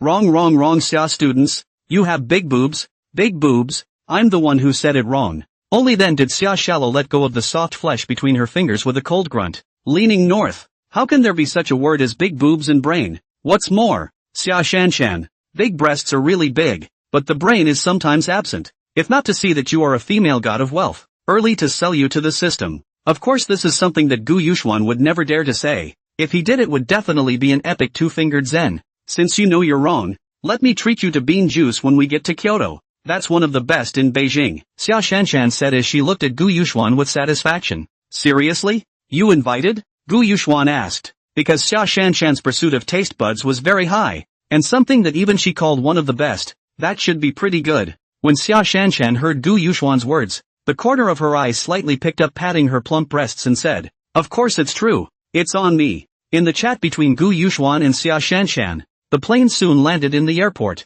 After the plane stopped, Xia Shanshan looked left and right before wondering to the pilot. This isn't Kyoto Airport, is it? Are you driving to the wrong place? Ms. Xia, right now we are at the military base in Kyoto. We are armed helicopters. Flying directly to the Kyoto airport would be too noticeable, so I can only stop here, the airplane pilot said with a smile while pulling open the airplane door cabin to facilitate Gu Yuxuan and Xia Shanshan to get off the plane. Xia Shanshan nodded after hearing this, and then she and Gu Yuxuan followed the airplane pilot to the training field to the side, where there were already a few soldiers waiting on the field. Soon, several soldiers walked towards Gu Yuxuan and Xia Shanshan, headed by an elegant middle-aged man in his 40s with gold-rimmed glasses who went forward and enthusiastically took Gu Yuxuan and Xia Shanshan's hands and said, "I believe you two are Mr. Gu and Miss Xia? I'm Chu Yang, the political commissar of the Kyoto War Zone, and it's a great honor to meet you both." Chu Yang's enthusiasm was too much for Gu Yuxuan to get used to, and he could only nod his head to mean it. Chu Yang pointed at a resolute-faced female soldier behind himself and said, "Mr. Gu, Miss Xia, this is Chu Bingbing. You can also call her Xiao Bing. She will be in charge of everything in Kyoto for the next two of you." Chu Yang had just finished speaking. Chu Bingbing immediately stepped out and said with a military salute towards Gu Yuxuan and Xia Shanshan, "Hello, two chiefs." But Xia Shanshan looked at the Chu Bingbing in front of her with a raised eyebrow and couldn't help but laugh out and said, "We're not heads of anything. Now you're being a prude." Gu Yuxuan didn't think carefully about Xia Shanshan's words, looked at Chu Bingbing who had a serious face, rubbed his temples, and leaned north. This is sent to spy on himself? After doing so much himself, China still doesn't trust him? Commissar Chu, we don't need anyone to follow us. Just give us a car. The moment Gu Yuxuan's words came out, Chu Yang and Chu Bingbing's faces both changed, as this was an order from the supreme chief. Chu Yang even sent his own daughter in order to show that he valued Gu Yuxuan and Xia Shanshan, but he didn't expect that he was still rejected outright by Gu Yuxuan. "Mr. Gu, you guys have just arrived in Kyoto and are not familiar with the area. This is a dead order from above. Make sure you can't be subjected to the slightest accident," Chu Yang said with a difficult face, leaning north. "Now you've arranged for me to have an accident. I don't care what kind of death order you have. You've arranged for someone to follow me. Even if it's not surveillance, you're still uncomfortable yourself, right? We really don't need it. Thank you for your kindness, Political Commissar Chu," Gu Yuxuan said with an attitude and a very firm tone. Chu Yang's face became very difficult. Gu Yuxuan's attitude is not good if you want to insist on it, but if you don't arrange for someone to follow you, you will easily run into trouble in this part of Kyoto. After all, this place in Kyoto, what military second generation? Official second generation? Rich second generation is a lot. In case there is any ungrateful to mess with Gu Yuxuan, Chu Yang think about it, feel the consequences are terrible. Gu Yuxuan looked at Chu Yang whose face was hesitant. His face became even more ugly. Leaning north. "You're so determined, and you're still hesitating? Are you determined to place someone beside me?" The atmosphere in the room suddenly became very marvelous. Chu Bingbing looked at Chu Yang's tangled face and slightly raised her head to look at Xia Shanshan and said, "Ms. Xia, how is it? Is it now that you still want me to beg you?" Xia Shanshan instantly laughed and laughed and laughed and laughed, and only after a long time did she stop laughing and said, TSK, finally talking to me? Miss Xia, aren't you just waiting for me to open my mouth? If I don't open my mouth, you're not going to open your mouth to help me, ah?" Chu Bingbing said expressionlessly. "Aya, Bingbing, you're going too far with that. How would I know if you're willing to go or not? What if you don't want to see me?" Xia Shallow said with a smile hidden in the corner of her eyes. Chu Bingbing shook her head helplessly and said to Xia Shanshan, I'm willing. Okay, Chief Xia, Miss Xia. Okay, ha ha ha, wait for me for a while, I'll talk to him alone. After saying that, Xia Shanshan pulled Gu Yuxuan to the side. Gu, let her follow you. You don't want some ungrateful people in Kyoto to mess with you,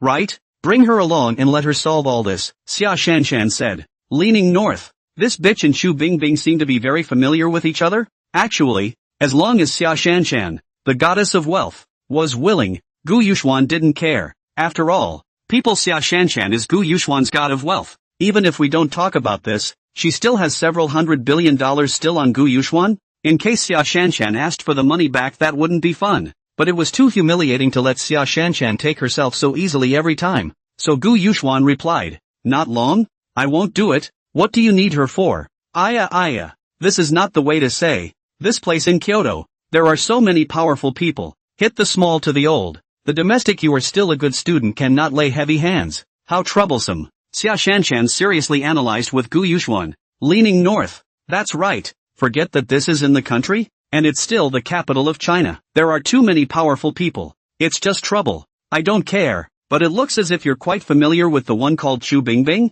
Gu Yuxuan asked. Natsuya said with a sigh. Well, it's quite familiar, sort of girlfriends. In the past, when I came to the capital, we used to hang out together. Then her boyfriend liked me, so she and I got further and further apart. Leaning north. Xia Shanshan is really a demon, but also even Gu Yuxuan almost can't resist the temptation of this demon, let alone others. Her boyfriend likes you? So you've taken up with someone else's boyfriend? A hint of displeasure rose in Gu Yuxuan's heart. Leaning north. You lied to me that you've never been in a relationship? Bah! What are you thinking? Nothing. Xia Shallow blared at Gu Yuxuan and said. Lean north. Not yet? This demon seems to be trying to deceive me. The innocent and honest young man. Again. No? How can people get farther and farther away from you without it? Really no. Her boyfriend and I confessed a few times. I refused. Then I went back to the sea city and haven't seen them since. Xia Shanshan said seriously. Lean north. Really? Gu Yuxuan decided to try this goblin again. Then this Chu Bingbing is also too petty. All has nothing to do with you, she actually blames it on your head. Really excessive. This kind of person we can't let her follow even more. Can't say I'm to blame. Everyone was young then, and she liked the guy so much she thought I'd show up. Wait, Gu-san, you're not jealous, are you? Xia Shanshan asked as she pulled Gu Yuxuan to herself, narrowing her eyes and looking at Gu Yuxuan meaningfully. No, what are you talking about? Don't you want her to follow? Suit yourself. Gu Yuxuan immediately shook his head and denied it, then took a few steps back, pulling away the distance between him and Xia Shanshan. Are you serious about that half step back? Xia Shanshan looked at Gu Yuxuan's appearance and hummed a song as she walked towards Chu Yang and Chu Bingbing. Leaning north. Gu Yuxuan thought to himself. What's wrong with him? What's wrong with you? You're actually upset? Are you really jealous? When Gu Yuxuan walked to the side of the crowd, Xia Shanshan said to Chu Bingbing. Ms. Chu, shouldn't you go and change your clothes? And then should you show us around the quad? When the crowd heard Xia Shanshan's words, they knew that this was Xia Shanshan having convinced Gu Yuxuan to let Chu Bingbing follow the two of them. Chu Yang immediately said, Bingbing, you go change. You two come with me. After Chu Bingbing gave a military salute towards Chu Yang, she walked towards the outside, while Chu Yang led Gu Yuxuan and Xia Shanshan to the parking lot. Miss Xia, you know Bingbing? Chu Yang asked towards Xia Shallow. Well, recognize. I used to play with her a lot when I came to Jingdu. Xia Shanshan smiled towards Chu Yang. Chu Yang frowned slightly and after pondering for a while, he tapped his head and said, You're the niece of Minister Xia of the Ministry of State Security? Xia Shanshan nodded and said, Yes, we've met a few times before Uncle Chu recognized me. Ah? Chu Yang said in surprise as he looked at Xia Shanshan's absolutely beautiful appearance and fiery body.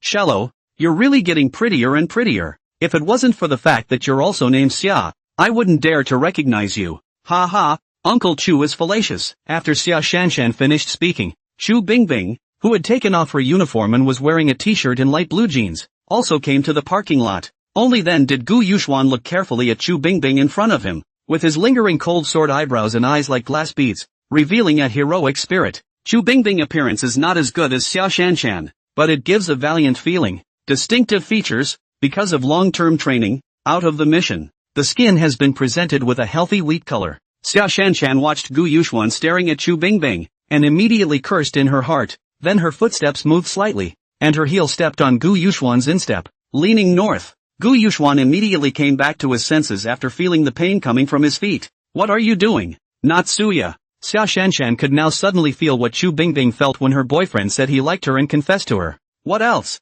Was it good? Your eyes are almost glued to her. Xia Shanshan attached to Gu Yuxuan's ear and said. And Xia Shanshan instantly a little regret to bring Chu Bingbing. Xia Shanshan also do not know when she became so unsure. Leaning north. This leprechaun doesn't know what kind of madness is going on again? Gu Yuxuan's ears felt Xia Shanshan's nostrils, and itch, and touched his ears with his hands and said. Which is not. Go go go. Then Gu Yuxuan turned into a red flag car in front of him. Xia Shanshan stomped her foot and also got into the car, while Chu Bingbing and Chu Yang said goodbye and came to the driver's seat and asked, where to? Go to the quadrangle. Gu Yuxuan immediately picked up the conversation and said, of course he wanted to go see his quadrangle first. On Gu Yuxuan and the others' way to the quadrangle, a meeting was being held at this time by the top brass of the Mi Kingdom, the biggest leader of the rice country. Special departure. Kifu sat in the main seat and looked viciously at the top level of the rice country in front of him and said, things haven't ended at the Rice National Museum, and now our newly developed F-39 fighter jet has been stolen.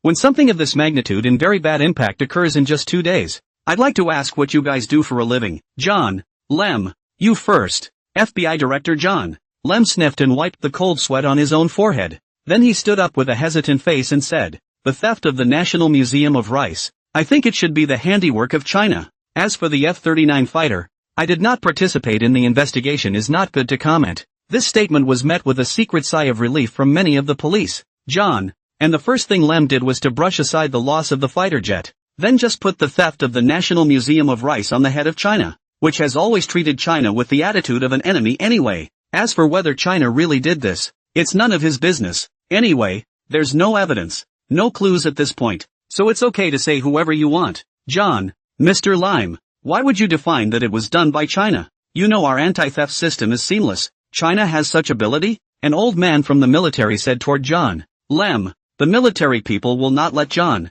Lem put the problem so simple to China. The anti-theft system of our museums is absolutely world-class, and there is no doubt about it, as we know from so many failed thefts. John. Lem continued after a pause and a long breath. But all of this presupposes that there is no intervention by the state apparatus, and the previous thefts were by individuals or organizations, and there was absolutely no intervention by a major power like the state of China. The bottom line is that we've only just put China's first-generation heirloom jade seal on display when the museum was stolen, and China possesses a huge motive for committing the crime. After saying that, John. Lem let out a breath. This should be able to put the pot all on China now, right? After the head of the rice country. Special departure. Kifu listened to the nod. His eyes looked at John with an icy cold, and Lem said, John. What Lem said is quite logical, but the most crucial thing now is how did China empty our national museum and still transfer it out? The collection inside is at least tens of thousands of pieces. How did they move that much of the collection under our all-encompassing tracking? Keep in mind that this is the capital of rice. Don't tell you the FBI hasn't found anything in the last few days? There's no way that either emptying the museum or moving that much of the collection could have gone unnoticed. Outrageous. Kifu, these words let the eyes of the people present light up. Yes, this is the capital of the rice country. No matter which country, is impossible to do it without a trace. Not even a single clue has been found. Not even in China. Unless it's Rice himself. Or John. Lem. Who's in charge of this? Instantly, everyone in the room looked at John. Lem with skeptical eyes. John. Lem also heard a few of the meaning of it from the words of the special outrageous. Kifu. And instantly blushed and said with his lips touching. No. It can't be. My goodness. You guys must believe me. I've really searched with all my might these past few days, without a single ounce of slacking off. Outrageous. Kifu's eyes were still cold as he looked at John. Lem said, I'll naturally find out if you've searched with all your might, but the National Museum was stolen, and you're the director of the FBI in Rice. It's been several days since it happened,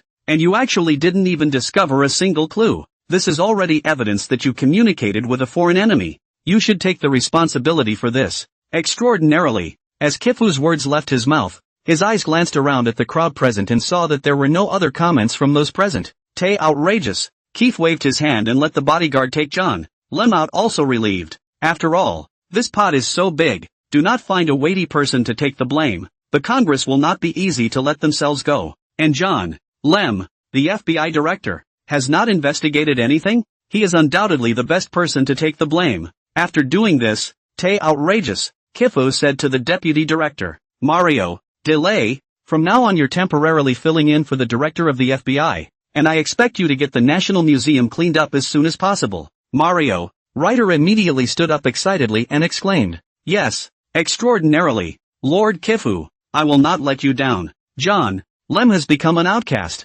Mario, Ryder naturally knows very well that he is catching this splash of riches and understands what he should do next. Extraordinarily. Keith waved his hand for Mario, Ryder to sit down before turning his head to the 4-star admiral who was at the airbase and spoke grimly. Mike, General Ryan, now let's talk about the loss of the F-39s. Full head of white hair Mike, Ryan knew that it was finally the turn of their own military side, but fortunately he was prepared to take out a document bag to take out a few pieces of paper to pass to the crowd. Everything the chief and all of you want to know is in these documents. The people present immediately looked up the documents in their hands. A long time after the special departure, Kifu only frowned grimly. Mike, General Ryan, are you saying that it wasn't Sequata Ward himself who stole the F-39, but someone else disguised as Suktar Ward? Then where did he go? He's been killed. And we found a large amount of human powdered tissue belonging to him in the Waltham apartment. Mike, General Ryan said in a hushed voice. Extraordinarily, Kifu said as he looked at the information in front of him.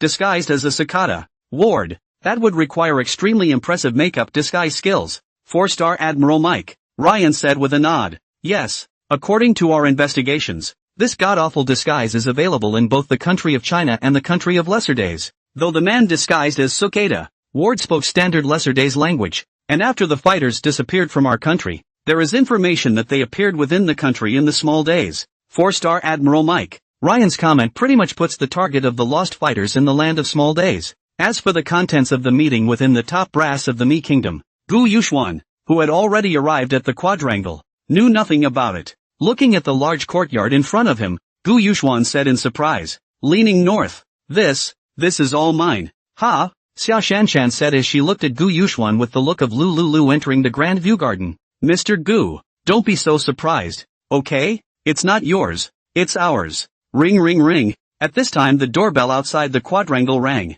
and Xia Shanshan was puzzled. Who's this? We just got here 1 minute and someone is knocking on the door the next? Just as Xia Shanshan was about to walk to open the door, Chu Bingbing took out her cell phone and opened a software, and the image of the doorway instantly appeared on her cell phone screen. It's your uncle and general fan. Aya, Chu Bingbing, how come you have the right to monitor our home? Won't we have absolutely no privacy here in the future? Xia Shanshan asked as she stared at Chu Bingbing. Not only Xia Shanshan, but also Gu Yuxuan looked at Chu Bingbing with a wary look. Leaning north, this is too damn excessive. Gu Yuxuan looked around and did not find the camera. Is it another pinhole camera? Chu Bingbing looked at the two men's unkind expressions and spread her hands to indicate that. Two chiefs, I only have the right to monitor the entrance. As for whether there's any monitoring inside, I'm not sure. Xia Shanshan opened the door. Minister Xia and Fan Zhangwo were standing in the doorway. Minister Xia said as he walked into the quadrangle. What are you doing? You didn't open the door for so long. Don't you know that your uncle,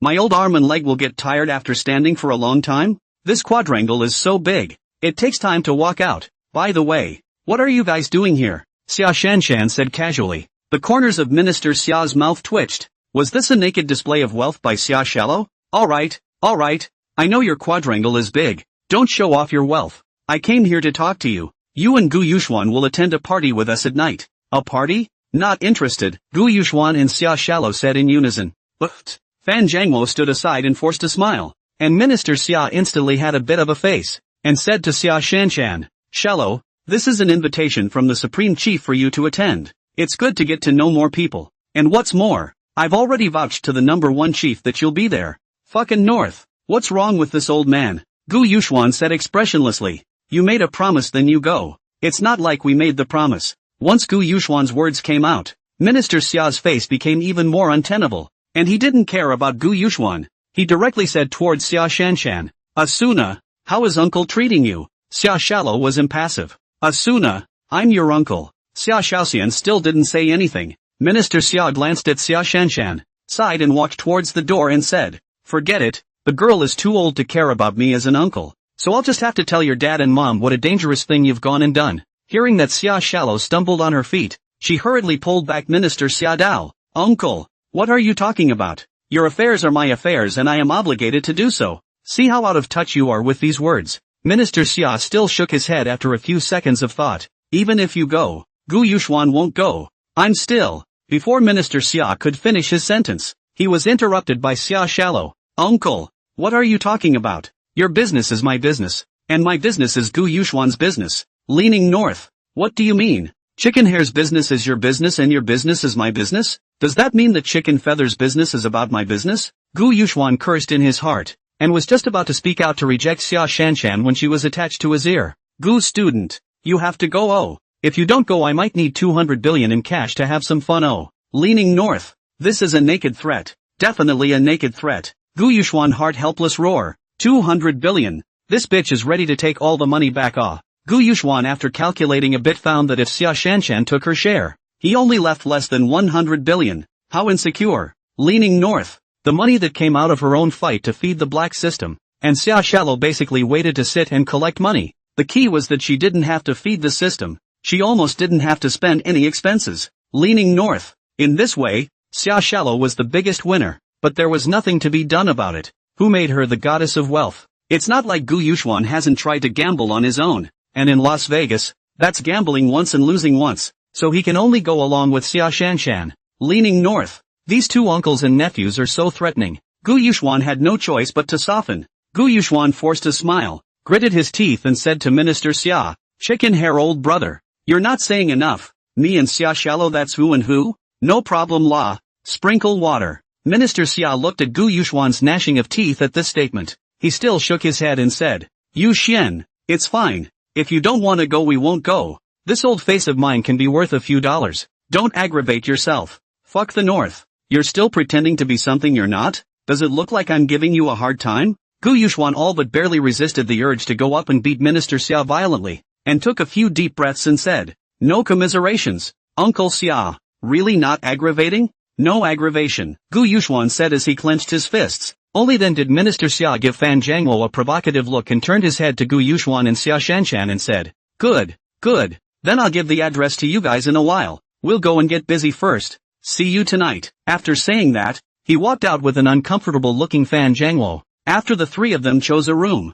Gu Yuxuan checked the 1,000-square-foot quadrangle inside and out to make sure there was no surveillance before going to take a shower. After taking a shower and being blow-drying her hair, Xia Shanshan walked into Gu Yuxuan's room and said, The address has been sent. We'll be ready to go in a few minutes. By the way, have you checked? Check what? Gu Yuxuan asked. Xia Shanshan raised her eyes and glanced at Gu Yuxuan, sitting on Gu Yuxuan's bed and said slowly, Mr. Gu, there's no need to pretend with me, right? Didn't you just jump up and down to check if there were any cameras inside? Seeing that he was exposed by Xia Shanshan, Gu Yuxuan was not embarrassed and said directly, Checked. No problem. By the way, you're going like this? Don't you want to dress up and change into something nicer? Che, sister, I'm naturally beautiful. I don't need to dress up. After saying that, Xia Shanshan brought Gu Yuxuan to the entrance of the courtyard. Chu Bingbing was already standing by the car, and after the two of them got into the back seat, Chu Bingbing also got into the driver's seat, and after reminding the two of them to fasten their seatbelts,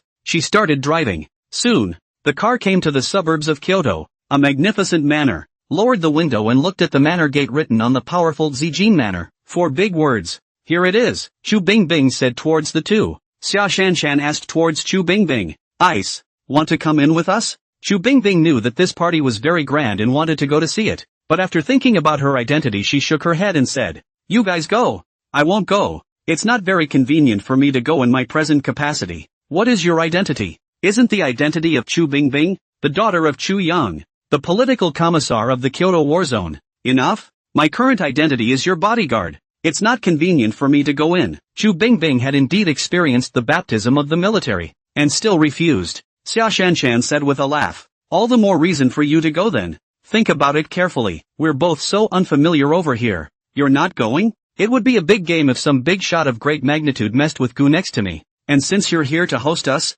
you should know about his ability to cause trouble as well, right? As for Gu Yuxuan's ability to cause trouble, Chu Bingbing wasn't sure, but Chu Yang repeatedly explained to her that she must take care of things before Gu Yuxuan got angry. She said after a slight hesitation, Okay then, you guys wait for me, I'll go park the car. Leaning north. This villa looks much bigger and more luxurious than my own courtyard house. Why are they so stingy? Why don't they give this villa to themselves? It's better to move to the second ring road for yourself. Just as Gu Yuxuan was secretly slandering, Chu Bingbing had already parked the car. so the three of them walked together towards the entrance of the mountain villa. Before they could even get close to the gate, a few black-suited security officers then walked over and stopped the three, saying, "Sir, miss, please show your invitations." Hearing this, Xia Shallow turned her head to look at Chu Bingbing doubtfully. "And this needs an invitation? What else? Surely you need an invitation to come to a place like this? It's not possible that your uncle didn't give it to you, right?" Chu Bingbing said as she looked at Xia Shanshan strangely. Xia Shallow shrugged and said, "I don't really have one yet." Someone was already waiting in the back, and the security officer at the door whispered to the trio, "Gentlemen, why don't you stand aside and contact your uncle first? There are guests waiting in the back, please." 3. The security officer had already been very polite in saying this, but Gu Yuxuan was very upset when he heard it. "Forget it, let's go back. They didn't even send us an invitation." Feeling the eyes of the surrounding guests watching the show, not to mention Gu Yuxuan, even Xia Shanshan's heart was a little upset, said, "Okay, if you don't go, you don't go. I'll call him." After saying that, he took out his cell phone and dialed Minister Xia's number, and after telling him what happened, he also added a sentence, "We're going back." Gu Yuxuan is about to freak out. Inside the Purple Gold Manor, inside a simple and atmospheric living room, the Supreme Chief was chatting with a few old friends when a sudden knock sounded on the door. This caused the several old men present to frown. Usually on such occasions, no one would disturb them for nothing special.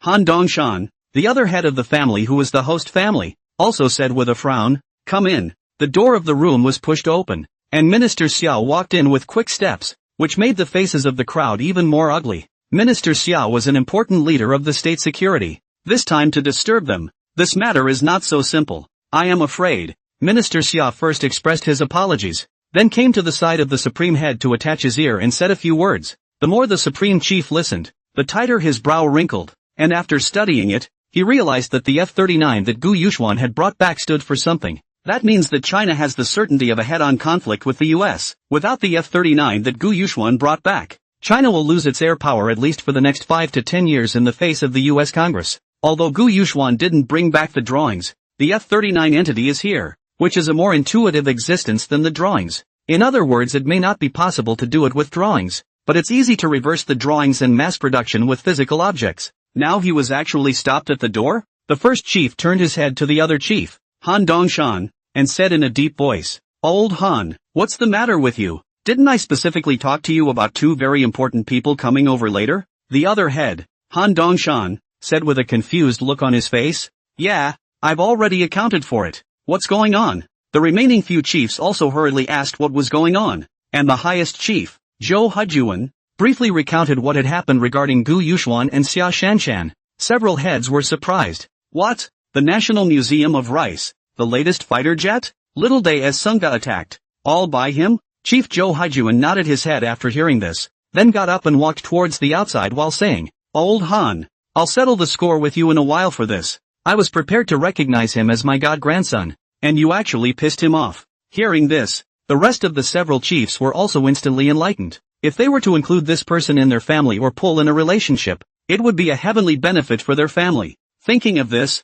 one of the old foxes hurriedly got up and chased out as well, leaving only Han Dongshan, who had a bitter face, in the living room, and it didn't take long for him to follow with quick steps and walk out as well. After Xia Shanshan finished the call, Gu Yuxuan 3 people will be ready to leave the Purple Gold Manor. Gu Yuxuan is really cannot see the coming and going of these people that kind of vision, like they are to mix food and drink to eat white food, if not in the territory of China. Plus Xia Shallow stopped Gu Yuxian high and low to give them a few generally powerful explosive eggs to let them taste the flavor. With a combination like Gu Yuxuan plus Xia Shanshan, looking at the entire world, not to say that they can fight a big country head-on, but at least they can make them scrupulous. Moreover, originally Gu Yuxian did not really want to come to this what party, and now out of this gear will be even more not in the mood. Xia Shanshan saw Gu Yuxian that iron face and laughed. "Don't be in a bad mood. This doesn't even look like the Gu student I know anymore. Come on, I'll treat you guys to Beijing's special sugar cake and bean juice." Gu Yuxuan is not interested in encountering this kind of thing to feel that others are disrespectful to themselves.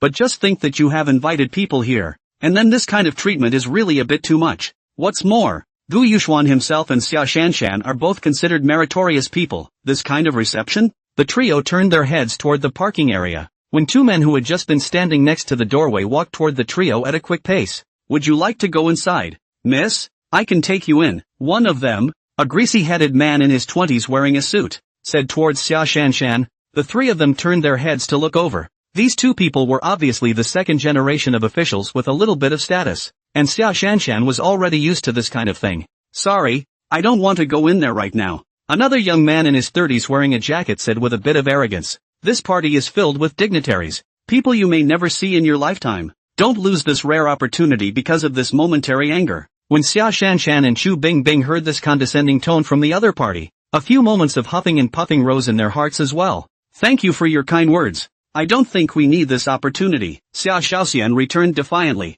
The young man in the jacket heard this and said towards the greasy-headed man in the suit. See, Chen Bei, this kind of person is the one who is overwhelmed by anger and whose impulses override his reasoning. No matter how good his figure and appearance are, he's just a vase. When these words came out, Xia Shanshan and Chu Bingbing's faces were even more gloomy and terrible. And at this time Gu Yuxuan touched his nose and said, She's a vase? And what are you? Ha ha, us? We're the upper class. You guys don't deserve to know yet, the jacketed youth said smugly as he straightened his clothes. So the mouths of upper class people all stink that bad. Ha? Did you just finish eating rice field altogether? Gu Yuxuan asked towards the jacketed youth. Jacket youth froze for a moment before reacting to what Mita Gong, suddenly face gloomy can drip water, came up and grabbed Gu Yuxuan's collar and said, Say that again? I'll say it again. What can you do? Gu Yuxuan said as he slapped his hands away from the jacketed youth's hands. The jacketed youth looked at Gu Yuxuan angrily and was just about to make a move but was stopped by the oil-headed man in a suit. Don't do it here. You know very well what this place is. The jacketed youth looked around for a second before realizing that the people around him had stopped to look at his side, before he indignantly lowered his hand and said to Gu Yuxuan, You wait. After saying that, the two of them turned around and prepared to leave, and Gu Yuxuan opened his mouth towards the two of them. After messing with me, you want to leave like that? The words just fell. The jacket youth's back had already received a solid kick. The jacket youth staggered a few steps and fell to the ground. Gu Yuxuan quickly walked to his side. Gu Yuxuan said as he sat on the jacketed youth. I don't like to wait, little master. I like to solve it right away. Jacket youth struggled a few times want to roll over and get up, but the nano was Gu Yuxuan sitting on it cannot move. The suit oilhead man Shinbei came up to prepare to help. He had just stepped forward and raised his hand, but he was subdued by a look from Gu Yuxuan. And Shinbei saw an icy killing intent in Gu Yuxuan's eyes, as if he would be finished off in the next moment. Shinbei winced, his raised hand stopped in the air, and swallowed his saliva and said, Do you know who we are? You hurry up and let go of Mubai. Then do you know who we are? Gu Yuxuan asked as he stood up gazing at Shinbei. Shinbei choked on Gu Yuxuan's words, and was about to say, Who are you? Aren't you here to freeload? But now he didn't dare to say it, because that look in his eyes just now was too terrifying. Just as Shinbei was silent, Mubai took advantage of Gu Yuxuan's rise to try to struggle to get up again, but he was stomped on the back by Gu Yuxuan's foot, and his entire body slumped to the ground once again. Gu Yuxuan's strike was too fast. It almost happened between lightning and flames, and at this time, the dozen or so black-suited bodyguards at the entrance reacted and ran towards Gu Yuxuan. The Chu Bingbing who was standing on the side also reacted. Looking at the bodyguards running towards the side, her face changed, and she took a step forward to block in front of Gu Yuxuan and Xia Shanshan. Xia Shallow, hurry up and take him away. I'll take care of it here. Unexpectedly, Xia Shanshan did not follow Chu Bingbing's meaning, but instead said with her hands around her chest, No go. I'd like to see what they can do to us. Chu Bingbing looked at such a tough Xia Shanshan. Her face became even more ugly, because she knew very well that these black-clothed bodyguards in front of her were not ordinary bodyguards. They were the chief's bodyguards, and these bodyguards don't care who they are. As long as they make trouble in this area, they are usually directly arrested before. But Chu Bingbing still took out his officer's license and said, Everyone, this is a misunderstanding. I'm Chu Bingbing from the Special Brigade of the Kyoto War Zone, and I've been ordered to receive these two. A dozen black-clothed bodyguards had already arrived in front of Chu Bingbing, and when they heard Chu Bingbing's words, their eyebrows were also wrinkled then said, Tell him to let go of the man at his feet and come with us. This is our mission too. Please don't make it difficult for us. Before Chu Bingbing could open her mouth to reply, Gu Yuxuan once again increased the strength of his foot. Ah! Mubai at Gu Yuxuan's feet let out a miserable cry. At this time, the faces of Chu Bingbing and those black-clothed bodyguards changed in unison. The black-clothed bodyguards were ready to make a move,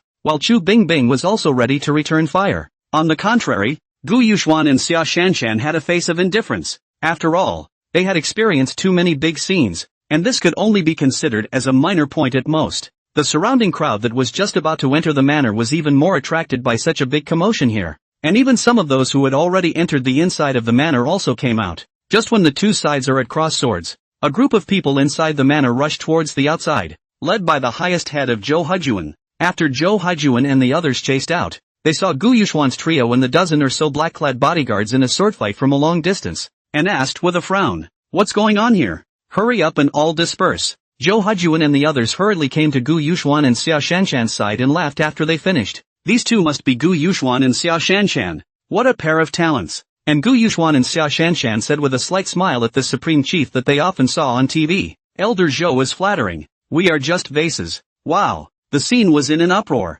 And originally Zhou Hujuan's attitude tone toward the two had already made the surrounding crowd suck in a breath of cold air. Now hear Gu Yuxuan and Xia Shanshan back. The surrounding crowd is listening to the corner of the eye. Zhou Hujuan where cannot hear the two people's displeasure said. Who is so uneducated to call you vases? You are simply the pride of our Chinese nation. Gu Yuxuan said as he kicked Mubai with his foot. He said so. Zhou Hujuan and others only then realized that the ground is actually still lying on the ground a person. To this group of old foxes of the mind where can still do not know what happened. Knowingly asked. Oops, why is there another person here? Turn around and let me see who is so illiterate. Mubai's face was pale at this time, although his face was facing down at this time but he had already heard the voices of Zhou Hujuan and the others. He turned his head very reluctantly. A boy from the Mu family? Where's Muchan come out? As soon as the words fell, a man in the manor with a big belly around 60 years old trembled to the side. Chief, Zhou Hujuan glared at Mushand and said. Go back and teach your boy to speak properly. If he can't speak don't let him out in the future.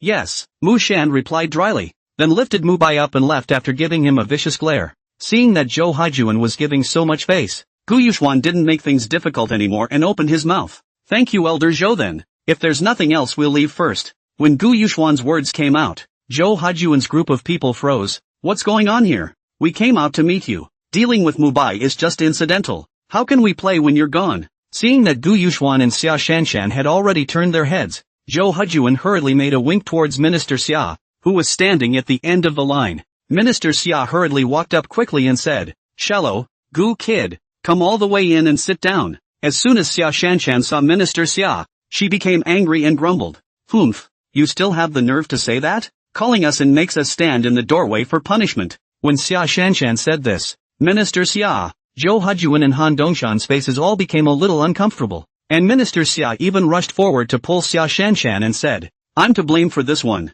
Uncle was careless for a moment. Zhou Hujuan said, Ha ha, this is my country of China's national goddess Xia Shallow, right? I've heard a lot about you. This is my negligence. Dongshan, tell me what's going on. Han Dongshan asked with a bitter face toward the group of black-cloaked bodyguards. What's wrong with you guys? Didn't I tell you? There will be a man and woman coming over without an invitation? Why are you stopping them? The black-clothed bodyguard immediately returned with a pale face. First, Chief, you said a man and a woman, but they came with 2 women and a man. So, leaning north, Gu Yuxuan's 3 people's faces also became unnatural. So it was because he and the others had brought Chu Bingbing that they were stopped? Chu Bingbing's face was even more red. Xia Shallow patted Chu Bingbing's hand, signaling that she was fine and didn't need to take it to heart. Gu Yuxuan also knew that it was just a misunderstanding and scratched his head awkwardly. Ha ha ha, this turned out to be a misunderstanding. Then hurry up and go in. Just don't stand outside. Zhou Hujuan saw that the anger on Gu Yuxuan and Xia Shanshan's faces was all but gone, leaving only a few shades of embarrassment, and hurriedly said. Gu Yuxuan also had no choice but to excuse himself, so he brought Xia Shanshan and Chu Bingbing into the manor along with the footsteps of the crowd, and soon the group returned to the living room where they had just been and sat down. Zhou Hujuan and the others saw that Gu Yuxuan and the others had already followed them in, and they secretly breathed a sigh of relief. Not that they were unlike the head of the country, but because Gu Yuxuan's war record was too impressive, and the damage Gu Yuxuan can do to a country simply can't be explained by common sense. Not to mention that it's not like he hasn't done it before. Small time, rice is the masterpiece from his hands. Although that was all for foreign countries and did not make any harmful moves against China. But who can guarantee it? If he gets pissed off, who can guarantee that he will not give the country of China to come on so it? Small days in the rice country by him to make a commotion. Zhou Hujuan and other people, but the heart is very clear very. Besides, there is no need to offend Gu Yuxuan and Xia Shanshan because of this kind of small matter. And they have just brought a large number of precious cultural relics and the latest model of F-39 back to the country to hand it over. In these 2 points it can be seen that Gu Yuxuan and Xia Shanshan are also very patriotic. Capable and patriotic people cannot be because of this matter to make a misunderstanding. When Zhou Hujuan saw Gu Yuxuan and Xia Shanshan sitting down, he looked at the two with eyes full of appreciation and said, Gu boy, Xia girl, you've done several great things for my country of China recently. Gu Yuxuan didn't make any pretense and said directly, it's just a matter of doing it in passing. And Xia Shala was suddenly praised by the country's highest head. Suddenly a little bit overwhelmed said, I hope I haven't caused any trouble for the country. Zhou Hujuan and the others looked at each other and smiled. Ha ha ha, where does it add any trouble? Oh, you guys are simply the pillars of the country. But you guys also have a lot of guts, continuously messing things up. Aren't you afraid of being caught? Gu Yuxuan and Xia Shanshan were stunned by the question. Then their eyes met. Gu Yuxuan thought even more in his heart. Leaning north. Catch us? With the system in place, that's basically impossible, right? But this cannot be set out. Ha ha, the timing was just right. The timing was just right. And even the weather was just right. So we did it together. Clear-eyed people can hear that Gu Yuxuan this is in a serious nonsense. But Zhou Hujuan and others do not ask deep questions, but to bypass the issue to ask with deep meaning. Why do you guys have a live feed when you're having a little daytime drama? Do you leaders believe me when I say that I'm provoking a small day? Gu Yuxuan said after thinking for a moment. Zhou Hujuan and the several surrounding chiefs looked at each other and all shook their heads. Zhou Hujuan looked deeply at Gu Yuxuan and said, there are plenty of other ways to do this if it's simply provocative. And there's no need to videotape a live stream to expose your position in real time and increase the threat. Leaning north. Sure enough, these old foxes are more shrewd than one. Cannot be fooled. This 3 times to find out the loopholes in their own words. Gu Yuxuan can only say, for one thing, it's to get back at the little day countries, to make them despair in their helplessness, to make them experience the feeling of powerlessness that even if they know where we are, there's no way to stop us. After saying this point, Gu Yuxuan glanced at Xia Shanshan and said, as for the second thing, it's not like we're letting our summer students get a little bit involved. Xia's shallow face is full of scarlet. This Gu Yuxuan really can talk nonsense anywhere. Obviously he is pretending to be a bully, but also bring me on. Also do not look at what place this is. And the several chiefs froze slightly, almost God-synchronized with a slightly envious look to the side of Minister Xia, who for the first time was being looked at with envious eyes by so many bigwigs at the same time. Minister Xia scratched his head with a slightly embarrassed smile. At this time Xia Shanshan hurriedly said to the several heads, you guys don't want to introduce Gu Yuxuan's girlfriend again, huh? Several chiefs were stunned again by Xia Shanshan's words,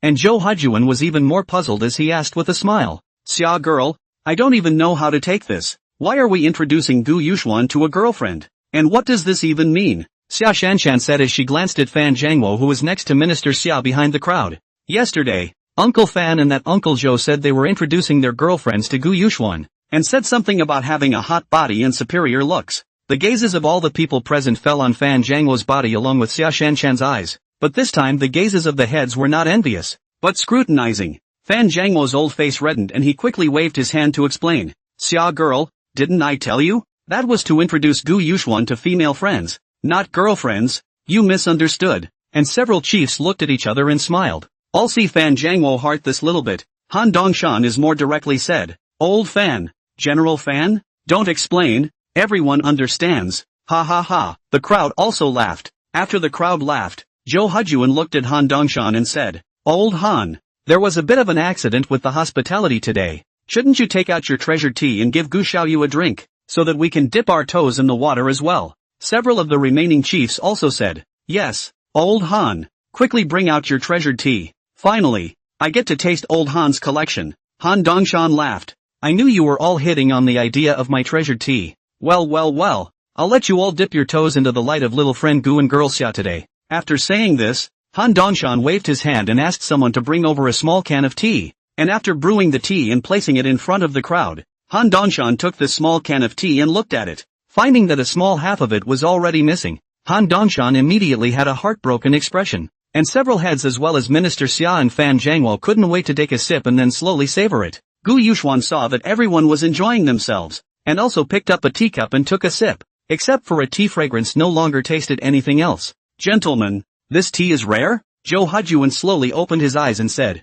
this tea is very rare. Now the whole world should only have this little bit left in the hands of Old Han. If not for your light today, I'm afraid Old Han wouldn't take it out anyhow. Oh, that would be my honor. But is there anything special about this tea? With Old Zhou's status, wouldn't it be easy to ask for any tea? Gu Yuxuan was puzzled. Ha ha ha, this tea has the effect of prolonging life besides being fearful. You guys might be too young to feel this little effect. But we're not the same.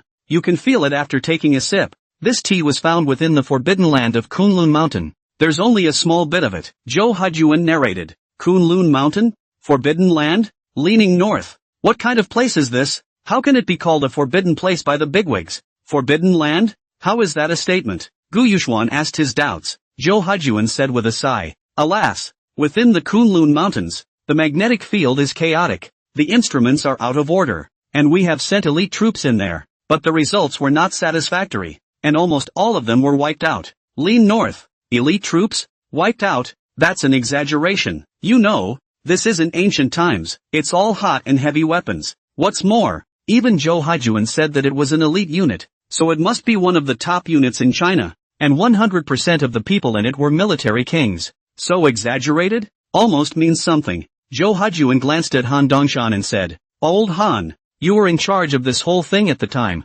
So tell me. Han Dongshan's eyes darkened, then said in a self-deprecating manner, We've explored it a total of 3 times. The first 2 times we went in as a company-sized combat unit but went in without a trace. The third time I led the team myself. I've brought 2 special forces regiments there. One to go in and feel out the situation. And I'll lead the other to meet them outside. That special ops group went in there and then there was no communication. And then the next thing you know, you hear heavy gunfire. And I was ready to rush inside with my men. Han Dongshan's voice already had a hint of panic in it. And after calming down a bit he continued, When I got inside, I didn't see a single mosquito, not to mention the gunfire. So I sent more people to find the special operations group that came in earlier. And I sent out several groups of people who didn't come back. Even finally I had people extend inward within their respective visible lines of sight. And the last area was me and 6 guard platoon personnel. And it turned out that we were clearly looking at the people in front of us. But there was no response to shouting at them. And I ended up taking the 6 guard platoon personnel towards the nearest few of us.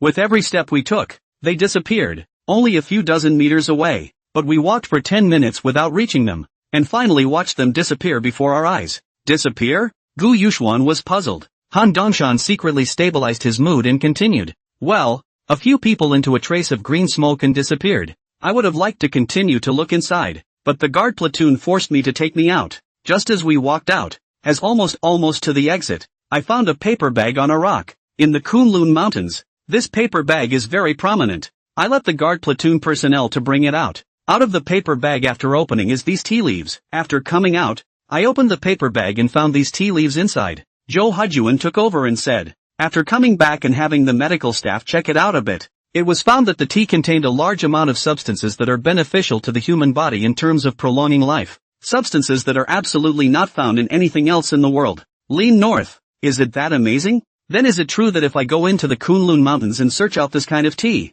I can sell it at a sky-high price? Right. I wonder if this black system has it. This question popped up in Gu Yuxuan's mind, and he immediately went to look through the system and soon had an answer. There is, but it's expensive. Kunlun Mountain Rain Mist Tea Leaves, 1 billion taels. Lean north, 1 billion 1 2, 1 or 2, $10 billion a caddy. This is outrageously expensive. Gu Yuxuan asked as he swallowed his saliva. Elder Zhou, all the chiefs, Gu Yuxuan was now speaking in a twisted manner. And the overbearing Gu Yuxuan at the entrance of the manor before was simply a different person. Zhou Hajuan and the others were also puzzled by Gu Yuxuan, who had suddenly become squirmy, and asked out loud, Little friend Gu, what do you have but say it? Gu Yuxuan said as he straightened his thoughts. Here's the thing.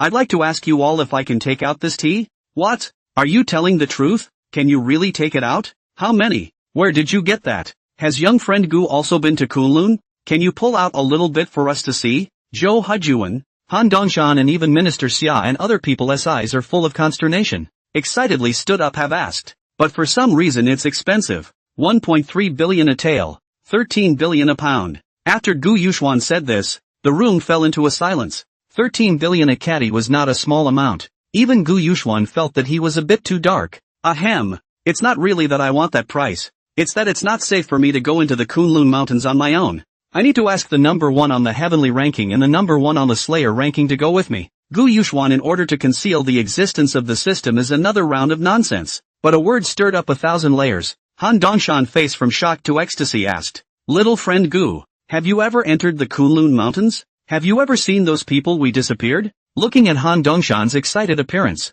Gu Yuxuan thought for a moment and said, Elder Han, we haven't seen it, and we didn't search carefully when we went in. Next time if we go in again I'll make sure to do some good searching for you. Only then did Han Dongshan say with a slightly darker look on his face. Then I'll thank young friend Gu in advance. Zhou Hujuan looked at the very dull atmosphere and said, "Ha ha, old Han, you have to trust little friend Gu. Next time he'll be able to help you tie up this knot." Han Dongshan could only smile helplessly. And Zhou Hujuan didn't say anything, continuing to say half-jokingly to Gu Yuxuan, 1,300,000,000 taels. That's a bit expensive. I'll take a tael or two first to see if it's the same as old Han's. Ha ha, we can't let little friend Gu cheat. Gu Yuxuan for Zhou Hujuan's words with a bit of questioning, but also did not get angry. Hand in the pocket. A thought. In the system to exchange 1 or 2 rain mist tea leaves to Zhou Hujuan. Zhou Hujuan watched Gu Yuxuan's movements and became a bit puzzled in his heart. How did this kid casually put such a precious thing in his pocket? But he didn't care. Zhou Hujuan took the tea and said to his secretary, "Go, call Gu Xiaoyu and have them inspect it." The secretary waiting at the door immediately came in, transferred money to Gu Yuxuan after the tea out. Gu Yuxuan face frank. After all, this system is black but the quality that is absolutely no problem. Xia Shanshan hand on the hands of Gu Yuxuan pinch. Asked Gu Yuxuan in the end there is no grasp. Gu Yuxuan patted Xia Shanshan hand signaling her to rest assured. Zhou Hujuan and the others all smiled as they watched Gu Yuxuan and Xia Shanshan's movements. Ha ha ha, young people are really young people. Old men like us can't compare. With these words, Xia Shanshan's face turned scarlet again. But her embarrassment didn't last long. Soon the secretary ran in with the test report full of joy and handed it to Zhou Hujuan. Zhou Hujuan put on his glasses and read the report in his hands for a few moments. And after putting down the report in glasses did not say anything, seemed to be pondering something. And a few of the chiefs on the sidelines couldn't help but ask, "Old Chow, don't be quiet, tell me what's going on." On the other hand, Gu Yuxuan is still a face of the old god in the appearance in the tea. Although this tea he is able to exchange out in the system, but so expensive Gu Yuxuan is certainly not willing to drink. Zhou Hujuan slowly spoke after a moment of silence. The tea given out by young friend Gu was found to be efficacious after professional testing, and it was even better than the one brought out by old Han. And that magical substance was a few percent more than old Han's tea. Hiss. The big men present all sucked in a mouthful of cold air. Zhou Hujuan this simple sentence showed that the tea Gu Yuxuan took out was several percent better than the previous tea. How does this not surprise people? Which indicates that there may be a better presence in the Kunlun Mountains, but do not underestimate just a few percent more, which means that the tea drink down the effect of a few percent better. But unfortunately, this tea is also too expensive. Although it is said that it can prolong life, but so expensive even we can not often be able to drink.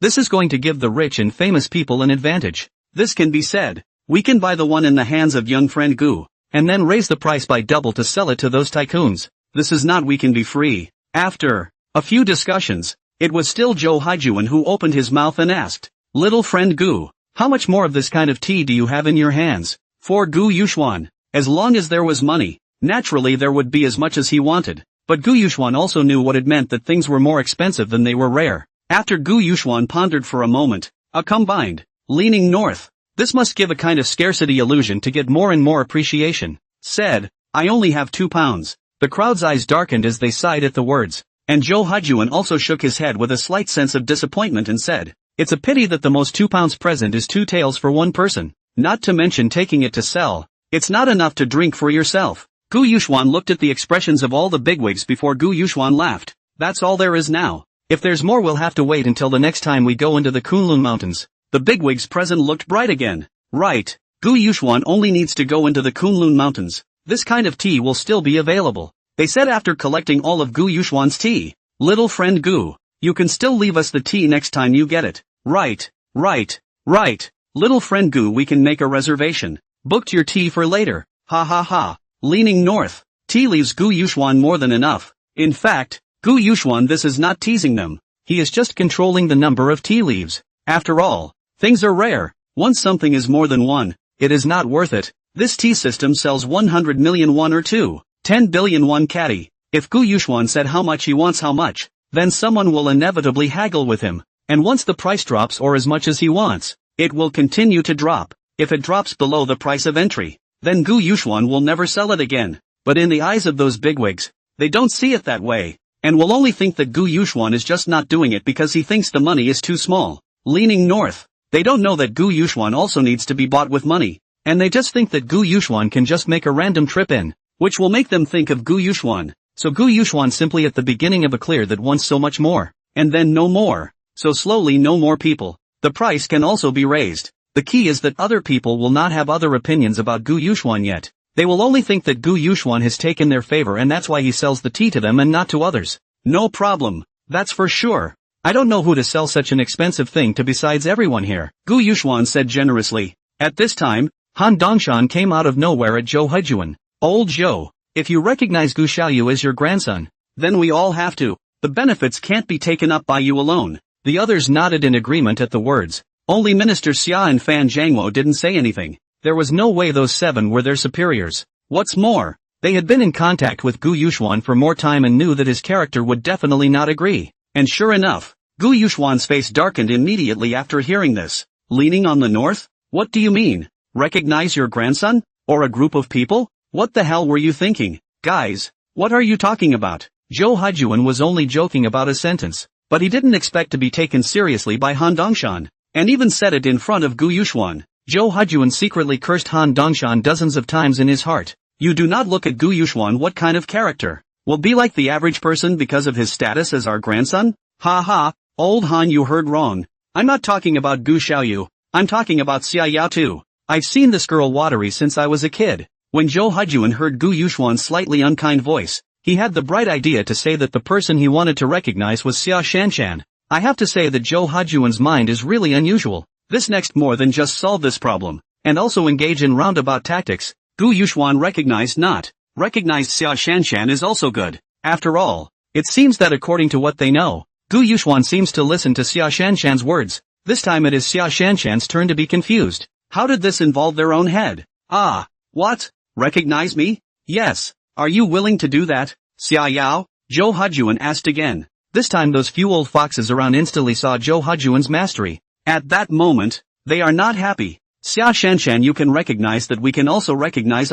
Why the benefits are letting you take advantage of it. Then all of them ran to Xia Shanshan and wanted to recognize her as their granddaughter. Looking at this group of old men in front of her, Xia Shanshan was a bit confused. This was a good how suddenly the picture changed into a granddaughter recognition conference site? Although Xia Shanshan also knew that they were like this because of Gu Yuxuan. But now that a group of old men were gathered in front of her waiting for her reply, how should she reply? Xia Shanshan was a bit overwhelmed and looked at Gu Yuxuan, not realizing that Gu Yuxuan spread his hands and said, Elder Zhou and the others asked you, why are you looking at me? Leaning north. Once in a while, he was able to watch Xia Shanshan at a loss for words so adorably. Gu Yuxuan even secretly took out his cell phone to prepare to record this moment. When Xia Shanshan heard Gu Yuxuan speak like this, she glared viciously at Gu Yuxuan, and then turned her gaze to Minister Xia, who had an iron face on the side. As Xia Shanshan's gaze looked at Minister Xia, those few old foxes around him naturally looked at Minister Xia, who was originally still secretly slandering.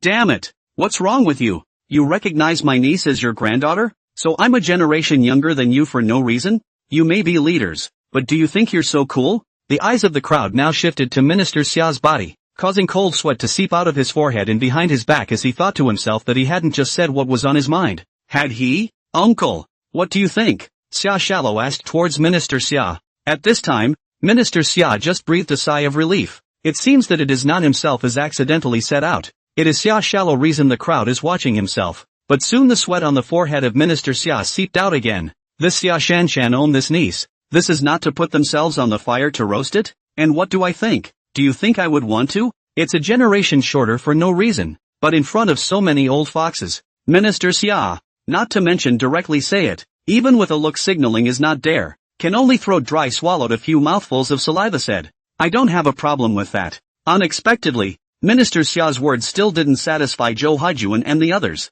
Old Xia you as Xia's elder should have just agreed to it instead of saying there's nothing to say. That's right, old Xia, you're not being generous. Are you looking down on us? Old Xia, you don't want to become one family with us, do you? Minister Xia cursed in his heart, damn, I am not willing to shorten your generation. You will not recognize an uncle? Even godfather is good However, Minister Xia glanced at the age of the crowd, as if godfather was not right, and the word godfather was easily misunderstood, which made it even worse. I think so, Minister Xia said after much thought. Once Minister Xia made these words, Zhou Hejuan and the others' faces then crawled with smiles, and Xia Shanshan nodded before turning her gaze back to Chu Bingbing who had not said a word since going in. Chu Bingbing was begging her grandparents in her heart for Xia Shanshan to never ask herself. Even a leader of a special national department like Minister Xia was under a lot of pressure, let alone herself. Ice. What do you think? Chu Bingbing slapped her forehead. This is really afraid of what will come.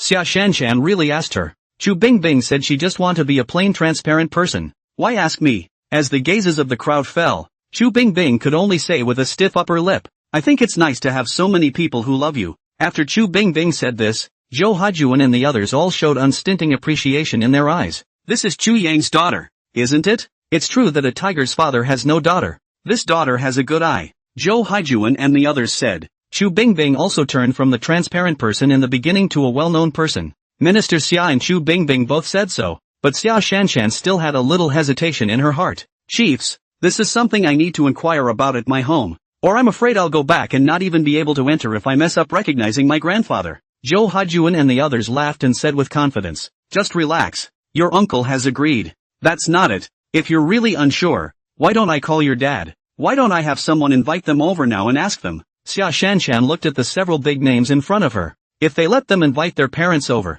knowing that they had caused so much trouble, they would not kill themselves. Xia Shanshan looked at the crowd of old men in front of her and said greatly, all of you god grandfathers are joking. This is Asahi's honor. Just now Asahi's hesitation just felt rather sudden. Please don't blame me, the chiefs said with a cheerful laugh. Well, no blame.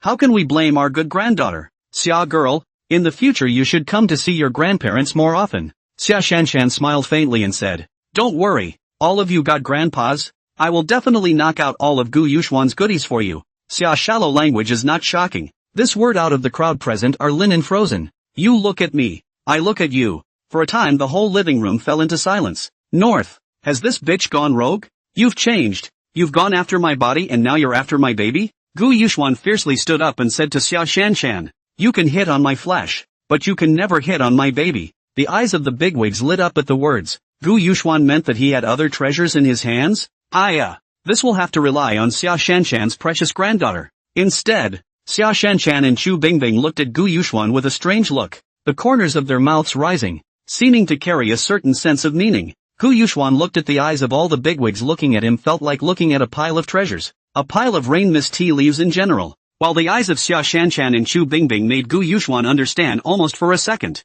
Xia Shanshan, don't look at me like that. I sell my art, not my body. Gu Yuxuan hurriedly said as he covered his chest with both hands. Aside from Xia Shanshan, where had the others present seen Gu Yuxuan look so amusing? All of them froze for a moment, then burst into laughter. The crowd stopped after laughing for a while, and Zhou Hajuan took out a jade pendant and handed it to Xia Shanshan. Shallow, this is your grandpa Zhou's meet and greet gift to you. After this jade pendant was taken out by Zhou Hajuan, several of the surrounding chiefs let out a gasp of surprise, their gazes looking at Zhou Hajuan in astonishment. Gu Yuxuan saw this scene and leaned north. Could it be that this jade pendant is very valuable? If it's worth a lot of money you must let Xia Shanshan this goblin put it in your own place to make it work. What? Is this thing worth a lot of money? To be very valuable give one more to me, Gu Yuxuan asked as he looked at the surprised crowd in front of him. Han Dongshan said as he took a deep look at the jade pendant. Whether it's worth money or not is not the most important thing. What's important is that having this jade pendant represents that it has entered the Zhou family's core circle,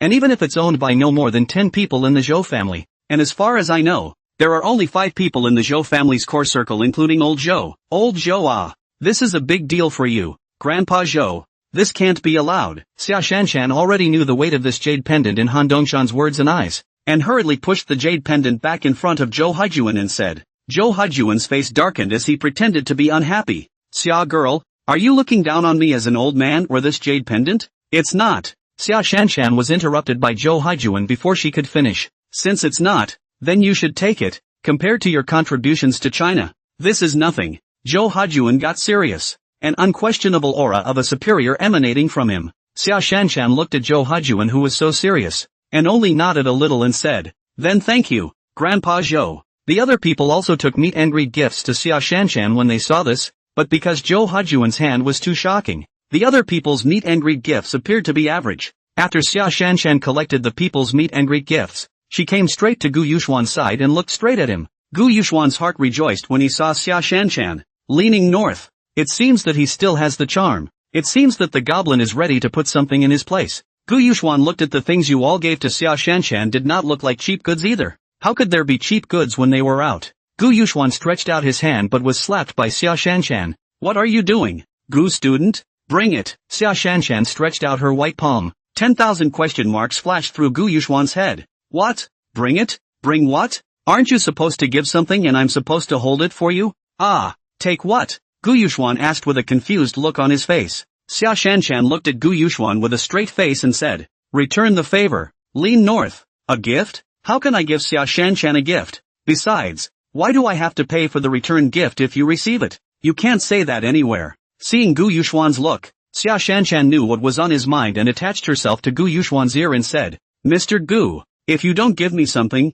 I'll have to take gold and money in return. Leaning north. Sure enough, this goblin is threatening herself again with this money placed in her possession. Alas, but it can't be helped. Who made her the boss and the goddess of wealth? But give. Give what? Give more rain tea leaves? No way. No way. I just told them I don't have any more. What will they think if I give them back now? Exchange points for weapons? Neither can I. People don't lack either. Redeeming points for beautiful women? This is even more impossible. Firstly, it's too expensive. Secondly, they old men don't need it. Gu Yuxuan was so anxious that he scratched his ears and didn't know what would be better to take out. But this was different in the eyes of the bigwigs. Rather like Gu Yuxuan heartache. Do not want to take out. Which makes all the big brother curious. In the end, what is it that makes Gu Yuxuan so heartbroken? Suddenly, Gu Yuxuan had a bright brain flash and slowly took out 7 black boxes in his pocket, all with a red button inside. This is a good thing. I wouldn't even be able to take it out if it weren't for Xia Shanshan. This made all the bigwigs even more curious. What exactly was it that could make Gu Yuxuan, the man who had made the small world and the rice country a mess, say that it was something good? People don't know, but Xia Shanshan knows exactly what this thing is. Isn't this the remote control for the bomb? Gu Yuxuan, what do you want? Xia Shanshan attached herself to Gu Yuxuan's ear and continued, what do you want? I'm going to ask for a little something in return. Do you want to be so hard on the same person? Really? But Gu Yuxuan was amused by Xia Shanshan's words. This leprechaun, what is this thinking? It's not like she's brainstorming another movie, is it? What and what? It's... Gu Yuxuan muttered a few words in a low voice next to Xia Shanshan's ear. But other than Xia Shanshan, the other people present couldn't hear what he was saying. Xia Shanshan's eyes lit up when she heard what Gu Yuxuan said. Gu Yuxuan picked up the 7 small boxes and came to the 7 bigwigs, setting them up one by one. The big brothers curiously received the small box, wanting to see what was inside. The big brothers opened it to look inside,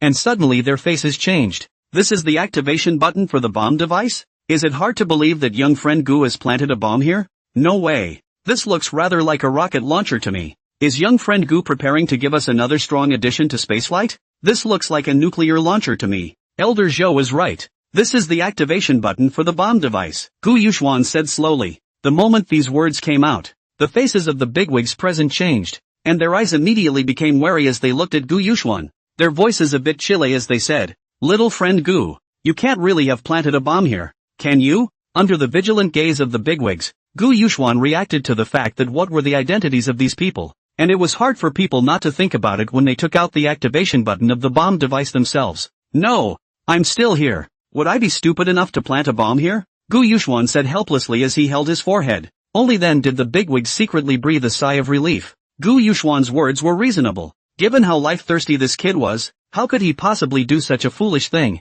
It was only then that the bigwigs really dropped their guard. And Gu Yuxuan saw this and said, this is indeed the activation button for a bomb device. And as for where the bomb is, won't you all know when you press it? Zhou Hajuan and the others looked at the activation button of the bomb device in front of them and all shook their heads and said, little friend Gu, if you don't tell us where the bomb is, we won't dare press down on this thing. All the old foxes are obviously very careful, just afraid of a careless on the Gu Yuxian. Gu Yuxian see everyone this way, not surprised and not annoyed, but said, ha ha, chiefs, this is a gift for all of you. As for whether to press it or not, that's up to you, but I suggest that if you press it, you'll get better results if you press it together. When the old foxes heard Gu Yuxuan's words, they were also made even more curious by this, although they didn't know where the explosion was, but looking at Gu Yuxuan, this was definitely a treasure. After discussing with each other in whispers, the old foxes unanimously felt that it was safest to detonate now. Firstly, Gu Yuxuan was right beside them, and secondly,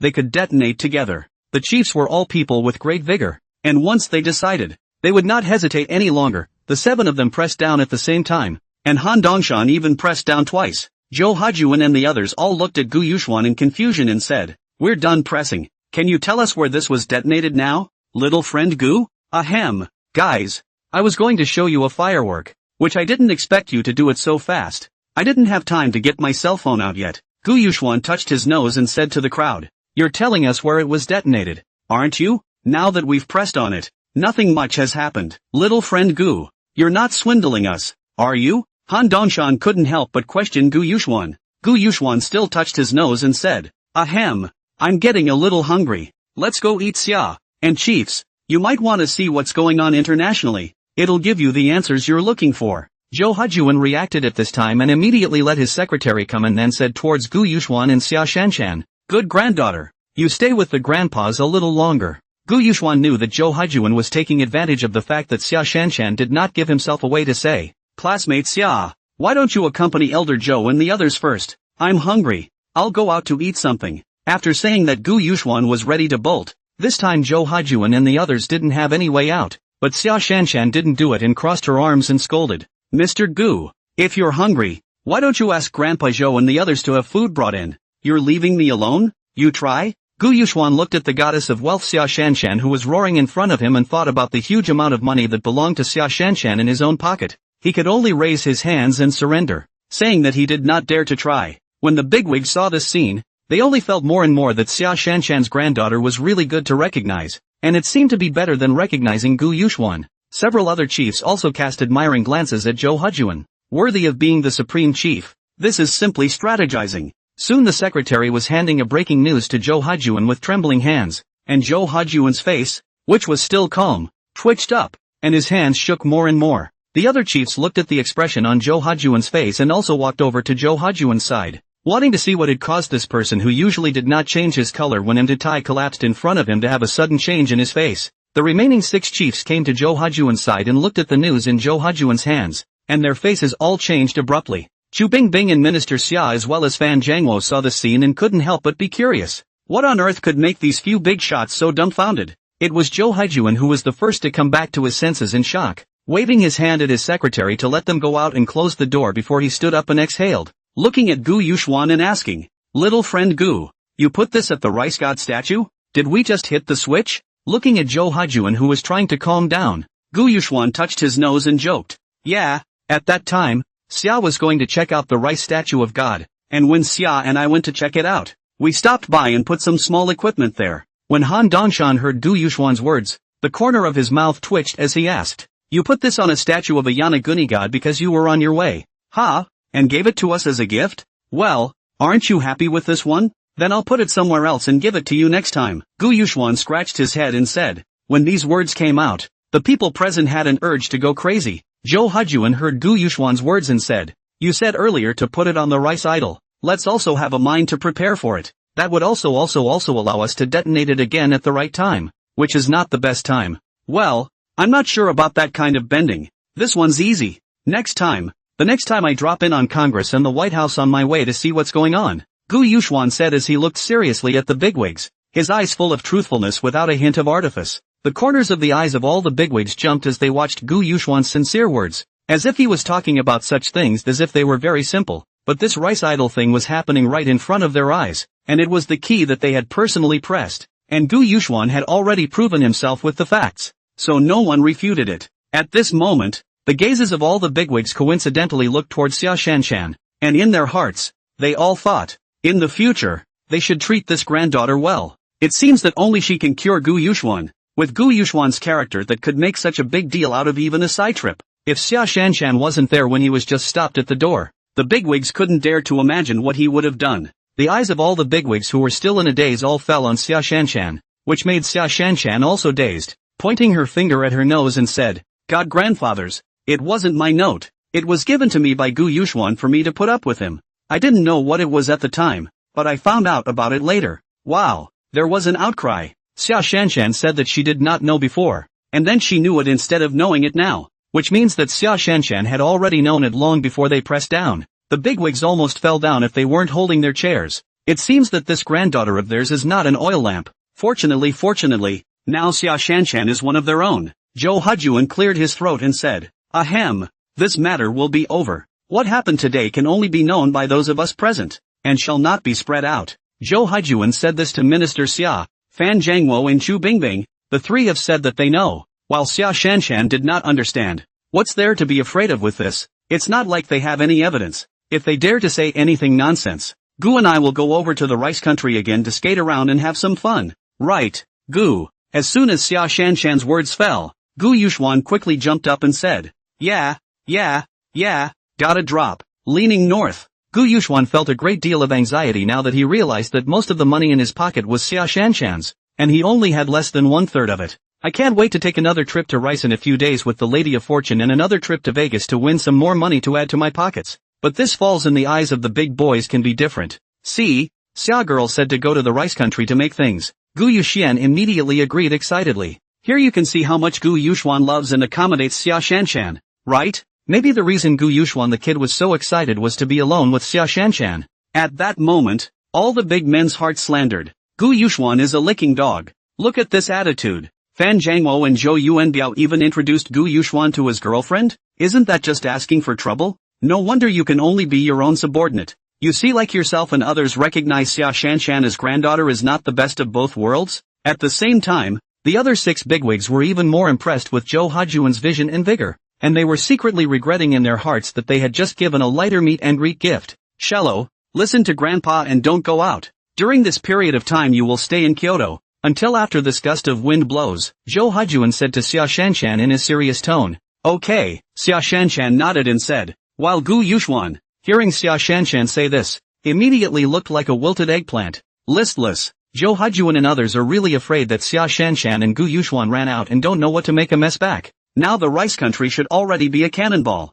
A little will explode. And it's a big explosion. Zhou Hajuan's guess was good. Extraordinarily outrageous. And Kifu was now angry and furious, like a hedgehog, because the statue of the rice god, which had just blown up, representing the landmark of rice, had just blown up. Exactly. A good one suddenly blew up as if it were a brilliantly bright firework appearing over rice. The bottom line is because after the bombing of the museum and the theft of the fighter jets, many foreign tourists and foreign businesses believe that rice is not safe. Extraordinarily, Kifu, in order to reassure everyone about the safe environment of rice, personally brought the TV station to the statue of rice. He was speaking live to the camera, explaining the story and significance of the rice idol in front of the world, when all of a sudden, the rice idol exploded. Luckily, in order for everyone to get a panoramic view of the rice statue on camera, so Tay offbeat, Kifu and the others were fine with a bit of distance from the statue and the quick reaction of the bodyguards. But now Tay outrageous, Kifu trembling,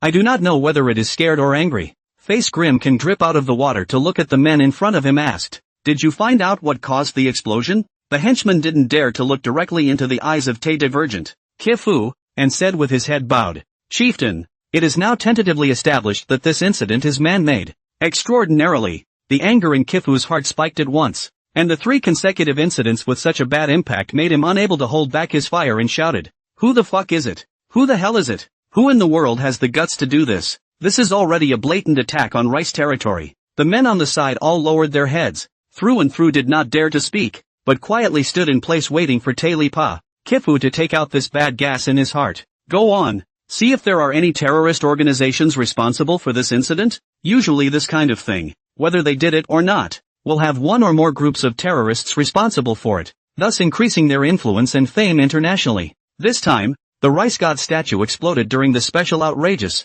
Kifu live broadcast, which was equal to slapping him hard in the face twice, and he was already completely in a frenzy. As soon as any group of terrorist organizations declares to the public that they are responsible for this, extraordinarily, Kifu, whether it is or is not, will wipe the slate clean on all fronts of that group of terrorist organizations. Chief, no terrorist organization has expressed responsibility for this incident yet, the men replied after making some inquiries. This made the already insane Tay Lipa, Kifu have a feeling of not being able to use his power, because there was no way to find a target for retaliation. Is there anything else to find out? Through comparison and identification at the scene, the substance in this explosion is highly identical to the substance in the explosion that occurred at the Wolfham apartments, the henchman said. Extraordinarily, Kifu said as he stepped forward and took the speaking henchman by the collar. Highly identical? I don't need words like that. Yes means yes, no means no. Give me a definite answer. Chieftain, because this substance is an unknown substance. We can't be sure if it's the same substance, the henchman said shakily.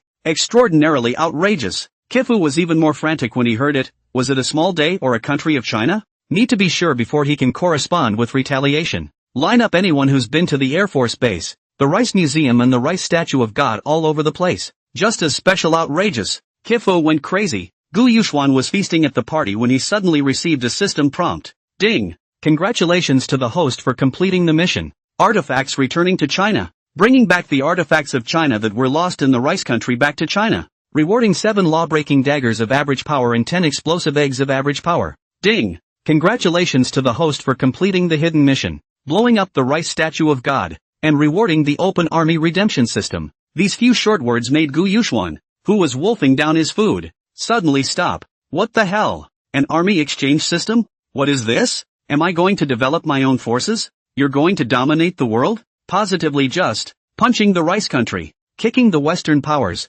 Gu Yuxuan heart a burst of excitement. Hastily opened the system to check. Army exchange system. 1 billion red tickets for 10 ordinary elite soldiers. 10 billion red tickets for 10 special elite soldiers. 100 billion red tickets for 10 ace elite soldiers. 10, 000, 000, 000, 000, 000 red tickets for 10 special assassin soldiers. 100, 000, 000, 000, 000, 000 red tickets for 10 killer list masters. 10, 130, 000, 000, 000, 000 red tickets for 10 heavenly ranking masters. 10, 10, 000, 000, 000,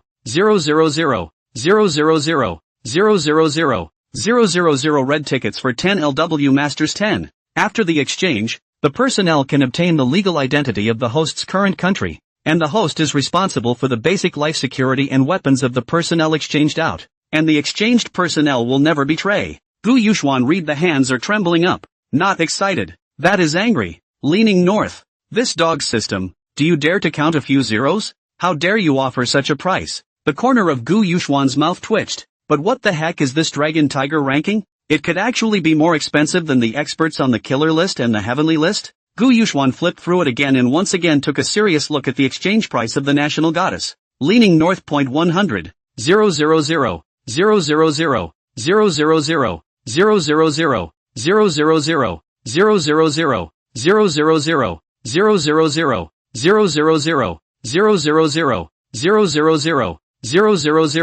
000, 000, 000, 000, 000, 000, 000, 000, 000, 000, leaning north. That means selling Xia Shanshan to the system itself would still make $10 trillion? The dollar symbol immediately appeared in Gu Yuxuan's eyes as he looked at Xia Shanshan, sitting next door to Gu Yuxuan. Xia Shanshan suddenly felt a cold shiver throughout her entire being and turned her head to see Gu Yuxuan's piggy eyes looking at her. Xia Shanshan was full of incredulity and turned her head to the back. After making sure that there was no beauty behind her, she turned her head again. Gu Yuxuan was looking at himself? Did you charm him? It's impossible, right? Xia Shanshan shook her hand in front of Gu Yuxuan's eyes a few times, and found that Gu Yuxuan didn't react at all. And sure enough, the bastard didn't know what to be in a daze again, and kicked Gu Yuxuan with her foot and said, Hey, hey, hey, what are you looking at? Eyes on the ground. Gu Yuxuan only felt countless money is waving around in front of him. Suddenly a pain in the leg. Fixed his eyes to see only to find that Xia Shanshan is kicking himself,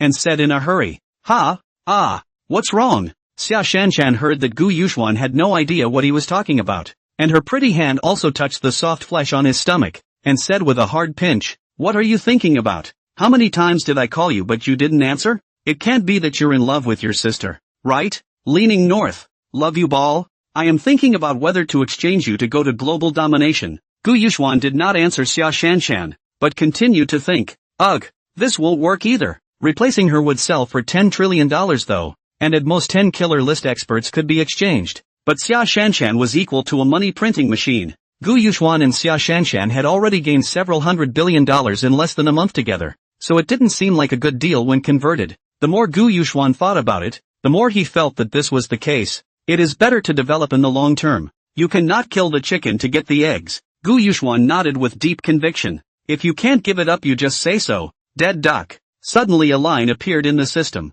Shit. This dog system is alive? It's not a machine? Dog system, you come out. You say I don't give up? Come on.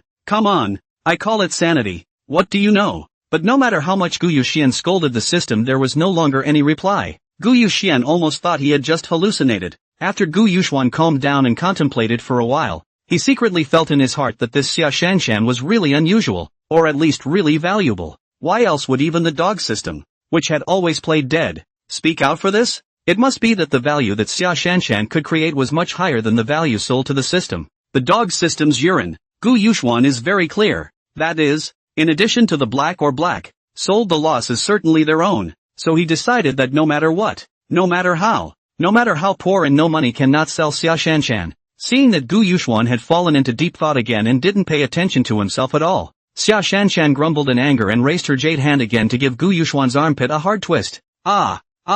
Pain. Leaning north, forgetting that this goblin wasn't a good person either, abusing himself every day. It hurt so much that Gu Yuxian jumped to the right and knocked over a table. Crackle! The table that was originally full of pastries, wine and food were scattered all over the place, and instantly countless pairs of eyes in the huge manor looked towards Gu Yuxian's side in unison. After all, it was hard not to be noticed with that much commotion on such an occasion, and soon the ones looking for trouble came. You got rid of my favorite pastry? And messed up my clothes? An arrogant and bossy voice rang out. Gu Yuxian and Xia Shanshan looked to where the sound came out. Right across the table stood 5 or 6 people, and the one who spoke was none other than a woman in her 20s at the very front wearing an evening gown. If you dropped the pastries, you can go get them from the other table, Gu Yuxian said casually. As soon as Gu Yuxian's words fell, Xia Shanshan immediately said, "Sorry, we were messing around. We accidentally messed up your clothes. We'll pay you back." Unexpectedly, that woman sized up Gu Yuxian and Xia Shanshan and said with a corner of her mouth, "Ha! Compensation? How are you going to pay for this customized one? Besides, you can't even afford to pay for it if it's sold like yours." With these words, the tone of looking down on the two was all too evident, and the surrounding crowd stopped and looked this way to see what was going on. After all, when they came in Gu Yuxian, they had a conflict with Mu Bai at the door and the big brothers stepped in to solve the matter. There are also many people know, and there was a lot of talk. Aren't these 3 men and women the ones who just clashed with Mu Bai? In the end, Chief Zhou and the others stepped in and took them in. This woman is messing with the iron plate. I don't know what you're saying about these 3 young men, but this statement of yours is wrong. Do you know who this woman is? She is Chief Han's family. Hiss, this is going to be fun then. Then what do you want? Gu Yuxian asked indifferently. The evening dress woman said with a sneer on her lips. What do I want? I want you all to crawl out here and this matter will be settled. As soon as these words came out, Gu Yuxian and Xia Shanshan looked at each other and said, "What can you do if I don't get out?" "How? I'm also considered the master here. The master doesn't welcome you. Shouldn't you get out?" The woman said with a straight face. "Purple Gold Manor is your place? Then do you believe I'll blow up the place?" Gu Yuxian touched his nose and said flatly. The moment these words came out, some of the surrounding people's faces became strange. Some people's faces appeared mocking, and some people secretly shook their heads, all feeling that Gu Yuxian was crazy. This was Han Dongshan's place. This man actually dared to talk about blowing up the place. What was only a matter with this woman had now risen to confront the Han family. The evening gown woman laughed at this. It was the first time she had seen such an arrogant and domineering person, saying that he would blow up the Purple Gold Manor in the Han family's territory. However, this was just what she wanted. Just now she also heard the discussion of the people around her, knowing that these 3 people were not simple, and had been a little worried. But now Gu Yuxian just said that sentence, is already hit Han Dongshan's face. As we all know, to this level face is most important. So now, not to mention her, even Han Dongshan wouldn't let them off easily. The evening dress woman said disdainfully, "Ha, I'd like to see how you're going to blow up the Purple Gold Manor today?" The evening dress woman really didn't believe that Gu Yuxian had the guts to do this, and looked provocatively at Gu Yuxian and Xia Shanshan. Not to mention the evening dress woman, even the people around who knew what was happening at the entrance of the manor didn't believe that Gu Yuxian dared to blow up the Purple Gold Manor. Not to mention that this is the turf of Han Dongshan Han head, or the people present are all non-rich. Even the highest head is here. Now blowing up this place is almost equal to the enemy of the whole Kyoto. Gu Yuxian looked at the evening dress woman in front of him. The corners of his mouth also rose with a touch of evil smile, took out 3 explosive eggs of average power and played with them in his hands and said, "You said it, you're the master here and you don't regret it? The Han family has really produced a person who isn't afraid of death." Wow! Gu Yuxian's words immediately made everyone present in the room in an uproar. Looking at Gu Yuxian with a surprised face, no one would have thought that Gu Yuxian would dare to say such words. "Dude, stop pretending you're holding a couple of eggs in your hand. If you didn't know better you'd think you were holding a couple of high-density bombs? How about this? You let the woman next to you stay with me tonight, and I'll help you even this out. At this time, a man in his 30s next to him with a big back hair and wearing a tuxedo like a bamboo pole said to Gu Yuxuan. Just you? Don't you look at yourself like a bamboo pole that collapses when blown? And you're helping me to even the score? You really think you can pick your own battles? Gu Yuxuan skimmed his lips and said. The people present couldn't help but laugh when they heard Gu Yuxuan's words, but it was obvious that they knew who this bamboo stick man was and could only laboriously hold back their laughter. The bamboo stick man also could not have imagined that someone would actually dare to talk about himself like this. His face suddenly changed from sunny to cloudy, and finally turned red. His face flushed red as he stared at Gu Yuxuan and cursed. Damn it, do you believe I'll break your mouth? I'll give you one more chance to make the pretty girl next door to you serve me, and I'll forget about it. The bamboo stick man couldn't wait to chop Gu Yuxuan into 18 pieces right away, but he couldn't do so now in full view of everyone, which made him very unhappy. Still really an animal that only thinks about the lower half of its body even when it's dying. Ha! Gu Yuxuan kicked towards the bamboo stick man's crotch. Ah! Ah! Ah! The entire crowd was dumbfounded. No one could have imagined that Gu Yuxuan would actually dare to directly strike out on such an occasion. The bamboo stick man was even looking at Gu Yuxuan with unbelief and pain in his eyes, as if he couldn't believe until now that Gu Yuxuan actually dared to make a direct move on him. At this time, Zhou Lao and the others who were just having a small meeting in the living room received a notice from the secretary to stop the meeting immediately and rush out. The evening dress woman saw Han Dongshan even more tears and snot accusing Gu Yuxuan and Xia Shanshan, saying that they did not put the Han family in their eyes. Han Dongshan's face changed from black to red, from red to black red. The evening dress woman looked at Han Dongshan's face. Her heart rejoiced. This time, I'll let you have it. Snap. I did not expect Han Dongshan to hit the evening dress woman with 3 slaps, and his eyes were covered with blood. Said, shut up. I was also blind to let Han Manhua marry your Gao family in the first place. Tomorrow let Han Manhua and your brother go for a divorce. Everyone present didn't even dare to breathe loudly. After all, this was the chief getting angry, while the remaining 6 chiefs looked at the evening dress woman with eyes of a fool. Several people. How about another one here? Gu Yuxuan said as he stepped aside, revealing the bamboo stick man looking at the several heads. Han Dongshan looked towards the bamboo man and snorted out a laugh, saying towards one of the chiefs, Bai Xinxiong, that one of mine doesn't count as a member of my Han family, but this one, it's your real Bai family. Bai Xinxiong's face had become very ugly the moment he saw the bamboo pole man, and now he was even more pale from Han Dongshan's voice as he walked towards the bamboo pole man. The bamboo stick man saw the evening dress woman's downfall where can still not understand. This is kicked to the steel plate, and hastily toward the white Xinxiong said, Grandpa, this is a misunderstanding.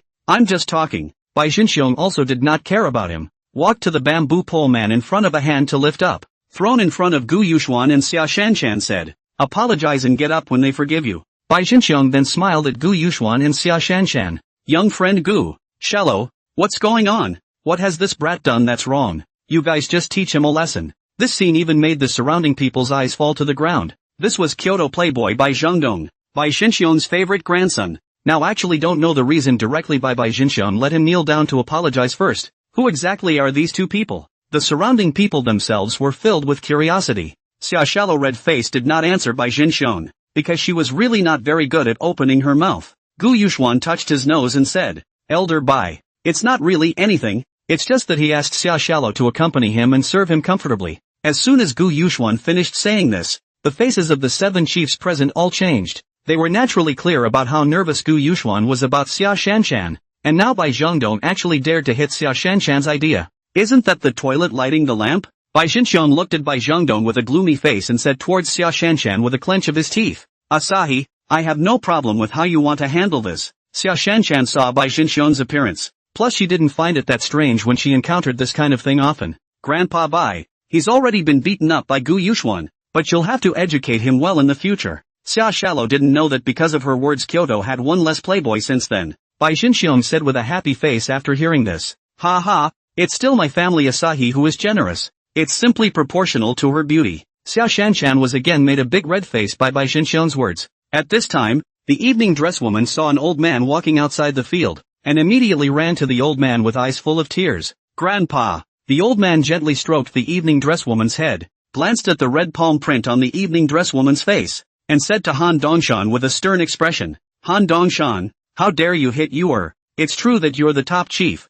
but our Gao family isn't a soft persimmon that anyone who wants to pinch can come up and pinch a handful of them. Are you trying to fish your way out of this? The people present were taken aback by the old man's words. This old man's name was Gao Fengqiao. Although he was not as good as Zhou Haijuan, Han Dongshan and the others, he was still a top family patriarch. Han Dongshan glanced at Gao Fengqiao, who is also the patriarch of the top family in Kyoto, but is still more than one step behind Gu Yuxuan Xiaoshanshan, and said indifferently, "I'll take this beam." Then what? Gao Fengqiao almost went crazy when he looked at Han Dongshan's disinterested face, and Han Dongshan's attitude like this made Gao Fengqiao instantly unable to get off the stage. Han Dongshan, do you really want to fall out with my Gao family for 2 outsiders? Han Dongshan glanced at the slightly impatient Gu Yuxuan and turned his head towards Gao Fengqiao. She's my god-granddaughter. What do you mean by outsider? Wow. The people present were again thunderstruck by Han Dongshan's words. The god-granddaughter of the top head of this weight. Everyone here has to weigh. But the people at the scene also felt a bit strange.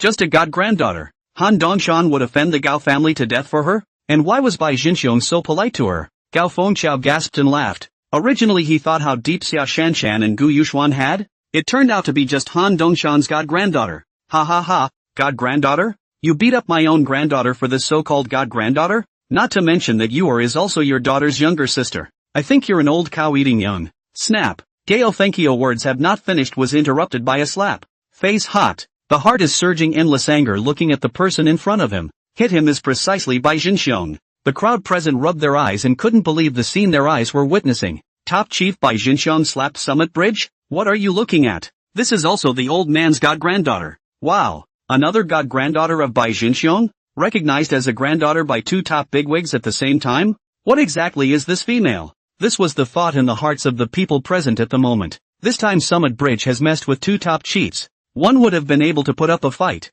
but now with 2, it's going to be a bit tough. I also don't know what the origin of this female is that she can be accepted as a granddaughter by the 2 big brothers. This is going to be good, the crowd whispered, and unexpectedly, the other 5 chiefs led by Zhou Haijuan also said to the crowd, "This is also our god-granddaughter." The crowd heard. All immediately fell to the ground. This time the crowd is stupid. This still play what? You are the god-granddaughter of the 7 top chiefs. This is still playing what? You said earlier not just good? Who would dare to mess with you if you said it earlier? The god-granddaughter of a head is completely different from the common god-granddaughter of 7 heads. And Summit Bridge was also dumbfounded and unbelievable when he heard it. After Gao Fengqiao froze for a moment, his face immediately changed, and his face crawled with flattery saying with a slight bow to Zhou Haijuan and the others, "Fellow chiefs, just now, due to my love for my grandson, my tone was a bit inappropriate. Fortunately, Brother Bai reminded me that Gao will definitely come to the door to thank him." Gao Fengqiao had completely lost the arrogance and bossiness from earlier. Instead, he sincerely thanked Bai Jinxiong. Not many patriarchs of top families would be fools. Gao Fengqiao this thought will already know that Gu Yuxuan and Xiaoshanshan cannot be messed with. Gu Yuxuan is what identity he is not clear, but Xiaoshanshan this identity, unfathomable. If it was said that it was only because of Xiaoshanshan's high face value that she was recognized by the 7 chiefs as their granddaughter, Gao Fengqiao would not believe it for 10,000 times. So it was 100% that Xiaoshanshan was not simple. That's why she made all the chiefs recognize her as their granddaughter, especially including Zhou Haijuan, the highest chief. As soon as Gao Fengqiao's words came out, the gazes of the surrounding people also coincidentally looked towards Xiaoshanshan, all wanting to know exactly why she was recognized as a granddaughter by all 7 chiefs at the same time. I'm afraid this young lady's identity is not simple. Nonsense. Why do you need to say that? Anyone can see it. Doesn't that mean that being able to become the god-granddaughter of 7 top chiefs at the same time is something that has never happened before? Yes, not to mention becoming the granddaughter of 7 top chiefs at the same time. Even the highest chief Zhou Haijuan has never heard of him recognizing any relationship. This time is considered an exception. I'm curious about this Summit Bridge. So shameless? At least it's the patriarch of a top-tier family, and after being slapped in the face, it actually wants to say thank you. Actually, I do admire him for being able to take and let go of his so-called status directly under this kind of occasion. I feel the same way. Summit Bridge deserves no less. That skin is thicker than the freshly painted walls in my house. The sound of the surrounding discussion made the face of Gao Fengqiao, who had such a thick skin, gloomy again, and his eyes looked grimly to the place where that last voice came from. Seeing that the other party was none other than the man beside Xiaoshanshan, the one who spoke was Gu Yuxuan, who was also looking at Gao Fengqiao, whose face instantly changed. His gloomy face disappearing, Gao Fengqiao instantly changed into an incomparable fawning look at Gu Yuxuan. Gu Yuxuan simply did not put Gao Fengqiao's fawning in his eyes, but looked at Xiaoshanshan, playing with the eggs in his hand and said, "Mr. Xia, Should we stuff an egg into his mouth? With such a thick skin, I wonder if it can be blown through. Gao Fengqiu heard this and thought in his heart, if this matter could end just like this, what if I eat 3 eggs at the same time? Xia Shanshan was amused by Gu Yuxuan's words. It can be said that you can use a smile back 100 winks. 6 palaces without color to describe. But now no one present dares to Xia Shanshan up thoughts. Gu Yuxuan knew what they were thinking just by looking at the expressions of Summit Bridge and most of the people present. Leaning north. You're looking down on my average-powered exploding eggs? Gu Yuxuan looked left and right, saw Bai Zhongdong standing in front of him, and opened his mouth. You help me take this egg out to the entrance of the estate and throw it toward the back. Bai Zhongdong was regretting messing with Gu Yuxuan and Xia Shanshan when he suddenly heard Gu Yuxuan's voice and quickly nodded his head and said, okay. After saying that, Bai Zhongdong was very quick to take the eggs in Gu Yuxuan's hands and was about to walk towards the door, but was stopped by Xia Shanshan and said, you go to the doorway and throw it directly toward the clearing behind you as hard as you can. And remember to use your maximum strength. Although Bai Zhongdong slandered in his heart, this is just an egg, big sister. If you don't know, you would think that this is a bomb? However, he still nodded and walked to the door. After walking to the doorway, Bai Zhongdong threw it aside with force, and the egg was thrown by Bai Zhongdong to a large open space dozens of meters away. Before Bai Zhongdong could react, the egg touched the open space for a split second. Bang bang bang. After the loud sound, the open space smoke rolled thick smoke. Everyone in the manor was shocked by this sudden scene. The dark guards in the manor and the army on duty outside as well as the bodyguards not far away were all startled by the explosion and rushed inside with loaded guns. But it was quickly stopped by Zhou Haijuan and Han Dongshan waving their hands, and it was only after the smoke cleared that the crowd saw a large pit of about 2 meters appear on the ground that was originally an open space. This is really a high-density bomb, isn't it? Bai Zhongdong was the closest and most intuitively felt the explosive power of the egg. The people present also fell into silence. Where the hell was the promised egg? Originally, everyone still thought that Gu Yuxuan wasn't a bit neurotic, always talking about eggs. But now that they had seen it with their own eyes, they also understood why Gu Yuxuan had just spoken so arrogantly about blowing up the Purple Gold Manor. In terms of the power just now, just a few eggs in Gu Yuxuan's hand, not to say that it could level the entire Zijin Manor, but it was certainly enough to blow up the entire Zijin Manor's houses. Gao Fengqiu saw this scene, also in the heart secretly happy. Fortunately just did not say the matter of eating eggs, or else really eat it absolutely pulverized. Zhou Haijuan was worthy of being the supreme chief, the first one to come back from the shock besides Xia Shanshan and Gu Yuxuan, and said to Summit Bridge, Gao family master, you did make a good point. It's indeed time to thank Bai Jinxiong properly. If it wasn't for his slap, it's hard to say if you and your granddaughter would have been able to walk out of the Purple Gold Manor. Zhou Haijuan finished the sentence. The surrounding people all sucked in a mouthful of cold air, hissing, even this supreme head has spoken like this, so you can imagine the weight of it. Bai Zhongdong's wide-open mouth walked over to Gu Yuxuan and stretched out his thumbs to Gu Yuxuan. Bull, Zhou Haijuan said as he looked at the surprised faces of the crowd and waved at Xia Shanshan. Asuna, come here. Xia Shanshan walked towards Zhou Haijuan, who said to the crowd with a serious face, her name is Xia Shallow. From now on she will be my granddaughter. You guys can't bully her in the future. After Zhou Haijuan finished speaking, he looked at Gao Fengqiu and Mu Shangde with eyes that carried a warning, and the crowd was dumbfounded after Zhou Haijuan finished speaking. This is a warning from the Supreme Chief, and the threat in it is especially obvious. Zhou Haijuan continued, Asuna, say hello to everyone. Hello everyone, my name is Xia Shallow. Nice to meet you all. Please take care of me. Xia Shallow smiled towards everyone. The people present in the room were saying in their hearts, Xia Shanshan, do you still need us to take care of you?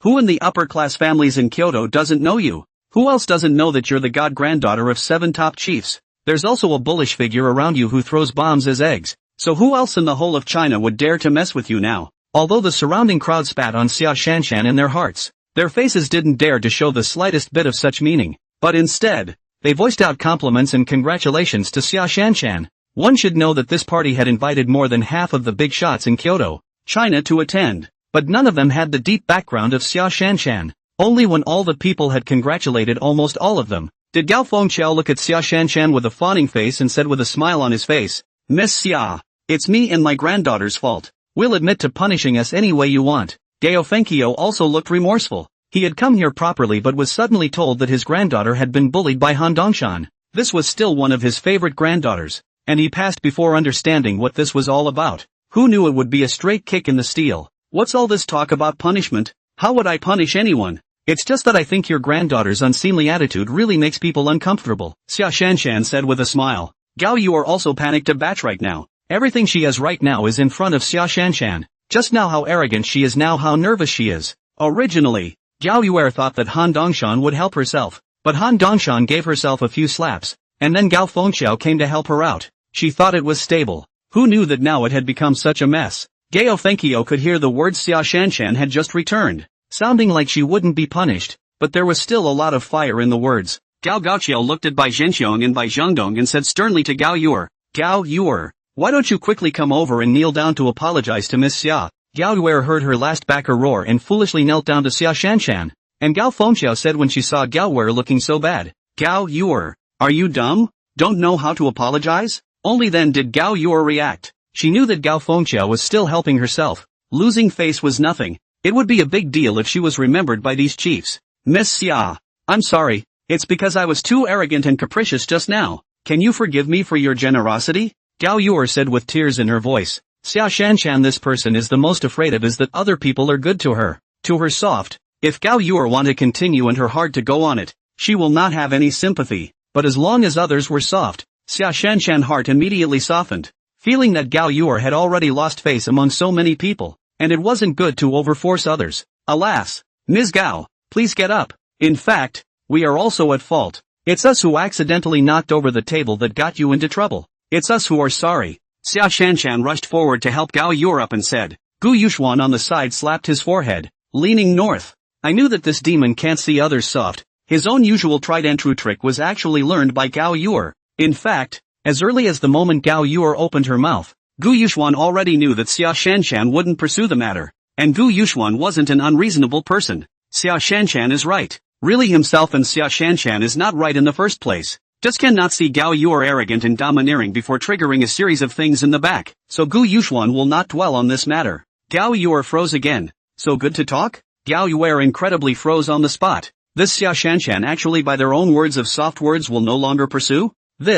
How is this so unreal? Seeing that Gao Yuer was still frozen on the spot, Gao Fengxiao hurriedly said towards her, You girl, quickly don't you hurry to thank Ms. Xia? Gao Yuer was reminded by Gao Fengxiao before she reacted to hastily grabbing Xia Shanshan's hand and said, Thank you Ms. Xia. Thank you Ms. Xia. Zhou Hajuan saw that after everything was dealt with, he looked at the crowd that had been cowering in the hall and immediately turned around and walked away, with several other chiefs following in his footsteps. Also, the manor hall is not very suitable for them a few top chiefs to stay. A few chiefs will be wise to leave, or that kind of separate small hall is suitable for them this group of people. If they, the group of top chiefs, stayed here all the time, I'm afraid that the rest of the party would be a silent party. And anyway, Gu Yuxuan and Xia Shanshan's affairs had already been dealt with. When the many guests in the hall saw the several top chiefs leaving, they had the good sense to get out of the way, and at the same time, their hearts were playing a small game. Everyone present looked at Gu Yuxuan and Xia Shanshan from time to time, and through the stand of Zhou Hajuan and the others just now,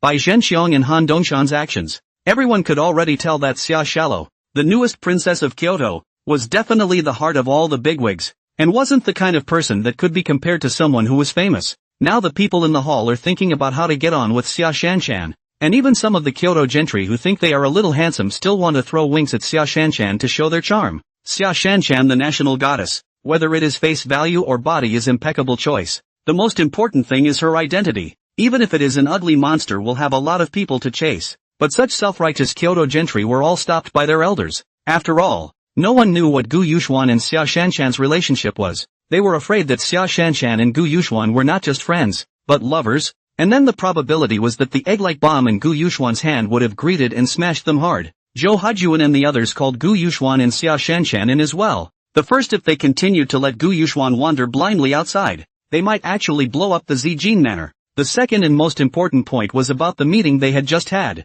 which was more or less directly related to these two, so they were prepared to tell them. The people came to the small hall and closed the door. The scene was left with the 7 top chiefs and Gu Yuxuan and Xia Shanshan. There was no one else. Even Minister Xia, Xu Bingbing and Fan Zhangwo were not here. Little friend Gu, Shello, just a short while ago, there was a high-level meeting between Rice and Little Day and my country, China. Rice blames the theft of the Rice statue of God in the F-39 on a small day, while the theft of the Rice Museum is said to be the work of our country, China. Demand that we in China hand over the mastermind and all stolen items within a time limit. Gu Yuxuan and Xia Shanshan looked at each other and smiled. Sure enough, Rice had pressed those two things on the head of Little Day, which was something they were happy to see. And for the Rice said hand over the mastermind and stolen goods. Gu Yuxuan scoffed. Stolen goods inside most of China's cultural relics. How to hand over a say. As for the mastermind behind the scenes, me is just talking. Even old me himself can't catch it. Can't keep Gu Yuxuan. And let China hand it over? Simply ridiculous. Do you want us to go make some more noise? Gu Yuxuan said excitedly, leaning north. This time, when we go to the rice country, we must bring Xia Shallow to win more points to increase the sense of security. And Gu Yuxuan is already grinding his fists. The bigwigs looked at Gu Yuxuan's expression and couldn't understand why Gu Yuxuan didn't seem to be excited about going to the rice country to cause trouble, but like he was excited about going to the rice country to collect money. Zhou Hajuan and the others said after a moment of contemplation. Not yet. They're just paying lip service now, failing to produce any evidence. Yes, it would be bad to go now in case we botched it. That's right. They couldn't come up with any evidence for the theft of the rice museum, or they must have come up with evidence for it like they did for the small days. Gu Yuxuan asked curiously upon hearing this. Oh, what evidence did the rice side come up with to prove that Kojito did it? Zhou Hajuan pressed a button on his computer, which played the entirety of Gu Yuxuan's exchange with the 4-star admiral in standard Japanese, and an image of an F-39 flying on a small day. This made Gu Yuxuan a bit curious. Someone actually took pictures? That's something I didn't know. Zhou Hajuan turned off his computer and said with a laugh. Little friend Gu, you don't know. This picture is inferred by our experts to have come from a satellite of the meter country, and at that time, little friend Gu shouldn't have turned on the stealth radar. Gu Yuxuan nodded his head. In the small days it was indeed in order to be noticeable. Any hidden equipment was turned off, and he could not imagine that he would actually let the satellites of the rice country find out. Little friend Gu, so when you were in Little Day didn't activate the fighter to drive you away? Han Dongshan said with some curiosity. A small day is only a small place. I didn't turn off my cloaking device until I was in their territory, and when they realized it, I ramped up to high altitude and turned on my cloaking device as well, Gu Yuxuan said with a grin, and those who didn't know the bottom line would definitely think he was a sunny and happy person when they saw him. Then why did we detect you? I don't think our detection radar in China can be much more advanced than in the small days. Bai Xinxiong also asked his doubts. Gu Yuxuan and Xia Shanshan looked at each other and smiled. This Xia Shanshan knew and spoke. Ha ha, Grandpa Han, this Gu Yuxuan after returning to our country he's been flying at low altitude, showing off that he has a latest fighter jet, and as a result he's been seen with the naked eye. Xia Shanshan's words caused the bigwigs to freeze, then they laughed out loud. Ha ha, you girl, leaning north. Gu Yuxuan looked at Xia Shanshan. Really, this bitch is not a good person. What can be said a nonsense? Show off the plane? Who the hell would show off an airplane? Seeing Gu Yuxuan watching himself, Xia Shanshan opened her mouth to flirt with him. What are you looking at? Never seen a beautiful woman before? Come closer and I'll give you a good look. The bigwigs laughed at this and all secretly nodded their heads. Sure enough, the only one who could restrain Gu Yuxuan and make him bow his head was Gu Yuxuan. Gu Yuxuan rolled his eyes. He really couldn't do anything with this goblin. All the bigwigs were secretly satisfied when they saw the scene. Sure enough, this cheap granddaughter had recognized the right one. Can't you see that Gu Yuxuan is going to blow up the Zijin Manor?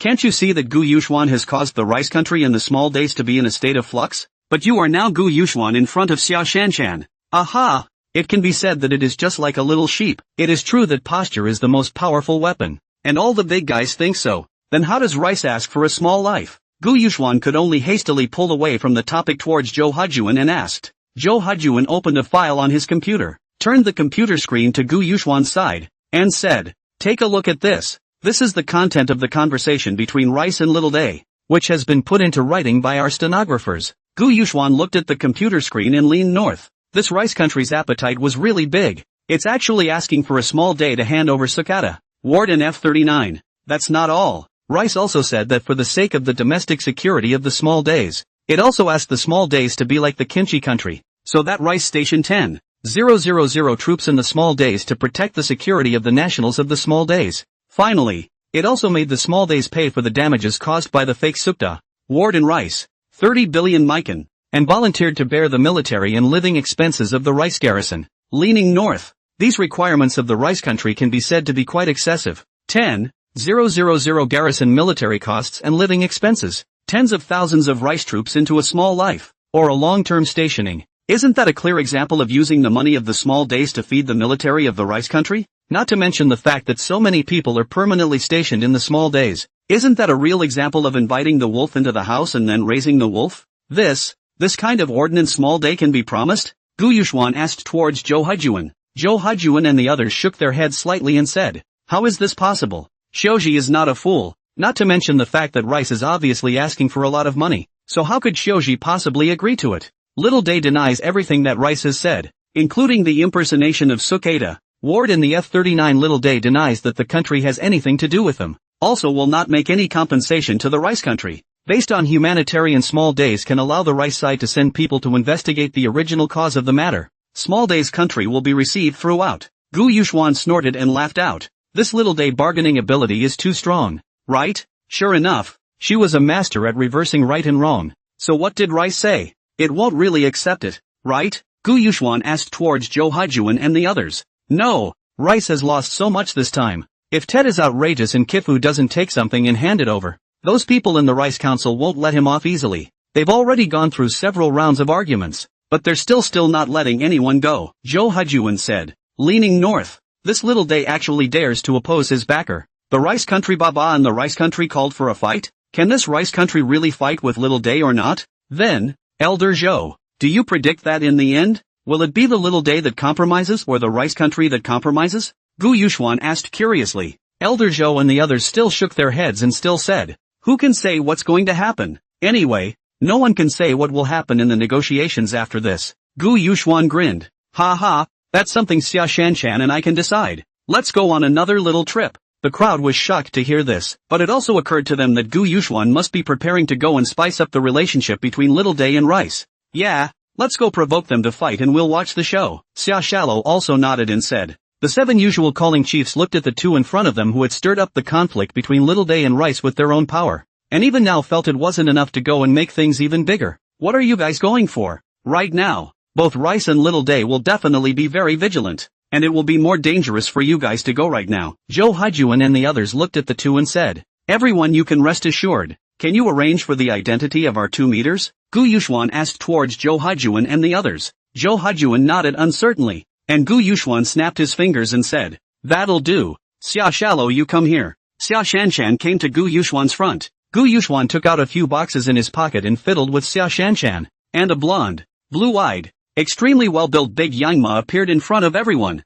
If it wasn't for the crowd watching Xia Shanshan turn into this blonde with their own eyes, they wouldn't have thought that this was actually Xia Shanshan. This is completely 2 races of people. All the big brothers are incredible. For the face disguise they don't think there is anything strange, but change the skin color, this is really godly. Xia Shanshan looked at all the god grandfathers and asked curiously with a dumbfounded look on her face. What's wrong? Did this stinky man Gu Yuxuan make me look ugly? The first thing this Xia Shaoxian didn't feel was the amazement of crossing the gap between races, but asked if she had become ugly, and that was the difference between a man and a woman. Xia Shallow immediately got up and walked to a mirror to look at it. A blonde, blue-eyed, extremely well-built white man appeared in the mirror. Xia Shanshan exhaled deeply. Fortunately, it was not as ugly as she thought. This blonde woman in the mirror was not considered a beauty, but it was not very ugly either. It is the kind of existence that can be easily ignored when placed in the crowd. Very ordinary, a white man. Gu Yuxuan also hastened to paint on his face. Soon an ordinary-looking white man also appeared in front of the crowd and said to Zhou Hujuan and the others, Elder Zhou, you guys just get us identities as it is. Gu Yuxuan's voice pulled the several chiefs who were still reminiscing about this godly technology back to reality, and Zhou Hujuan nodded and pressed a phone. 10 minutes later, the secretary was holding 2 green cards from the United States of America and handed them over to Zhou Hujuan, who said towards Gu Yuxuan and Xia Shanshan, get it done. You guys need to be all careful this time. We also have a special ops team in Little Day. I'll inform them to cooperate with you. Gu Yuxuan waved his hand and said, Elder Zhou, that won't be necessary. The 2 of us are used to this. This stuff is already done with ease. Just prepare 2 tickets for us. Zhou Hujuan immediately asked people to prepare 2 air tickets, and after Gu Yuxuan got the tickets, he took Xia Shanshan and stepped onto the plane to Little Day. This time, Zhou Hujuan prepared for Gu Yuxuan and Xia Shanshan is also first class. After getting on the plane, Xia Shanshan looked at Gu Yuxuan doubtfully and said, that's not even like you, being so forthcoming this time? Xia, see what you're saying, I'm not a cynic, but this adding a match to make the fire burn a little bit more fiercely thing, I'm still happy to do it. Gu Yuxuan touched his nose and said, Xia Shanshan didn't really believe Gu Yuxuan's words, but couldn't find any other reason why Gu Yuxuan would be so aggressive. And soon the plane landed in Little Day. Where are we going next? Natsuya asked blankly. Gu Yuxuan casually stopped a cab and said, "Just follow me." Cab and Gu Yuxuan's command down to the small day inside the largest casino. Xia Shanshan looked at the huge in front of the casino. In front of the eyes is not even much smaller than Las Vegas, said. "We're coming straight to the casino? A trip to the casino every time you go out is when you're ready to go back. And it's become a label that draws a perfect ending to every trip." But this operation of just getting off the plane and going straight to the casino made Xia Shanshan a bit puzzled. Gu Yuxuan said with a clear mind, "Before we weren't in a hurry and people didn't know what identity we had. This time is different. Time is short and the task is heavy. We have to take the initiative to expose our identity. The casino is the best choice." Gu Yuxuan lulled Xia Shanshan into the casino. And Xia Shanshan repeated the same trick and won about $30 billion in the casino again when an old man in his 60s came over. Coming to Gu Yuxuan and Xia Shanshan, he smiled. "Where are you two from?" "We are the mighty Mig," Gu Yuxuan said in fluent English. This old man slightly angled his head when he heard Gu Yuxuan's words paired with Gu Yuxuan and Xia Shanshan's white features and said, "My name is Tanaka Kuan, and I was wondering if the two masters would be interested in going into the VIP room to have some fun?" Lean north. Tanaka Kuan?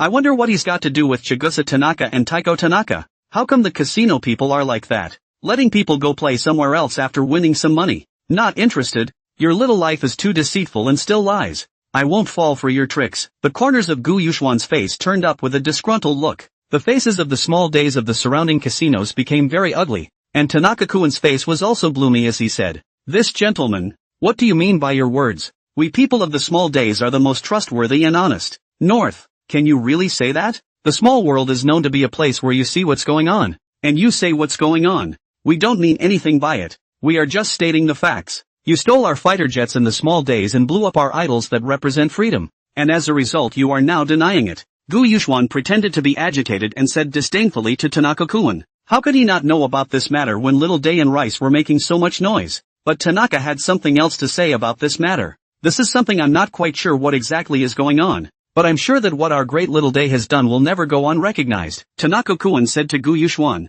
Gu Yuxuan laughed and said, "Ha ha, then I heard that Mr. Tanaka's meaning of is on behalf of the small days admitted?" Tanaka Kuan froze, then shook his head and said to Gu Yuxuan, "Sir, that's not the way to put it. I'm not sure how this works, but I'm sure we're very honest in our little life." By this time the small-time day gamblers around them were saying the same thing. "So what if it was us who did it? It's a small day here. What are you Mizos getting at?" "That's right. The rice guys still think this is a kimchi country? Mibs, get out of our little life." At one time, the small days around have voiced their solidarity with Tanaka Kuan, who had already been very dissatisfied with the lion's share of the compensation offered by the United States. Now they are being counted down by Gu Yuxuan in front of them. They are even more furious in their hearts. Gu Yuxuan is secretly happy in his heart. This is just what he wants. Gu Yuxuan said with a disdainful face, "It seems your little life is quite well known in the country, and I just heard someone admit it. So sure enough, the little life is all about dishonesty. Damn it, you rice pigs. Get out."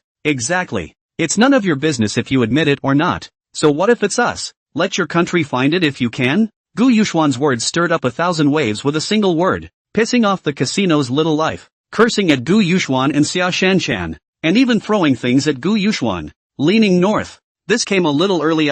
30 billion red tickets also line. Comfortable. Gu Yuxuan looked at the group of excited many small days, and hastily took the winning money, while walking out of the casino. "My goodness. You guys have gone too far with these little days. You're going to get your punishment. Fuck off. Fucking rice pigs. If you don't leave, the great little people of the day will beat you to death. Yeah, or you'll leave the big foreign horse next to you." Gu Yuxuan left the casino with Xia Shanshan in the midst of the crowd's abuse, and Xia Shanshan looked at Gu Yuxuan suspiciously and asked, "Classmate Gu, you're not just here to gamble on your way to let the little people of the day scold you, are you? That's not like you. If it were usual you would have blown them away somewhere. Ha ha ha, there's no one who knows me as well as Mr. Xia. I just need to get a little stimulation here in order for the next thing to go smoothly." After saying that, Gu Yuxuan lightly brought Xia Shanshan to the neighborhood of the newly built Xiangfu in the small days, looking at the building in front of him which was exactly the same as the Xiangfu that the two of them had bombed in the beginning. Leaning north.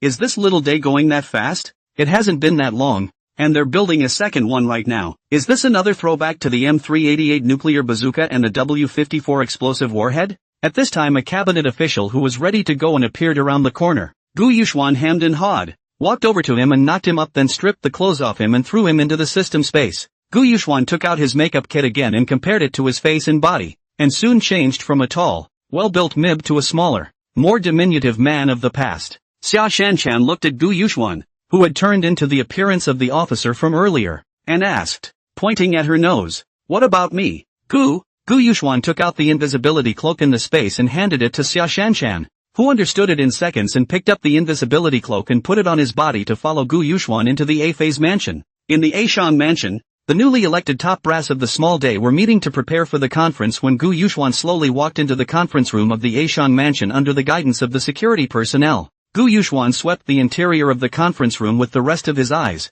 There weren't many people, only a dozen or so, but these were the senior figures of the small day. Gu Yuxuan sat down, and after listening to them say a few words about how to deal with rice, Gu Yuxuan secretly resumed his appearance as a rice. Gu Yuxuan stood up and walked towards the position of the new Prime Minister of the Little Days, a wide smile on his face. For the Little Days people, Gu Yuxuan didn't have the slightest intention of being merciful. The people in the conference room looked at the white man who suddenly appeared, and at the same time, they all froze. This is the small day of the Asunfu, not a public toilet on the side of the road. The security level was pulled to the highest. How did this white man get in? Gu Yuxuan walked towards the small day of the A-phase, grabbed the collar of the A-phase and directly lifted it up. Little Day's A-phase revealed a horrified look and struggled to slap Gu Yuxuan's hand, and Little Day's executives were all shocked to see this scene. For the sudden appearance of the white man, there was a bit of a fuss, and at a loss for words they even forgot to call for help. The small Day's A-phase was the first to react and asked while slapping Gu Yuxuan's hand,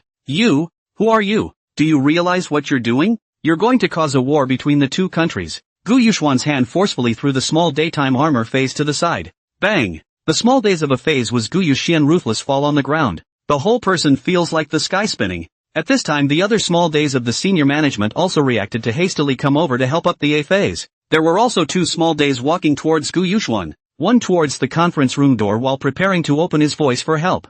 Gu Yuxuan had long thought of this reaction of theirs, and had long since exchanged a pistol with a silencer in the system, firing 3 point-blank shots towards the trio. Whoosh! The 3 shots went through the heads of the 3 people with precision. As the conference room of the small day Asunga, the soundproofing of this place was very good, and with the silencer, the sound could not be heard outside at all. And in order to ensure the security of the meeting, the small days of the A-phase house and the time to come in addition to the A-phase all the top management must accept the whole body security check. Electronic products and the matching gun cannot be brought into the conference room. The small-time Koshian finally slowed down from his close contact with the earth, and directly pulled out the matching gun in his waist, aimed it at Gu Yuxuan, and quickly had to pull the trigger. Gu Yuxuan just calmly returned a shot, and in an instant, the 2 bullets, pinpoint collided together and fell to the ground at the same time. Gu Yuxuan took a big stride and jumped directly in front of the Little Day's A-phase, stepping hard on the Little Day's A-phase leg and pointing his gun at the Little Day's A-phase head. Only heard "ah"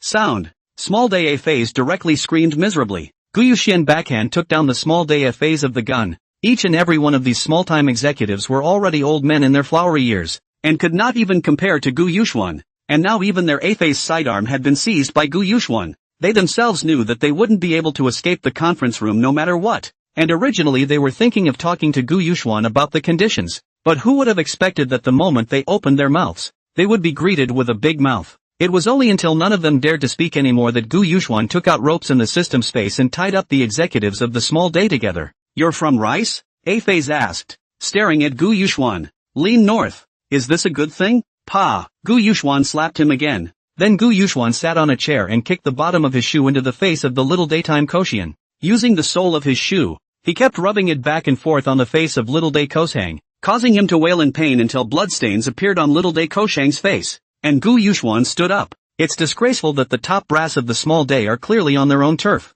with thousands of troops right outside, and now they're being tortured like this. After a big slap education from Gu Yuxuan, the executives of the small day finally lowered their heads that they thought were noble, not daring to breathe loudly, and the main hit a dozen or so did not squeak. They were afraid that, if they just popped out a word, another big slap would come from Gu Yuxuan, and now they could only pin their hopes on the people outside to quickly discover their situation. Gu Yuxuan shouted into the air in Rice English. "You've seen enough. Get out of there. My goodness, there's no point in me coming out. You're all done with it." Natsuya came out in the small room at the back of the conference room. Gu Yuxuan nodded, leaning north. This goblin still had some brains, knowing not to expose the invisibility cloak in front of these small-time executives. Now the eyes of this small group of days were even wider, because this small room was the small room where they stored their servers. It was only less than 2 meters, so how could it be possible to hide someone? Just as they didn't understand Gu Yuxuan's sudden appearance, the executives of the small days didn't understand how Xia Shanshan appeared,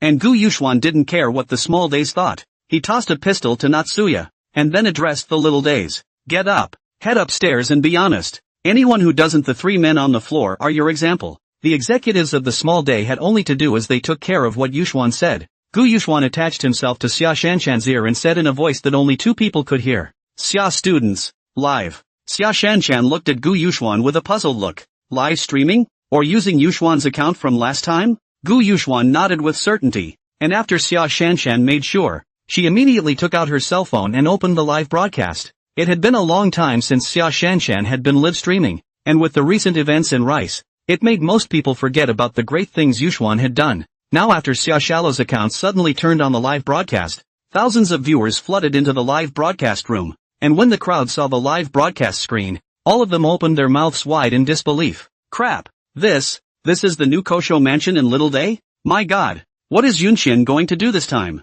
Is it going to wipe out the officials of the Little Day as Sunga again? Ha ha! This time Yunxian will definitely not be able to escape when he opens his live broadcast so early. Our little daytime police samurai ninjas will definitely catch him. Yuxuan, you made such a big deal this time. You really deserve to be the hero of our kimchi country. How come Yuxuan opened the live stream this time instead of the direct action picture? Soon the troops and police outside realized that the place where Yuxuan was broadcasting live was the new Asangfu, and they immediately moved. But soon they noticed a dozen figures in front of them. Isn't this the newly appointed Asan of the small days? It seems so. Look at the one next door, that's a cabinet minister. Could it be that the new head of our country has captured Yuxuan? You've had too many farts in your little life, haven't you? Can't you see they're all tied up with ropes? Baka Tooth Road. What the hell does the police hall do? Letting us down time and time again. Last time the Koshian house was bombed. This time all our top drops were captured. Gu Yuxuan and Xia Shanshan brought the executives of Little Life to the top floor of the Axiangfu, and after closing the door, Xia Shanshan fixed her cell phone and aimed it at the group of executives of Little Life. Crap! Bull Yuxuan. You are really bull. Strong as you can be. You actually kidnapped them all. My god. Look at the face of the Little Day Koshang. There seems to be shoe prints and blood. He was assaulted? I wonder if we can see Yuxuan in person. When Gu Yuxuan saw these comments, he had a bright idea and led Xia Shanshan to the front of the small daytime executives and kicked them over. This time the broadcast room exploded, because everyone saw 2 white people. Before everyone had been guessing that Yuxuan was Asian, the most likely Chinese, but now 2 white men appeared in front of the crowd. Gu Yuxuan also said in fluent me-style English to the small daytime executives as he fought. Damn! Letting you little days come to our country to steal airplanes and blow up idols. I don't think you've been beaten enough. Wow! So Yuxuan is white? I always thought it was Asian? Oh my gosh. I told you that no Asian is that awesome. Turns out it's us Europeans and Americans. Little China. Little pickle country, aren't you guys bragging about being from your country? Ha ha ha. Doesn't China have an old saying that facts speak louder than words? Right. Asian countries are really not good. Didn't Kodomo boast of being the strongest country in Asia? Look at the Little Days A phase all being stormed by us me nationals live on air. So Yuxuan isn't from kimchi country. But what's up with that he back mask? The Yuxuan turned out to be our great Mib. And when the little man of the past saw Gu Yuxuan giving a burst of output to the A phase, kicking his feet into the flesh, his heart was also extremely angry and helpless. The Little Days land, sea, and air forces, as well as the samurai ninjas, all arrived and surrounded the Asang residence at the first opportunity. But since the Asang and the Little Days top brass were in the hands of Gu Yuxuan, they didn't dare to organize a forceful attack. Soon, Little Day sent a negotiation team to negotiate with Gu Yuxuan and the others. But no matter how much they shouted, no one in the A-phase mansion ever answered, and there were no more images on the live broadcast. Now, the Kodomos outside were all anxious, and after some discussion, it was decided that Kodomo's senior officer, the head of the police department, Watanabe Tagong, would go in alone without a weapon to do some exploring. Watanabe Tagong had 2 special smoke bombs and flashbangs strapped to his hands, and as soon as there was any movement inside, Watanabe Tagong would pull the smoke bombs and flashbangs to signal a warning, giving those outside more or less an idea of what was going on inside. Watanabe Tagong quickly arrived at the doorway on the roof of the Koshian house and exhaled heavily, trying to relax his nervousness, but the effect is not very ideal.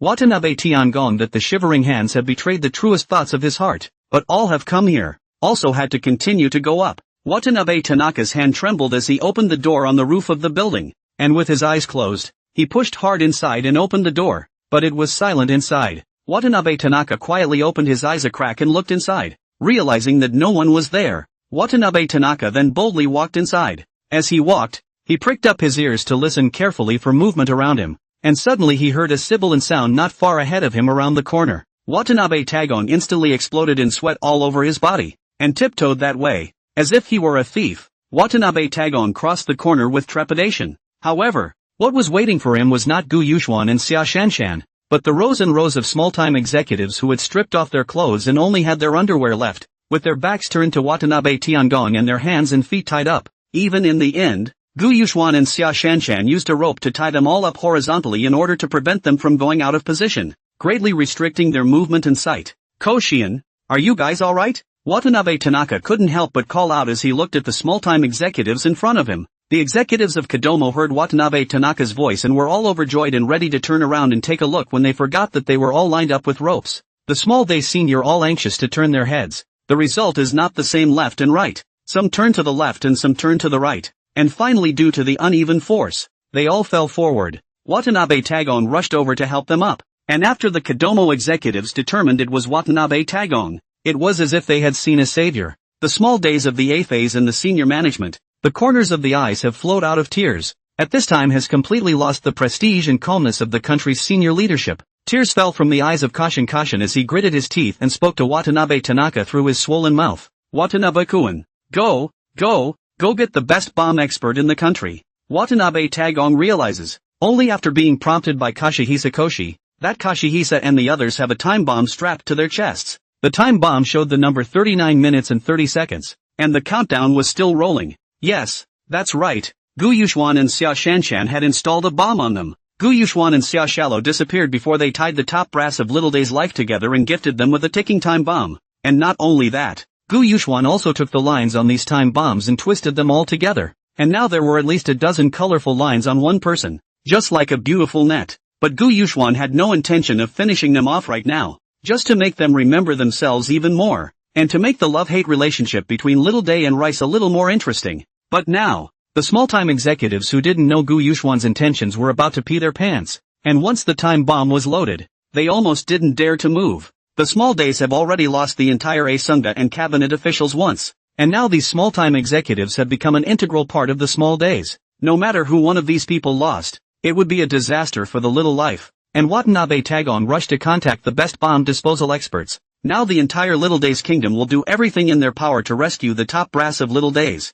Because if they have problems, the entire Little Days kingdom will be destabilized. After all, they had already lost Prime Minister A and top cabinet officials once last time, and now if they did it again, the negative effects would surely be suppressed by then. With the ensuing turmoil and loss of popularity in various places, the country will be in turmoil and the small country of Days will surely become the laughingstock of the world or even divided or invaded. Not to mention, the small country is now dealing with the crisis of the United States. Once the small country is unstable, the United States will definitely lend a helping hand. As soon as Rice sends troops into the country against the small days will become almost a vassal state of Rice like the kimchi countries, and the glory of the small days for so long will be ended. For 100 years or more to come, the small days may not be able to come out of the quagmire triggered by this crisis, and lagging behind will be bullied. This is something that the small days know better, so no matter what, these small daytime executives must be safe and protected. Soon enough, the top bomb disposal experts of the small day arrived at the top floor of the Koshian house, but the countdown had now come to 33 minutes. Now just give the Little Day executives very little time to think about it. With only these 33 minutes, time is already counting. Time was tight, the lines were messy, and the fact that those tied up were all the top brass of Kodomo, even Kodomo's Koshian, made it a stressful time for the bomb disposal experts. Several of the experts trembled as they walked up to the executives of the small day, their brows knit into a rope. Not that the bomb was difficult to dismantle. Rather, the lines were too messy and the small-time executives smelled. There was a smell of urine coming from the small-time executives, and a few of the bomb disposal experts looked up only to find that at least half of the small-time executives were under their asses. There were puddle after puddle of water running, and an unarticulable odor, even on their bodies. This one goes without saying, and we all know that the executives of small days must have experienced some indescribable horrors, and they are pissed off by them. The slightly strange looks from several bomb disposal experts made the top brass of the small day blush a little and feel even more ashamed in their hearts, but not the Koshian of small days, who blared at the bomb disposal expert with a warning look. At which point Koshian's aura was all over the place, though a bit out of place with the current scene, but after all, this was the small days of the A phase. It was still rather oppressive, and several of the deconstruction specialists hastily put away their eyes, and set about the work of dismantling the bombs in earnest. Because of the intricate wiring of the dozen or so bombs, they had been twisted into dozens of different colored threads, dozens of colors interspersed haphazardly. In this case, the bomb could be detonated at any time by breaking a wrong wire, which is the dilemma for several top bomb disposal experts of the small days. The bomb disposal experts only need to cut a wrong wire and it will explode, and then even they, the bomb disposal experts, will have to be accounted for, not to mention saving all the top brass. Time passed by, and beads of soybean-sized sweat appeared on the faces and bodies of several bomb disposal experts, and after their many rows, they still couldn't restore the wiring. Not only that, but now dozens of wires would explode if they cut the wrong one. In order to ensure the face of the small-time A phase and the executives, the only person left on the top floor of the Kosho mansion in the small days besides the bomb disposal experts and the executives was Watanabe Taniguchi. Just as the bomb disposal experts were in a dilemma, Watanabe Tagon held his chin in his hand and thought doubtfully. The outside had been surrounded by them heavily inside and outside. Where on earth had those two white men just gone? How did they get out? Jump from the top floor? Not to mention that jumping from these dozens of meters would pulverize their bodies. Even if they did jump, the people deployed on the ground definitely wouldn't have found nothing. And Watanabe Tagon had long ago had his army turn over the Koshian mansion 3 times inside and out, including the garbage cans, except for the top floor. But even so, the crowd had not been able to find any trace of the two white men just now, as if the two of them had disappeared into thin air. Soon, the live broadcast room of Xia Shalo's small number opened again, and a few words written in English appeared on a black screen. I'll tell you what, cut the yellow wire on your armor phase. Wow. The live broadcast exploded. What's this about? Crap. Yuxuan, they seem to be talking lines. What? Cutting the cord? Did the executives of the Little Daylight get planted with a bomb? No way. It's hard to say. I've heard that yes, there are ticking time bombs at the top of the small day. Yuxuan, is that nice? Planting bombs and then telling the Little Days? Now it's up to the Little Days to believe it or not. Just when a few of the small days' top bomb disposal experts were in a difficult situation, Xia Shanshan sent these words on the screen, which made it even more difficult for them. Do you believe him or not? If I don't believe him, I can't find any other way but to watch the countdown getting shorter and shorter. What if what he says is not true? Watanabe Tanaka couldn't decide what to do, so he told Kadeko Kosho and the executives about the live room, and was going to let the executives make the decision. I didn't expect the Little Day A-Face to curse as soon as he heard it. You can't believe it. You can't believe a word this man says. If you believe it and you cut it down, it will turn out that you took us out, and they'll say that you're purposely trying to take over power. Hiss. At that moment Watanabe Tiangong and several small days present top bomb disposal experts all sucked in a breath of cold air. This is an arrow, dozens of carvings, killing bloodless, so ruthless. Time passes by. Watanabe Tiangong and bomb disposal experts are like ants on a hot pan, running around in circles, and do not dare to listen to Yuxuan's words to do. Just as there were only a few tens of seconds left on the clock, Watanabe Tagon whispered to the bomb disposal expert, "Feel free to cut it so there's a chance of survival." The bomb disposal expert is woken up by a single word from Tanaka Watanabe, and panics to cut a blue wire just as the countdown clock ticks down to a few seconds left. In an instant, all of the time bombs stopped, a result that was unbelievable to the executives of Little Daylight, Watanabe Tagon, and several bomb disposal experts. But no matter what, the crisis of the Little Life executives had finally passed, and Gu Yuxuan and Xia Shanshan looked at the Little Life executives who had survived the calamity. The executives of the Little Day knew that the bomb had been defused, and all of them sat down softly on the floor with hijacked looks in their eyes, and Watanabe Tagon and the bomb disposal specialist forced themselves to hold back their nausea and stepped on top of their excrement to untie them, and when they were done they had excrement all over their hands as well. After all, the executives of the Little Day were sitting softly on top of their excrement, but neither Watanabe Tagon nor the bomb disposal experts dared to show the slightest bit of displeasure. Gu Yuxuan and Xia Shanshan were standing in their invisibility cloaks watching this comical scene, and Xia Shanshan even took out her camera to take dozens of pictures from different angles. In fact, no matter which wire they cut, these time bombs will not blow up because this bomb is not a time bomb at all but a remote-controlled bomb. This bomb was a remote-controlled bomb that simulated a time bomb that Gu Yuxuan had spent over $1 billion to exchange in the system, and as long as Gu Yuxuan didn't press the button, the bomb wouldn't explode. Once Gu Yuxuan pressed the button, this bomb would indeed be powerful enough to destroy the entire Kosang mansion, and Gu Yuxuan would not let this bomb explode. The first, naturally, was that he and Xia Shalo were still on the scene. Secondly, they can't let the executives of Little Daylight see that Gu Yuxuan is intentionally letting go of the water. They must make them think that Gu Yuxuan and Xia Shanshan are sent by the Mi state. Gu Yuxuan and Xia Shanshan let them cut the red thread. That's because Gu Yuxuan knew that the A-phase and the executives of the small day would not believe their words. After all, they all beat them up and put them in front of them and gunned down 3 small-time executives. Later, Gu Yuxuan and Xia Shanshan also created the illusion that they were forced to install time bombs without directly striking to the small-time executives because they had discovered that the A-phase mansion was surrounded. At this moment, the executives of the small day only slowed down. They now only felt that their face was lost. What had just happened had scared the piss out of them. A group of old men. How could such a thing not make them, the high-powered executives of Little Day,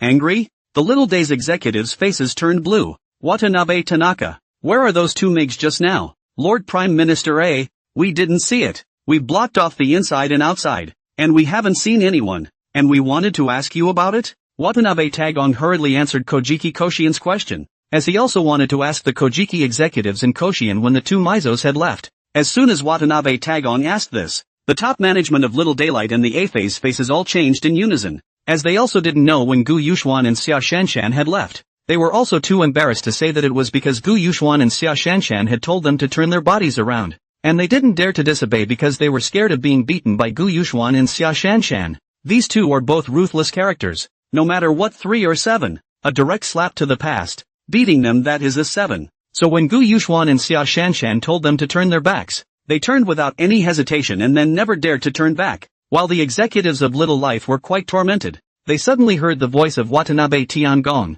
and they had no idea how Gu Yuxuan and Xia Shanshan had left. Kodaika-san and the executives became irritated at the thought of this. Staring at Watanabe Tanaka, unable to find Gu Yuxuan and Xia Shanshan, they put all the fault on Watanabe Tanaka. If their angry glances could kill, Watanabe Tanaka would have already been cut into many pieces. Watanabe Tanaka looked at the sudden anger of the executives. For a moment, a look of confusion. I didn't say anything wrong, did I? The more he thought about it, the more angry Koshiheim Kosho directly picked up a feces-stained time bomb on the side and ruthlessly smashed it at Watanabe Tagong. Looking at the enraged Kojitsu Kashin, Watanabe Tanaka didn't dare to hide, and could only stand straight in place, letting that time bomb come crashing down towards his face. Pop, with 2 loud bangs later. The time bomb fell to the ground after smashing into Watanabe Tanaka's face, which was also sticky with excrement. Baka, how do you guys drop things? So many people surrounded the Asangfu. Even 2 people can't be caught? Can't be caught even if it's not even found the trail? Gu Yuxuan and Xia Shanshan stood on the sidelines cloaked in invisibility cloaks looking at a group of annoyed Little Day executives, and Watanabe Tiangong who was lying in wait, and couldn't help but feel hilarious in their hearts. The repeated insults of Kashiyoshi Kashinabu have enraged Watanabe Tanaka, who had been repeatedly tolerating them, and he has done everything in his power to investigate. The parties present did not know that they refused to say. So many people outside, not to mention 2 people, even if a mosquito is impossible to fly out, how can they go to investigate? Suddenly, Watanabe Tagong only felt that he was very ridiculous. He did his best but got this result. Enough, he had endured enough of this kind of thing. Watanabe Tanaka stomped the time bomb on the floor a few times, unable to hold back. I am incompetent, and from now on I am resigning from my position as head of the police hall, and I ask that you hire someone else. After saying that, Watanabe Tanaka turned around and walked outside without the slightest hesitation, passing by the door to the top floor and slamming it shut with a heavy bang. The loud bang of Watanabe Tanaka's door closing stunned the Kodomo executives, who had never expected the ever-so obsequious Watanabe Tanaka. I didn't think he would dare to make the decision to resign, the head of the police hall, such a high position, and said he would quit. Soon the Koshian and the executives of the small day reacted by rushing to wash up and change into clean clothes, and then had the police hall officers arrest all the rice nationals who were in the small day. Soon the police halls of the small days in conjunction with the civilian samurai ninjas and others had arrested all the rice nationals in the small days and issued a warning to Rice to apologize. This move of the small days, the world was surprised. After all, the small days of the country has always behaved as a loyal follower of the rice country, and now actually arrested the rice country people. Crap, has this little life grown capable? Right. I can't believe you dare to go against Rice. Wasn't it always pro-me in the small days? Who doesn't know? The Little Day was supposed to be the head with the backbone. Now, Little Day and Rice are getting ready for war, aren't they? Baka, Rice did this to us Koshang. Start a war and go to war. Spoken as if your little life was awesome and you went to war. And without exception, none of the executives of the small days felt that this was too much. After all, Rice had tortured them like this. They just captured the MIB, which they all thought was quite merciful, and they didn't think the MIB would get into a big fight with them over that. Even the executives of Little Days had set quotas for the police hall, and after a string of several hundred arrests, the Little Days police hall finally breathed a sigh of relief. In order to make the executives feel that the police hall still works well even without Watanabe Tagon, they all overshoot this capture. The Small Days police hall has taken it upon itself to make arrests of all the elitists from all the countries in Omni that have been disgruntled with Small Days and have issued condemnations of the countries that have had Small Days. The cops at the Junior Day police hall quickly threw hundreds of Omnis into cages, and we all know how sick the Junior Day cops are. Naturally, these MIBs are not immune to beatings and abuse after beatings when they go into the cage, and the higher-ups of the Little Day are fine with that. After all, they've been embarrassed enough by the two fake white men,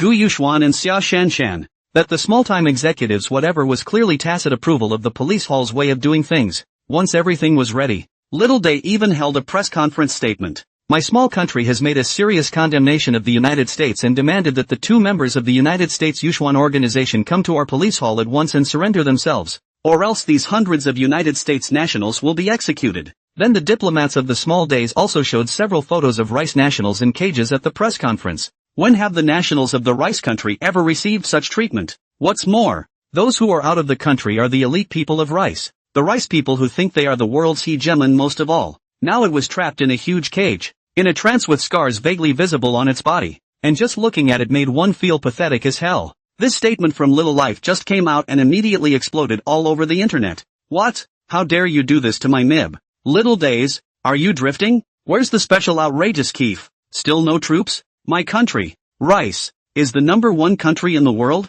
and the Little Days are like this? I didn't even realize they were so wolfish before. Holy shit, what's going on here? Am I still on 2G? What's with the fighting? Is this a dogfight? And you want Yuxuan to give himself up? He's a hero of my country. Do you think that's all it takes to give in to a dwarf like you? Shame on you for your little life. They also captured a lot of us Europeans. In addition to the great repercussions in the world, the executives of the Little Days approach to the special outrage. Keef was furious. It would have been enough for the Little Day to hand over the fighters and pay for the money. Now that Junior Day has done something like this, the council has just called and strongly condemned Tay outrageous Keef, and has demanded that he finish this by the end of the day, or he will be impeached. Tay outrageous Kifu, eyes filled with blood, immediately let people to determine the identity of Yuxuan two people. Let people take the screenshot of the live broadcast to compare. Soon after the image comparison, there wasn't any information found in the system about the two men. Extraordinarily, Kifu had a not-so-good feeling about it.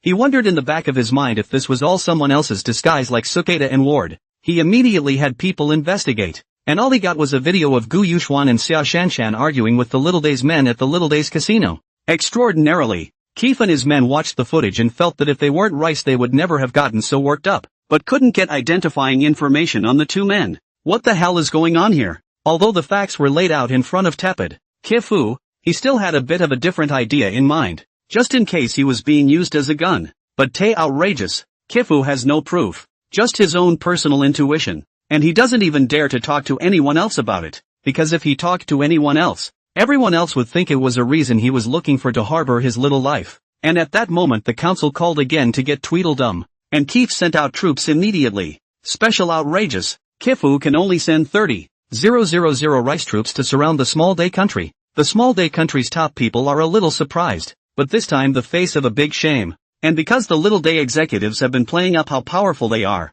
the citizens within the Little Day country now think their country is powerful too. The small-time nationals up and down the country fully support the decision of the small-time executives and feel that justice must be done for the small-time nation. The Little Day executives looked extraordinarily outrageous, and Keef just surrounded but didn't fight. And the Little Day domestic army was in a state of total readiness, not afraid of the Rice army at all. As time passes and Yuxuan has yet to come out and turn himself in, the executives of Little Days finally make a new move. They decided to deal with Yuxuan by using the same way that Yuxuan had their ninjas go to China to surrender, bring out the Rice nationals, and have the Rice top brass force Yuxuan to turn himself in. Soon, dozens of giant armored vehicles transported the Rice nationals to the entrance of the Koshian house. Two giant cages containing hundreds of Rice nationals. The crane lifted the two giant cages and then quickly descended, landing the cages on the ground. The drastic drop unsettling the center of gravity of the cages and causing the people inside to scream in terror. Originally, the cage of the elite people of the United States of America has been in the small days of the police hall has been severely beaten by the police officers. All over the body is full of wounds. Now scared out of their wits by the crane this time. It's safe to say that the caged rice nationals are on the verge of breaking down, both mentally and physically, from their little day. The violent shaking made the nibs in the cage dizzy and vomited. But since they hadn't eaten anything at all since they were captured and brought in, they only spat out a few mouthfuls of water. But nay, there were too many people puking inside, and a sour and rancid odor instantly radiated around the area, and the small crowd of day-olds surrounding them covered their mouths and noses and wore expressions of excitement. I have to say, the small day is really perverted, actually, and still feel excited. The small day A-phase looked at the performance of the rice nationals, but also covered his mouth and nose to look at a side of the police. The police officers immediately understood, grabbed the cool water on the side, and threw buckets and buckets of it towards the cage. However, this scene was all turned on live by the diplomatic account of the little day. Yes, they decided to learn from Yuxuan and decided to do unto others what they did unto themselves. It's just hard to convince people around the world. The executives of Little Day's life actually did such a crazy thing again when the Rice Army had surrounded the country of Little Day's life. But the executives of Little Day were not impressed, as the whole of Little Day, from the A-sang down to the civilians, approved of and understood such an approach. The small day A-phase sat on the chair, no longer had the appearance of being hijacked by Gu Yuxuan and Xia Shanshan at that time, but was full of majesty and said to the camera, "Yuxuan, you too look at your compatriots. They are suffering this for your sake. Aren't you the heroes of Rice? Can't bear to see them like this? Now they are all because of you. They are inside the cage and will receive all kinds of painful punishments next. You will hear them screaming, 'Yuxuan, come out and turn yourself in. We will release them all when you do. I promise.' I know you're watching from the shadows right now. Angry, right? It's helpless, isn't it?" Kadeko Kosho's voice spread throughout the world through the livestream. And then Kadeko Kosho gave the police officers a look. Instead of splashing water, the little daytime cops picked up fire hoses and shot them at the cages, which were knocked to the ground by the high-pressure water cannons. The small crowd of onlookers even applauded from the sidelines. And then the police officers saw that the MIB inside was soaked to the skin. The little daytime cops put down their water cannons and picked up their electric batons and stretched them against the water on the ground. Zip zip zip. Inside the cage of the Rice Country people are all electrocuted, and even a few people have fallen to the ground. This scene, everyone thinks that the small day country people are crazy. What's this about a small day? They don't know it's Rice? It's forcing Rice to beat them.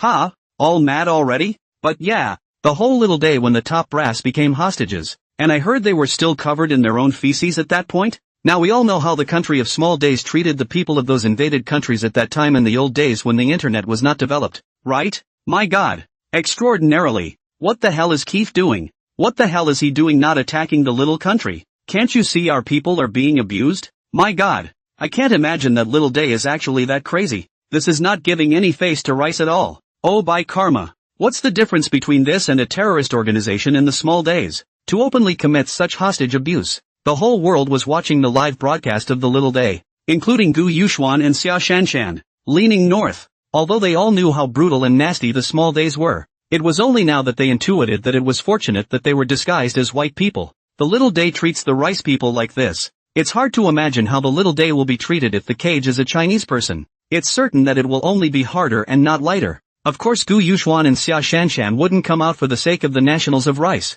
The two of them still hated to fight with Rice in the small days. But while Tet was outrageous, Kifu was completely enraged by this approach of the Little Day. And he knew that if he didn't make any more moves, he would have made it to the end of his time as the leader. Extraordinarily, at Kifu's order, 30,000 Mi soldiers and soldiers immediately moved, and the Mi army, land, sea, and air moved at the same time, while the camp in the small days was confused, because the small days of the A phase and small days of the senior management simply did not expect the special outrageous. Kifu will attack their small days of the country, but you should know that the small days of the country is the Rice country and Asia's loyal ally. And the military combat power of the small days country is not kimchi country and other almost colonial countries can be compared. Small days can even be said to be the Rice country in Asia to suppress the weapons of China. Now it's so outrageous that Kifu actually says he's going to do it. And the entire camp of the Little Day's army is blasted by missiles in a flash. And the Mi army's navy, army, and air force take turns bombing it all over again. Self-righteous Little Day where to suffer such a crazy blow. The whole Little Day barracks wailed and wailed. Not only outside the fight. The Rice Army also sent a special elite combat unit to cross the blockade of the small days to rescue the Rice nationals. Although this team had only 100 or so people, but it is like a sharp knife directly into the heart of the small day. These people wearing the most advanced equipment of the Rice Army, night vision devices, thermal imaging everything, wielding the powerful M16, an active weapon of the Mi Army, all the way directly to kill the small days near the Asangfu. See, a person is a gun to take away. See, more than one person is a mine to take away. When they had pretty much cleared the streets around them,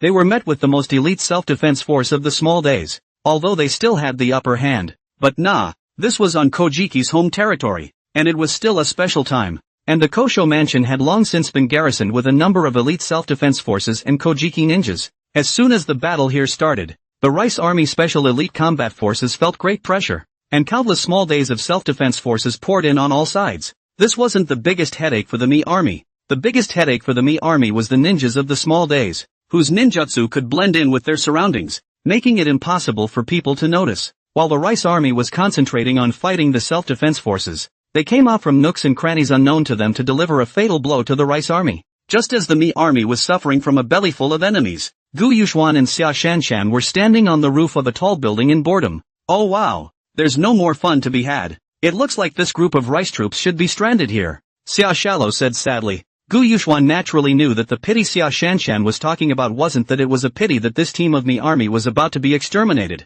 but that they hadn't rescued the Mi civilians, because Gu Yuxuan knew very well that in Xia Shanshan's heart, no matter what he did, he should not use civilians as a bargaining chip. Gu Yuxuan laughed. Ha ha, bet or not, I bet they won't run aground on this. Let's bet 130 billion. Gambling is gambling. Who's afraid? Xia Shallow said with her head held high, leaning north. Gu Yuxuan is waiting for the sentence of Xia Shanshan. After all, Gu Yuxuan's hands are now more money, but the vast majority of it belongs to Xia Shanshan. With Gu Yuxuan's character of plucking feathers from geese, how could he not want to find a way to knock some money over to his side in Xia Shanshan's hands? Gu Yuxuan immediately exchanged 200 ordinary elite soldiers with 20 billion in the system, and another 10 billion for a dozen small-day-old main battle tanks, armed armored vehicles, and law-breaking daggers. Just as the small-time self-defense forces and ninjas were snickering, a sudden sound was heard from the tracks crushing the ground. Kaba kaba kaba. At this time, both Little Day and the Mi Army frowned.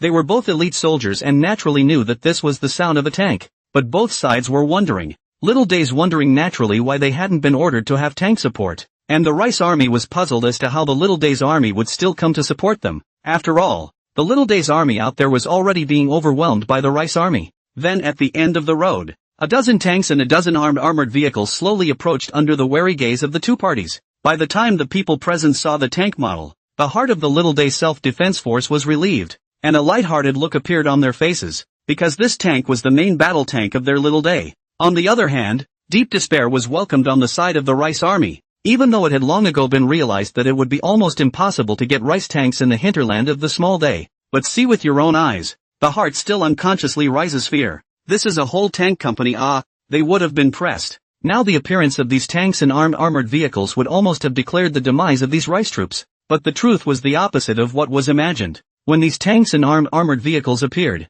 they immediately swept their shells and heavy machine guns up wildly against the self-defense forces of the small day, which left the entire crowd confused. The main battle tanks and armored vehicles of the country of the Lesser Days actually attacked against the self-defense forces of the Lesser Days? The self-defense forces of Little Daylight were beaten up for a while. The first was how it was not expected that their own tanks and armored vehicles would actually launch an attack on them. Secondly, it was the suppression in equipment. The main and secondary guns on the tanks, the heavy machine guns on the armored vehicles and the law-breaking daggers that Gu Yuxuan had equipped them with. With the spell-breaking daggers, the ninjas of the small days could barely do any damage to them, and almost as soon as they got close to the tanks, they were taken out by the soldiers inside with the spell-breaking daggers. Soon after the sudden tank force wiped out the self-defense forces and ninjas on the scene, they hit the ground running towards the Kadeko Imperial Palace. With an autumn wind sweeping across the leaves, he captured the Little Day Emperor's mansion, and then turned around and struck towards the Little Day Asunga's mansion. Outside, the Mi army swept through the Little Day's army almost as if they were destroying it,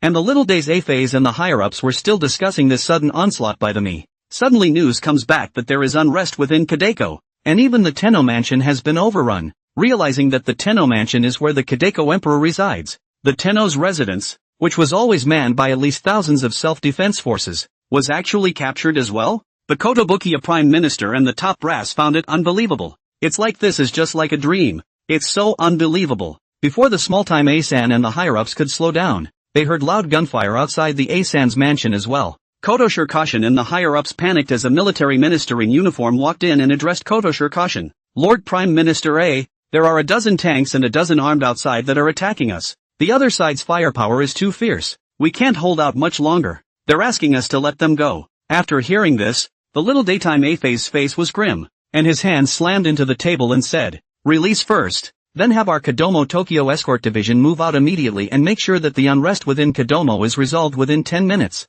Let the missile forces strike all the ships and airplanes that are close to our country's coastal waters. Finally, let all the divisions in the country assemble and strike the strongest blow against the rice army that landed in our country." With a single order from the small day Koshian, the entirety of the rice nation was quickly released, and the rice army quickly received them, and instead of continuing the attack, the tanks and armored vehicles went off in all directions in pieces. "Why don't you continue to fight? I see that I'm close to overrunning their Aishang mansion," Xia Shalo asked suspiciously. Gu Yuxuan said as he looked at Xia Shanshan with a look of a fool. "The little day has hundreds of thousands of troops, and none of them are poorly armed, so now it's just a matter of taking advantage of the rice army's attack and catching them off guard. By now they should have reacted. You don't think you can defeat Little Day with these 200 men of theirs and the tens of thousands of the rice army, do you?" Xia Shalo mouthed hard. "I know. I just test you can not lean north. Who believes you? This leprechaun is a tough talker. Okay, but you have to be willing to gamble. Oh, you only have more than $100 billion left with me now, because you just lost $130 billion. Gu Yuxuan reminded Xia Shanshan. "Got it. By the way, where did those tanks and armored vehicles come from just now? Is it your handiwork again?" Xia Shalo asked suspiciously. Gu Yuxuan was very happy to get Xia Shanshan's affirmative reply and explained after hearing Xia Shanshan's words. "That's for sure. Don't you see who I am? How can I fight a battle I'm not sure of? He. Xia Shanshan looked at Gu Yuxuan's dejected and beaten face. She really hated to beat him up right away, and said in a bad mood, "So this is you setting up a trap for me to fall into? Hey, who told you to not look too smart?" Gu Yuxuan said as he rubbed his nose. That statement then ruffled Xia Shalo's fire, and Xia Shalo growled, "Gu Yuxuan, you really can. It's okay, not too okay, average third in the world." Gu Yuxuan said triumphantly. Xia Shanshan looked at Gu Yuxuan so lacking in dignity, and said with the anger in her heart that she was forcibly holding back, Fine. Third in the world, right, classmate Gu? When we go to the casino in the future we'll bet separately. Whoever wins goes to who?" Xia Shanshan said this once finished. Gu Yuxuan in place feet slipped if not his hands and feet cleverly grabbed the railing, almost directly on the roof fell down, leaning north. As expected, Xia Shanshan saw it. This can never work. Gu Yuxuan go to gamble by himself? Can you call that winning? That's called giving away money. Classmate Xia, who are we two to each other? Look at what you're saying. Isn't this very outgoing? Gu Yuxuan quickly revealed a pleasing appearance and said to Xia Shanshan. When Xia Shanshan heard Gu Yuxuan's words, she hummed with her hands around her chest. Humph, that's out of line? You won me $130 billion and called me stupid. That's not being nice? You're really quite double standard. Mr. Gu, leaning north. This bitch is really eloquent. But there is no way Gu Yuxuan can only say in a low voice. Isn't this a joke with you? How could I win you money? Right. You mean you won't take that $130 billion?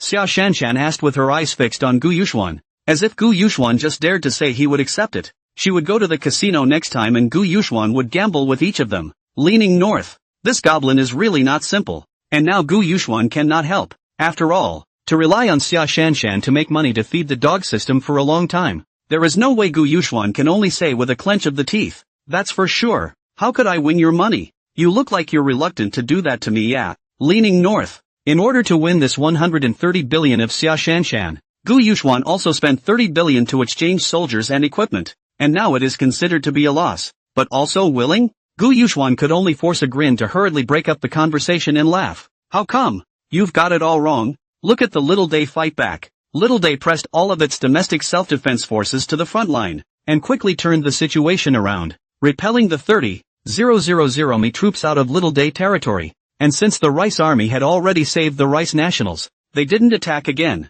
but instead negotiated terms with Little Day. But how could Gu Yuxuan be given the chance to negotiate peace between the Rice and Little Day countries? Didn't Gu Yuxuan redeem 200 of Little Day's ordinary elite soldiers? They had just abandoned their tanks and armored vehicles to leave the scene in pieces, and now they were all arranged by Gu Yuxuan to attack the Mi army, though there were only 200 of them. They were launching suicide attacks on the carriers and ships of the Rice Navy as well as the barracks of the Army and the bases of the Air Force. They showed up underwater, front and center, brazenly, with huge amounts of explosives strapped to their bodies, blowing up the engines and floorboards of the carriers and the underwater propellers of the ships. One after another, armed with explosives, rushed into the military barracks and air bases of the Rice Army. And the suicide attack did not stop until all 200 men had been consumed. However, it cost the Rice Army a lot of money. The Rice Army lost only a few hundred men when they fought against the Little Day, but by counting the number of people killed by the suicide attack was over 5,000. Several generals of the Rice Army were killed,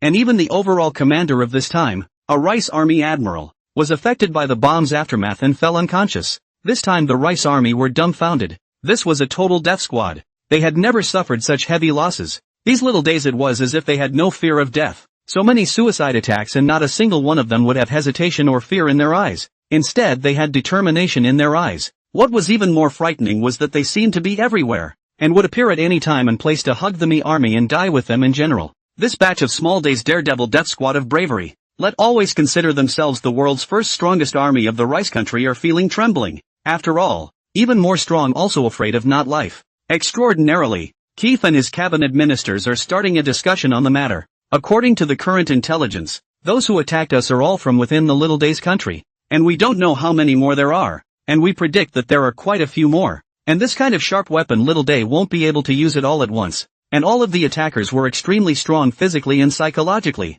and we highly suspect that some means of coercive brainwashing was used in the small days. To summarize, if the small days develop on a large scale such as the attackers and these people, or even develop into established armies, then I am afraid that it will be very unfavorable to our countries. The scene was silent. Everyone looked at the information in front of the eyes secretly scared. Tay outrageous. Kifu gritted his teeth and said, "How did the negotiations with the Little Day go?" Chieftain, in our conversations with Kadeko, they denied the suicide attack and said it was self-directed by us. Rice. Yes, Chief, we have been in these rounds of negotiations with the small days. They have vigorously denied that the suicide attack was their doing. The lies have been so overwhelming that there is basically no chance of reconciliation. That's right. As far as we can verify, the people who attacked us are all from within the small country of Days, and there is no chance of their identities being falsified. The more Kifu heard, the more ugly his face. The small day Kosang what they really want to do? Do you really think there's nothing they can do about it? Gentlemen, what do you think about what we do next with the kingdom of the Lesser Days? Extraordinarily, Kifu pondered for a moment, asking the opinions of the officials around him. Chieftain, I think Little Day is too much of a threat to us this way, even more so than China. Yes, Chief. I think that the movements of the small day country over this period of time have gotten away from our originally formulated plan and have become uncontrollable factors. The officials spoke their minds, unsurprisingly with great hostility and resentment toward the small country of the past. Extraordinarily, Kifu listened to the opinions of the officials, and the actions of the small day country in the past period of time, and now the suicide attacks against the Rice Army also made him up to kill. After all, the Rice Army hadn't suffered such heavy losses in a long time. Tay outrageous. Kifu asked the officer below after a moment of contemplation. So what are you guys going to do with the little life? Chieftain, I think if the Little Day Kingdom continues like this, it will definitely be a big threat in the future. I feel the same way. The chieftain's Little Day nation is a big threat to us like this, especially with this kind of suicide attack. Any more of our elites would be killed by them. Chieftain, they've also caused unpredictable damage to our carriers, ships, and airplanes, and they're causing us the most damage at the least cost this way. Right. On average they inflicted 25 casualties and significant financial losses on us with one casualty. The most frightening thing is their brainwashing tactics. If such tactics are applied to the Little Day military, resulting in an established army, then it is only to be feared that the Little Day will return to its former ambitions. The scariest thing is that such an attack by them would cause so much fear in our soldiers that they would be emboldened and incapacitated. So I would suggest wiping out the Little Day country with a nuclear bomb. After a discussion, special departure, Kifu and numerous ME officials decided to give a small day of nuclear strikes. Special departure. Kifu and other officials notified the parliament of the results. After the council received the request of Tepid, Kifu, the councillors were happy to allow Tepid, Kifu's request and expressed their high approval to him. Extraordinarily, Keith received the council's decision and immediately issued a press release informing each country that a violent conflict with a small day would follow and asking each country to evacuate. The Little Day A-phase side received the news and immediately contacted Rice, expressing Little Day's desire not to fight and willingness to reconcile. Extraordinarily, Keith ostensibly agreed to come down to peace talks first. but Rice secretly had the Big Five hold a meeting. Zhou Hujuan frowned when he heard that Rice was going to convene a video conference of the 5 major countries, because every time Rice convened a conference, nothing good came out of it. But this time is different. Zhou Hujuan then listened to the next, but heard the extraordinarily outrageous. Kifu said a whole lot of bad things about the small day. And finally, extraordinarily, Kifu even puts out a video of the Little Day's suicide attack on the Rice army for the heads of the 5 major countries to watch, calling for a nuclear strike against the Little Day on the grounds that it's inhumane. Zhou Hujuan's eyes widened when he heard it. This didn't hear it wrong, right? Zhou Hujuan also dug his ears a little to make sure that he did not hear wrong. This big brother of the Little Days of Rice says he's going to nuke the Little Days? How is this so amazing? Though I know there's been a bit of tension between the two of them lately, but how did it suddenly get to the point of nuclear strikes? Rice has had conventional wars with so many countries and there was no talk of nuclear strikes. Exactly what had Gu Yuxuan and Xiao Shanshan done that could make me country be so malicious towards the Little Day country? Not to mention Zhou Hujuan, all the other heads of state were incredulous by the words. Guys, what do you think? Extraordinarily, Kifu asked again as he watched no one answer. In fact, the special outrageous, Kifu was waiting for China and the Woolly Bear country's reply. The other 2 countries' special outrageous, Kifu is not very concerned about. Can also be said that the other 2 countries have to listen to him, because generally any one of the 5 countries has the right of veto. In the past, any one of the 5 countries proposed that the right of veto would be used by other countries. Zhou Hujuan and the head of the Woolly Bear country looked at each other. This is a sudden surprise. The Rice country and the Small Day country everyone knows. This is simply a woeful thing. Zhou Hujuan said to the crowd after a moment of contemplation. Small Day, though it is inhumane to train dead soldiers with this kind of brainwashing, but extraordinarily outrageous. Isn't Mr. Kifu's decision to use a nuclear strike a bit too much?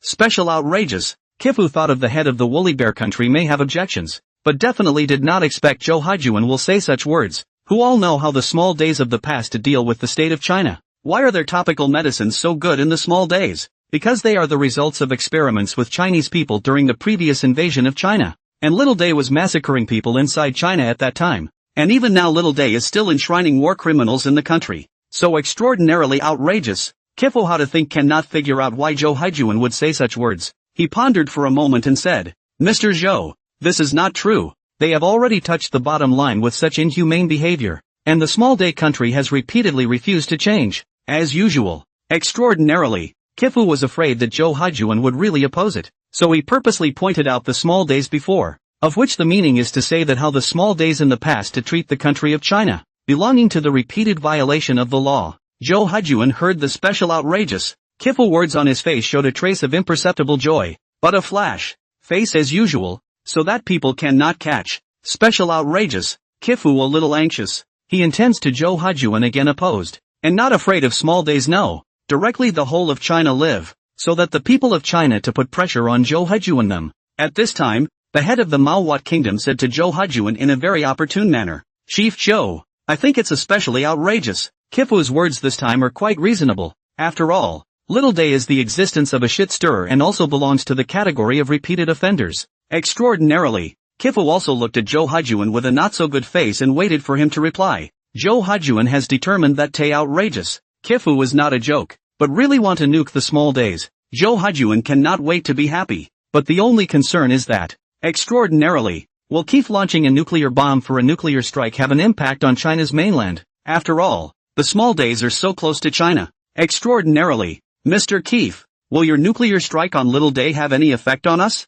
Will the radiation levels be exceeded? Zhou Hujuan asked the question he most wanted to know and was most concerned about. Extraordinarily, Kifu laughed when he heard it. Mr. Zhou, you can rest assured that I will definitely not cause you any repercussions. What's more, we started the strike in the middle of Little Day's life, and there's not as much nuclear radiation to China as the Little Day's life has in the form of the nuclear effluent they're discharging? Zhou Hujuan nodded his head after hearing this, indicating that he had no more objections, although the 5 major countries have reached an agreement, but it is still necessary to make a form to vote. Extraordinarily, Keefe, on behalf of Rice, has offered to nuke the inhumane, recalcitrant Little Days and asked the Big Five to vote on it. Extraordinarily, Keefe said Rice agreed. The heads of those 2 countries agreed. The state of China agreed. Mao Xianghua agreed. Extraordinarily, Kifu said with a smile on his face, the proposal for a nuclear strike against the inhumane Little Day was approved unanimously by the 5 major countries after discussion and deliberation.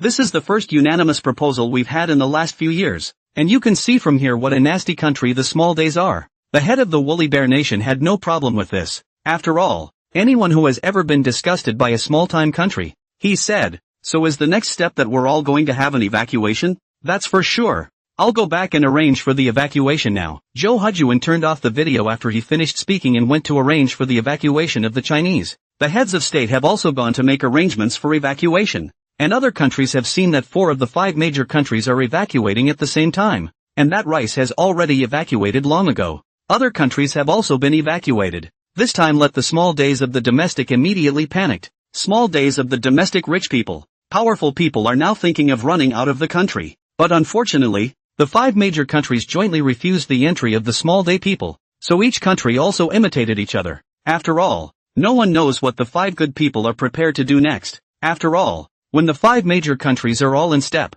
it's only right for the others to follow. With the 3 countries led by Rice refusing entry to all the people from the small-time countries, China and the woolly bear country are also refusing entry to people from the smaller days country, although those with relatives in the country are allowed to enter after inspection. It was a time of panic within the small country, with everything but those war-torn countries in Africa refusing them entry. However, except for a few planes of people from the country of Little Daylight who escaped to Africa, the next flights from the country of Little Daylight to Africa were all intercepted by Rice, Gu Yuxuan and Xia Shanshan, on the other hand, are bullish, and these two don't follow the Chinese evacuation planes and ships to leave, but instead scavenge around within the small country. Yes, it's just like you thought, they're actually raiding the money, and the 2 of them took advantage of the chaos to run into the financial center of Tokyo. The well-known banks of the small days are here. A bank building towers over the financial center, even with people working overtime in some of the buildings, and there are little days of police on duty in every part of the street. No panicked populace going around wreaking havoc and preventing $0 purchases,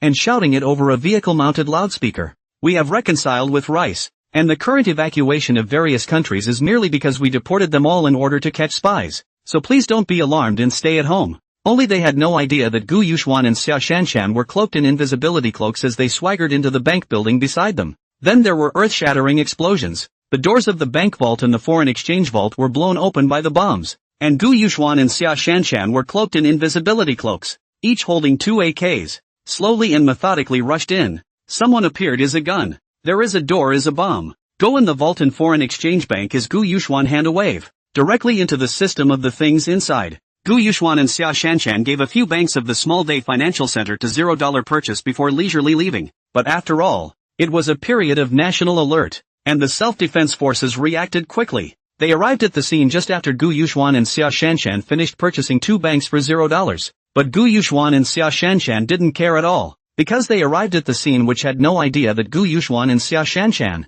who were cloaked in invisibility, were at the scene. They could only look around to check the surveillance. Just as they were checking the surveillance, Gu Yuxuan and Xia Shanshan went to another bank, and the self-defense forces rushed over immediately after hearing the explosion. But as usual, they found nothing, but they also had some brains. And by the time Gu Yuxuan and Xia Shanshan arrived at the next bank building, they were already guarding the vault and foreign exchange bank gates. Gu Yuxuan and Xia Shanshan looked at each other and smiled. Wearing invisibility cloaks, they immediately left the doorway to detonate the chewing gum-sized super bomb after sticking it on the doorway. The self-defense force members then became crushed along with the doors of the vault and the foreign exchange vault. And then it was Gu Yuxuan again who went in for a spin before storing everything in space. After the 2 of them robbed the last bank building, Xia Shallow said as she looked downstairs at the densely packed small day self-defense force. Gu Yuxuan, why don't you rob little day's money The small days domestic must have the most small days coins and yet you're going to rob the gold and foreign exchange that has the least amount of storage.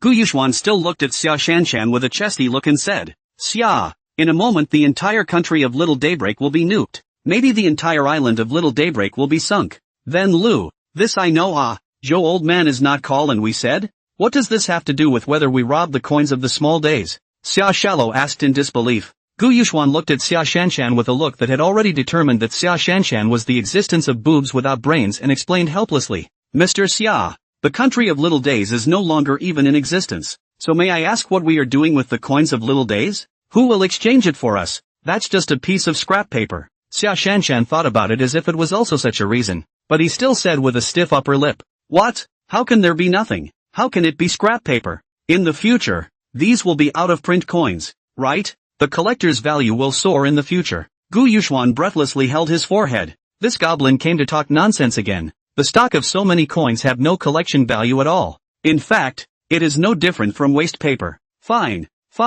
You're right about everything. After Gu Yuxuan and Xia Shanshan finished robbing the gold and foreign exchange, they walked to a sparsely populated place and took off their invisibility cloaks. Gu Yuxuan looked at the time and then immediately exchanged a fighter jet in the system. After all, having just robbed a bank, Gu Yuxuan's pockets were now bulging, and in a rare act of generosity, he exchanged a two-seat fighter from the manhwa kingdom. Gu Yuxuan came to the driver's seat of the fighter jet and secretly shook his head. The fighter jet of this furry bear country was indeed no match for the J-20 of China and the F-39 of the meter country. But there is no way. Exchange are exchanged, then only reluctantly used. After all, do not waste is the fine tradition of China. After Gu Yuxuan and Xia Shanshan sat down, Gu Yuxuan drove the fighter jet towards China, and right at the location of the open sea where he flew away from the range of small days, the radar on the fighter jet. The drip drip drip drip drip drip drip drip drip drip drip drip drip drip drip drip. Gu Yuxuan and Xia Shanshan both thought that it was the fighter's radar that was broken, as the radar screen at the moment showed thousands of red dots around them. That means there are thousands of airplanes up ahead? Is that even possible? A nuclear strike is at best a ground missile with a nuclear warhead, and this is not the old days. The next thing Gu Yuxuan saw was densely packed black dots instantly appearing in front of him and Xia Shanshan, like countless black dots coming this way at breakneck speed. Xia Shanshan looked at the thousands of F-35 fighters in front of him and said excitedly, Classmate Gu, why don't we do the you aim at me shooting game again? I didn't get a good shot last time. So many airplanes will definitely be fun this time. Lean north. You're having fun? Everyone knows you're having fun. It's good that they're not attacking you, but you're going to attack them? Do you really think you can shoot down thousands of airplanes? Big boobs, no brains. Mr. Xia, can you be normal? You also don't look at whose airplane is on the opposite side. Gu Yuxuan replied very breathlessly. As soon as Gu Yuxuan's words fell, a army voice came from the fighter radio. Right now our 5 major countries are conducting a joint airspace alert mission. May I ask which part you are from? Please inform us of your party's identity. They were also surprised when Gu Yuxuan and Xia Shanshan appeared opposite them in a furry bear's airplane, as that aspect was clearly out of the land of small days. If they hadn't seen that it was a Mao bear's plane, they would have attacked long ago, because in the small days they imported all the rice fighters, and they hadn't heard of importing Mao bear's fighters. Gu Yuxuan immediately said into the radio, I am Chinese personnel Xia Shallow. I have just finished a testing mission. Your side can confirm our identity to Chinese Chief Zhou. Gu Yuxuan left a heart and didn't say his name because Yuxuan was exactly the same as Yuxuan. Who knew if Mi Jun and the others would hear it in a single wit? After saying that, Gu Yuxuan prayed in his heart, Zhou Hujuan, Chief Zhou, can you rely on something? Don't tell people that you don't recognize them, then I'm going to curse. Just as the other party was confirming Gu Yuxuan's identity, Gu Yuxuan was also looking at several powerful nuclear weapon missiles in the system. So if the other party attacked them, then don't blame Gu Yuxuan. After both sides waited for 10 seconds or so, Zhou Hujuan's voice came from Gu Yuxuan's radio. It's you two, playing with airplanes again? After hearing Zhou Hujuan's voice, Gu Yuxuan let out a breath. It seemed that he didn't have to plan for the worst. It's us, Elder Zhou. You two troublemakers. Why are you flying the manhwa's fighter jets? Just now the head of the manhwa country came to ask me about it? Zhou Lao opened his mouth and complained. Elder Zhou. Just tell them that we stole it in the Little Day country. Gu Yuxuan replied casually. When Zhou Hujuan heard Gu Yuxuan's words, he was shocked in his heart. What? Little Day actually has a woolly bear fighter? Where did they go to get them? Before that they also had our Chinese country's J-20. I don't know about this, Gu Yuxuan said. Zhou Hujuan said after a moment of contemplation. Do you want to return home now or follow the fighter group on their mission? Is this a joint bombing mission between the 5 powers? Gu Yuxuan was puzzled. A joint bombing mission? That would be interesting. Go. Let's follow and play. Before Gu Yuxuan could speak, Xia Shanshan jumped ahead. Zhou Hujuan laughed. I knew that was the case. You guys are definitely going to have to put this together. Go ahead and be safe. Lean north. What do you mean we? Don't you see your granddaughter wants to go? Why are you dragging me into this? I don't want to go. There's no money to be made. But Gu Yuxuan can only say this in secret. If he says it, he is afraid to be Xia Shanshan to come a few blows in the back. As he spoke, the voice of the Chinese pilot came over the radio and said, We have received orders for you to lead the flight as the flight leader of our Chinese side. Leaning north. Gu Yuxuan just came to have a good time. How come he's become some kind of head plane and has to lead the flight? Isn't this an imposed job? To add money. Still not waiting for Gu Yuxuan to speak, Xiao Shanshan jumped 3 feet high and hit her head on the glass cover. Ah, Xiao Shallow said excitedly as she rubbed her head. Woohoo! Yeah, let's lead our Chinese Air Force to fight the little days. Punch punch punch. Gu Yuxuan saw that his boss had given the word, so he could only silently turn the plane 180 degrees and turn it around, leading the planes from the Chinese camp to continue flying towards the small days. In fact, it is said to be the 5 countries' joint air force. In fact, are several countries led by the rice country, China, and the woolly bear country is just for show. The two sides added up to less than 100 aircraft, so there was a very strange landscape. A second-tier fighter from the manhwa country leading dozens of J-20s from China. Alongside them were dozens of first-line fighters from the woolly bear nation and thousands of fighters led by the United States of America who flew towards the waters of the small day with great vigor. These planes flew very fast, and soon had arrived offshore of Little Day, and Little Day's radar and air defense systems were collectively dumbfounded at the sight of this scene. What's going on here? 5 of the world's greatest good people are joining forces to deal with Little Day? Even Little Day themselves think that they are too virtuous to be honored like this. Before they could react, thousands of fighters instantly flew into the small day's mainland like dense black dots. The self-defense forces of Little Day were also ready to turn on their air defense systems in surprise. But before their air defense systems could be unveiled, along with the thousands of fighters came countless artillery shells. That's right, the first wave of attacks from the coalition of 5 nations has arrived, with thousands of fighter jets simultaneously practicing indiscriminate attacks on the small day's mainland. The entire island nation of Little Day was dropped with 3,000 tons of high-explosive artillery shells, crippling the entire air defense system of Little Day, all of its fighters. Now even the entire island of Little Daylight has turned into a sea of fire within the island, and there has been a huge fire through the sky. Little Day, a prime minister and the top brass couldn't have imagined that they would actually have all 5 major countries together at the same time to launch an attack on Little Day Nation. And the air defense systems and Little Day fighters had been destroyed in the first place. This means that Little Day is no longer able to organize an effective air force to counterattack. And it can also be said that Little Day has now completely lost air power over Little Day's mainland. Next, the swarms of planes broke up into groups of 3 or 3 to search the surrounding small day coastal areas for their living forces to eliminate. Gu Yuxuan led a few Chinese fighters to search from south to north along the waters of Little Day, and the ships spotted them. But Gu Yuxuan and the others didn't give the other side a chance to counterattack. They fired 2 kick missiles directly toward the ship, followed by an onslaught of dozens of air-to-surface missiles that knocked the Little Day right into the ground. Because the small country of days wasn't very big, soon thousands of fighters quickly finished searching and bombing and regrouped. Zhou Hajuan's voice came over Gu Yuxuan's radio. You may now evacuate towards China. Our 3 countries have decided to launch a nuclear strike on the small day country in 3 minutes. By the north? 3 countries? Isn't it Rice that's playing? How come all 3 countries are playing like this? Do we fight too? Gu Yuxuan asked suspiciously. Of course, it's still thanks to you guys that Rice is the main country, and the manhwa country and us each hit a few nuclear warheads to try out their power. Zhou Hajuan said with a harumph. Lean north. What's it to us? What? That's when you guys said that this airplane you're flying now was found in the small days, right? Zhou Hajuan asked rhetorically. Yeah, what's wrong? Gu Yuxuan continued. Ha ha. After the head of the manhwa country also heard this, his fire went up, saying that the Little Day actually dared to steal from them, and that they would have to throw a nuclear missile to kill the fire as well. What about us? We are here to let our nationals take a breath of fresh air that has been bottled up in our hearts for so long, and then we will also try out the power of our Dongfeng Express on the way, Zhou Hajuan said with a smile, and from his tone of voice, it can be seen that Zhou Hajuan must be in a good mood lately. All smiles. Right after Gu Yuxuan and the others had just returned to the border of China, Rice couldn't wait to launch 3 nuclear missiles already in the direction of Little Day. Whoosh! 3 nuclear missiles tens of thousands of times larger than the former little boy arrived in a flash, and soon bombarded the countryside of Little Day, instantly shaking the ground and knocking out a third of the entire island of Little Day. The small day A phase and the top brass instantly confused. This is a farce. Damn, just now were thousands of planes to air attack it? Now a direct nuclear strike? Didn't you nuclear powers sign a deal not to use nuclear weapons against non-nuclear countries?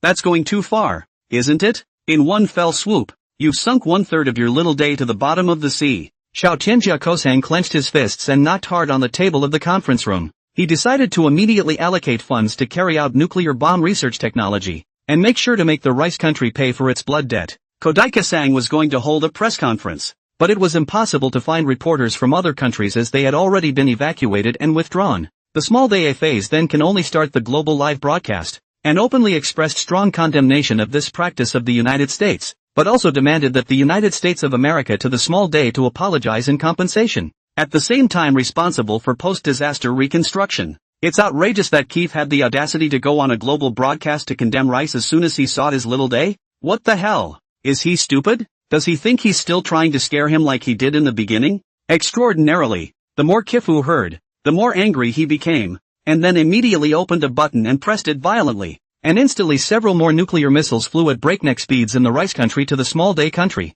Due to the fact that things like air defense systems and fighter radar in the small country had been bombed by the thousands of fighters that had come before them and were in tatters, air defense warnings for the small country were now completely non-existent. Just when the small day A phase in the live broadcast eloquently, excitedly and angrily criticized the Rice country and the special outrageous Kifu, suddenly the entire live broadcast room is another burst of ground shaking. The small days of the country's domestic territory has been bombed and sunk in another part of the country. The small days of the A phase at this time, the face of the face even more gloomy, to the live broadcast directly cursed the Rice country and the special outrageous, the base of the whisk. Small days A phase at this time is even swear out, not the slightest regard for his own identity for a country A phase. Obviously he knows that the Rice is impossible to let go of him. Little Daybreak Kosang hurriedly dialed the phone, trying to contact China and the Woolly Bear country. Trying to get China and the Woolly Bear country to come together to check and balance and stop this crazy behavior of the Rice country. I don't know if this is an emergency for the Little Day caution or if he thinks that the state of China and the state of the Woolly Bear will not allow the use of nuclear weapons by the Rice state.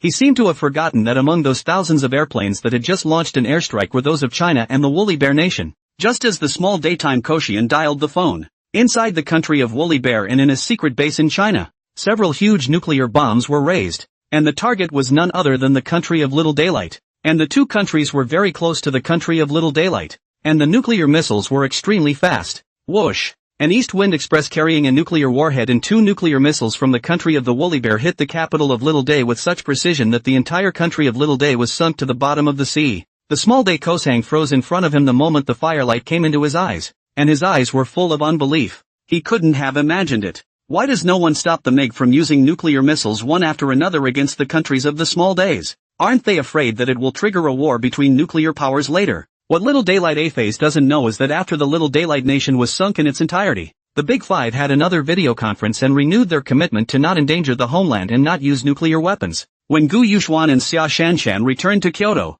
they were personally received by Elder Zhou, who was all smiles and joy as he gave Gu Yuxuan and Xia Shanshan a thumbs up. Lean north. Can't you be more practical? Zhou Lao, you don't even know how hard and dangerous we are this time. If you old man is sympathetic to us, just give us some bonus, then it's worth it for us to work a little harder. Gu Yuxuan rambled on, exaggerating all the dangers countless times to say so, making it seem as if he had actually experienced something. Zhou Lao was puzzled. Was this Gu Yuxuan that short of money? He shouldn't be. This time, I heard that he even went to rob the major banks in the small days. Little friend Gu, are you that short of money on hand here? Elder Zhou asked his doubts out, leaning north. Finally, I'm waiting for you to ask that. Lack, old man Zhou, you don't even know it's too lacking. Why don't you quickly give some rewards? Seriously, 350 billion is not too little. 350 billion is not too much. Just give it as you see fit. Gu Yuxuan's eyes were clear and his tone was sincere as he said to Zhou Hujuan, "SH, what?" Zhou Lao began to wonder if his ears had misheard again. $35 billion? 3 to 500 billion? A country couldn't even use that much with money. You're robbing me. No, no, no, you're robbing me, Zhou Lao thought to himself. Gu Yuxuan said without feeling the slightest bit shocked by what he said. What's wrong? Isn't it just $35 billion? It's $130 billion for me to bet with Xia Shallow. Is $30 to $50 billion a lot? Elder Zhou looked at Gu Yuxuan and Xia Shanshan in horror. These two people bet a handful of $130 billion?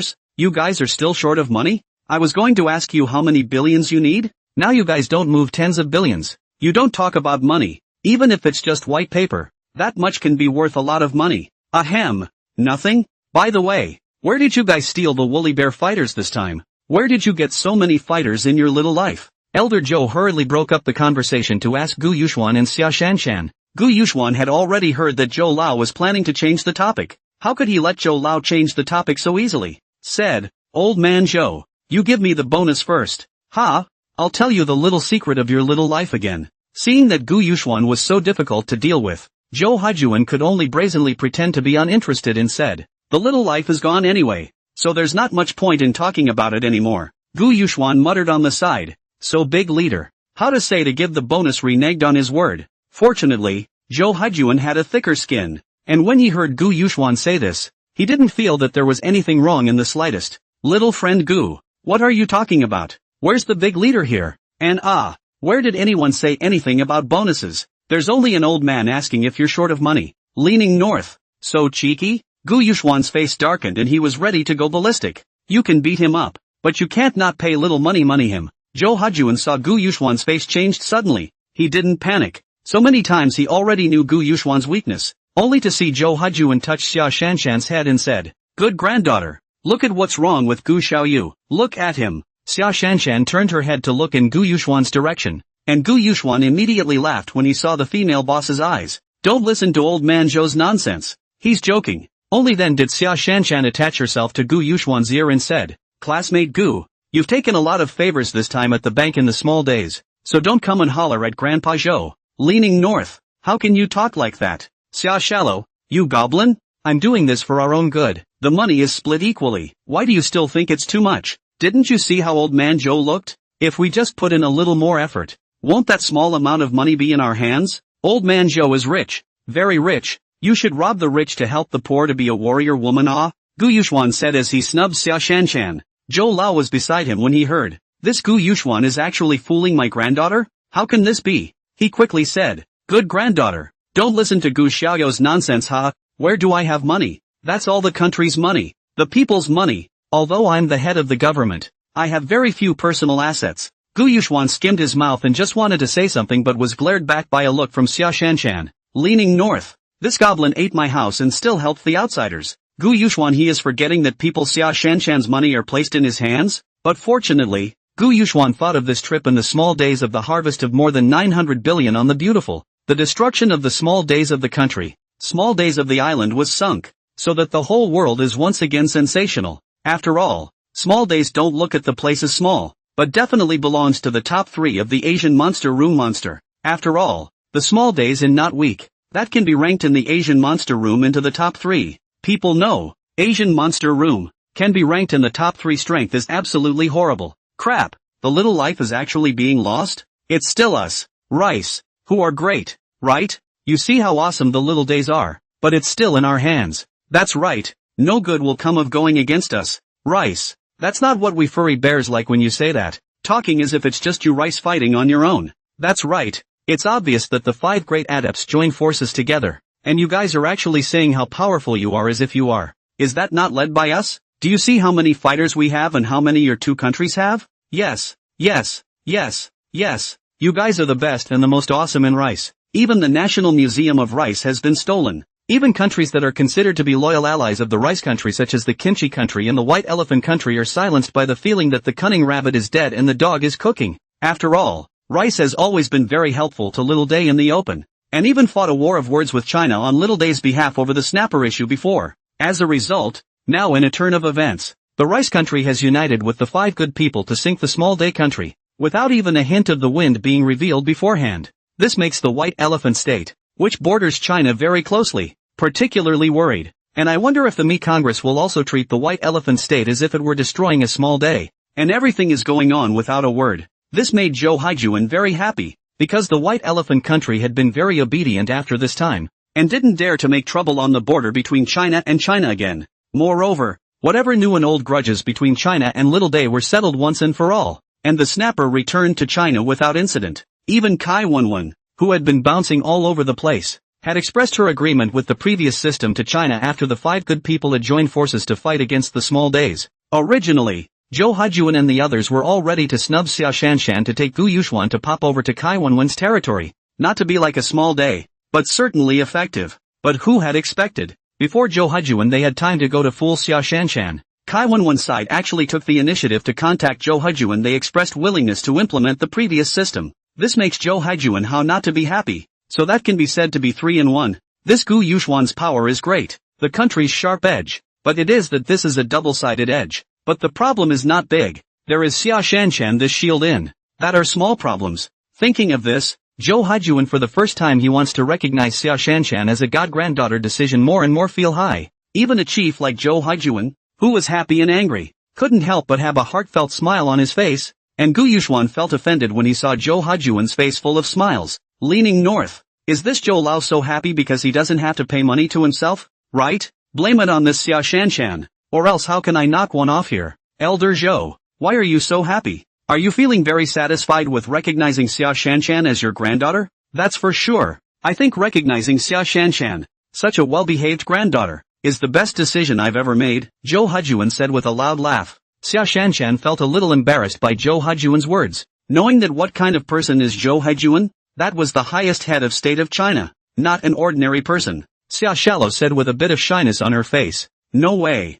Grandpa Zhou, you're poking fun at me again. Ha ha ha, Grandpa Zhou is not joking. Oh, this is Grandpa Zhou's heart. Zhou Hejuan laughed. Leaning north. You save money, of course you can laugh. Gu Yuxuan looked at Zhou Hejuan's smile like a chrysanthemum. Angry Gu Yuxuan teeth itchy. Zhou Hejuan looked at Gu Yuxuan's displeased face, and all of a sudden, he felt a sense of accomplishment. Even more so than when Zhou Hejuan became the head. At this time, Zhou Hejuan's phone suddenly rang. The more he listened to his face became darker and darker. After hanging up the phone, the smile on his face disappeared, and after a few moments of contemplation, he laughed at Gu Yuxuan. Little friend Gu, are you short of money? I have a business here would you like to consider? So, Gu Yuxuan came to interest. What you say? Gu Yuxuan not interested in anything, but when it comes to small money this thing, Gu Yuxuan interest immediately asked. Elder Zhou, you told me earlier, what business is there? I would like to hear about it. Ha ha, it's nothing, just for you to go to northern Burma to fish someone out. Zhou Hejuan laughed. This is not only Gu Yuxuan confused, is also Xia Shanshan face stagnant look at Zhou Hejuan. This Zhou Hejuan, this open what international joke? Myanmar North fishing people still need them? Elder Zhou, did you say it wrong? Do you still need me to go to northern Burma? Isn't this just like playing with an order from the head of your country of China? Gu Yuxuan asked. Zhou Hejuan said with a sigh. Alas, which is not as simple as you think. The northern part of Myanmar is originally a 3-region zone, and we have always refrained from interfering in the internal affairs of other countries in China. When we move on our side, rice will surely go against us. Even the woolly bear may be eyeing us, and the white elephant country, now that it is well behaved though. But once we send troops to the north of Burma, then all the countries around China will be wary of us or even strike out because they are afraid that we will covet them as well. Leaning north. It turns out that the head of state isn't that good. It turns out that there are so many twists and turns in it. Gu Yuxuan heard this bunch of words and just felt like he was getting dizzy. Elder Zhou, just who is it? The one who could make you open your mouth and let me go? Or even think of sending troops if you didn't have so many scruples? Gu Yuxuan asked directly. Zhou Hejuan also did not hide. Directly for Gu Yuxuan, and Xia Shanshan said, actually, it's a good friend of mine, Wang Lin, better known as Wang Lin, who had a private conversation, whose son was kidnapped in northern Burma. Holy shit, Wang Lin, the richest man in China? His son has been kidnapped, and in northern Burma? So there's a lot of money in getting him back? After all, his dad is the richest man in the world. Whoa, Wang Lin, the richest man in China. Gu Yuxuan and Xia Shanshan said it at the same time. Zhou Hejuan's eyebrows jumped. He already knew that Gu Yuxuan definitely wanted to ruthlessly slaughter Wang Lin. He thought for a moment and said, I'm afraid his personal assets aren't even as much as yours? After all, you two invisible billionaires are playing for $130 billion in one bet, so you'll charge less. Gu Yuxuan cursed in his heart. Leaning north. Zhou Lao, this is too much to say. This does not require you to pay money. You come to do what a good guy? Gu Yuxuan skimmed his lips and said, then let the richest man, Wang, he should hire another person. I wouldn't dare for less money. Zhou Hejuan heard and turned his head to look at Xia Shanshan. But this time, Xia Shanshan was not helping Zhou Hejuan, but blinked her pair of large Kazran eyes and said, Grandpa Zhou, don't look at me. It's not like I have that kind of ability to save people. Not to mention I also think that Wang Lin, he doesn't lack money. Wouldn't it be better to hire mercenaries to save his son? Zhou Hejuan froze, then smiled bitterly. Oops, if it was that simple, then it would be good. Wang Lin has hired several offshore mercenaries and security companies, and even invited the Qingsha of the United States, but the result was still a failure. Green sand? Isn't Qingsha gone? Gu Yuxuan and Xia Shanshan asked in surprise. Zhou Hejuan said as he looked at the stunned expressions of Gu Yuxuan and Xia Shanshan. Yes, that's right. It's the same Qingsha that you guys destroyed their main force in me. You guys don't think that's all they have, do you? Lean north. Then how many more of them are there? Gu Yuxuan said. Zhou Hejuan shook his head and said, I'm not sure about this. Qingsha is too mysterious. Not to mention us here in China, which is thousands of miles away. I'm afraid that Rice isn't very clear about their details either. However, You did eliminate their main force because this time, Wang Lin hired Qing Sha, and they refunded the honorarium after one failure. If it were in the past when the main force was still there, they would have been immortalized. How would they admit defeat so easily? But even if they lost their main force, they are still a first-class mercenary force. Gu Yuxuan and Xia Shanshan glanced at each other. Qing Sha, is that awesome? But talking about Qing Sha reminded them of two unforgettable beauties, Monroe and Shirley. Zhou Hajuan was puzzled when he saw that Gu Yuxuan and Xia Shanshan both had this meaningless look on their faces. Little friend Gu, shallow, looking at you guys like this, you seem to know something we don't? Gu Yuxuan knew that Zhou Hajuan knew a lot of things that he did not know, and there was no harm in talking to him. Gu Yuxuan said, it's like this, we met 5 people after destroying Qing Sha, 1 from the heavenly ranking and 2 from the killer ranking. Zhou Hajuan knew that Gu Yuxuan words must not be finished. He continued to listen quietly. Gu Yuxuan touched the name and continued, they were all easy enough for me to take care of, but the 2 remaining females, who we don't know who they are like rubber men, almost immune to injury. As he spoke, Gu Yuxuan looked at Zhou Hajuan, who seemed to be worried about Gu Yuxuan and Xia Shanshan when he heard about the heavenly ranking and the killer ranking with a frown on his brow. Later, when he heard about Shirley and Monroe, a hint of doubt appeared in his eyes, and Gu Yuxuan didn't pay attention to Zhou Hajuan after he saw him showing a doubtful expression. He didn't see a wave of skepticism in Zhou Hajuan's eyes after a hint of doubt, but Xia Shanshan did. Grandpa Zhou, do you know what Sherry and Monroe and the girls are? Xia Shanshan looked at Zhou Hajuan and asked. Zhou Hajuan still shook his head and said, I really don't know who they are, but there are also 2 humans with similar abilities in Qing Sha right now, and they were the ones who led the trip to northern Burma this time. Lean north. Again? And you failed in your mission? This makes Gu Yuxuan a bit interested. After all, the last time in the rice country Gu Yuxuan but spent a lot of effort to eliminate Monroe and Shirley, or with the explosion of such heavy firepower. Now there were actually capable people in northern Maine who had beaten back the Green Sands under the leadership of people similar to Monroe and Shirley, but it was still a good idea to knock one off on Wang Lin. After all, it is the richest man in the country of China, and Gu Yuxuan feels sorry for himself if he does not knock a sum of money. He said after thinking about it, Elder Zhou, what price can this Wang Lin offer? If the price is right, I wouldn't mind making a trip to northern Burma to earn some pocket money. When Zhou Hajuan heard Gu Yuxuan's words, he knew that this matter was in play and said, little friend Gu, if you're willing to make a trip to bring old Wang's son back, that would be great. In that case, I'll have old Wang pay you 7 billion as a thank you fee. Zhou Hajuan is very smart. No wonder he is the head of China. Talking about a thank you fee instead of an honorarium, he knows that with the current status of Gu Yuxuan and Xia Shanshan, the honorarium starts at least on tens of billions of dollars to start. $7 billion? If before Gu Yuxuan can be more happy. Now well, 9 cows and a hare. Now not including Xia Shanshan put in the hands of Gu Yuxuan's money has been close to 500 billion. If you add the money that Xia Shanshan put in Gu Yuxuan's hands, it's even more terrifying. It's already reached a horrifying one. 300 billion. This 7 billion? Play? Elder Zhou. This 7 billion is a bit less. Qing Sha plus those 2 people with special abilities were repelled. Just this one is not something that can be squared away with 7 billion. Gu Yuxuan said as if he was reasoning with Zhou Hajuan. Zhou Hajuan heard Gu Yuxuan's words. Also understand that this kid must be to continue to raise the price. Otherwise it is not in line with his character. Zhou Hajuan actually left a little bit of room to say the price. Then what do you say, little friend Gu? How much do you think this thank you fee needs to be? Gu Yuxuan pondered for a moment, raised 2 fingers after serious thought and said, in that case, I won't shout the price for the sake of him being a friend of yours, Elder Zhou. That's all. $20 billion?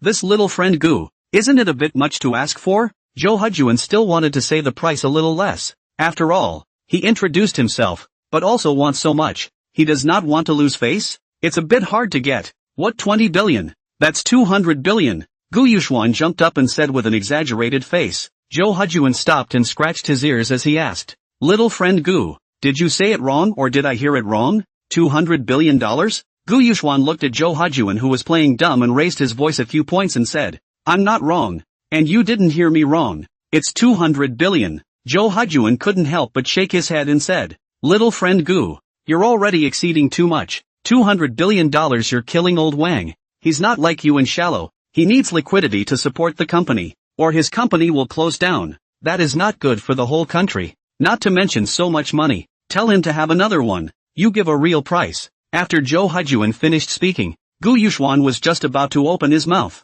But he was interrupted by Zhou Hajuan, who saw Gu Yuxuan's look and knew that he would definitely still be shouting for a higher price. Zhou Hujuan hurriedly snatched at Gu Yuxuan before he could speak and said to Xia Shanshan, Shallow since my friend Gu and I have our own opinions, why don't you come up with a fair price? Xia Shallow pointed at herself doubtfully. Me? I don't know what price to say yet, so why don't one person take a step back and forget about $100 billion?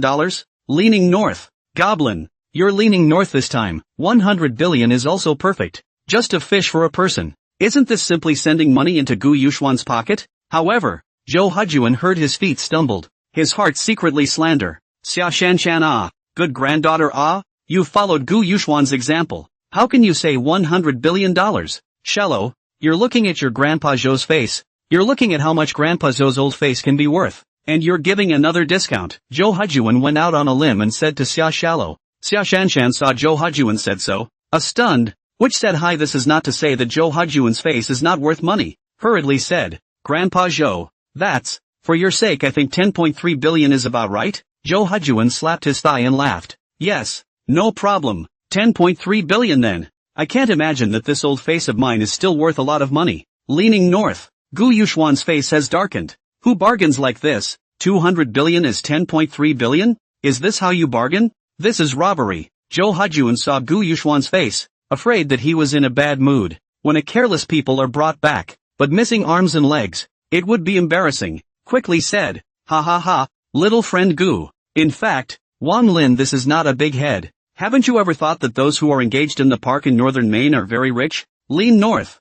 Yeah, there's money in those parks. But that's supposed to be my own profit? Say that? Gu Yuxuan said with disdain. Elder Zhou, you've used this two birds with one stone scheme quite well. When Zhou Hujuan heard Gu Yuxuan break his heart, he didn't get angry, but instead said with a smile, oh, what's called a win-win situation? Isn't that called a win-win? Win-win. I think you're playing your calculations so well that I can hear them in the meter. Forget it, I'll go, but you have to let us rest for 2 days too, right? We haven't had much rest lately. Gu Yuxuan was sort of impressed by Zhou Hujuan's words. Leaning north, all forget about those parks. That is rich as hell. Gu Yuxuan likes this kind of rich organization the most. However, Zhou Hujuan did not dare to let these two people stay in Kyoto for too long, for fear that they would mess up again. But you have to know that the last time they stayed in Kyoto for 2 days, and almost demolished the 4 cities. Oops. Young man, this is the time to make a career. How can you rest? How can you say you are tired and want to rest? Be courageous and move forward. Zhou Hujuan preached to the two men.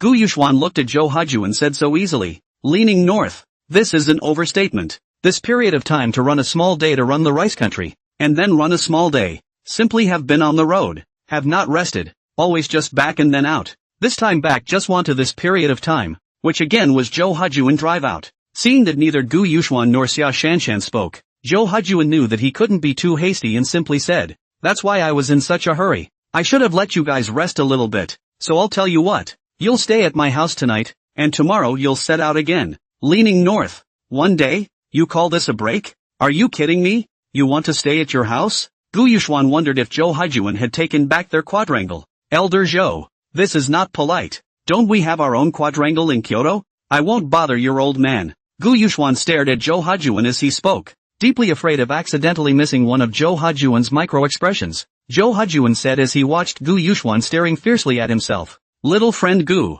aren't I afraid that you'll go back to the quadrangle, where no one lives and there's no hygiene, and I'm afraid that you won't get used to living there? It's also true that I have sensitive skin. Not having hygiene can't be good, Xia Shanshan said when she heard Zhou Hujuan's words. Zhou Hujuan nodded and said to the two, in the future, I'll arrange for a few people to specialize in the hygiene of that quadrangle of yours. You didn't say that Grandpa Zhou had forgotten about it. Right, Shallow, Grandpa Zhou has an idea. Can you go to Maine North to open a live broadcast? Grandpa Zhou, I want to use your influence to carry out anti-fraud propaganda. Xia Shallow froze. This was asking herself to go live? It seemed like it had been a long time since she had done a live broadcast. Grandpa Zhou, do you want me to use my own account to broadcast live or the live broadcast on the central station? Xia Shanshan asked. Zhou Hujuan looked at Xia Shanshan and said, since it's said to be an anti-fraud propaganda, of course the hotter the better. The more people watch it, the better. I hope you can represent the central station to broadcast it live, so that more people will see it.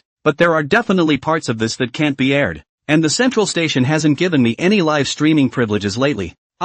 So I wouldn't be able to broadcast it even if I wanted to, Xia Shallow said as she spread her hands. Zhou Hajuan was amused by Xia Shanshan's words and laughed out loud. Ha ha ha, shallow, this is nothing. In a moment I'll make a phone call to let them fully cooperate with you. The part that can't be aired you just don't broadcast it live. After all, some of the stuff is too bloody. Xia Shanshan froze, and then quickly responded back. Yes, in front of this is the head of China. This kind of thing is not a matter of his sentence? This is their own stupidity. Because Zhou Hajuan was too good to Xia Shanshan, and did not have the slightest sense of oppression as a superior, just like a neighboring grandfather. That's why Xia Shanshan forgot about Zhou Hajuan's identity. Well, I definitely don't have any problem with Grandpa Zhou contributing to China. But I'm hungry now, Xia Shanshan said as she touched her stomach. Ha ha ha, if you're hungry, go eat. Now Grandpa Zhou will arrange it. Go back to Grandpa's house to eat. Zhou Hajuan rubbed Xia Shanshan's hair happily. Zhou Hajuan immediately made a phone call and asked his family to prepare the wine and food, then had the driver drive him and Xia Shanshan and Gu Yuxuan towards his home. Soon, the vehicle drove into a piece of villa. The villa entrance there are dozens of soldiers with guns on duty. Along the way Gu Yuxuan found out that the dark sentries and open sentries patrolling is more than countless. The vehicle drove into the villa and a butler led the three inside, where a Cheongsam woman in her 60s wearing a green cloud pattern was moving food to the table in the kitchen. Zhou Hajuan looked at the Cheongsam woman and said to Xia Shanshan and Gu Yuxuan, "Little friend Gu, good granddaughter, this is my inner circle. You may call her Aunt Yun." Gu Yuxuan and Xia Shanshan looked at Aunt Yun and then at Zhou Hajuan, and in the end it was Xia Shanshan who rolled up her sleeves and walked towards Aunt Yun and said, "Aunt Yun, look at Grandpa Zhou not coming to help. He's still talking eloquently. He doesn't know you work hard at all." "That's right. So many things Zhou Lao you also do not go up to help. Really, I cannot look at it. What do you think Aunt Yun sees in you?" Gu Yuxuan also took the opportunity to dislike Zhou Hajuan. "You do not say. This is called a comfort. Usually contact with Zhou Hajuan Xia Shanshan this goblin is to help Zhou Hajuan. Rarely was there a time when Xia Shanshan first opened her mouth to say that Zhou Hajuan was not right. How could Gu Yuxuan let go of this once so good opportunity? Of course, adding fuel to the fire. When Zhou Hajuan heard Xia Shanshan and Gu Yuxuan's words, he froze violently and also hurriedly walked up and said, "Didn't I just prepare to go help after introducing Aunt Yun? I didn't realize you two were so fast. I'm too old to keep up with you." Gu Yuxuan skimmed his mouth and immediately took the dishes in the hands of Aunt Yun and Xia Shanshan and said, "Look at you. You're just being sophomoric. I saw you in that state just now. If we hadn't come forward to help, you were ready to sit on the sidelines and drink tea with us. You say that, you guys are guests. You came here, of course I have to sit with you and chat. And also do you think anyone can taste your Aunt Yun's handiwork? Your Aunt Yun is personally cooking because she knows you guys are here. Normally even Old Han and the others don't get this treatment when they come. They haven't even tasted your Aunt Yun's handiwork." Zhou Hajuan's face was a bit embarrassed by Gu Yuxuan's words, but then he immediately recovered and said to the two, "Aunt Yun is so nice." "Then thank you Aunt Yun," Xia Shanshan hurriedly said to Aunt Yun. And Gu Yuxuan still took the opportunity to dislike Zhou Hajuan and said, "That's because you look at how good Aunt Yun treats us. And then you look at someone who knows we're poor but still tries desperately to exploit us. Oops. This people and people it's just not the same." Zhou Hajuan obviously heard Gu Yuxuan's strings, but he did not speak again, because he knew that in addition to Xia Shanshan can help the mouth, or else he himself had no chance to win against Gu Yuxuan. Alright, you guys go wash your hands. Don't have so many people standing around in the kitchen. It'll be done in a minute. You guys go sit down. You'll be able to eat in a little while. Aunt Yun took out another dish and kicked the three out of the living room, and Zhou Hajuan immediately went back into the kitchen, shushing Aunt Yun and asking her if she was tired or something like that.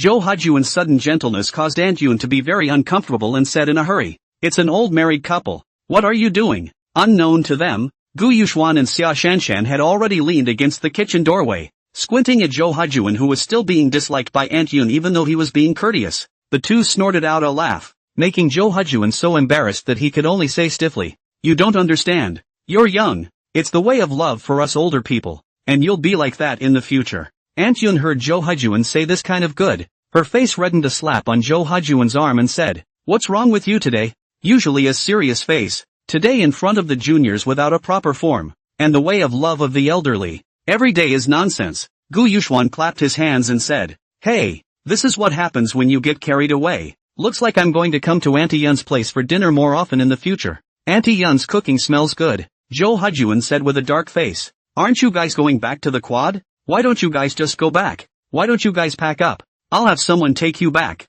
I'll have someone do the sanitation, and you'll be able to live when you get back." Zhou Hujuan still think. Dead Taoist friends do not die of poverty. Let Gu Yuxuan and Xia Shanshan to scourge others than scourge their own good. This how to come back on the offensive and defensive change of situation? This can't be done. Elder Zhou, you're being unkind. Knowing that Xia Shanshan's skin is sensitive, you still let Xia Shanshan go back and say how much you love her? Zhou Hujuan was made to feel helpless by Gu Yuxuan. A meal down Zhou Hujuan was disliked by Gu Yuxuan, ending in Gu Yuxuan's happy laughter. After dinner, several people sat in the living room and watched TV for a while before going back to rest, and Zhou Hujuan and Aunt Yun arranged Gu Yuxuan and Xia Shanshan in a room. Fortunately, Gu Yuxuan and Xia Shanshan had already been surprised by this kind of thing for a long time, and the two of them had no words for the night, and slept until the big day. The next morning Zhou Hujuan shouted the two up and let Xia Shanshan go out to the hall, and there were 3 people standing at the entrance of the hall. One of them was Wang Lin, and the remaining 2 Gu Yuxuan did not recognize. Zhou Hujuan brought Gu Yuxuan and Xia Shanshan to the living room, letting everyone take their seats, and then introduced himself to the two. This is Wang Lin. I'm sure you've seen him on the TV news, right? Gu Yuxuan and Xia Shanshan both nodded. How could they not recognize him? The richest man in China. Could be said to be a regular in the newspapers. Wang Lin hurriedly walked over towards Gu Yuxuan and Xia Shanshan and reached out his hand to shake Gu Yuxuan's and Xia Shanshan's hands and said, "Both of you, I've long heard that you two are teenage heroes, and today, after Zhou Lao's introduction, I realized that it's really the heroes who are teenagers, and that it's better to be known than to be seen. The richest man in China is really the richest man in China. The emotional quotient can be said to be quite high." A sentence directly cupped Gu Yuxuan and Xia Shanshan, and then point out the introduction of Zhou Hujuan's feelings. Zhou Hujuan again introduced the remaining 2 to Gu Yuxuan and Xia Shanshan. This is the head of the central station. Shallow, he will cooperate with you fully with the central station from now on. The head of the central station was not as subdued as Wang Lin and immediately fawned over Xia Shanshan. I hope Miss Xia will teach me more in the future, and if there's anything I've done that's not good, I'll ask Miss Xia to point it out. Xia Shanshan looked at the head of the central station so lowly, and also said in a hurry, I don't dare to dare. You're a senior. I'll have to learn more from you in the future. Please teach me more in the future. Gu Yuxuan had the least interest in this kind of commercial mutual admiration, and touched his nose with a lack of interest to look at the last man. This man gave Gu Yuxuan a very stern feeling, and when the man saw Gu Yuxuan staring at him, he also used his gaze to look at Gu Yuxuan with a slight nod. Zhou Hujuan next introduced this man to Gu Yuxuan and Xia Shanshan. Little friend Gu, Shallow, this is the best among our special forces kings, and he'll be going with you to North Burma next. Gu Yuxuan said with a frown when he heard this. What is the meaning of this? Elder Zhou, we're used to going alone. We're not used to teaming up with others. Zhou Hujuan said after hearing Gu Yuxuan's words. He's just following you guys forward, taking orders directly from you, and stepping in when it's inconvenient for you. And since the north of Maine is all about maniacal swords and knives, having an extra teammate can better protect Shallow. Gu Yuxuan's face was gloomy and thought for a moment as he spoke. I just want to know if he's following my orders 100%? Zhou Hujuan smiled slightly after hearing Gu Yuxuan's words and said, Chen Wu, from now on you're solely under the responsibility of Gu Yuxian. Xia Shallow, they are now your supreme chief. You need to unconditionally obey their orders. Zhou Hujuan's words already fell into the category of being quite indulgent. As Zhou Hujuan was talking about unconditionally obeying Gu Yuxuan and Xia Shanshan's orders, there were no strings attached to this sentence, which was equivalent to Gu Yuxuan and Xia Shanshan. Even if they asked Chen Wu to do anything, he would have to obey, without any bottom line or boundaries. After Gu Yuxuan heard this, he spread his hands to Chen Wu and said, Okay, I don't have a problem with it. By the way, your mission from now on is to protect Xia Shanshan. Before that I'll try to see how much you can do. Is that okay? Chen Wu's face stared up when he heard that. In fact, he had also heard the rumors of Gu Yuxuan, and had long wanted to have a fight with him, and he also didn't think that he was really much worse than Gu Yuxuan. Alright, I was just about to try to see if Mr. Gu was as divine as rumored. Chen Wu clenched his hands into fists and immediately took up a stance. Gu Yuxuan glanced at the rackety Chen Wu and leaned north. Is this thinking that he's not as powerful as the rumors?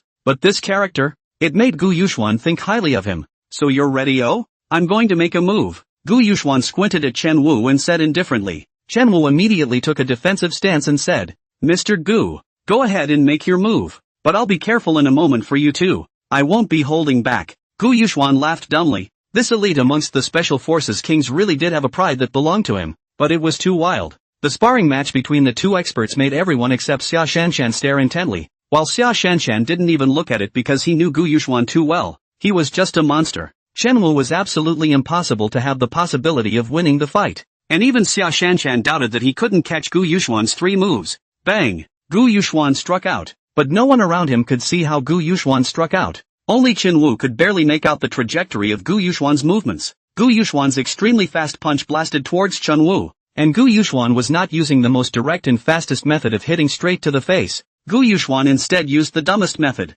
the most strenuous method, and his fist blasted into Chen Wu's palm. But it was this simple punch that made the qi and blood within Chen Wu's body surge. Although Gu Yuxuan was a bit watered down, Gu Yuxuan was also a bit surprised that Chen Wu was able to take this move. Knowing that this move was that the person at the end of the killer list sky ranking might not be able to take it. Surprised as he was, he also wanted to try to see how many more moves this soldier king could block. Gu Yuxuan put away his fists, and a whip kick hit him at a faster speed. Chen Wu couldn't react in time. He could only bring his hands down horizontally to block. And all of a sudden, Chen Wu felt that what he received was not a whip kick from Gu Yuxuan, but a heavy truck crashing into him. Chen Wu's throat was sweet and his entire body flew towards the back. He himself knew that if it wasn't at the last moment that Gu Yuxuan had withdrawn most of his strength, he was afraid that he wouldn't have been able to get up.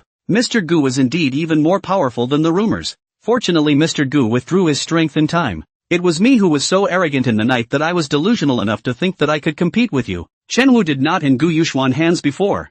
How could not imagine actually will be so clean defeat in Gu Yuxuan under the hands. Even cannot catch him 2 strokes. Once he thought that even if he couldn't beat Gu Yuxuan, he would at least exchange 100 or so rounds before finally not resisting defeat. Now Chen Wu was admiring Gu Yuxuan. You're not bad at all. With your strength you can already take a place amongst the heavenly ranking or the slayer ranking, even though the ranking is only at the bottom of the list. Gu Yuxuan's simple words, but in the ears of Chen Wu, Zhou Haijuan and Wang Lin were different. Gu Yuxuan's words meant that he could defeat the person at the end of the list in 1 move? This caused Chen Wu to be shocked in his heart and resolved that he must follow Gu Yuxuan to learn. While Wang Lin was also happy in his heart, from the powerful strength that Gu Yuxuan had just shown. Let Wang Lin think Gu Yuxuan can save his son, the greater the odds. Although Wang Lin is not a martial arts practitioner, but also understand the weight of Chen Wu, the king of the Special Forces elite, can let Zhou Haijuan called the king of Special Forces and the best, that represents Chen Wu's strength in the whole army is at least considered the upper class, can easily defeat Chen Wu. Gu Yuxuan that is even more expert.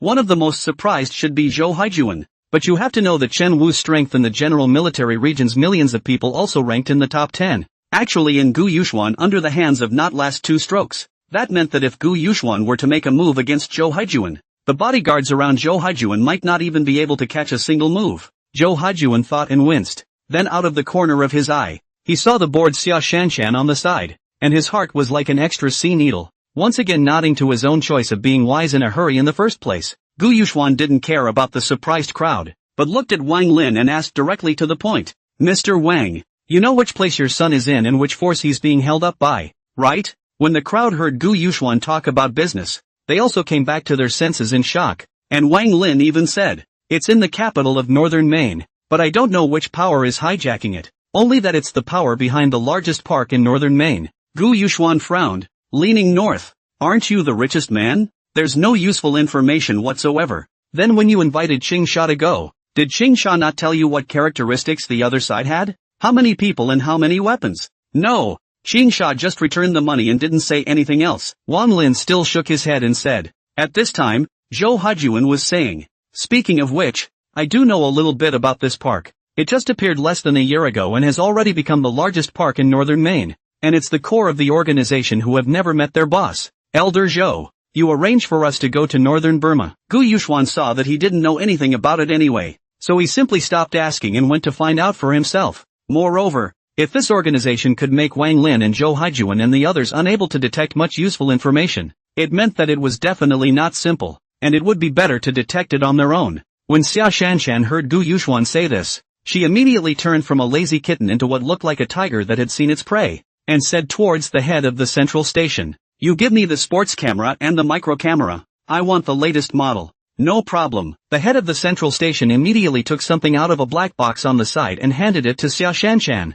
After all the preparations, Zhou Haijuan immediately arranged for Gu Yuxuan and Xia Shanshan and Chen Wu to fly to the north of Maine. After taking the car to the city of the north of Maine, all the landscapes are not the same as in China. It was also the first time for Xia Shanshan to come to the legendary north of Myanmar, and although she could see a few Chinese words along the way, most of the signboards were in other languages. In the north of Myanmar, Not to mention what sanitation and environmental protection. Even the roads are potholes. The car drove through the dust in the sky, which is known as the Golden Triangle of the north of Myanmar. Xia Shanshan had never been to northern Burma, and found that everything outside the window was different from what she had imagined, just like the towns in China, and not as good as others had bragged about. All of a sudden Xia Shanshan had no interest in everything outside. Suddenly her stomach rumbled. Gu Yuxuan, who was sitting next to Xia Shanshan, heard the female boss's stomach growl and laughed. Come on, let's find a place to eat first. Xia Shallow nodded fiercely. As for Chen Wu was sitting on the passenger side without saying anything. Gu Yuxuan said to the driver, stop in front. Xia Shanshan was surprised that Gu Yuxuan actually spoke Mandarin to the driver, and the driver understood and stopped the car not far in front. After the three of them checked out and got out of the car, Xia Shallow asked in surprise, Gu Yuxuan, how do you know this driver can speak Mandarin? But it's not that this driver speaks Mandarin, it's that people here usually speak English and Mandarin. Gu Yuxuan snorted. When Xia Shanshan heard Gu Yuxuan's mocking voice, she stomped her foot towards the back of Gu Yuxuan's foot, and then walked into a restaurant in front of her that looked pretty good. Sparing the professionally trained Chen Wu, who was on the sidelines and saw the scene, also revealed a touch of laughter, and said that he was professionally trained to laugh unless he couldn't help it. Gu Yuxuan obviously also noticed Chen Wu's abnormality, and just squinted at Chen Wu before following Xia Shanshan into the restaurant. Xia Shanshan was already in the restaurant with a menu and ordering, this, and this. Bring me up any other northern main specialties, and give me a couple bottles of the northern main specialty. But Xia Shallow, she didn't realize that there were already many pairs of eyes staring at her around her. There was desire in her eyes. There was flirting. And there were a few people who had a flash of worry in their eyes. Xia Shanshan's stunning beauty and devilish figure had already attracted a lot of people's attention from the moment she walked into the hotel, and she was still speaking Chinese. Immediately a table of several bald men walked towards Xia Shanshan, with tattoos of dragons and tigers on their bodies. It didn't look like any serious family. Drinking. Pretty girl? Want to have a drink together? Pretty girl, you just came from China, right? You can't afford to be without a couple of strong men to protect you. Look at us. Why don't you come with me and I'll protect you? Then no. We haven't played with a girl as beautiful as you yet. We can't let someone else steal her. Isn't this a gold mountain for Chinese people, especially a beautiful woman like Xia Shallow? After playing with it yourself, you can still sell it to the park for business. That's really cool. Scram. Don't come and mess with sister. How could Xia Shanshan spoil them? Didn't she see that Gu Yuxuan and Chen Wu were right behind her? Would she still be afraid of these little brats? When several people heard what Xia Shanshan said, they looked at each other, and several people formed a circle towards Xia Shanshan, surrounding Xia Shanshan in the center. As for Gu Yuxuan and Chen Wu, who came in behind them, they were not put in their eyes. In the group's view, the two of them were of average size and unarmed, so they didn't care at all. You who? Are you trying to stop your sister? Xia Shallow pushed the leading bald man in front of her out with one hand. The leading bald man didn't expect Xia Shanshan to actually dare to make the first move. His feet stumbled and didn't stand still, and he took a few steps backward before stabilizing himself. The leading bald man stabilized his stance and then took a few steps forward in annoyance, raising his hand and calling out to Xia Shanshan's face. The leading bald man's palm called out to Xia Shanshan while his mouth cursed. Damn! I'll show you pussy what it means to be a rule, and you'll be honest in a moment. Without waiting for the leading bald man to finish, his hand was caught in a palm like a vice and could not move, hard stopping his palm in front of Xia Shanshan. That palm is exactly Chen Wu's. Gu Yuxuan out can say, let him protect Xia Shanshan. Besides, not to protect Xia Shanshan, can he still protect Gu Yuxuan not? Chen Wu also did not talk nonsense with this group of bald men, twisting the palm of the leading bald man, barring a break, and then he hit his other hand towards the head of the leading bald man. It was important to know that although Chen Wu had been easily held by Gu Yuxuan, his strength was unquestionable, and the elites amongst the kings of China's special forces were no joke. Chen Wu punched between the nose and mouth of the leading bald man, directly collapsing the other party's nose down, and the teeth underneath were knocked out 7 or 8, covering and howling. Chen Wu withdrew his hand, and incidentally, he used the tip of his elbow to strike at the chest of a person next to him, and this person's chest was directly broken by Chen Wu by several ribs, and he spat out blood furiously from his mouth. The man was still knocked back a dozen meters by Chen Wu's strength, hitting the wall before stopping, sleeping straight on the ground, unaware of his condition. The next few whip kicks knocked the remaining men to the ground, howling desperately, and in the short span of 3 strokes, the bald men hadn't even figured out what was going on. They had then been knocked down by Chen Wu, and it had to be said that Chen Wu was something extremely fast, and not at all something that these punks could resist. The leading bald man glared angrily towards Chen Wu, struggling to half lie up as he lost a lot of his teeth and said in an unclear language, "Naya, do you want to die? You dare to move us in our territory? You didn't bother to inquire about what we are. We are all from the GG Society. How dare you touch us? You wait for me, don't you go. In a moment I'll let you know how flowers are red." A few bald men repeatedly cursed at Chen Wu, but they did not dare to do it, or not capable of doing it in the hands. A few help each other up, put down harsh words to leave the hotel. The three of them sat down under the very horrified gazes of the people around them, with absolutely no intention of leaving, and Xia Shanshan even shouted towards the waiter, "Serve up. Stop looking and serve up. I'm starving." The waiter was also looking at the trio in front of him who didn't put the people of the GG Society in the slightest bit in their eyes with a shocked face. They actually wanted to continue eating? Xia Shanshan said as she came back to look at Gu Yuxuan after driving the waiter away to serve the food. "Student Gu, I would like to ask if you would have watched me get beaten up by those guys if Chen Wu hadn't made a move just now? I didn't see you making a move in the slightest." Leaning north. Gu Yuxuan knows, Xia Shanshan is here to ask for punishment, just not Chen Wu shot? If you have to do it yourself, then what do you need Chen Wu for? Xia, if Chen Wu hadn't made a move just now, these few people I guarantee they wouldn't have been able to get out of this hotel. Xia Shanshan this only let Gu Yuxuan did not pursue further, and Chen Wu was also thinking about Gu Yuxuan words. "Mr. Gu, this means that I did not hit hard enough? I should have known that I should have left them all behind." Mr. Gu was right. It was indeed that I wasn't ruthless enough to let them go back to shouting. Soon the food was on the table. The three of them picked up their bowls and chopsticks and ate, and in no time they had finished the food. But the three of them had no intention of leaving, but continued to sit and pick their teeth. Just as the three were about to get up and leave, a dozen or so vans surrounded the restaurant, and the GG Society people came. The first to get out of the vans were a man in his 30s and a man in his 50s. The young 30-something with a hideous scar on his forehead and a face full of crosshairs came toward the restaurant with about 3 dozen men, and the middle-aged man in his 50s, who looked like a pedagogue and gave off a gentle feeling, also led hundreds of people towards the hotel. The young man in his 30s shouted before he even walked into the restaurant, "Damn it, let's see which one of them knows they're from the GG Club and still dares to hit them so wildly. Hitting our people in our territory? Look at me. Who the hell is it? Stand up for yourself. Looking down on our GG Club? I'd like to see which power you are from." After scanning around inside as he spoke, the young man immediately rested his gaze on the three Gu Yuxuan, because what the young brother had just said was that there was a beauty that was rare to see in 1,000 years. "It's you guys, isn't it? Who gave you the nerve?" The young man gave a hideous smile and looked at Gu Yuxuan's trio and asked, and after he finished speaking, he directly led the 30-odd knife and axe-wielding minions behind him into the hotel. The owner of the restaurant saw this battle and hurriedly greeted him with a smile and said, "Aya." Brother Blade himself came to the small store. "The store is really flourishing. What would you like to eat?" "My treat." "Get lost.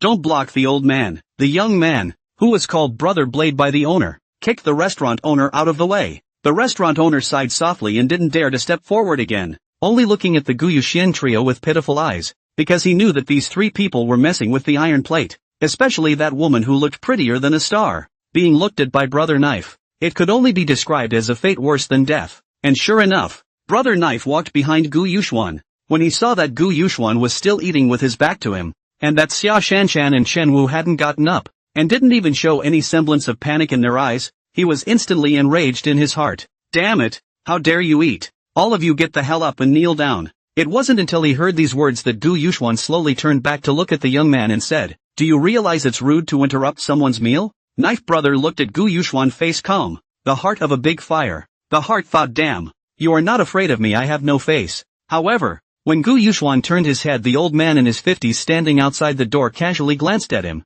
and immediately rubbed his eyes and looked at Gu Yuxuan with a face full of horror, frozen as if he were a wooden chicken. This terrifying figure was a legendary figure that he could never forget in his life, and was even called the uncrowned king of northern Burma because he had once exterminated the biggest power in the Golden Triangle by himself, and that power is the power to engage in drugs and arms. Not now in the downtown area of northern Maine this kind of doing fraud park can be compared. He dared not recognize Gu Yuxuan. Crap, how did this knife mess with him? Why is he back in northern Burma? Shit. The old man is cracking up and dagger is still flailing. Damn. Manners? You touch our GG Club and I'm talking to you about manners? Tell you what, kid, I'm not the only one coming this time. See out there, the sixth master, the drug king and arms dealer bigwig from northern Burma. Kid, see you're a nice girl, let the sixth master finish playing. Put in my park to make money is not bad. Just need you limbs. When Gu Yuxuan heard Blade's words, his eyes glanced faintly at the sixth master standing outside the door, and the sixth master, who was looking at Gu Yuxuan in a daze, snapped back to his senses. The sixth master watched Gu Yuxuan glanced at himself. He knew that it must be the little knife. The son of a bitch did not know what to say. The sixth master quickly wiped the sweat on his forehead and ran into the restaurant. Those men at the door of Knife don't dare to stop Master Six, who ran at a trot to Knife, who saw Master Six coming and thought he couldn't wait to get his hands on this beauty. Master Six, why are you here? Don't worry, when I'm done here, this bitch will definitely be the first to honor you. It's this kid who doesn't even put the sixth master's reputation in his eyes when he hears it. I'll make sure he kneels down and begs for forgiveness later. Ouch. Still eating? I'll deal with this kid now. I'll break his mouth first. I'll see how he eats later. Blade said to Master Six with some words of loyalty, but he didn't realize that Master Six's face was getting uglier and uglier even with fear. You are honoring me? I think you want to get me killed. Sixth Master glared at Blade, and then turned his head to Gu Yuxuan and laughed. Misunderstanding, misunderstanding, if there's nothing else I'll leave. Knife Brother looked at this look of the sixth master, scratched his head and puzzled. What is wrong with this sixth master? So polite to this white boy? But Master Six didn't even look at Blade. And after he finished speaking, he was about to turn his head and leave as if he had done nothing, with a smile piled on his face. But Gu Yuxuan didn't give the sixth master the chance to step out. Gu Yuxuan said with a rare smile, "You've come all this way. What? You want to leave like this?" This seems to be a plain and simple sentence, but let the sixth master stepped out of the foot stopped in midair. He is half a step, do not dare to step out, for fear of angering the legend in front of him. The sixth master could only take his feet back in place. He knew that this was something that he couldn't pretend to know nothing about, and with a smile piled on his face once again, he turned his head to Gu Yuxuan and said, "This, sir, I am definitely not with them. I'm just following them to see what's going on. This interrupts your meal. This is really sorry. This, sir, would you like me to throw them out for you?" Blade's entire body froze on the spot, his head full of mush. "No, what's the situation? This is the sixth master? Not to mention walking around in the city. He's well known in the Golden Triangle, where warlords and drug dealers are all over the place. How was this apologizing to this little white boy in front of him? He was considered half of Master Six's men, and he still plucked himself and the others out, and even said he would throw them out? Master Six, what is this for? Just now they beat up our GG Society's people, even if they are how bullish they are outside. This is the north of Maine. No one can. Yet. Slap. The Knife Brother had not finished talking. Directly by the sixth master, too big than the pocket thrown in the face. The sixth master, these two slaps cannot have any stay hand. In the Knife Brother's face left 5 fingerprints. Blood could be seen coming out of the corner of Blade's mouth, but he didn't dare to say anything else. And Master Six saw Blade shut up before looking at Gu Yuxuan with a smile on his face. "Sir, this bogeyman has offended you. What do you want to do with it, you say? And, sir, if there is anything you need to be effective in, just call out to me. I wouldn't dare to disobey. I'm really sorry about today. I really shouldn't have followed them into this mess." This time, the Knife Brother also finally reacted. I'm afraid they are kicked to the steel plate. Can let the 6 masters in the north of Burma, so respectful people, can be their own mess? Xia Shanshan and Shanwu also looked at Gu Yuxuan with a confused face, because they also didn't know why the 6th master was so respectful to Gu Yuxuan, and Shanwu had even been prepared to make a move for a long time. Gu Yuxuan put down his chopsticks and looked at the 6th master, who was full of smiles, but with fear in his eyes, and said after a moment of thought, "Do you recognize me?" Recognize that anyone who can make it big in the Golden Triangle should have seen a picture of Mr. The 6th master wiped the sweat from his face and said, knowing that this was the existence of the one who had single-handedly exterminated close to 100,000 people. Xia Shanshan and Shanwu looked at Gu Yuxuan with a puzzled face upon hearing this. Not to mention them, even Gu Yuxuan was confused. What? He didn't seem to have done anything in the Golden Triangle? Oh, how do you know me? Sir, General Tatsu has recorded all of your deeds in the valley at that time, and General Tatsu still has a picture with you. Lean north. What? General Tatsu? What kind of pig is this? And a photo with himself? Gu Yuxuan's face sank as he asked. General Tatsu? A picture with me? The 6th master watched Gu Yuxuan's face sank. His heart snapped and he hurriedly took out a photo in his own wallet and handed it to Gu Yuxuan. Look, sir, there's the picture. Gu Yuxuan took the photo and saw that it wasn't a girl who was a farmer that he had met after the explosion after exterminating those 100,000 people and saved her in passing. As for the group photo, it's just a blurry photo the girl stole with an old antique cell phone while the girl ran ahead and he watched her from behind. The picture quality of this photo, even though it has been restored, is just barely distinguishable from the people in it, so you can imagine how bad the cell phone the girl was using was. At this time, Xia Shanshan also hurriedly moved her stool over and glanced towards the photo, asking towards Gu Yuxuan, Mr. Gu, I can't believe you still have this kind of fetish, like this kind of lowly? It's just an airfield. The sixth master was thunderstruck by Xia Shanshan's words at this time. Even the knife brother on the side saw the photo and heard the words, but also dropped his jaw to the ground in shock. You have to know that this is General Chen, now one of the most powerful few forces in the Golden Triangle. This is something they don't even dare to think about. Not to mention saying it, but now they actually heard it. This is General Chen? Gu Yuxuan didn't care about the two men's shock, nor did he answer Xia Shanshan, pointing at the photo and asking. Gu Yuxuan's voice shouted the sixth master back in shock, and the sixth master hurriedly said to Gu Yuxuan, Yes, this is General Tatsu. Gu Yuxuan smiled slightly upon hearing this and nodded his head as he asked, I think she wants to be beaten. When the sixth master heard this, he was in a cold sweat. This group of people were more terrifying than one another. One said that General Chen was not in good shape, and this legendary character in front of him even directly said that he wanted to beat up General Chen. When Gu Yuxuan saw that the sixth master didn't dare to speak, he continued, What gang are you in? The sixth master opened his mouth without speaking, and thought for a moment before saying,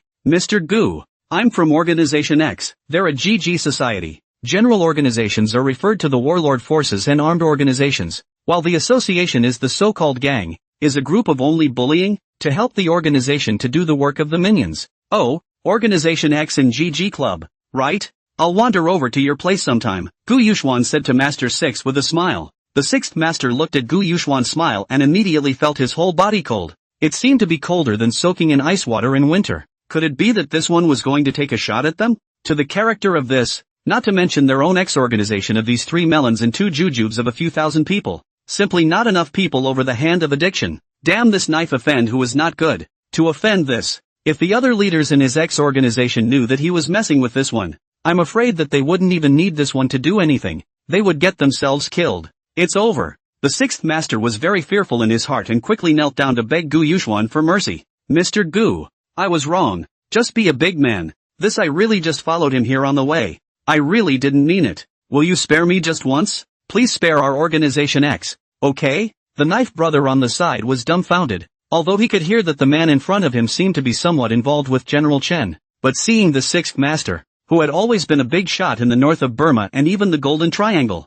kneeling down, because even though Master 6's strength was not as good as General Chen's, it was still comparable, and no matter who this man was, that Master 6 would definitely not kneel. Blade's heart was like falling into an ice cave. What kind of big shot had he offended here? If he had just thought of putting up a fight and finishing off Gu Yuxuan right here, that now the knife brother is already completely without this kind of mentality. After all, can let the sixth master anxious directly kneel down the person. They still dare to start a crooked mind, then it may be more than their own one person suffered. Blade's legs went limp and he knelt down towards Gu Yuxuan. Although he really didn't understand, it looked like this was a small white man. What virtue would make the sixth master kneel down? Brother Blade had a deep background in military support, so why would he be afraid of such a little white boy? This person looked like he was only in his early 20s. Mr. Gu, since the knife has messed with you without a good eye, feel free to give the word. Do whatever you want. If you think it's too dirty for your hands, I'll take care of it as well. We in Organization X have always respected you from the bottom of our hearts,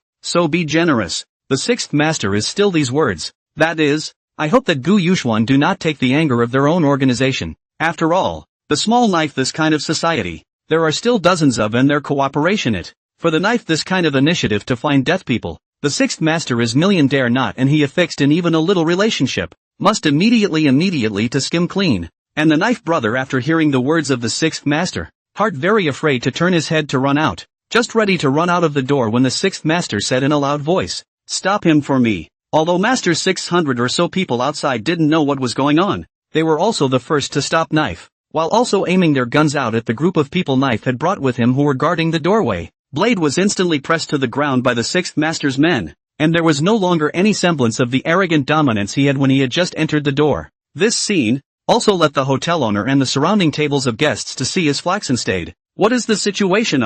These 3 people are really still the object of sympathy of their own people just now? The people from the GG Club who were guarding the entrance were also instantly confused. What was going on? How come the positions seemed to have been switched in an instant? Blade shouted excitedly as he was escorted and brought into the restaurant again. Master 6. You can't do this. I've done a lot of work for you, right? If you hand me over, who will dare to work for you in the future? We haven't worked together for a short period of time, have we? It's even if you don't bail me out now. You're actually going to send me out? Usually, as long as you say. I let the brothers below work overtime, not to mention other things. Let's say that I have sent you a lot of Chinese beauties, and the channel for your goods to enter China is also me. Brother Knife gave a furious rebuke to Master 6, but before he could finish his last words he was slapped again by Master 6 and lost a few of his teeth. Just then, a sound of tracks crushing the ground outside the restaurant was getting louder and louder coming in this direction, and the 6th Master's Junior turned his head to look at it instantly with sweat seeping out of his forehead.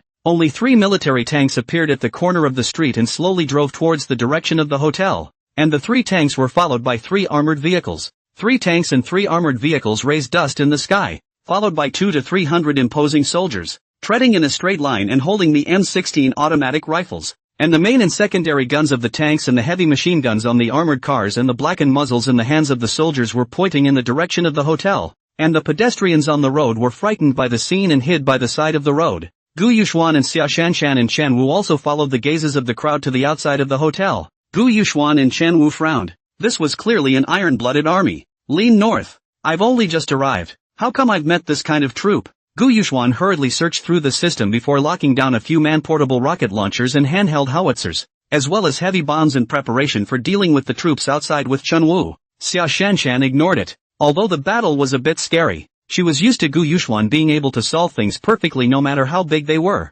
and the 6th Master on the side looked at the flag of that troop, so scared that his face was a little white, and swallowed his saliva and said, "It's General Chen's men coming. How come they're so fast? You know that General Tatsu's men are in the western part of the Golden Triangle, not in the capital, and it would take more than an hour to get here even at full strength, so how could they get here so quickly?" And the 3 Gu Yuxuan on the side also flaxed dumbfounded when they heard this. This is General Tatsu? Knife and the others who were pressed aside saw the tanks that were rushing towards the place. Their brains were not enough. No, tank, armored vehicles? They're just knives and clubs, not to mention guns, and you're sending out tanks and armored cars? That's a bit much, isn't it? It's not supposed to be for you, is it? Xia Shanshan only remembered at this time that she still had a task set by Zhou Lao. Barred Mouth put down the chopsticks, clapped his palms and took out the device to connect to the central station to open the live broadcast. Xia Shanshan's big number and the central station at the same time jointly open live broadcast. Originally Xia Shanshan National Goddess Influence has a lot of fans,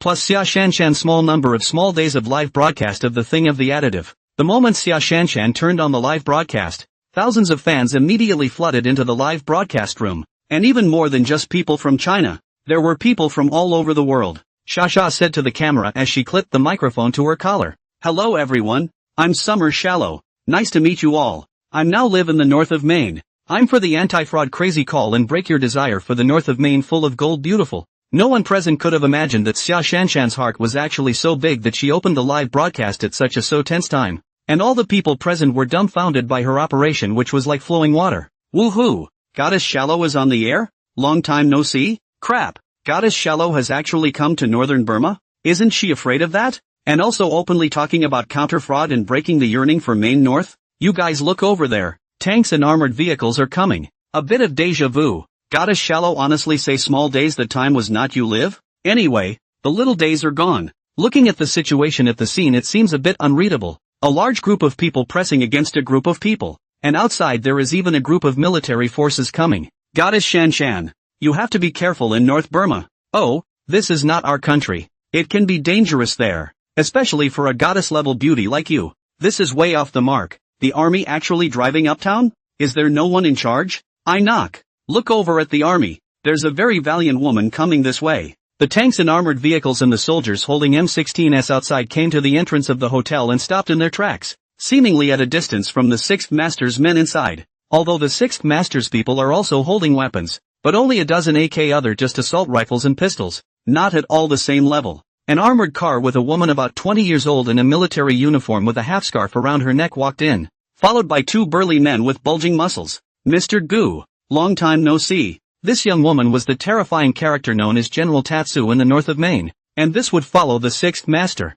who had confusion written all over his face. The men of Blade, who were surrounded by the 6th Master's men. were even glaring at Blade after hearing General Chen's words, their eyes filled with anger. If their eyes could kill, Blade would have already been chopped into countless segments. How dare you offend such a man? Offend General Chen and the Golden Triangle? You're dragging your brothers to death? This is the man who can make General Chen call him sir. And the knife brother himself is also very confused. How could he expect he just came to help his little brother out, but as a result, even if the sixth master turned against him, General Chen even drove a tank. Damn it, if he himself had known this, how would he have dared to come over to find trouble with these three? He would have already tied up those few juniors to make amends. Inside the hotel, General Chen, who saw Gu Yuxuan again, had a few more moments of excitement on her face, but soon her face sank as she realized that there were uninvited guests around, especially since Master Six's men were grabbing Blade's men. These 100 or so people looked a bit abrupt in the surroundings of this small restaurant,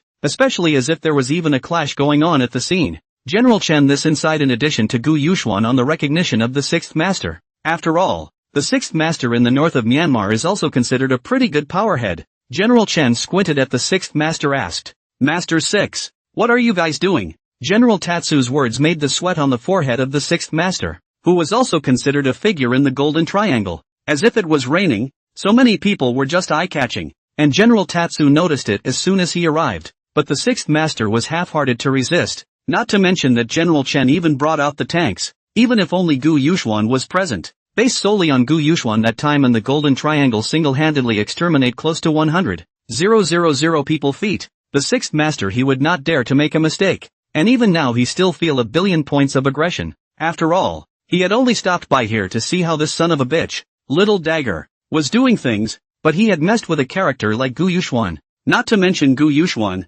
now it is the firepower of the army in front of him is enough to make himself even ash left, said the sixth master with a smile. Misunderstanding, Miss Chen, that we're just here to get along. It's all him, everything is them. I've already arrested them for Mr. Gu to dispose of. The sixth master had a fawning look on his face, and he didn't know whether it was to General Chen or Gu Yuxuan, but the sixth master's words could make those people who were originally brought by knives sell knives out in a hurry. General Tatsu, it's none of our business, it's just that Dagger. Bah, Dagger brought us out. It's got nothing to do with us. Yes, just now it was Dagger who was disrespectful to Mr. Gu and was full of profanity. We really didn't do anything, we were just guarding the door. He's the one who came out to trouble Mr. Gu because he wanted to help his little brother avenge his death and build up his prestige. Spare us, right? We all just followed him out. Originally, it was just the sixth master's men arresting them, and they weren't too scared because the sixth master would still want people to help him manage the GG society. It was different now.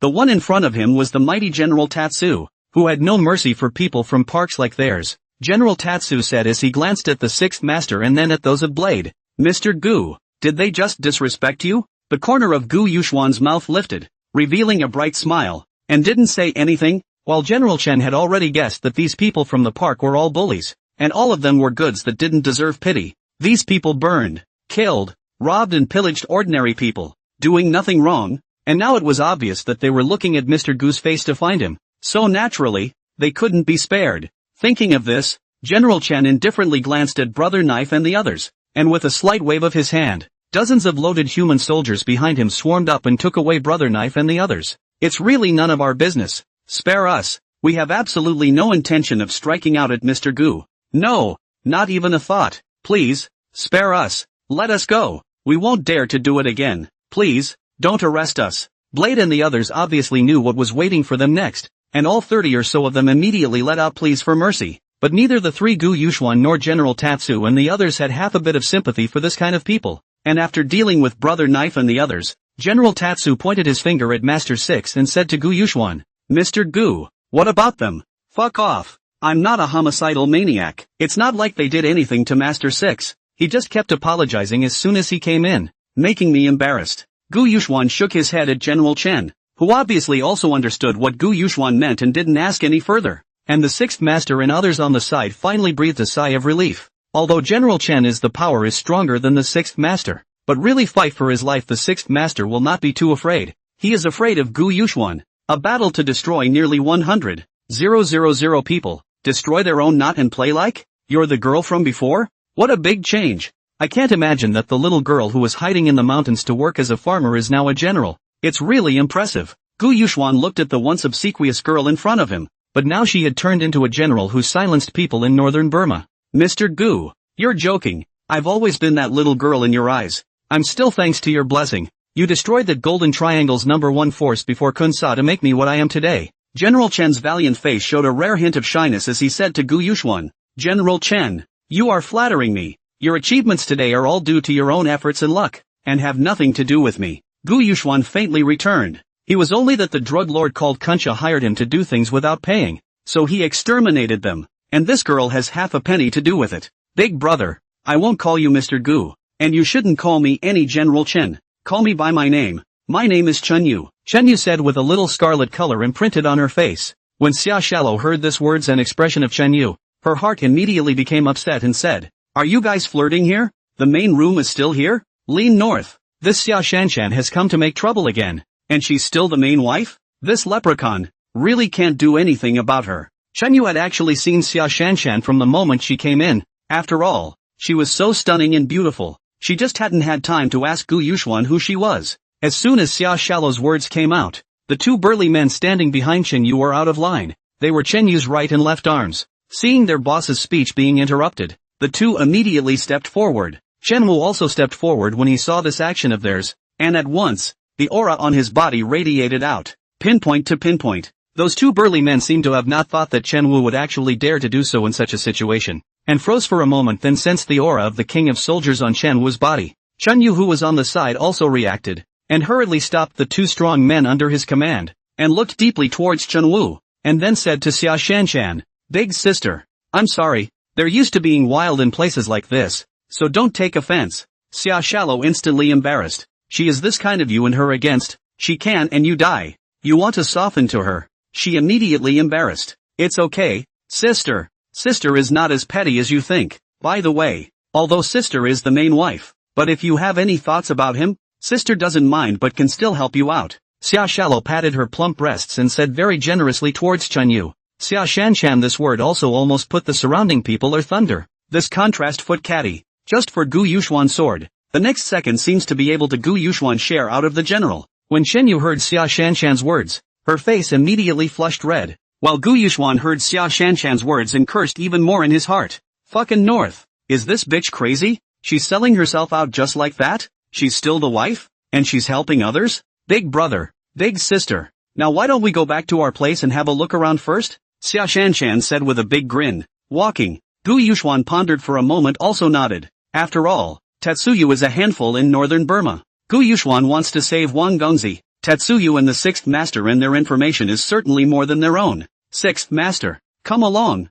Gu Yuxuan said, and spoke in the affirmative. The Sixth Master on the side had thought that he would be able to escape. Who would have expected to suddenly hear Gu Yuxuan say these words? Froze for a long time and stumbled at his feet. Big brother. No, Mr. Gu, I won't go along with this one, right? This one doesn't seem too convenient. Master Six shouted out after Chen Yu in a moment of impatience. Put, Xia Shallow snorted out a laugh. Not to mention Xia Shanshan, this goblin. Even the two burly men behind Chen Yu and Chen Wu couldn't help but have the corners of their mouths rise slightly, while Chen Yu was blushing angrily as he stared at the Sixth Master, thinking he was being sarcastic. And Gu Yuxuan heard the Sixth Master said big brother. Suddenly Chrysanthemum tightened. The body is suddenly like a waxing moon, cold wind blowing over the general. And then heard the Sixth Master turned his mouth before loosening his fists. Leaning north. You say that people Chen Yu called like this, even if it is, although the body is too flat, but the face is also considered a beautiful woman, coupled with this valiant and unique temperament of hers, so that people have a desire to conquer.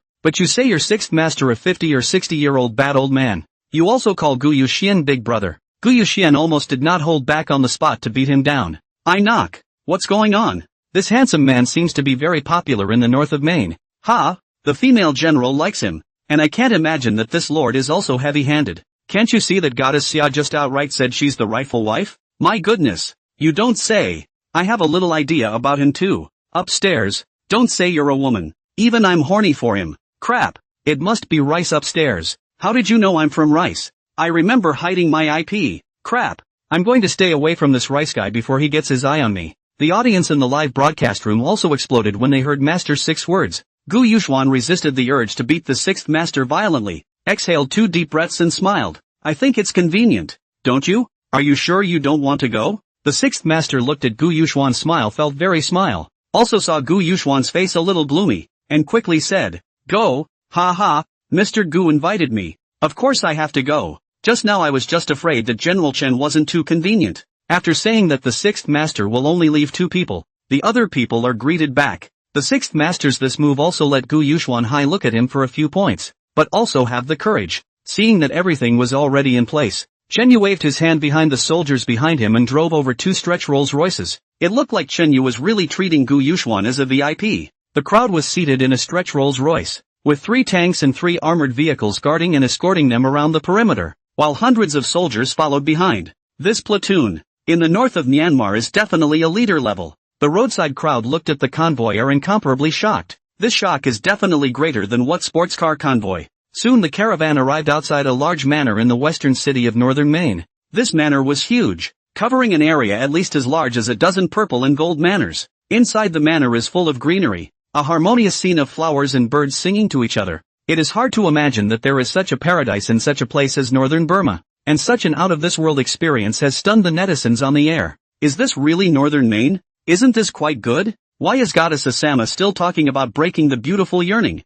You do see that. What are people? A general in northern Burma. And you just didn't see it. Moving swords and guns. Haven't shattered your dreams of getting rich yet? Don't you come and bring up the tempo. That's not it. I see him like a little life, coming in every day to bring the beat. Can't help it. This Maine North bigwig's life is downright unpretentious. Ha! Finally. It also opened my eyes to feel so poor. It's outrageous. This army tank is even. This manor is really too exaggerated, isn't it? It's simply bigger than a valley. It can house a village of people, right? That's a row. TSK, TSK, but then again, aren't they afraid of being ambushed by a hostile force if they're waving around like that? In the face of absolute strength, any plotting and scheming is futile. When the convoy arrived at the entrance of the manor, Chen Yu greeted a few people and got off the car. The 20 or so guards at the entrance immediately saluted respectfully as soon as they saw Gu Yuxuan. "Mr. Gu, welcome back." This startled Gu Yuxuan as well. Leaning north,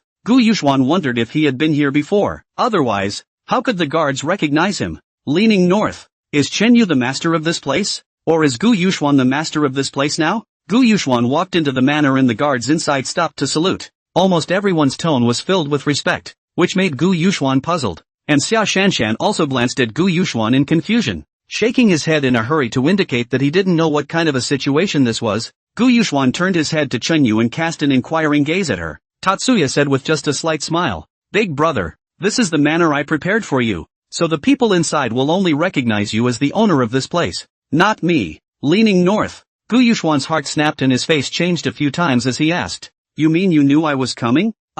Sure," Tatsuya replied happily. However, this answer from Chen Yu made Gu Yuxian's face even more ironic, but Chen Yu didn't notice and continued, "I knew Big Brother would definitely come back to see me again. Only what I didn't expect was that this time Big Brother actually brought Big Sister with him." After Gu Yuxian heard Chen Yu's explanation, his face then eased down and walked up to the second floor, and when the people were seated separately, Gu Yuxian let Xia Shanshan turn off the live broadcast and then went straight to the topic. "Tatsuyu, 6th Master. I don't know if you've heard of it, but Wan Lin's son was kidnapped right now in northern Burma?" When Chen Yu and the 6th Master heard these words from Gu Yuxuan, their hearts were all jolted. Of course they knew about this matter. Could it be that Mr. Gu came over this time because of this matter? "Big brother, of course I've heard of this. That force is in the southern part of northern Burma bordering the Golden Triangle, and just 1 year ago it became the largest fraud park in northern Burma. I've heard that's still the surface of them. They're behind the biggest drug manufacturer in the Golden Triangle right now, and it's only been around for the last year.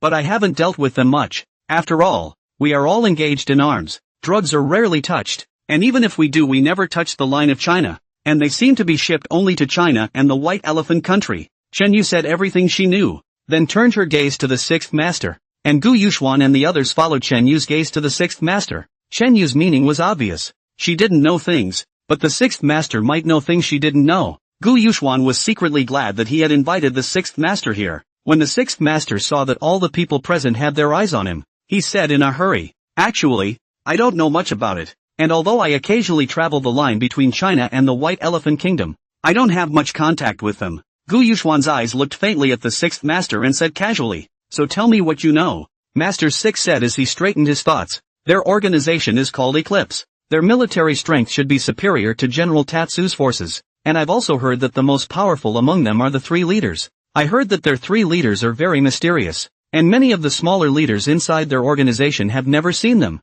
They were originally just a bunch of gangsters with no guns and no money. But when the three chiefs appeared, it was money for money and guns for guns. As to where they came from I don't know, and I heard that all three were impervious to swords and guns. Tatsuya said disdainfully after hearing this. Che, still invulnerable to swords and spears? Not only her, but also Chen Wu and the others, and even the sixth master himself didn't quite believe the rumor. Only Gu Yuxuan and Xia Shanshan glanced at each other. Both saw the surprise in the other's eyes. This person they had touched Monroe and Shirley. But wasn't it said that there were two such people inside Qingsha, who went to attack this what's-his-name Eclipse organization, and then were repelled? How come there are such people in Eclipse? Are the rumors wrong, or is there really such a person in Eclipse? If there is, what is the relationship between those two people and Monroe and Shirley? Leaning north, Gu Yuxuan only felt that the more he knew, the more messed up his mind became. So he simply didn't think about it and said directly, then why did this Eclipse kidnap Wang Lin his son and didn't mention demanding a ransom?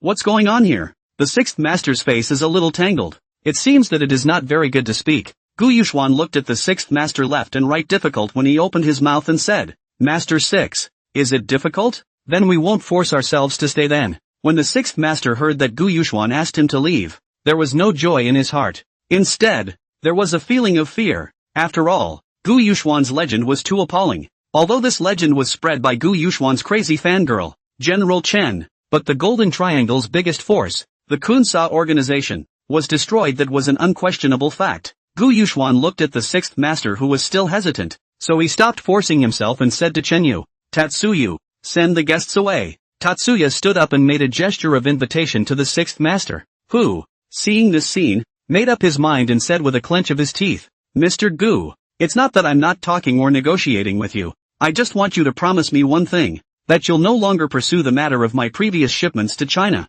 Lean north. So that's what you're afraid of? You should have said so. Yes, I won't pursue this, but I can only guarantee that I won't pursue this for myself and those around me. Gu Yuxuan said indifferently. The sixth master's face was delighted when he heard this, but at this time, Xia Shanshan spoke. Wait. Xia Shanshan's sentence of wait made the sixth master's smile pause on his face. Although he didn't know who Xia Shanshan was, the sixth master could tell that Gu Yuxuan and Chen Yu, including Chen Wu, valued her. You can't send out your so-called goods to China in the future, Xia Shanshan continued. Master 6 wiped the cold sweat from his face. Sister, this is it? You should have said so earlier. I thought you were going to pursue this. You can rest assured that I will never ship to the line of the White Elephant state of China in the future. Originally, China is now grasping very tightly, and I have long since not wanted to do this line. Xia Shallow smiled faintly and then said, as long as you don't ship to China. As for the White Elephant state, feel free. Xia Shanshan's words caused everyone present, including Gu Yuxuan and Chen Wu,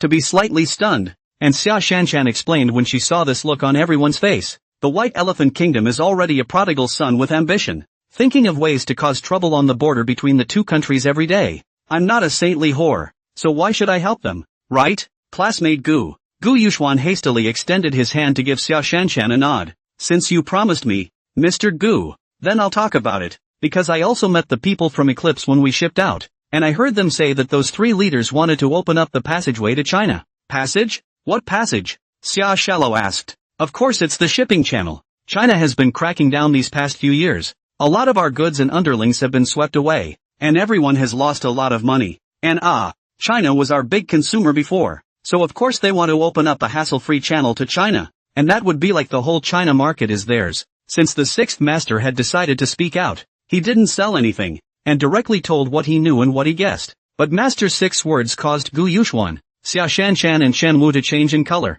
Everyone was well aware that China's anti-drug efforts had only achieved a milestone victory in the past few days. If the people of Eclipse were allowed to bring the drugs to the territory of China again through Wang Lin's channels, then all of the work that China had done before would be completely wasted. Leaning north. No wonder Zhou Lao attaches so much importance to this matter. Zhou Lao is really standing high and seeing far, knowing that when others do not want money, it is the most deadly time. Fortunately, Gu Yuxuan took this matter next now. If they waited until they had already connected to the channel within China as well, then it would be more troublesome. That meant that the internal part of China had already been corrupted. Looks like I'm going to meet this organization. Do you know where they are? Gu Yuxuan said as he stood up and stretched. Although Gu Yuxuan acted very gently, The people present knew that this represented that northern Maine was going to be in chaos again, and that Gu Yuxuan was ready to take action himself. The sixth master said as he spread his hands after hearing this. Mr. Gu, you don't even talk about me. Even some of the smaller leaders of their eclipse have never met their leader,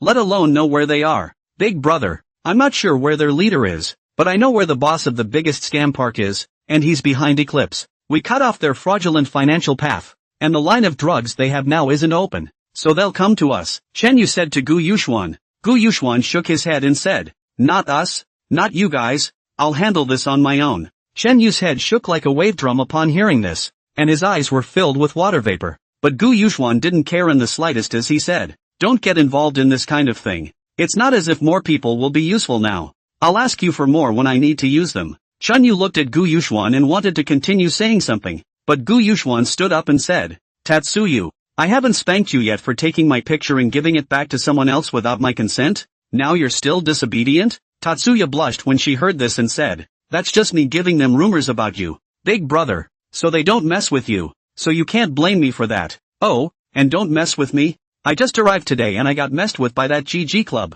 and you're actually talking about telling them not to mess with me? Chen Yu was speechless after hearing this. She only gave it to the people who were better mixed up in Maine North, such as the Sixth Masters and these people, and how could she have never imagined that actually those punks would dare to mess with Gu Yuxian as well? Okay, but big brother, you need someone must inform us. Oh? At the same time, Tatsuya silently resolved in his heart to exterminate this GG society in a while. Okay, got it, I'll just give a car. Right. And the address of that park, Gu Yuxuan said indifferently. The sixth master looked at Gu Yuxuan's appearance, seems to want to go solo again, to ask, Mr. Gu, do you really not need to bring some people with you? Bring it on. Ha? Master Six looked left and right but couldn't see where Gu Yuxuan's people were. Gu Yuxuan smiled when he saw this look of the sixth master and pointed to himself and Chen Wu and Xia Shanshan and said, nah, isn't that just the people? Me, him, and Asuna Xia. This put makes the sixth master even more surprised. This time it is not himself, but also bring a petite woman? At first glance,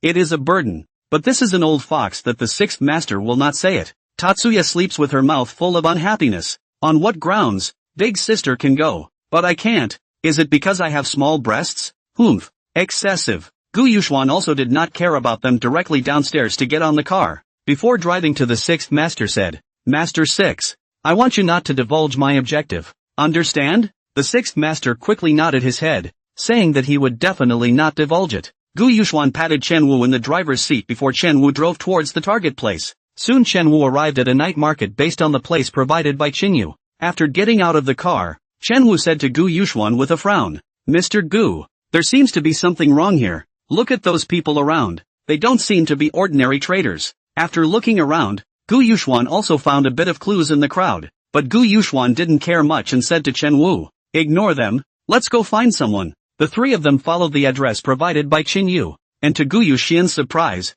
the group of misfits also went over in Gu Yuxian's direction. Just as Gu Yuxuan and Chen Wu were about to make their move, they crossed over the three of them and rushed towards the people in front of them, frantically strafing the 30 or so people in front of them. Crap, is northern Burma that messed up? Isn't this downtown that crazy too? See, let's see if you dare to go to the north of Maine, and to heaven, and if you go you will go to heaven. Xia Shanshan had opened the live broadcast when she left, and the audience in the live broadcast room had been very shocked in their hearts when they saw this real appearance of Maine North. In their hearts, although they know that the north of Burma is a bit chaotic, but how can they imagine that the north of Burma will be so chaotic that they will shoot directly in the downtown area? At the very first moment Gu Yuxuan took Chen Wu and Xia Shanshan to find cover while the 30 or so people in front of him were being beaten into a hornet's nest. Get them! With a command, a group of soldiers patrolling around the area arrived with weapons in hand. Rifles for pistols. Bang bang bang. At one time the entire night market gunfire continuous. Suddenly gunfire.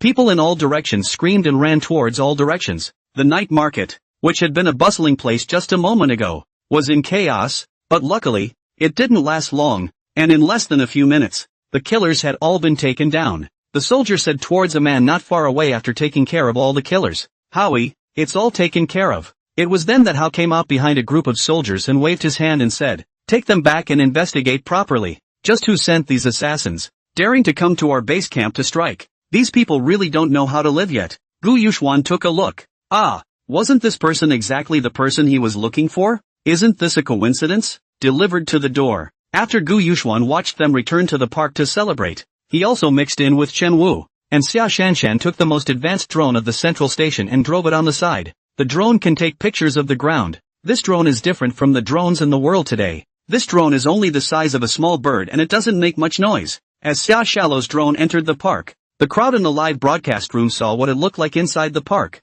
where a group of rifle-wielding men were having a celebratory feast. And off to the side, several floors of the building were filled with piggies, all skinny and bony, battered and bruised, with deep despair in their eyes. Damn! Finally saw the most real park. That time said that the main north wonderful that person you come out this and how you are going to say. They look as if they haven't eaten or slept in a long time. Look at the bruises on them. Would you guys look at that one out there celebrating? Is that an internet star? That's her. I can't believe the rumors are true. She just tricked people into going over there. And a lot of people believed her over there. It's too much. Gu Yuxuan distributed a dozen miniature bombs to Chen Wu, and he himself even threw an exploding egg directly at a table. And Chen Wu also placed the miniature bombs. Gu Yuxuan and Chen Wu clapped their hands and came to the door. Gu Yuxuan had long ago put his weapons aside. Gu Yuxuan and Chen Wu each picked up a man-portable rocket launcher. Bang bang. The two men said nothing as two rockets shot inside with a whistling sound. And boom, boom, boom.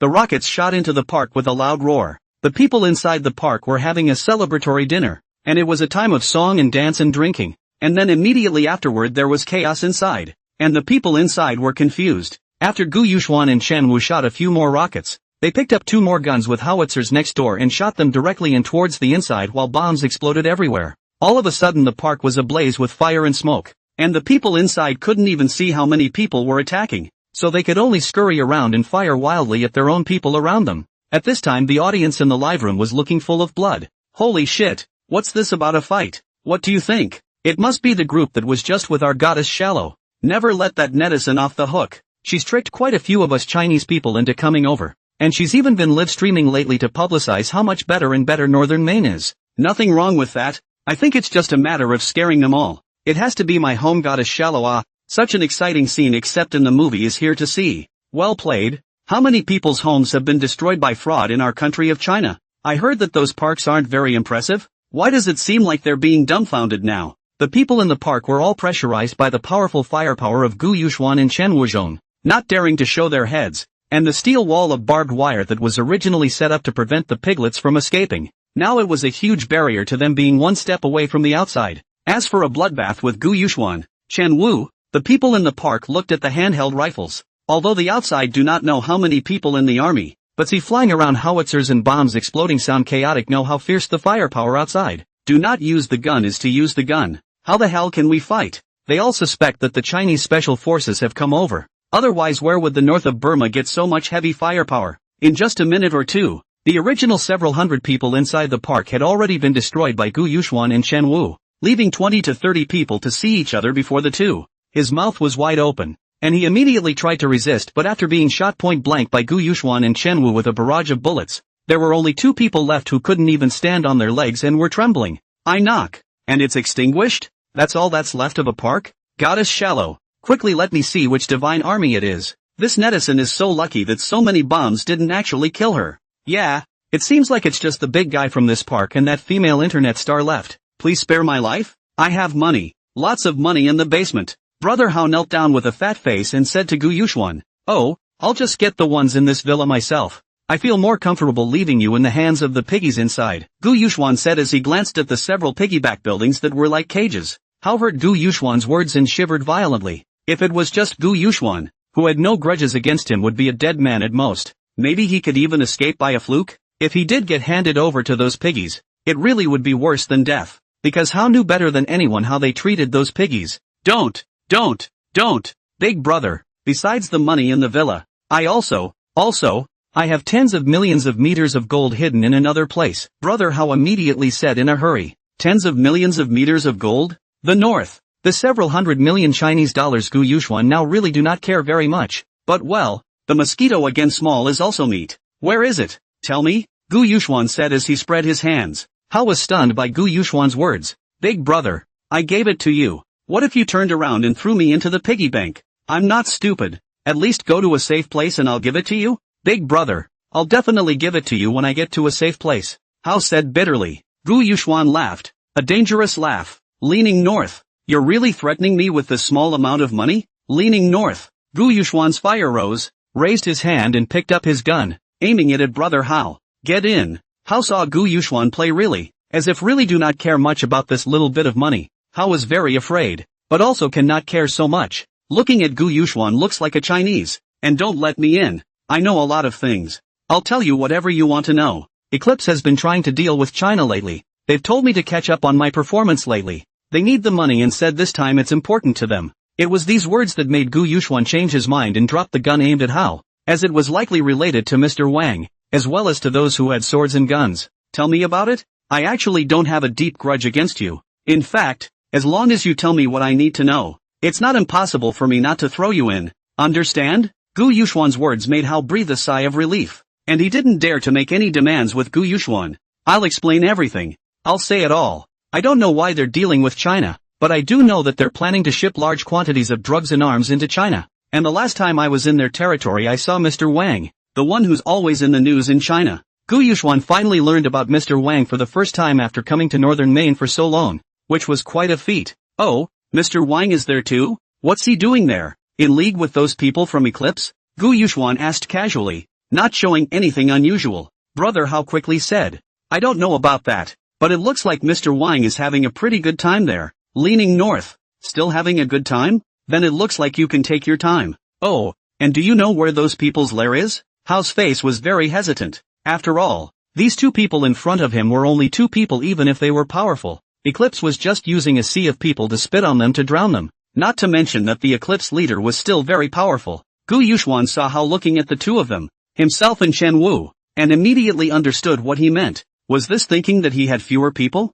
Fear that Eclipse is not afraid of himself? Leaning north. I should have known to ask Chen Yu and the sixth master to borrow some people. This is embarrassing. But this answer is right in front of my eyes. I can't not want it, right? Gu Yuxuan gritted his teeth and heartily exchanged 10 billion for 100 ordinary elite soldiers out. Then let them in as Chen Wu looked at Gu Yuxuan with a fool's eye. Gu Yuxuan already knew what Chen Wu's eyes were for, which was to say that Gu Yuxuan was a fool. The two of them are tired of not calling people out when they are fighting. Wait until the fight is over now to call people out. Leaning north. Gu Yuxuan thought in his heart, you think I want to? If it wasn't for the fear of losing the battle he wouldn't have been able to give it up. At first, Gu Yuxuan thought, he can handle things by himself, and now there is Chen Wu to help. That is not a handful of things, although a bit of hard work, but save money.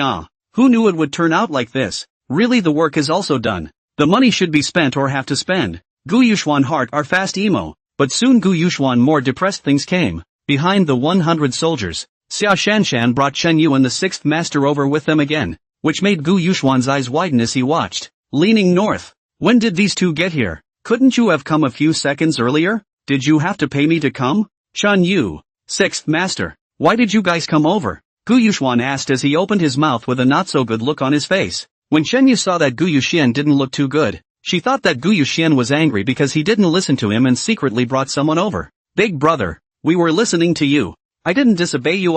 I've been waiting around for you to finish your fight before I came in, and to show them how good you are. Lean north. What? They were already in the neighborhood? Why didn't you guys come out earlier? Originally, even if they had just arrived, Gu Yuxuan could have been furious and turned blue. Now Tatsuya is telling Gu Yuxuan that they've been in the neighborhood for a long time? They came over after seeing their side finish? Lean north. Leaning north. Tatsuya, are you working with the system? You're saying that you guys came near here a long time ago? Gu Yuxuan gritted his teeth and said it word for word. Yes, don't be angry. I know I'm wrong. I won't come anymore at most in the future. Chen Yu heard Gu Yuxuan's raw tone and said in a hurry. Gu Yuxuan couldn't say why he was angry because these people were system redeemed, and could only sneak in a few deep breaths and say to Chen Yu, no, we'll just go together from now on. Tatsuya froze as if she didn't believe what she was hearing, but immediately jumped 3 feet in the air. Although she didn't know why Gu Yuxuan had changed his mind, she was happy enough when she was finally able to follow Gu Yuxuan openly. See, from now on you don't have to do such sneaky things. I just arrived to turn on the drone and Tatsuya came to me with someone.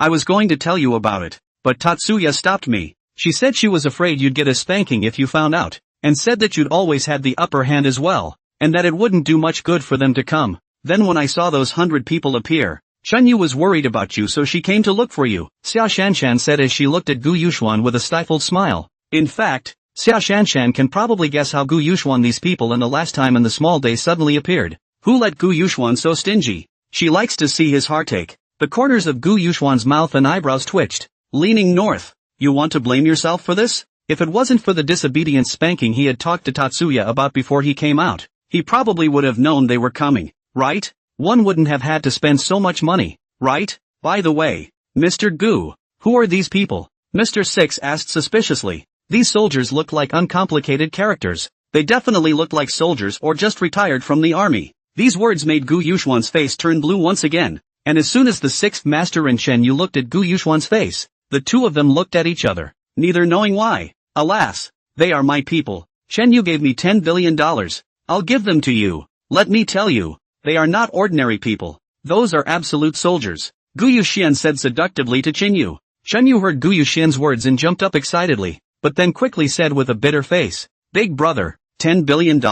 How can I have that much money? North? What kind of words are you saying? Tatsuyu Tatsuyu. I was thinking that you are also so cunning. You are making your big brother's heart as cold Chen Yu. You've been the boss in Maine North for so long, and you're telling me that you can't even come up with $10 billion?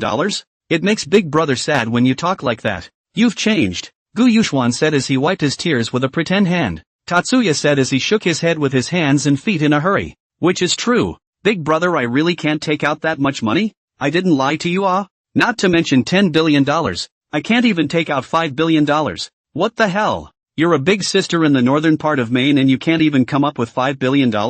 People have more than that for a park, right? Gu Yuxuan said with wide eyes. Tatsuya said with her tongue out. Big brother, do you think I'm one of those park people? Exploiting piggies and scamming people inside China day in and day out? I don't do that kind of thing. And I don't mess with drugs much. I'll just sell arms. And only to some small powers and countries in the neighborhood and in Africa. The other big powers or elsewhere are sold by those big powers of old rice. It's not like we can't rob old rice. And we have to see if someone else has an arms shipment when we rob them. Plus there's the cost of the brothers we lose when we rob them. Leaning north. So this is what you do in the arms business? You mainly rob other people's arms? You don't have your own source of arms? They rob on the side, but you're the main one? Do you usually rely on robbery for all your financial resources? Gu Yuxuan asked. Chen Yu innocently looked at Gu Yuxuan and said with a nod.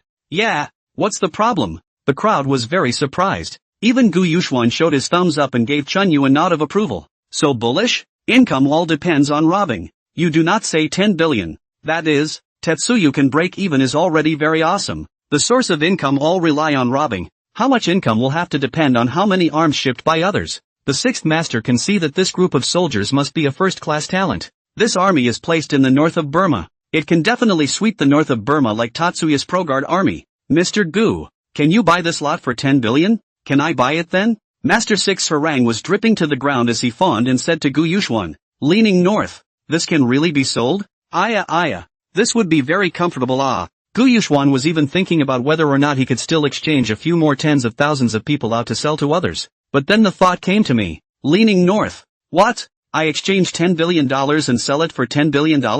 I'm not stupid. You think I'm stupid At least need to flip Aya. Master Six, how can you say that? Can a big tycoon like you be compared to someone like Tatsuya who lives off of robbery? 10 billion, wouldn't that be underestimating you? You need 20 billion. Gu Yuxuan first slammed the sixth master, then turned his head violently and said that 10 billion was not enough, and that 20 billion was needed. The sixth master was still happy to hear Gu Yuxuan praising himself, but the more he listened, the more wrong it was. What's going on here? Chen Yu 10 billion? To me it's 20 billion. You're robbing people, aren't you? You're scarier than Tatsuya. People just rob arms. You're good, you're directly robbing people of their money and saving the middleman.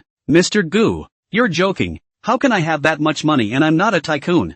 I'm actually just like General Chen, just able to mix enough for 2 warm meals. The sixth master said with a quick smile. Ugh, that's not the way to put it. How do you compare to Tatsuya? She just buys some arms by robbing and occasionally makes a little extra money. How can you compare it to a tycoon thigh like you? You are a tycoon thigh. Can you compare with a small family like Chen Yu? 20 billion 100 is a good deal. As much as you want. Gu Yuxuan shook his hand, shattering all of the sixth master's good efforts to create a poor persona. As much as you want? Mr. Gu, do you really think I'm rich? Mr. Gu, we're so familiar. How about a discount? 13 billion? You need someone for your fight with Eclipse. Just say the word and I'll definitely not say a word. Master 6 said sincerely to Gu Yuxuan. Gu Yuxuan looked at the 6th master's face of sincerity.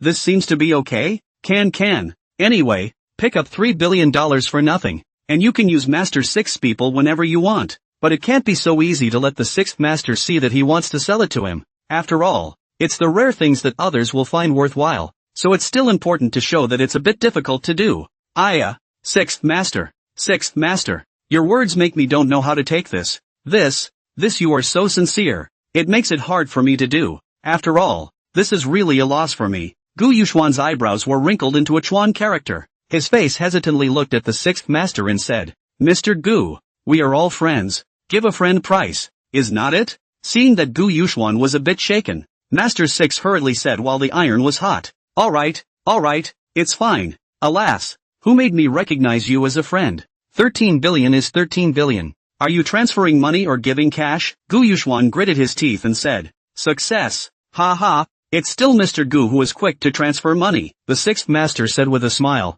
He finally had an iron-blooded army. Xia shallow face Gu students, your acting skills are very pomposite. I can see at a glance that you are clearly raising the price to scourge the other 6 masters. Mr. Gu, isn't this my half as well? After all, these are the couple's joint property? Xia Shanshan said to Gu Yuxuan after Master 6 finished transferring the money. Lean north. If you want it, you want it. You find what reason is not good, but said what husband and wife joint property. When and you married. But Gu Yuxuan counted to see through Xia Shanshan. She just likes to tease herself. If you say no, she will definitely fight you to the end. If you say yes, she is comfortable. So what if you give it to her? She has all her money anyway. Gu Yuxuan said with a cheeky smile as he thought of this. What's the point? It's a must. It must be half of you. We do everything with each other. Xia Shanshan nodded with great satisfaction, thinking in her heart, oops, this Gu Yuxuan doesn't seem to be as stingy as before. It seems to be a lot more generous than before. But Gu Yuxuan's words made Chen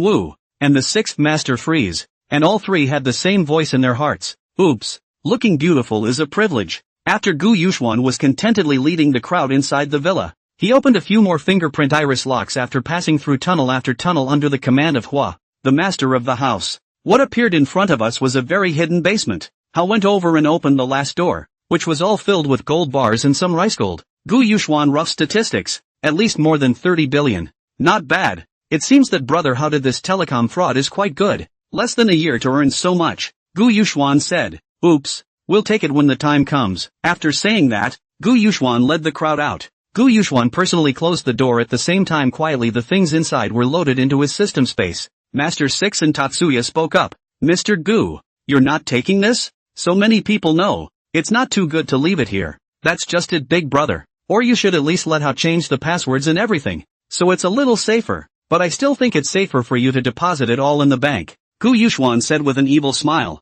Ha, it's okay, those present are my most important friends. I don't believe you guys would do this. Just this amount of money. Do you guys need to steal it if you want it? Talk to me, I'll give you all of it. The 6th master and Chen Wu and Chen Yu were touched by these words. Is this still the Gu Yuxuan who just sold the army to the 6th master for 13 billion? So trusting of himself. This is more than 30 billion. Say don't care. Ho entered the password when they also saw. They are now equal to know the password, also know the channel. Only Xia Shanshan skimmed her mouth and nuzzled her nose. They seemed to know Gu Yuxuan too little. For money, Gu Yuxuan would put it here? She was 100% unconvinced. He must have put it in that mysterious space of his to be so assured that everyone knew the password as well as the path of the passage. Soon Hao led the crowd to the arms room again and opened it up to see some AKs and pistols and bullets. The kind of stuff that would be useless to Gu Yuxuan's ass. Tatsuyu, you can have all of these. You can buy them for the 6th master. Just in time to equip the army he bought. Chen Yu's mouth grinned as soon as he heard Gu Yuxuan say this. This is not business again? The 6th master also quite likes seeing these things that Hao had pressed the bottom of the box. But it is just a little depressed. How come Mr. Gu meets General Chen and gives it away? But when he meets me, he just wants money? The 6th master hates it in his heart. Why isn't he a girl? But then again, this Mr. Gu was so nice to General Chen. A little lowly, and followed by a hot-bodied national goddess. Did he like imperial sisters? Or a lowly? This is also fortunate that this was not heard by Gu Yuxuan. Or else Yuxuan will certainly not be able to resist the 6 masters to beat a meal. This you also don't take a piss to see their own appearance? How can you look good as a woman? Even if you look good, you're still so old. Do you think I'll still look at you? Leaning north. Master 6 is questioning Gu Yuxuan's vision. Hey, just give a price. Master 6, Chen Yu said with a smile. How could an old fox like Master 6 make a bid? Give high to their own loss. Give less and not very good look. Not to mention Justin Gu Yuxuan has been reduced by 7 billion. General Chen, you're telling me, we're all so familiar with each other. I trust you, the sixth master said as he smiled at Chen Yu. Tatsuya did not know how to open the price for a while. Open high. People have said so familiar. To open low. This is not worth a few dollars. Ouch. What are you guys doing? Since we're all so familiar with each other, why don't I make a bid and you guys just trade? Okay? Xia Shanshan suddenly said. When Chen Yu heard that this is the price of Gu Yuxuan's real wife, things are given by others. This bid is not normal? The sixth master thought. People reduced 7 billion. This is not good to say do not want it, right? Alright, let the big sister set the price, Chen Wu said. That would be great. This young lady's bid is definitely the most pertinent. Master 6 also smiled and said. Xia Shanshan looked at Gu Yuxuan, and Gu Yuxuan also spread his hands, signaling Xia Shanshan to do whatever you want. Then I'll give a price. How about 300 million? Xia Shallow said as she put up 3 fingers. The crowd froze. This time even Gu Yuxuan froze. Was this Xia Shanshan making a random price with her eyes closed? This more than 100 rifles and some pistol bullets. She actually shouted $300 million? $30,000 for a rifle? Lean north. This is simply more than a robbery. Sure enough, Chen Yu, Gu Yuxuan and Xia Shanshan are one better at robbery than the other. Xia Shallow looked at the expressions of the crowd and asked with a slight change in her face. What's going on? Are you guys having a problem with my pricing? An I-Kill looked at Gu Yuxuan. Gu Yuxuan was shocked by the killing aura in Xia Shanshan's eyes. Leaning north, Gu Yuxuan lying shot, hastily waved his hand and said, how can I have an opinion when I don't? I do think you're absolutely right. Anyone who says it's not right, I'll break his legs. Gu Yuxuan was scared by Xia Shanshan. If she didn't go gambling with Gu Yuxuan, what could be done? But this word out. Originally open-mouthed Chen Wu, Chen Yu and the sixth master all closed their mouths. The next is someone happy and someone sad. That's right. Chen Yu was full of joy, while the sixth master was just full of sorrow, looking at Xia Shanshan with tearful eyes. Big sister, can you not be so pitiful? That's too much, isn't it? You don't even need a gun that costs $30 million at market price, and you're selling it for $300 million? The sixth master now only feels that he has picked up a stone and smashed his own foot, but this Xia Shanshan opened the price, and Gu Yuxuan also said so cruel words. The sixth master was already longing for Gu Yuxuan, the great master. Not to mention that he had already taken advantage of them. Miss Xia, you can set this price. Ha ha ha, I think it's fine. I won't haggle. 300 million is 300 million, Master 6 said generously. Gu Yuxuan's face got ugly again. What the hell? Leaning north. Sixth master, you've gone too far, haven't you? You and I are just haggling, but you and Chen Yu and Xia Shanshan are that generous? Lean north. It's still men who are inferior to women, or women have the advantage. But this is something Gu Yuxuan doesn't dare to say for Xia Shanshan to hear. Gu Yuxuan only felt that he had no way to vent out his anger, and when he saw Hao on the side, he kicked at Hao, who was instantly confused. After Hao reacted, he said with a panicked face trembling with a fat-filled face on his knees, Big brother, I still have value. There's still money in the villa over there, and I can still take you to Eclipse and their base camp. Hao was actually so horrified when he saw the 100 soldiers full of murderous aura and Chen Yu, the sixth master, that he didn't dare to make a move no matter what. Gu Yuxuan was just angry to kick over. Who thought that Hao actually looked like this? But it's quite ironic to say that it's just such a wimpy thing. How he doesn't even know how many people he has victimized. Especially the Chinese who have suffered the most. But it's not just the Chinese. They have even caught some people from other places. But now, Hao still has some use for him. Gu Yuxuan kicked him again, and then had Chen Yu call for someone to help bring him down. The piggies inside the park saw that the people inside the park had been exterminated. Then many of them took the opportunity to escape. But when they ran to the square they were surrounded by Tatsuya and Master 6 men. When Gu Yuxuan saw the piglet, he immediately said to Chen Yu and the sixth master, why don't you have someone bring out the piggies locked up in the other buildings and release them all together? Tatsuya and sixth master nodded and then immediately ordered them to go down. And soon all of their men brought out all of these piglets and gathered them in the park's plaza. The piggies saw one group in the park destroyed, but a new group of gun-toting men showed up with desperation written all over their scarred and panicked faces. They thought that this must have just come out of the wolf's den which went into the tiger's mouth. But soon with Gu Yuxuan's order, Chen Yu's right-hand man walked out and said, guys, you can go home now. But these piggies simply looked incredulously at the person who spoke. Go home? In the north of Maine, the unspoken rule for them piggies, only when they are exterminated can they be called home. It's definitely not going to be a straight release for them to go back home.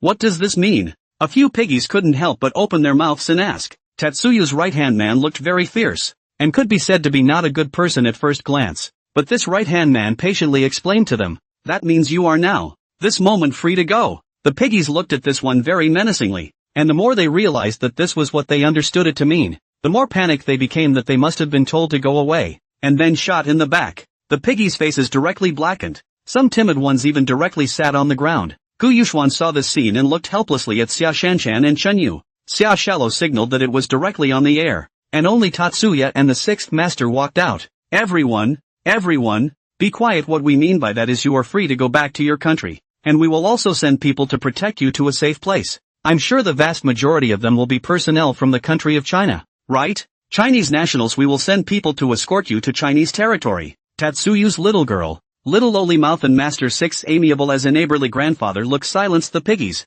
but filled their faces with disbelief. With that, Xia Shallow shook her head and held up the filming equipment to Tatsuya's side and said, Ladies and gentlemen, I'm a reporter from the CCTV, and I'm live on the air right now, and it's all true. When the piggies heard this, they immediately turned their heads to look at Xia Shanshan, whose outstanding appearance and popularity as a national goddess quickly made many people inside recognize her. This is Goddess Xia Shallow. Really, this is really Goddess Asahi. I've seen her on the central station. Are we really free? Can we go now? Thank you. Am I dreaming? I can still return to China? Phew. Long live China. Long live Goddess Shallow. Xia Shallow's words and her popularity, which made the crowd completely believe, then immediately showed joy. The piggies inside were all excited. This is how these piggies did not expect. These people in front of them are actually good. They are here to save them. Here for them this is simply purgatory. Inside the life is simply ordinary people cannot imagine. A little slow reaction is a beating and kicking, but also cannot shout. A shout directly on the stick whip. If you get killed and maimed straight away, you just dismantle the person and sell them for parts. And all the piggies that would have gotten in there are already walking corpses. But now they actually tell them that they can go back to their home country, and actually have someone to escort them back to the Chinese territory. The piggies thanked Gu Yuxuan, Xia Shanshan, Chen Yu, Chen Wu, the sixth master, and even the soldiers, kneeling down and tearing up. Chen Wu and Xia Shanshan looked at the miserable state of these people in front of them and felt very sad in their hearts. They hurriedly stopped the piggies. Okay, get up, go on back. True thanks. These great countries of China. Go back. Your family is waiting for you. Soon the grateful Chinese were all taken down, and the small number of people from other countries were sent to the embassy. And all these things were recorded by Xia Shanshan. It's also because our country of China is strong. I'm in tears watching it, and I don't know when my eye sockets got so shallow. Sir, the goddesses are righteous. I thank you on behalf of China. This is a good example. In the future, whoever dares to bully our country of China, this is how to deal with them. My friend was tricked into going to northern Burma to be a piggyback, but there are so many people here I can't recognize which one it is, but they're all starved and so thin I might not. It's a good thing we've been rescued now. Otherwise the fate of these thousands of people here would simply be too much to think about going on. This is the star we should be chasing. This is the hero of my country of China. This must be supported. This time, how many people and how many families have been saved by Goddess Shallow in one breath? Inside the live broadcast room, the audience had been completely moved by this scene. After all, this was saving thousands of people from the clutches of the devil. Saving thousands of families. The largest park in northern Maine was officially exterminated after a year's experience in this park. After all the people inside were exterminated and the piggies were rescued. Xia Shanshan looked at the piglets that were escorted away by the soldiers one after another and walked to the camera and said, Gentlemen, this rescue operation is entirely from a civilian organization, so would you like to check out the scene in the park next? 2. Go see how the piggies live. Seeing that so many netizens wanted to see the park, Xia Shanshan smiled and said, Well then, I'll show you around and help raise anti-fraud awareness in the process. Xia Shanshan then walked inside the park with Gu Yuxuan, Chen Yu, Chen Wu, and the sixth master. This is where everyone just saw the piggies come out, and this is their dormitory. So let me show you in. After saying that, Chen Wu in front to help Xia Shanshan pushed open a heavy iron door. Once opened, inside is a burst of stench. Looking toward the inside, a dark nothing can be seen. The air inside had the urge to make you throw up, and when you stepped inside, there wasn't a breeze at all. as there wasn't even a window in the walls all around. In this not very large space, there are hundreds of beds or bunk beds of that kind. The bedding inside are black. That is not the original color, is dirty into this color, and with no bathroom in it at all, much less a faucet, and only a toilet full of flies on it. It's hard to imagine how to live with the stench in this tiny room. So shallow they all covered their noses and walked in. They all came to this kind of environment for the first time to see such an environment. You can describe the pigsties in China in this way or better than this. Inside the live broadcast room, the netizens were watching with a twitch in their hearts, unable to believe that this was a place where hundreds of people lived. This environment is inhabited by people, such as the north of Maine where you dream of getting rich, and the brainless look at it. It's hard to imagine how these people survive in this environment. Shasha and the others said as they came out and pointed the camera into the room. People actually they trick you into coming here the old-fashioned way, by bragging about high-paying jobs, all sorts of travel scams, and all sorts of help smuggling you in to get you here. So you should stop believing that northern Burma will drop pies. This place can only be a trap. Do you know how much a Chinese is worth here? $100,000 to $300,000. You are walking money here, and they will lie to you and let you go back after a period of time when you have helped them to get as much money as they can. And you believe it? Then you will be his tools. What awaits you is endless waiting, and after the waiting comes the reckoning. And yes, you will be charged for all the food you eat and use here, including air, and slipper wear and tear. The netizens in the live broadcast room involuntarily winced and shivered throughout after hearing Xiao Shallow's introduction.